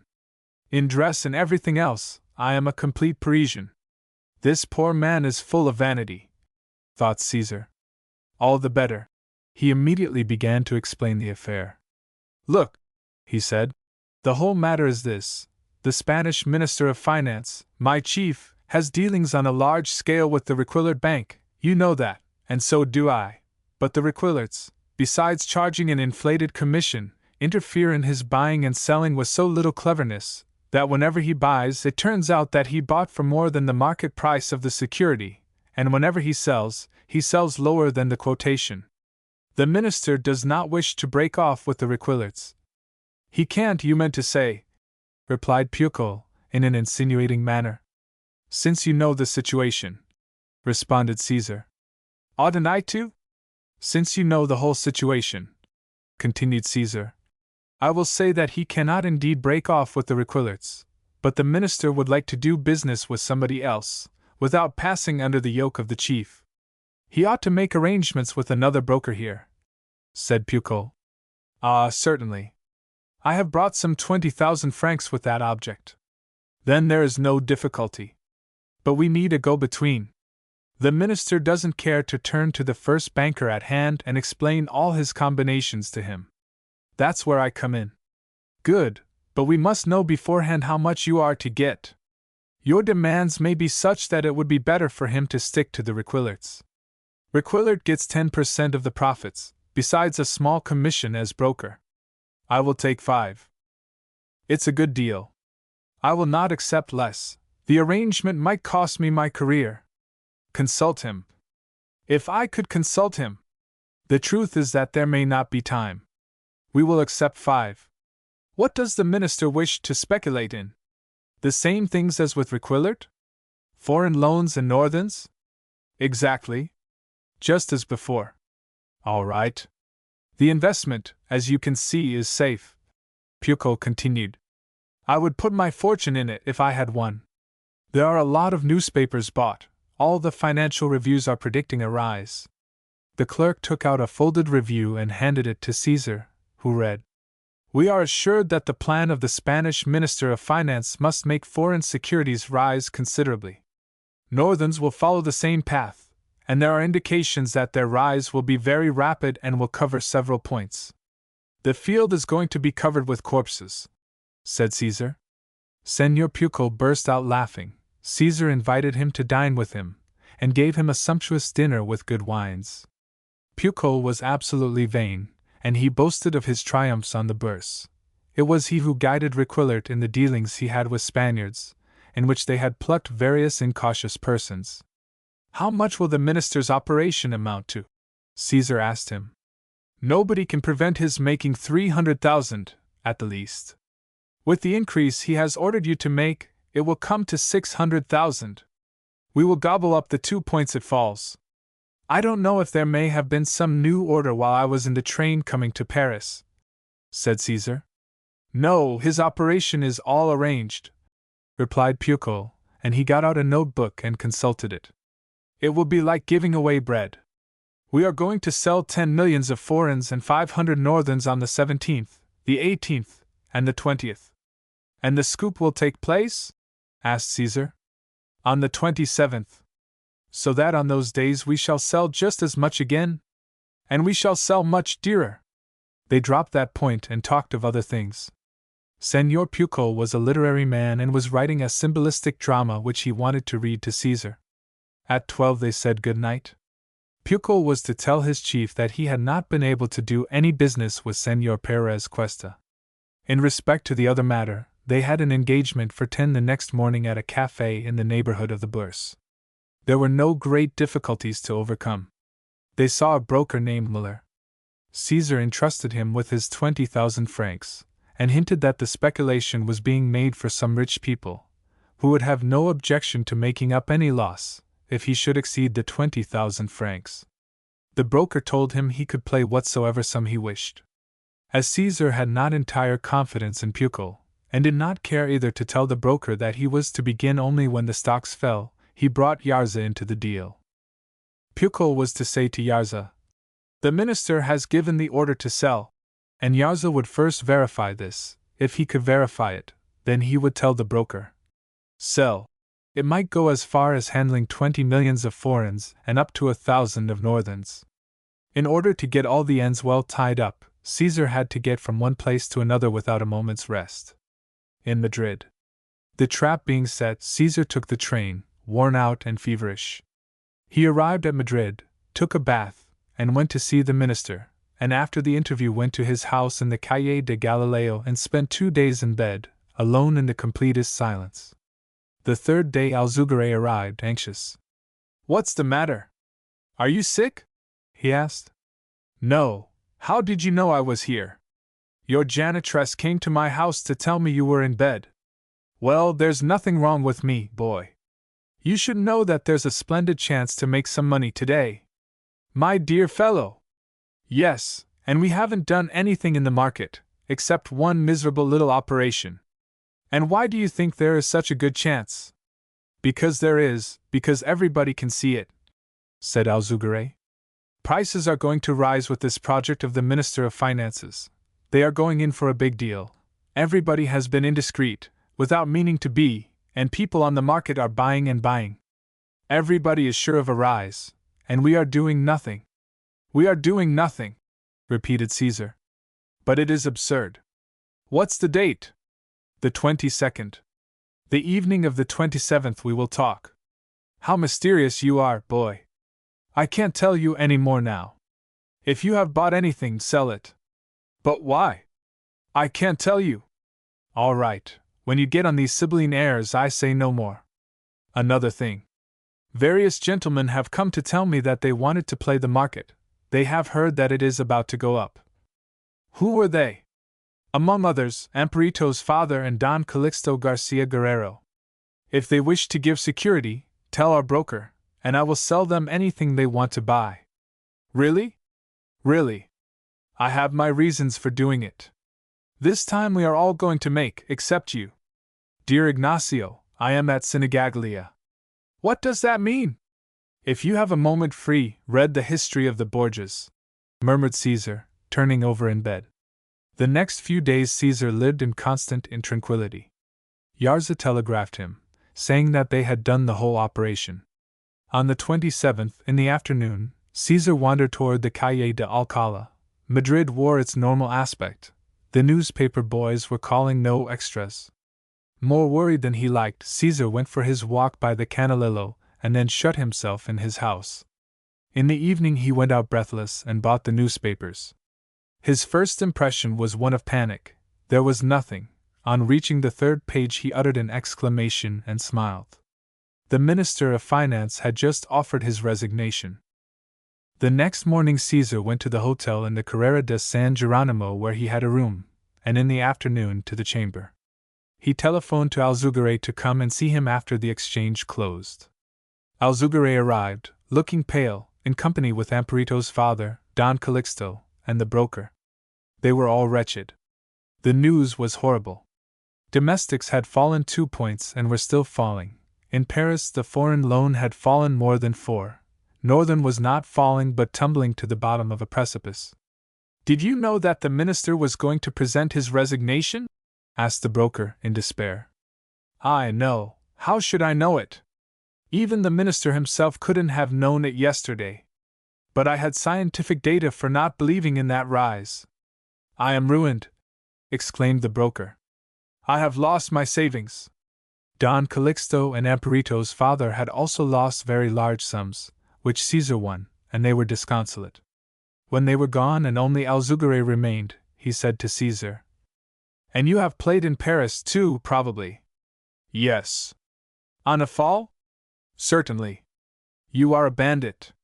This game, my dear Ignacio, based solely on events, is not a speculator's game, but is simply a hold-up. The other day I told you, I am at Sinigaglia. Did you read the history of Caesar Borgia? Yes.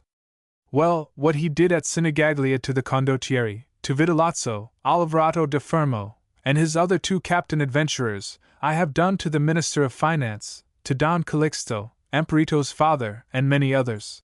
And Caesar explained his game. Alzugare was amazed. How much have you made? From what these telegrams say, I think I shall go over 500,000 francs. From those beginners, Don Calixto and Amperito's father, I think I have made 40,000 pesetas. What an atrocious person! If the minister should find out about your game, let him find out. I am not worried. The famous financier, in addition to being an idiot, is an honorable rogue. He plays the market with the object of enriching himself and leaving a fortune to his repugnant children. I, on the other hand, play it with a patriotic object. The matter didn't rest there. Pío, carried away by an easily comprehensible desire for lucre, and thinking it brought the same amount to the famous financier whether he played through Requillart or through Muller, had made the last bid for the minister through the new broker. The minister's winnings diminished considerably, and Caesar's gained in proportion. The illustrious financier, on learning what had happened, shrieked to heaven, but he said nothing, because of the secret transaction they had had together. Pío was dismissed by Requillart, and with the 30,000 francs he collected from Caesar he set up for himself. The minister, a little later, went to Biarritz to collect his share. On his return he sent Caesar a note, unsigned and written on the typewriter. It read, I did not think you had enough ability for cheating. Another time I will be more careful. Caesar replied in the same manner, as follows. When it's a question of a man who, besides being an idiot, is a poor creature and a cheat like you, I have no scruple in robbing him first and despising him afterwards. Some days later Caesar published an article attacking the retiring Minister of Finance, and disclosing a lot of data and figures. The minister answered with a letter in a conservative paper, in which he denied everything Caesar alleged, and said, with contempt, that questions of finance were not to be treated by amateurs.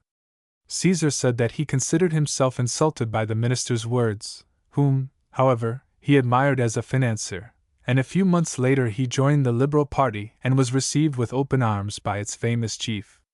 12. Local struggles. The water supply. Caesar had money in abundance, and he decided to exert a decisive influence on Castro Duro. For a long while he had had various projects planned. He thought it was an appropriate moment to put them into practice. The first that he tried to carry out was the water supply. The municipality had a plan for this in the archives, and Caesar asked for it to study. The scheme was big and expensive. The stream it was necessary to harness so as to bring it to Castro was far away. Besides, it was requisite to construct a piping system, or an aqueduct. Caesar consulted an engineer, who told him, From a business point of view, this is very poor. Even if you use the superfluous water, in a factory for instance, it will give you no results. What shall we do then?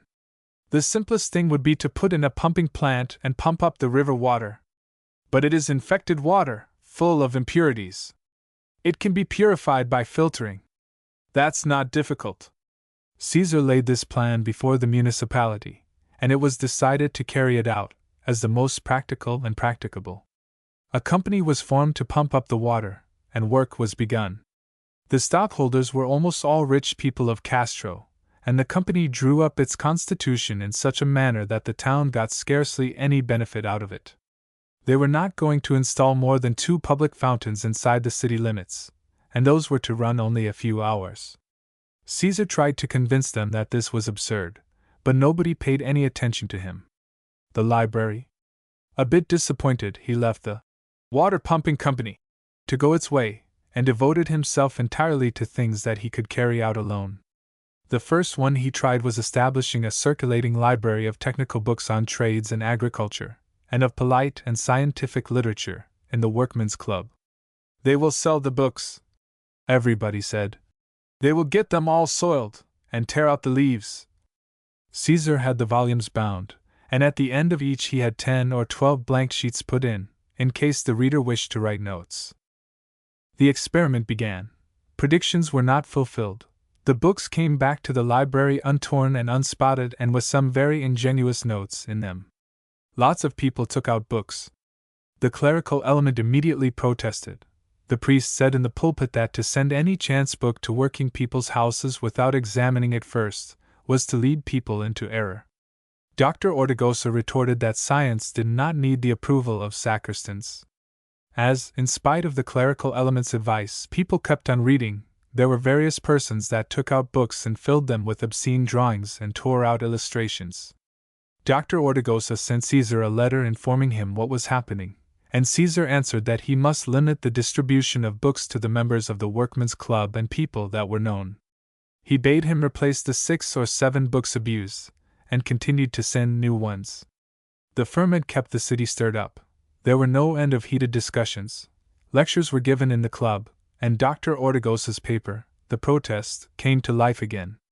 "I am with you in whatever will agitate the people's ideas," wrote Caesar. "But if they start to play orators and revolutionists, and you folks come along with pedantic notions, then I for my part shall drop the whole thing." When Caesar was in Castro, he spent his evenings at the Workmen's Club. They gave moving pictures and frequent balls. Caesar did not miss one of the club's entertainments. The men came to him for advice, and the girls and the little boys bowed to him affectionately. There was great enthusiasm over him. The Benevolent Society. Shortly after the initiation of these improvements in the club, there appeared in Castro Duro, without fuss, without noise, 2 rather mysterious societies: the Benevolent Society of St. Joseph and the Agricultural Fund. In an instant the Benevolent Society of St. Joseph had a numerous array of members and patrons.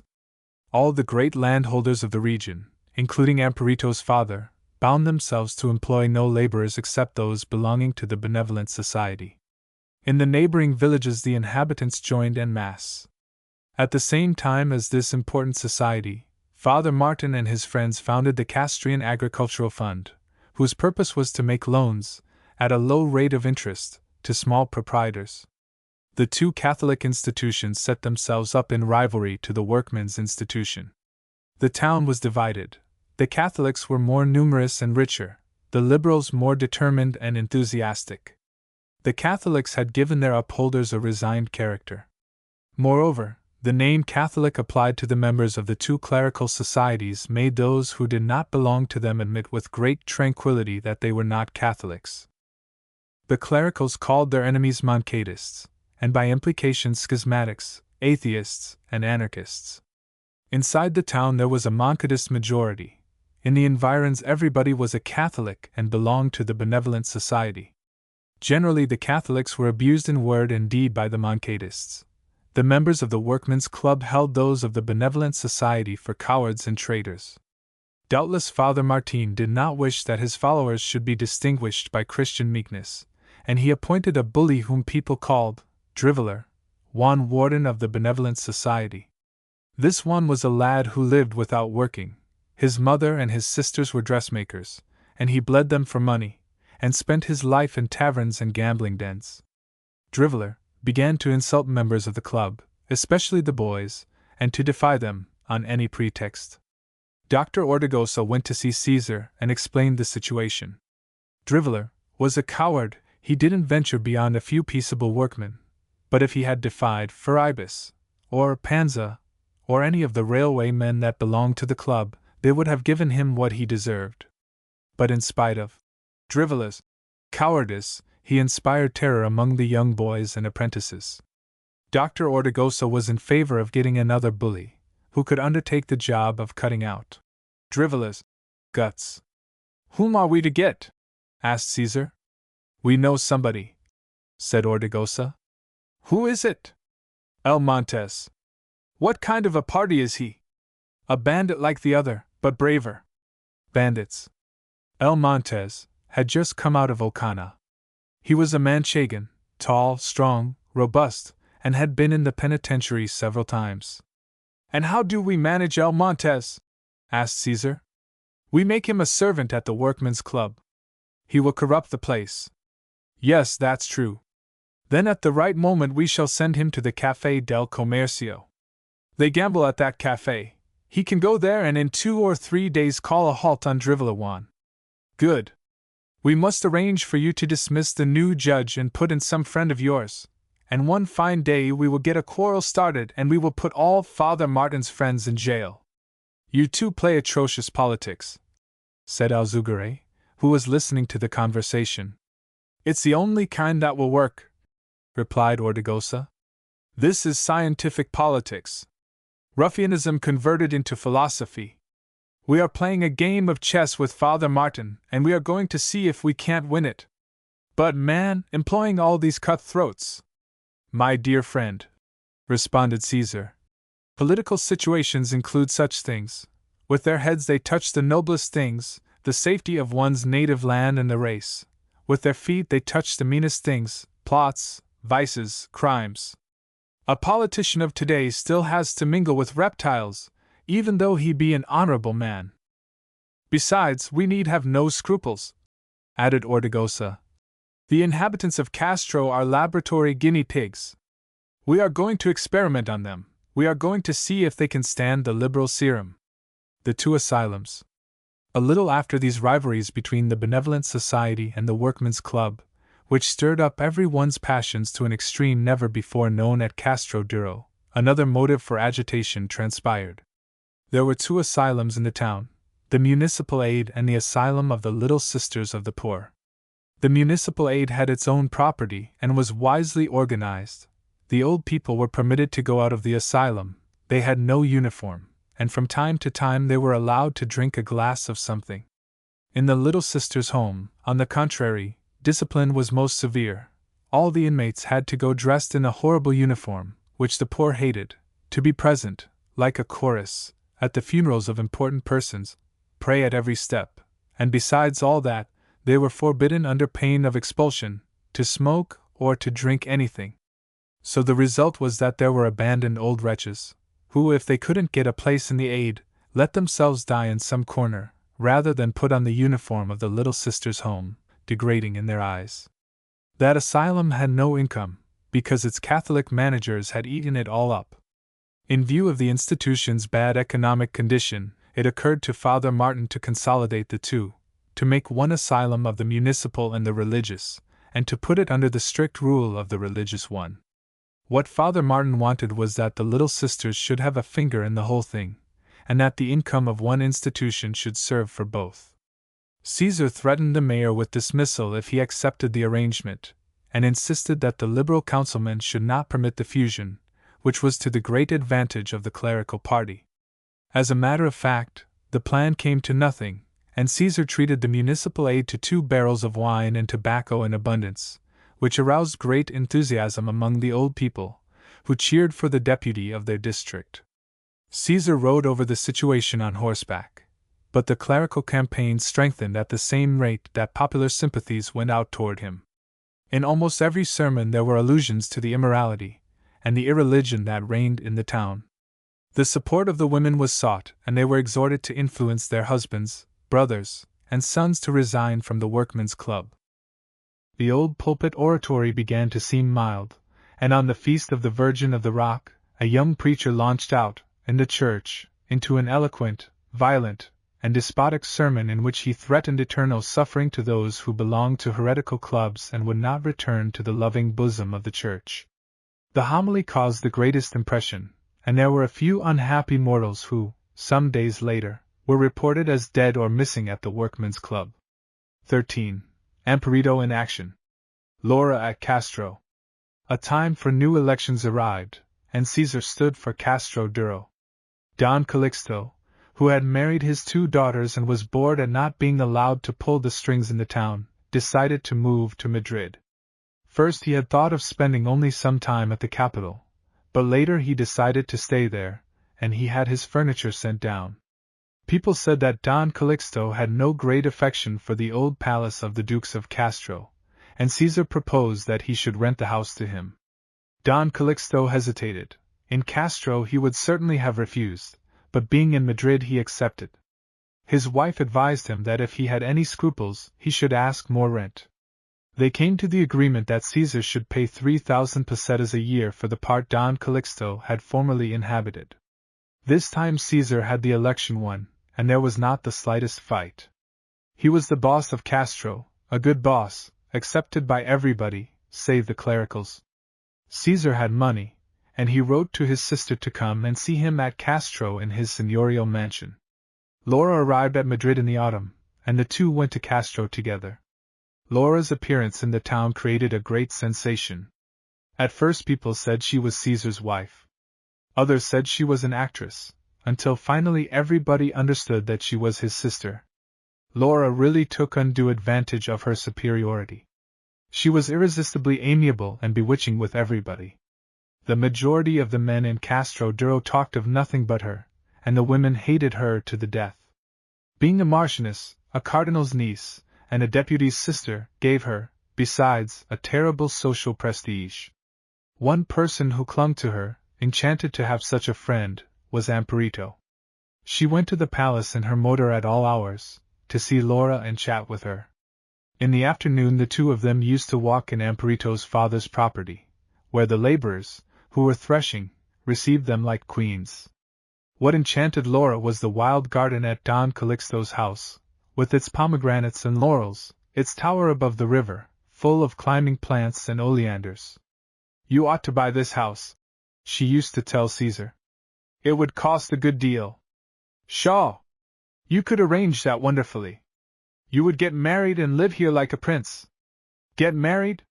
"Yes. To Amparito. That young thing is enchanting. She will make a splendid little wife.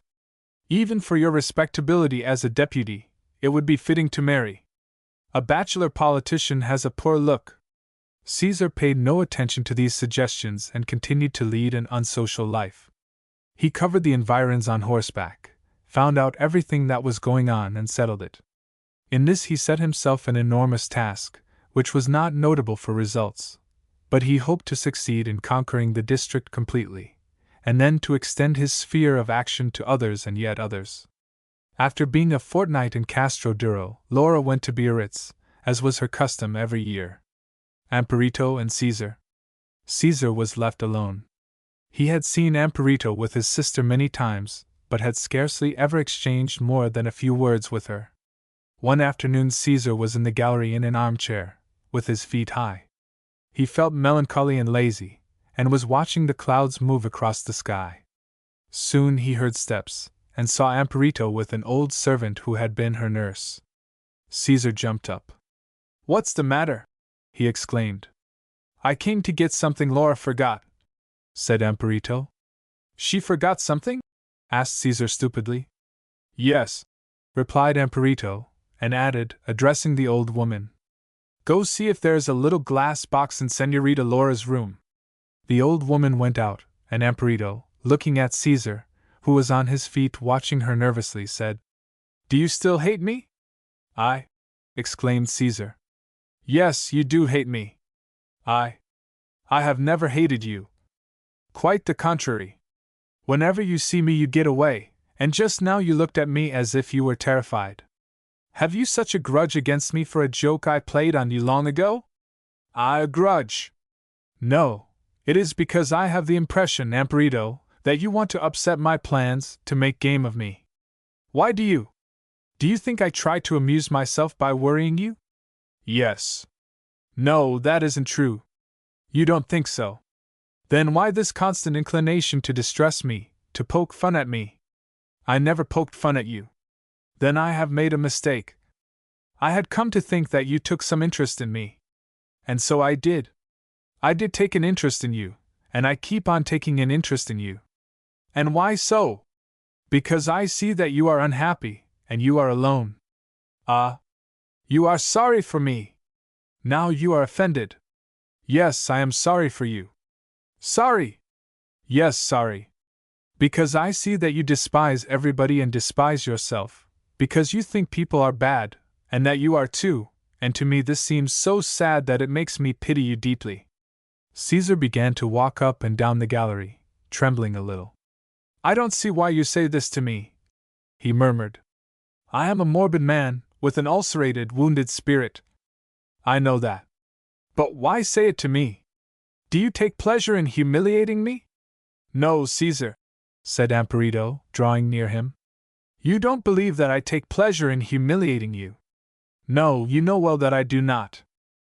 On saying this, Amparito burst into tears, and she had to lean against the gallery window, to hide her face and dissemble her emotion. Caesar took her hand, and as she did not turn her head, he seized her other, too. She looked at him with her eyes shining and full of tears, and in that look there was so much attachment, so much distress, that Caesar felt a weakness in his whole frame. Then, taking Amparito's head between his hands, he kissed it several times. She leaned her head on Caesar's shoulder and stood pressed against him, sobbing. Caesar felt a sensation of anguish and pain, as if within the depths of his soul, the strongest part of his personality had broken and melted. They heard the footsteps of the old woman, coming back to say that she had found nothing in the room Laura had occupied during her stay. Amparito dried her tears, and smiled, and her face was redder than usual. Presently she said to the nurse, Probably you didn't look well. I am going to go myself. Amparito went out. Caesar was pale and absorbed. He felt that something extraordinary had happened to him. His hands trembled and things swam around him. In a short while Amparito returned. She had a round glass box in her hand, which she said she had found in Laura's room. This afternoon I am going to Our Lady of the Rock, said Amparito. Will you come, Caesar? Yes. Then, goodbye till then. Amparito gave him her hand, and Caesar kissed it. The old servant was dumbfounded. Amparito burst out laughing. He is my beau. Hadn't you noticed it before? No, said the old woman with a gesture of violent negation. Amparito laughed again and disappeared. The first days of his engagement Caesar was constantly intranquil and uneasy. He kept thinking that it was impossible to live like that, giving his whole attention to nothing except the desires of a girl. He imagined that the awakening would come from one moment to the next, but the awakening didn't arrive. By degrees Caesar abandoned all the affairs of the district, which had taken all his attention, and took to occupying himself solely with his sweetheart. The whole town knew their relations and talked of the coming wedding. That dazzling idol intrigued all the girls in Castro. The truth was that none of them had considered Caesar a marrying man.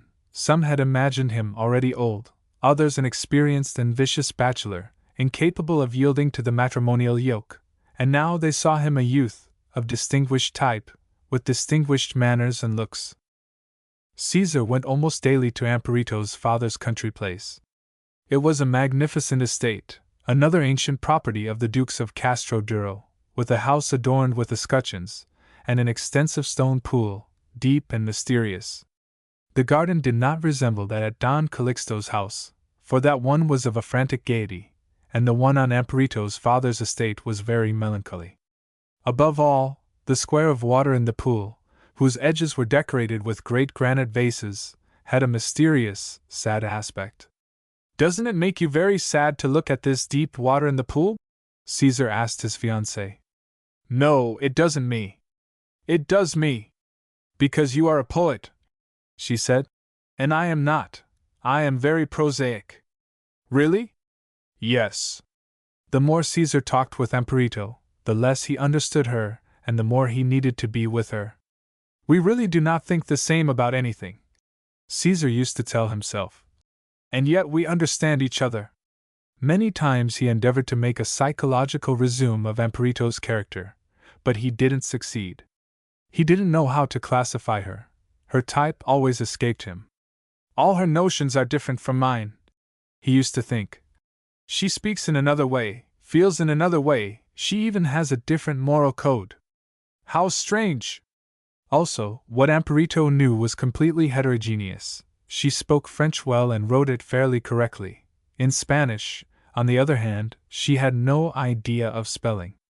Caesar was always stupefied on seeing the transpositions of H's, S's, and Z's that she made in her letters. There remained by Amparito, from her passage through the French school, a recollection of the history of France made up of a few anecdotes and a few phrases. Thus, it was not unusual to hear her speak of Turin, of Francis I, or of Colbert. For the rest, she played the piano badly enough and with extremely little enthusiasm. This was the part belonging to her education as a rich young lady. That which belonged to the country girl, who lived among peasants, was more curious and personal. She knew many plants by their vulgar names, and understood their industrial and medicinal use. Besides, she spoke in such pure, natural phrases that Caesar was filled with admiration. Caesar had reached such a degree of exaltation that he thought of nothing any more, except his sweetheart. At night, before going to sleep, he thought of her deliriously. He often dreamed that Amparito had changed into the red-flowered oleander of the wild palace garden, and in every flower of the oleander he used to see Amparito's red lips and white teeth.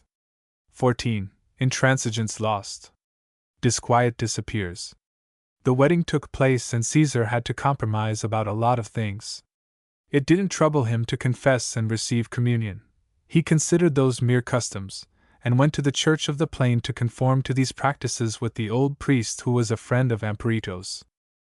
On the other hand, it did bother Caesar to have to suffer Father Martin in his house, who allowed himself to talk and give advice, and he was also irritated by the presence of certain persons who considered themselves aristocrats, and who came to call on him and point out to him that it was now time to give up the rabble and the indigent and to rise to their level.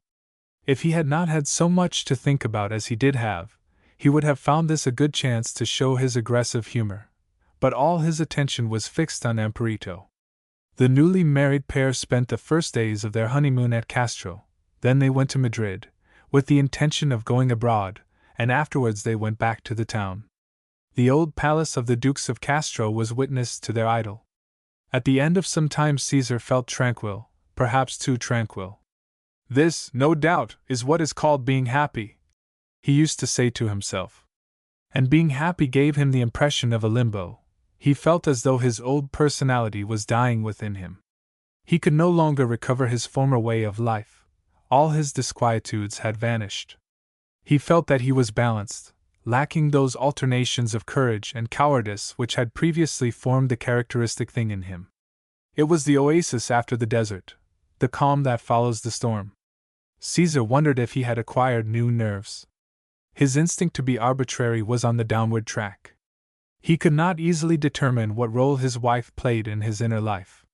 He felt the necessity of having her beside him, of talking to her, but he did not understand whether this was mere selfishness, for the sake of the soothing effect her presence produced, or was for the satisfaction of his vanity in seeing how she gave all her thought to him.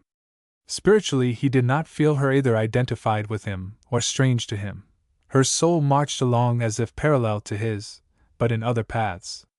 All that men say about women is completely false, Caesar used to think. And what women say about themselves, equally so, because they merely repeat what men say. Only when they are completely emancipated will they succeed in understanding themselves. It is indubitable that we have not the same leading ideas, or the same points of view. Probably we have not a similar moral sense either. Neither is woman made for man, nor man for woman. There is necessity between them, not harmony. Many times, watching Amparito, he told himself, there is some sort of machinery in her head that I do not understand. Noting his scrutinizing gaze, she would ask him, "What are you thinking about me?" He would explain his perplexities, and she would laugh. Sympathy.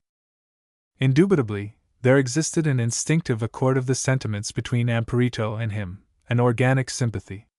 She could feel for them both, but he could not think for them both, Each mental machine ran in isolation, like two watches, which do not hear each other. She knew whether Caesar was sad or joyful, disheartened or spirited, merely by looking at him. She had no need to ask him, she could read Caesar's face. He could not, on his side, understand what went on behind that little forehead and those moist and sparkling eyes. "Are you feeling happy? Are you feeling sad?" he would ask her. He could not reach the point of knowing by himself. "I never succeed in knowing what you want," he sometimes said to her, bitterly. "Why, you always succeed," she used to reply. Caesar often wondered if the role of being so much loved, whether wrong or right, was an absurd, offensive thing. In all great affections there is one peculiarity: if one loves a person, one gets to the point of changing that person to an idol inside oneself, and from that moment it seems that the person divides into the unreal idol, which is like a false picture of the adored one, and the living being, who resembles the idolized object very slightly. Caesar found something absurd in being loved like that. Besides, he found that she was dragging him away from himself. After 6 months of marriage, she was making him change his ideas and his way of life, and he was having absolutely no influence on her. Previously, he had often thought that if he lived with a woman, he should prefer one that was spiritually foreign to him, who should look on him like a rare plant, not with one that would want to identify herself with his tastes and his sympathies. With a somewhat hostile woman, he would have felt an inclination to be voluble and contradictory. With a sympathetic woman, on the contrary, he would have seemed to himself like a circus runner whom one of his pupils is trying to overtake, and who has to run hard to keep the record where it belongs. But his wife was neither one nor the other. Amparito had an extraordinary insouciance, gaiety, facility, in accepting life. Caesar never ceased being amazed. She spent her days working, talking, singing. The slightest diversion enchanted her. The most insignificant gift aroused a lively satisfaction. "Everything is decided, as far as you are concerned," Caesar used to tell her. "By what?" "By your character." She laughed at that. It seemed as if she had chosen the best attitude toward life. She saw that her husband was not religious, but she considered that an attribute of men, and thought that God must have an especial complacency toward husbands, if only so as not to leave wives alone in paradise. Amparito held by a fetishistic Catholicism, conditioned by her situation in life, and mixed with a lot of heterodox and contradictory ideas, but she didn't give any thought to that. The marriage was very successful. They never had disputes or discussions. When both were stubborn, they never noticed which one yielded. They had rented one rather big floor facing on the Retiro, and they began to furnish it. Amparito had bad taste in decoration. Everything loud pleased her, and sometimes when Caesar laughed, she would say, "I know I am a crazy country girl. You must tell me how to fix things." Caesar decided the arrangement of a little reception room. He chose a light paper for the walls, some colored engravings, and empire furniture. Female friends found the room very well done. Amparito used to tell them, "Yes, Caesar had it done like this," as if that were a weighty argument with everybody. Amparito and her father persuaded Caesar that he ought to open an office. All the people in Castro lamented that Caesar did not practice law. He had always felt a great repugnance for that sharpers and skinflints business, but he yielded to please Amparito, and set up his office and took an assistant who was very skillful in legal tricks. Caesar was often to be found writing in the office, when Amparito opened the door. "Do you want to come here a moment?" she would say. "Yes." "What is it?" "Look and see how this hat suits me." "How do you like it?" Caesar would laugh and say, "I think you ought to take off the flowers, or it ought to be smaller." Amparito accepted Caesar's suggestions as if they had been articles of faith. Caesar, on his part, had a great admiration for his wife. What strength for facing life! What amazing energy! "I walk among brambles and leave a piece of my clothing on every one of them," thought Caesar. "And she passes artlessly between all obstacles, with the ease of an ethereal thing. It's extraordinary!" It pleased Amparito to be thus observed. Her husband used to tell her, You have, as it were, 10 or 12 amperitos inside of you. It often seems to me that you are a whole round of amperitos. Well, you are not more than one Caesar to me. That's because I have the ugly vice of talking and of being consequential. Don't I talk? Yes, in another way. Doubt. In the spring they went to Castro, and the members of the Workmen's Club presented themselves before Caesar to remind him of a project for a cooperative and a school, which he had promised them. They were all ready to put up what was necessary for realizing both plans. Caesar listened to them, and although with great coldness said yes, that he was ready to initiate the scheme. A few days later, in Dr. Ortigosa's protest, there was enthusiastic talk of the great cooperative, which, when established, would improve, and at the same time cheapen necessary articles. The same day that the paper came out with this news, a commission of the shopkeepers of Castro waited on Caesar. The scheme would ruin them. It was especially the small shopkeepers that considered themselves most injured. Caesar replied that he would think it over and decide in an equitable manner, looking for a way to harmonize the interests of all people. Really, he didn't know what to do, and as he had no great desire to begin new undertakings, he wanted to call the cooperative dead, but Dr. Ortigosa was not disposed to abandon the idea. It is certain that if goods are made cheaper, said the doctor, and the cooperative is open to the public, the shopkeepers will have to fight it, and then either they or we shall be ruined. But something else can be done, and that is to sell articles to the public at the same price as the tradesmen, and arrange it that members get a dividend from the profits of the society. In that way there will be no fight, at any rate not at first. They tried to do it that way, but it did not satisfy the poor people, or calm the shopkeepers. Caesar, who had lost his lust for a fight, put the scheme aside, and although it would cost him more, decided to have the construction of the school begun. The municipality ceded the lot and granted a subsidy of 5,000 pesetas to start the work. Caesar gave 10,000, and at the Workmen's Club a subscription was opened, and performances were given in the theater to collect funds. The school promised to be a spacious edifice with a beautiful garden. The cornerstone was laid in the presence of the governor of the province, and despite the fact that the founder's intention was to found a lay school, the clerical element took part in the celebration. When the work began, the majority of the members of the club were shocked to find that the masons, instead of working on the same conditions as for other jobs, asked more pay, as if the school where their sons might study were an institution more harmful than beneficial for them.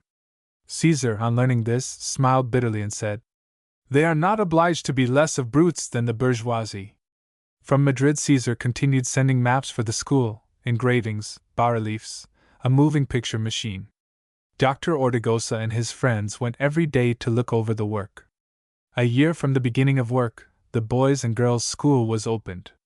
Dr. Ortigosa succeeded in arranging that 2 of the 3 male teachers they procured were free-thinkers. One of them, a poor man who had lived a dog's life in some town in Andalusia, was reputed to be an anarchist. They appointed 3 female teachers too, 2 old, and 1 young, a very attractive and clever girl, who came from a town near Bilbao. Caesar took part in the opening, and spoke, and received enthusiastic applause. Despite which, Caesar felt ill at ease among his old friends. In his heart he knew that he was deserting them. He now thought it unlikely, almost impossible, that that town should succeed in emerging from obscurity, and meaning something in modern life. Moreover, he doubted about himself, began to think that he was not a hero, began to believe that he had assigned himself a role beyond his powers, and this precisely at the moment when the town had the most faith in him. 15. Driveler, Juan and the cub slut. A murder. Driveler, Juan, the town dandy protected by Father Martin, had from childhood distinguished himself by his cowardice and by his tendency to bullying. His appearance was that of an idiot. People said he drivelled, whence they gave him the nickname of Driveler, Juan. He lived by pretending to be terrible in the gambling houses, and bragged of having been in prison several times. The clericals had made Driveler the janitor of the Benevolent Society, and at the same time its bully, so that he could inspire terror. But as he was a coward in reality, and this was evident, he did not succeed in terrifying the members of the Workmen's Club. Driveler, Juan was tall, red-headed, with high cheekbones, knotty hands, and a pendulous lip. His father, like him, had been bony and strong, and for that reason had been called Big Bones. Driveler, like the coward he was, knew that he was not filling his job. One day he had dared to go to a ball at the Workmen's Club, and San Roman, the old Republican, had gone to him and tapped him on the arm, saying, "Listen here, Driveler, get out right now and don't you come back." "Why should I?" "Because you are not wanted." Juan had gone away like a whipped dog. Driveler wanted to do a manly action, and he did it. There was a boy belonging to the Workmen's Club, who was called Lengthy, one of the few typesetters in the town, a clever, facetious lad who now and then wrote an article for the Protest. Driveler insisted that Lengthy wanted to make fun of him. No doubt he chose him for his victim, because he was so slim, lanky, and weak. Perhaps he had some other reason for attacking him. One afternoon, at twilight, Driveler halted. Lengthy demanded an explanation, insulted him, and on finding his victim made no reply, gave him a blow. The street was wet, and Driveler stepped on a fruit skin and fell headlong. Seeing the bully infuriated, Lengthy started to run, came to an open door, and ran rapidly up the stairs. Driveler, furious, ran after him. Pursued and pursuer went down a hallway, and Lengthy managed to reach a door and close it. Driveler's revengeful fury was not satisfied. He lay in wait until Lengthy, believing himself alone, tried to escape from his hiding place and was walking down the hall, and then Driveler drew his pistol and fired with the mouth against Lengthy's shoulder and left him dead. As it was a rainy day, both the dead man's footsteps and the murderer's could be followed and everything that had happened ascertained. The impression produced in the town by this assassination was enormous. Some people said that Father Martin and his followers had ordered Lengthy killed. In the Workmen's Club there was talk of setting fire to the Benevolent Society of St. Joseph and of burning the monastery of La Pena. Caesar was in Madrid at the time of the crime. Some days later a committee from the club came to see him. It was necessary to have a charge pushed and for Caesar to be the private attorney. According to the club people, the clericals wanted to save Driveler, Juan, and if he was not disposed of completely, he would begin his performances again. Caesar could see nothing for it but to accept the duty which the town put upon him. Because of the crime, the history of Driveler's family came to be public property. He had a mother and two sisters who were seamstresses, whom he exploited, and he lived with a tavern keeper nicknamed the Cub Slut, a buxom, malicious woman, who said horrible things about everybody. Life of the Cub Slut. There were reasons for the Cub Slut's being what she was. Her parents being dead when she was a baby, having no relatives, she had been left deserted. A farrier they called Gaffer, who seemed to have been a kind person, took in the infant, and brought her up in his house. It was Gaffer who had given the nickname to the child, because instead of calling her by her name, he used to say, "Hey, Cub Slut! Hey, little Cub Slut!" and the appellation had stuck. When the girl was 14, Gaffer ravished her, and afterwards, being tired of her, took her to a house of prostitution in the capital and sold her. The Cub Slut left the brothel to go and live with an old innkeeper, who died and made her his heiress. 6 years later she went back to Castro. Those that had seen her come back maintained that when she reached the town and was told that Gaffer had died a few months before, she burst into tears. Some said it was from sentiment, but others thought, very plausibly, that it was from rage at not being able to get revenge. The Cub Slut set up a tavern at Castro. Driveler and the Cub Slut got along well, although, by what any one could discover, the Cub Slut treated the bully more like a servant than anything else. The Cub Slut was said to be very outspoken. One Sunday, on the promenade, she had answered one of the young ladies of Castro rudely. The young lady was the daughter of a millionaire, who had married after having several children by a mistress of pretty bad reputation. The millionaire's children had been educated in aristocratic schools, and his girls were very elegant young ladies, Even the mother got to be refined and polished. One Sunday, on the promenade, one of them, on passing near the cub slut, said in a low tone to her mother, "Dear Lord, what riff-raff!" And the cub slut, hearing her, stopped and said violently, "There's no riff-raff here except your mother and me. Now you know it." The young lady was so upset by the harsh retort that she didn't leave the house again for a long while. Such rude candor on the cub slut's part had made her feared, so that nobody durst provoke her in the slightest degree. Besides, her history and her misfortune were known, and people knew that she was not a vicious woman, but rather a victim of fate. The assassination of Lengthy was one of those events that are not forgotten in a town.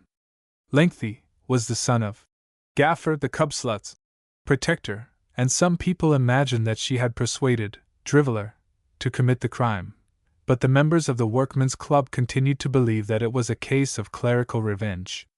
The cub slut's argument. In the month of June, Caesar and Amparito went to Castro Duro.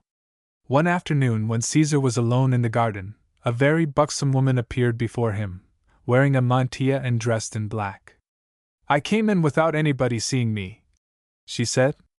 "Your porter, Wild Piglet, let me pass. I know that Amparito is not here." She didn't say, "Your wife," or "your lady," but "Amparito." "Tell me what you want," said Caesar, looking at the woman with a certain dread. "I am the woman that lives with Driveler Juan." "Ah, you are?" "Yes." "The cub slut." Caesar looked at her attentively. She was of the aquiline type seen on Iberian coins, her nose arched, eyes big and black, thin-lipped mouth, and a protruding chin. She noticed his scrutiny, and stood as if on her guard. "Sit down, if you will, please, and tell me what you wish." "I am all right," she replied, continuing to stand. Then, precipitately, she said, "What I want is for them not to punish Juan more than is just." "I don't believe he will be punished unjustly," responded Caesar. "The whole town says that if you speak against him in court, the punishment will be heavier. And you want me not to speak? That's it. It seems to me to be asking too much. I shall do no more than insist that they punish him justly. There is no way to get out of it. None. If you wanted to, I would wait on you on my knees afterwards. I would make any sacrifice for you. Are you so fond of the man?" The cub slut answered in the negative, by an energetic movement of her head. "Well, then, what do you expect to get out of him?" "I expect revenge." The cub slut's eyes flashed. "Is what they say about you true?" asked Caesar. "Yes." "The dead boy was the son of the man that sold you?" "Yes." "But to revenge oneself on the son for the sin of the father is horrible. The son was just as wicked as the father." "So that you ordered him killed?" "Yes, I did." "And you come and tell that to me, when I am to be the private attorney?"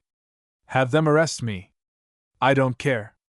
The cub slut stood firm before Caesar, provocative, with flashing eyes, in an attitude of challenge. "You hated that dead boy so much as this?" "Yes, him and all his family." "I can understand that if the father were alive you might." "If he were alive! I would give my life to drag him out of his tomb, so as to make him suffer as much as he made me suffer." Caesar vaguely remembered the story he had heard about this woman, whose adopted father had ruined her and then left her in a disreputable house in the capital. In general, the most absolute lack of apprehension characterizes such village tragedies, and neither does the victim know she is a victim, nor the villain that he is a villain. But in this case, judging by what the cub slut was telling him, it had not been so. Gaffer had gone about it with a certain depravity, glutting his desires on her, and then selling her, putting her into an infamous house. The villain had been cruel and intelligent. The victim had realized that she was one, to the degree that her soul was filled with desires for vengeance. "That man, the cub slut," ended, sobbing, "took away my name and gave me a nickname, took away my honor, my life, everything, and if I cannot be revenged on him because he is dead, I will be revenged on his family." Caesar listened attentively to the woman's explanation, without interrupting her. Then, When she had finished speaking, he said, "And why not go away?" "Away? Where?" she asked, astonished. "Anywhere. The world is so big. Why do you persist in living in the one spot where people know you and have a bad opinion of you? Go away from here. There are countries with more generous sentiments than these old corners of the world. You do not consider yourself infamous or vile." "No, no." "Then go away from here. To America, to Australia, anywhere. Perhaps you can reconstruct your life. At any rate, nobody will call you by your nickname, nobody will talk familiarly to you. You will conquer or you will be conquered in the struggle for life. That's evident.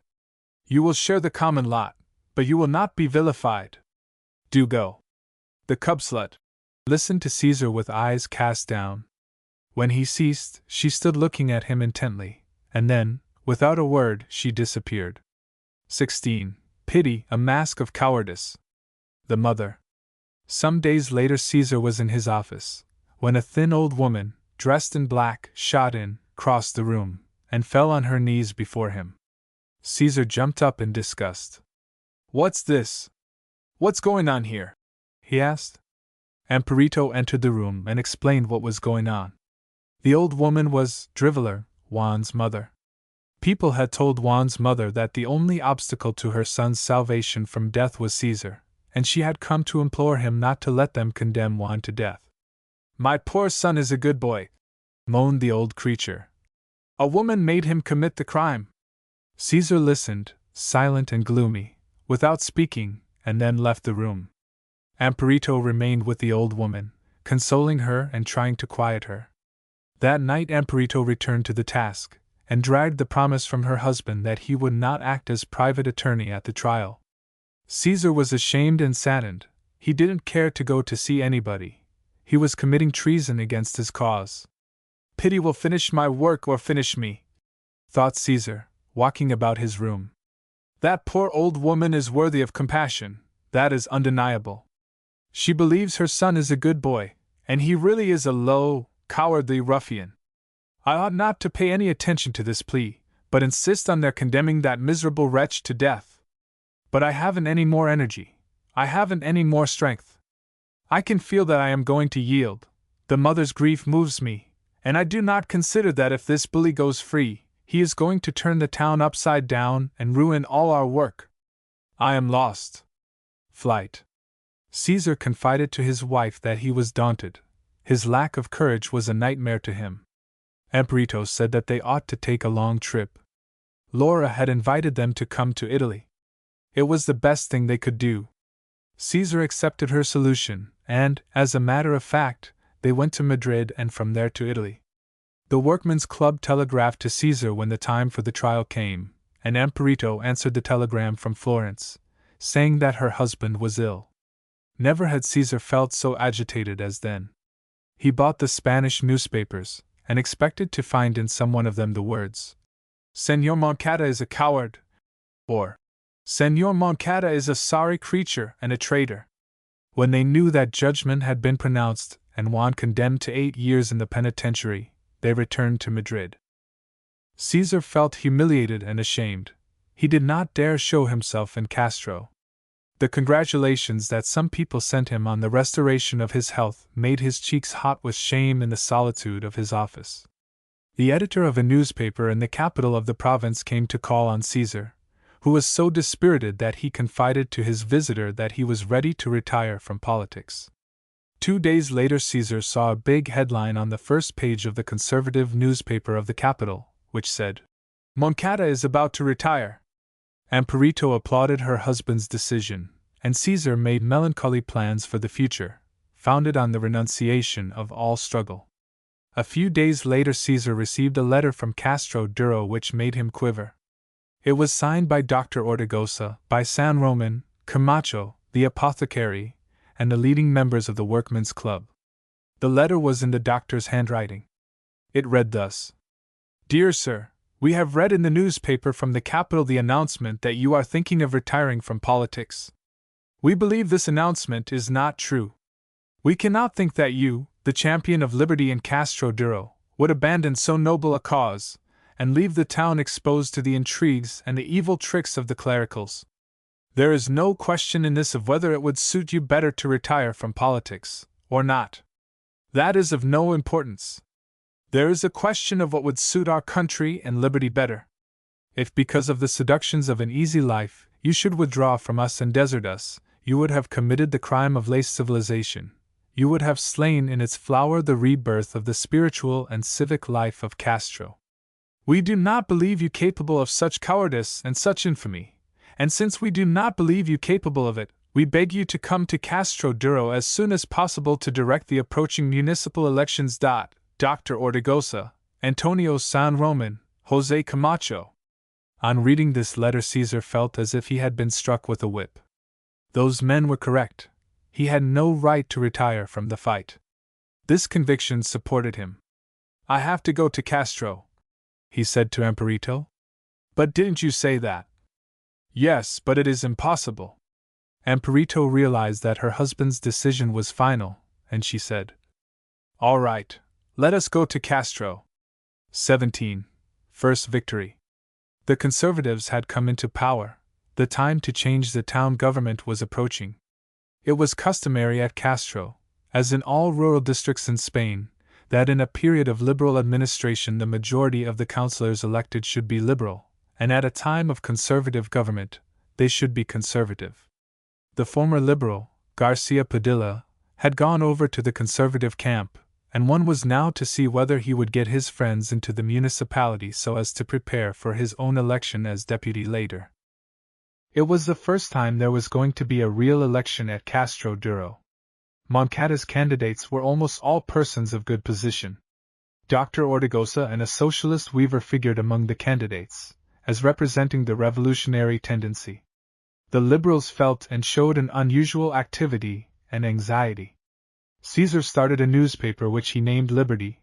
Dr. Ortigosa was the soul of this paper, whose doctrines ran from liberal monarchy to anarchy, inclusive. As the election drew nearer, the agitation increased. In the two electoral headquarters established by Moncada's party, the coming and going never stopped. Some enthusiastic Moncadists came to headquarters every 15 minutes, to bring rumors going about and to get news. Don So-and-so had said this. Uncle What's-His-Name was thinking of doing that. It was nothing but conferences and machinations. The painter had painted for them gratis a big poster expressing cheers for liberty, for Moncada, Dr. Ortigosa, and the liberal candidates. The cafe keeper brought chairs, without anyone's asking him. Somebody else brought a brazier for the clerks. Everybody was anxious to do something. The stock phrase, an electoral battle, was not for them a political commonplace but a reality. The most trivial things served as a motive for very long discussions. Such was their identification with the idea, that it succeeded in wiping out selfish ends. They all felt honored and enthusiastic, at least while it lasted. People dreamed of the election. When Caesar arrived at the electoral headquarters, it was always a series of exclamations, of embracing, of advice, that never ended. Don Caesar, such a thing is, Don Caesar, don't trust so-and-so. We must get rid of them. Not one of them ought to be left. He used to smile, because finding himself really loved by the people had cleansed him of his habitual bitterness and his loss of spirits. When he had finished receiving recommendations and congratulations, he would go to an inside room, and there, in the company of a candidate or a secretary, would read letters and arrange what they had to do. The most active of the candidates was Dr. Ortigosa. Ortigosa was a narrow-minded, tenacious man. His chief hatred was for Catholicism, and he directed all his attacks at the religion of his forefathers, as he ironically termed it. He had founded a Masonic lodge named the Microbe, and whose principal characteristic was anti-Catholicism. Ortigosa carried his propaganda everywhere. He stopped at every corner to speechify, to talk of his plans.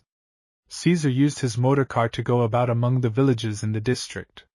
They would go to 4 or 5 and talk from balconies, or very often from the car, like itinerant patent medicine vendors.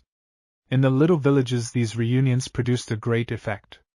What was said served as a topic of conversation for a month. Caesar had developed a clear, insinuating eloquence. He knew how to explain things admirably. Padilla's followers were not asleep, but, as was natural, they took up the work in another way.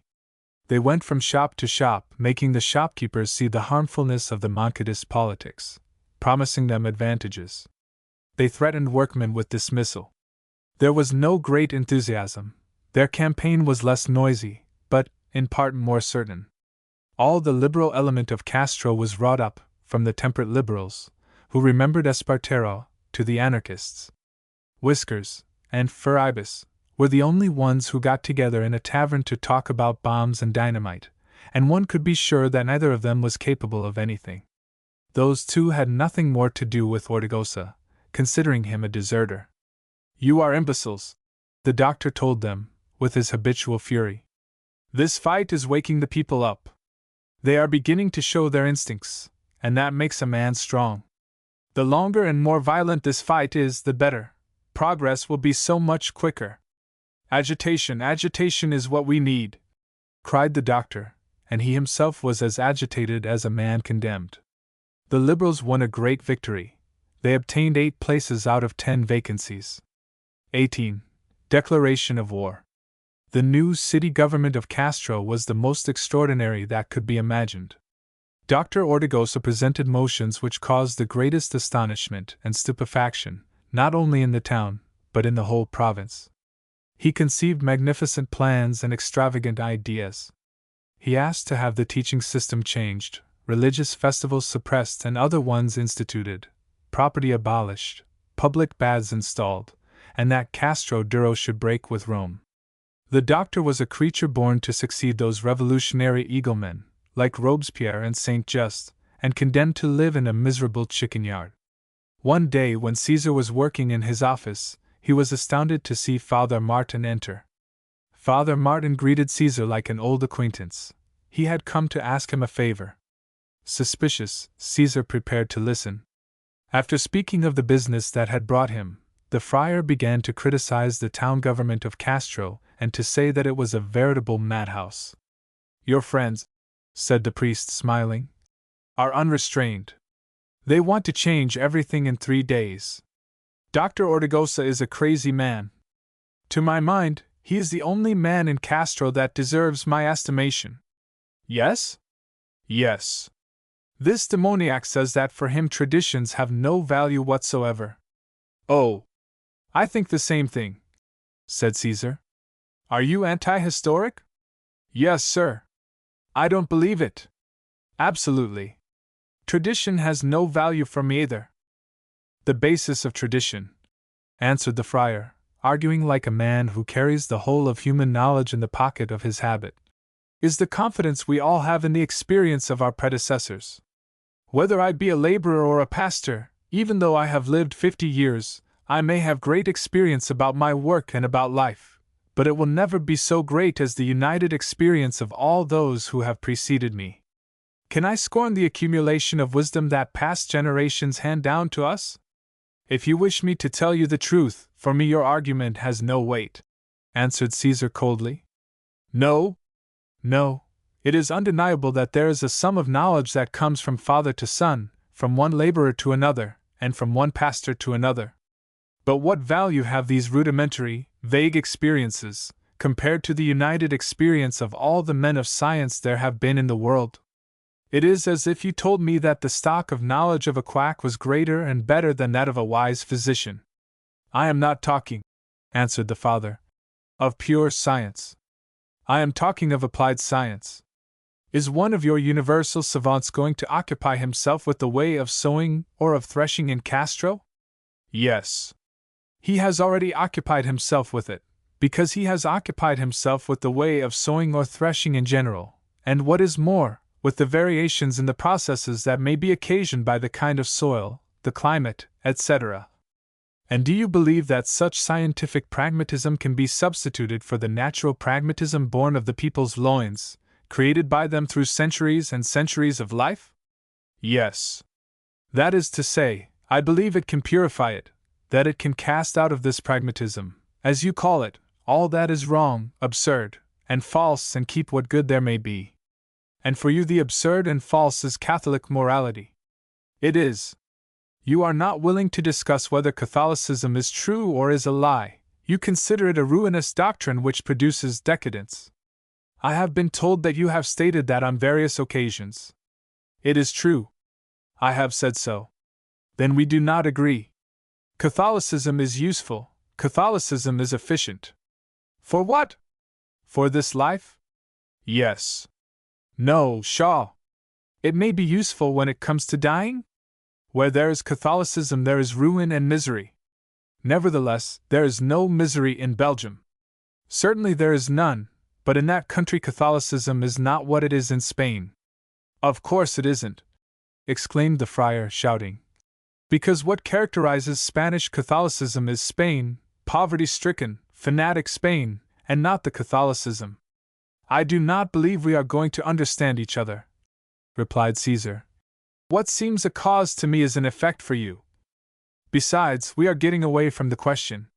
To you Castro's moral and intellectual state seems good, does it not?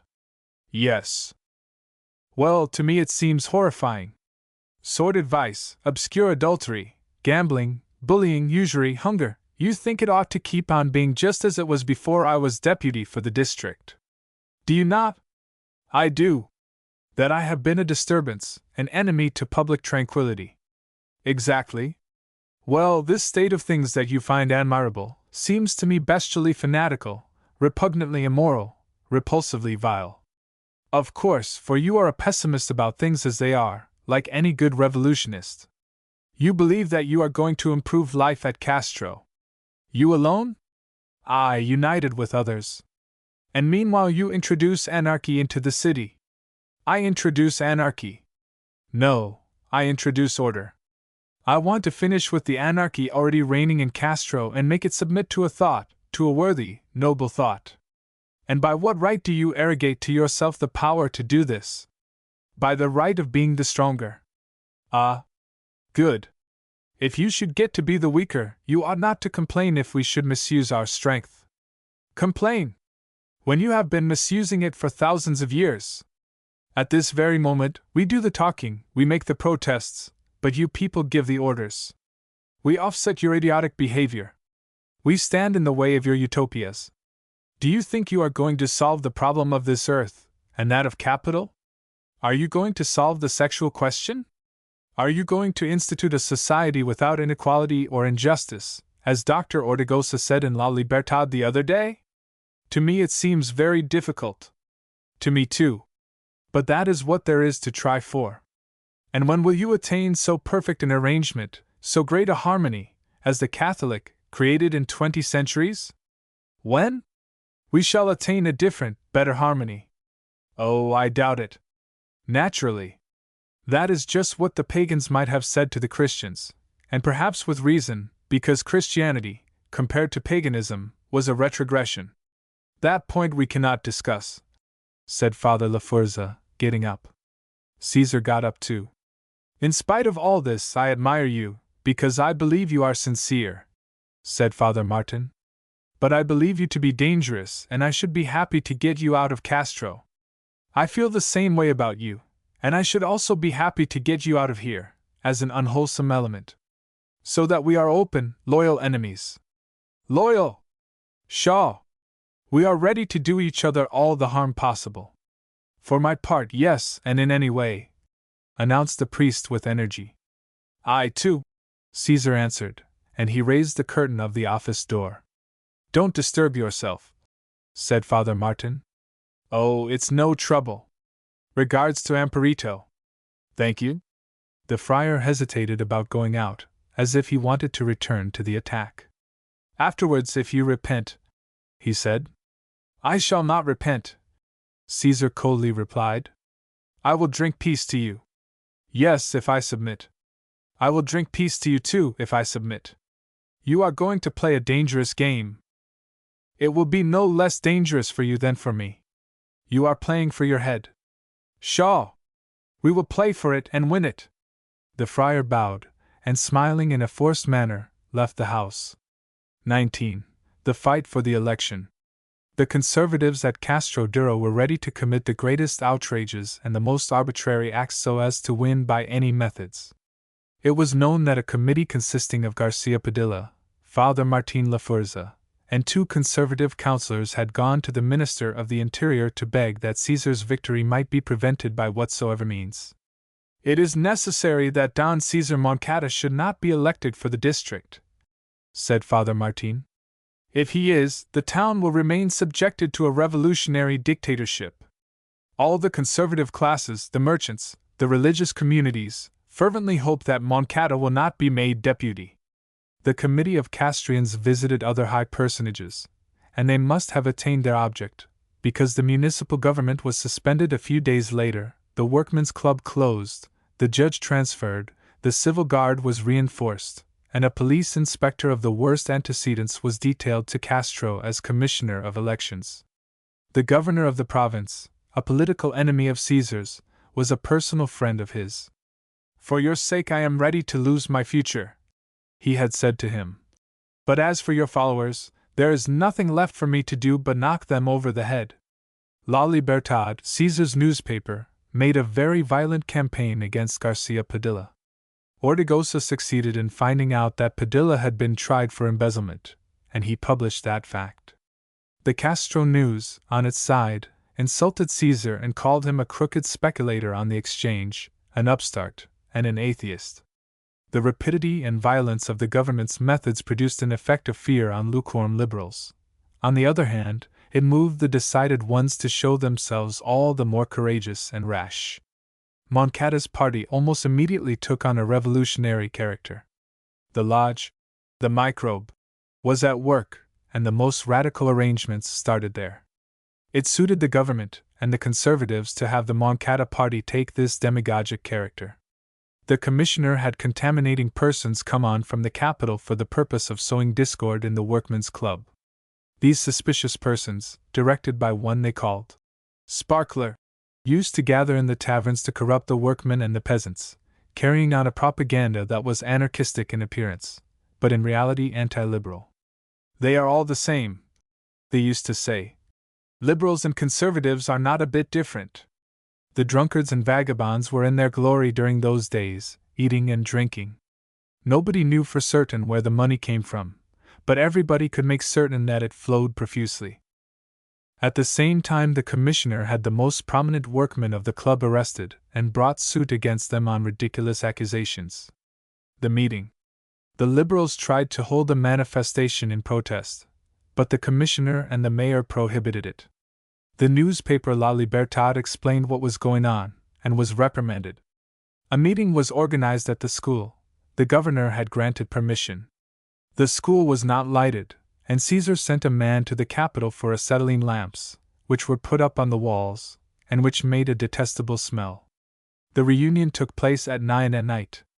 Caesar presided, and had San Roman, the bookseller, on his right, and Dr. Ortigosa on his left. Behind them on a bench were some of the members of the workmen's club. The audience was composed of the poorest people. The rich liberal element was drawing back. There were day laborers with blankets around their shoulders and mouths, women in shawls holding children in their arms. Among the audience were the agents provocateurs who doubtless had the intention of making a disturbance, but the Republican bookseller ordered them thrown out of the place, and despite their resistance, he managed to have it done. The chief of police, insolent and contemptuous, took his seat at the table with an officer of the civil guard and civilians, who was there, he said, to take notes. San Roman, the bookseller, gave Caesar a paper with the names of those who were going to speak. They were many, and Caesar didn't know them. The first of whom he gave the floor, in the order of the list, was a lame boy, who came forward on a crutch, and began to speak. The boy expressed himself with great enthusiasm and admirable candor. "Who is this youngster?" Caesar asked San Roman. "He is the best pupil in our school. We call him Limpy. He comes of a very poor family. He came to the school a year ago, knowing nothing, and see him now. He says, and I think he is right, that if he keeps on studying, he will be an eminent man." The audience applauded everything, Limpy said, and when he finished they hailed him with shouts and cheers. As he went back to his seat, Caesar and San Roman shook his hand effusively. "Stand fast, fellow citizens." After Limpy, various orators spoke, in divers keys. Faribus, Uncle Chinaman Panza, San Roman, a weaver, a railway employee, and Dr. Ortigosa. The last named let loose, and launched into such violent terms that the audience shouted in horrified excitement. Caesar's speech recommended firmness, and caused scarcely any reaction. The note had been given by Limpy, with his ingenuousness and his appealing quality, and by the doctor with the violence of his words. The next day the governor's commissioner gave orders to close the school, and Dr. Ortigosa and San Roman were taken to jail. Political tricks. It was impossible to carry on a campaign of popular agitation, and Caesar decided to open a headquarters for propaganda next door to each voting place. Meetings in the villages had been suppressed, because at the least alarm, or even without any motive, the chief of police, with members of the civil guard, went in among the people and dispersed them by shoving and by pounding rifles on their feet. The newspapers couldn't say anything without being immediately reported and suspended. Caesar sent no telegrams of protest, but he kept at work silently. He was thinking of using all weapons, including even trickery and bribes. Garcia Padilla and the government agents found this proceeding even more dangerous than the former. Caesar offered $20 to anybody that would give information of any electoral sharp practices which could be proved. The week of the election he and his friends did not rest. At one of the polls in Carrasco, where Caesar had a majority, the tile bearing the house number had been changed by night. The real voters had to wait to cast their votes in one place, and meanwhile the urn was being filled with ballots for the government candidate at another place. In the hamlet of Val de San Gil, another trick was tried. The polling place was established in a hayloft to which one went up by a ladder. While the villagers were waiting for the ladder to be set up, the urn was being filled. When the ladder was put into place and the voters went up one by one, they found that they had all voted already. As the ladder was narrow, they had to go up singly, and it was not likely they would have ventured to protest. Besides, there were a number of ruffians in the place, armed with sticks and pistols, who were ready to club or to shoot any one protesting. In spite of all, Caesar had the election won, always supposing that the government did not carry things to the limit, but at the last moment he learned that more civil guards were going to come to Castro, and that the government agents had orders to prevent Moncada's victory by any method. In the evening on Saturday, Caesar was told that the commissioner was in a tavern, with others of the police, giving out ballots for illegal voters. Caesar went there alone, and entered the tavern. The commissioner, on seeing him, grew confused. "I know what you are doing," said Caesar. "Be careful, because it may cost you a term in prison." "You are the one that may have to pay by going to prison," replied the inspector. "Just try to arrest me, you poor fool, and I'll shoot your head off." The police inspector jumped up from the table where he was seated, and, as he went out, he let one of the ballots fall. Caesar looked over the men who were with the police inspector. One of them was Sparkler. Some days before he had come to Moncada's headquarters to offer to work for him, and he was the director of the contaminating persons sent to Castro by the government. A clandestine meeting. When he returned to the headquarters, they told him there was a meeting in Furibes's tavern at 9 that night. Caesar got there a little later than the time set. The place was gloomy, and had some big earthen jars in it. They had put a table at the back of this cave, and an acetylene light illuminated it. Those present formed a semicircle around the table. Caesar knocked at the tavern, and they opened the door to him. A workman who was speaking delayed his peroration, and they waited until Caesar had reached the table and got seated. The atmosphere was suffocating. Everything was closed so that the civil guards would not see the light through the windows and suspect that there was a meeting being held there. The workmen were, for the most part, masons, weavers, brickmakers. There were women there with their little ones asleep in their bosoms. The air one breathed there was horrible. It looked like a gathering of desperate people. They had learned that their arrested comrades had been beaten in the prison, and that San Roman and Dr. Ortigosa were in the infirmary as a result. Eulogy of violence. The excitement among those present was terrible. Limpy was the most strenuous. He was in favor of their all going out that moment and storming the jail. When they had all spoken, Caesar got up and asked them to wait. If he won the election the next day, he promised them that the prisoners should be freed immediately. If he did not win and the prisoners remained there. "Then what is to be done?" said a voice. "What is to be done?" "I am in favor of violence," answered Caesar. "Burning the jail, setting fire to the whole town, I am ready for anything." At that moment he really did think he had been too lenient. "Man's first duty is to break the law," he shouted, "when it is a bad law. Everything is due to violence and war. I will go to the post of danger this very second, whenever you wish. Shall we storm the jail? Let's go right now." This storming of the jail didn't seem an easy thing to the others. One might try to climb down the hill and surprise the prison guards, but it would be difficult. According to Phoebus, the best thing would be for 10 or 12 of them to go out into the street with guns and pistols and shoot right and left. At this disturbance the civil guard would come out, and that would be the moment for the others to enter the jail and drag the prisoners out into the street. Someone else said that it seemed better to him for them to approach the civil guard's quarters cautiously, kill the sentinels, and take possession of the rifles. "Decide," said Caesar. "I am ready for anything." Caesar's attitude made the excited ones grow calmer and understand that it was not so easy to storm the jail. It was about 11 when the meeting at the tavern ended. They had decided to wait and see what would happen the next day, and they left the place one by one.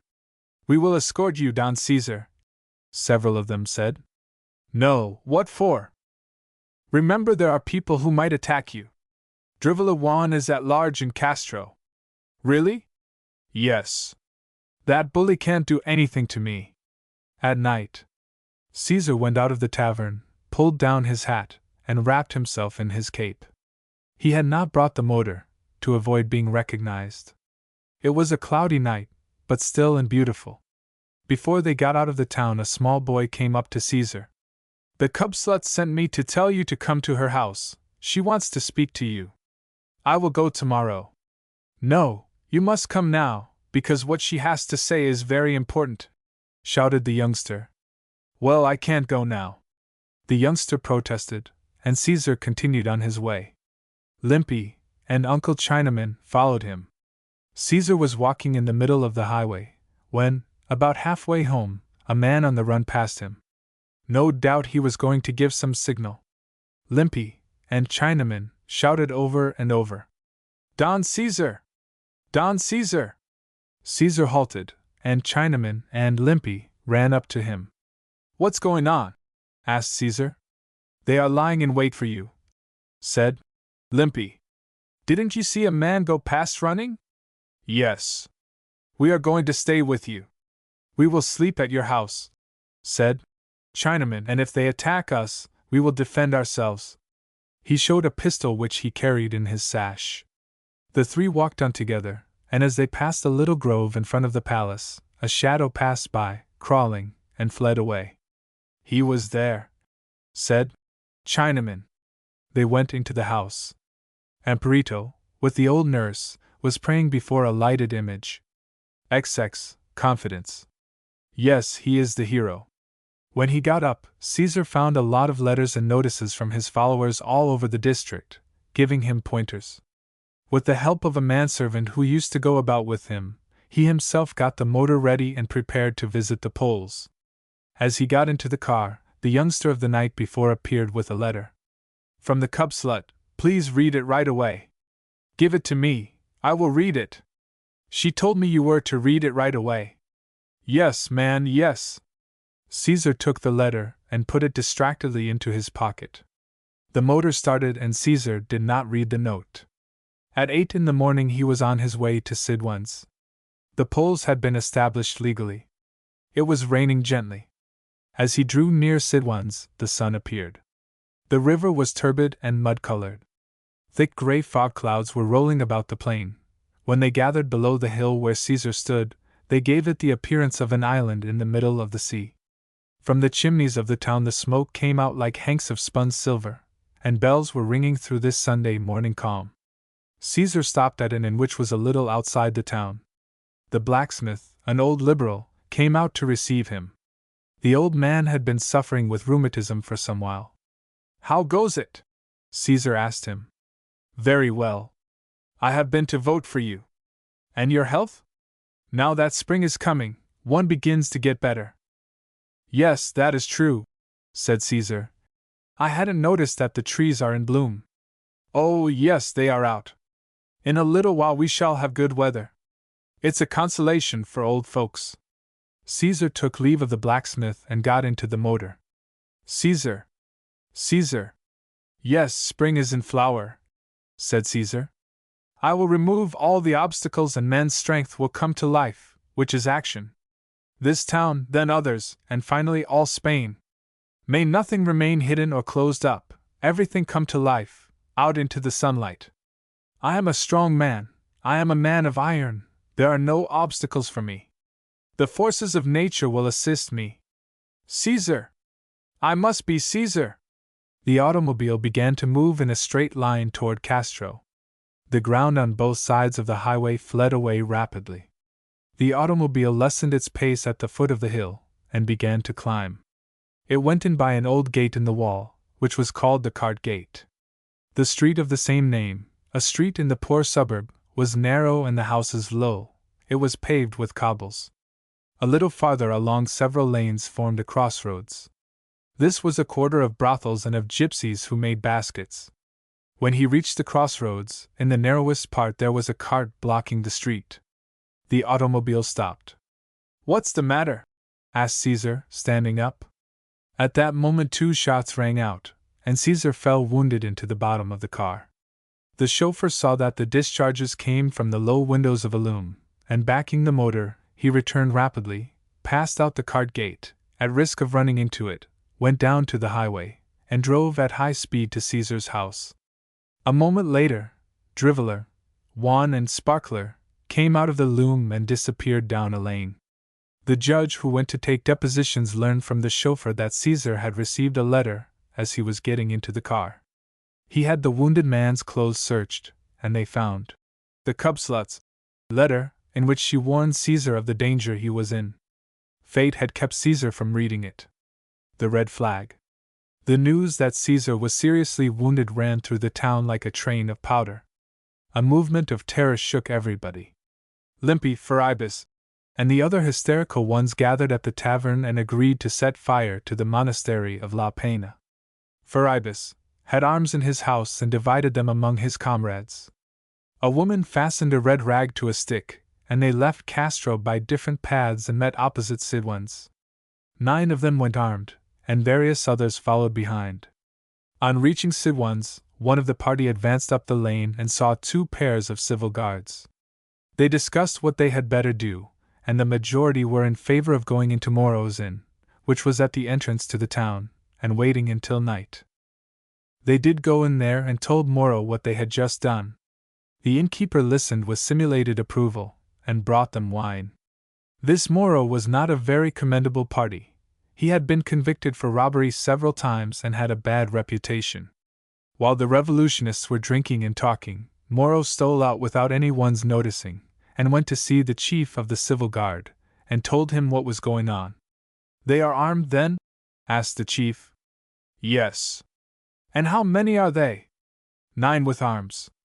"We are only 5. Do you want to do something?" "What is it?"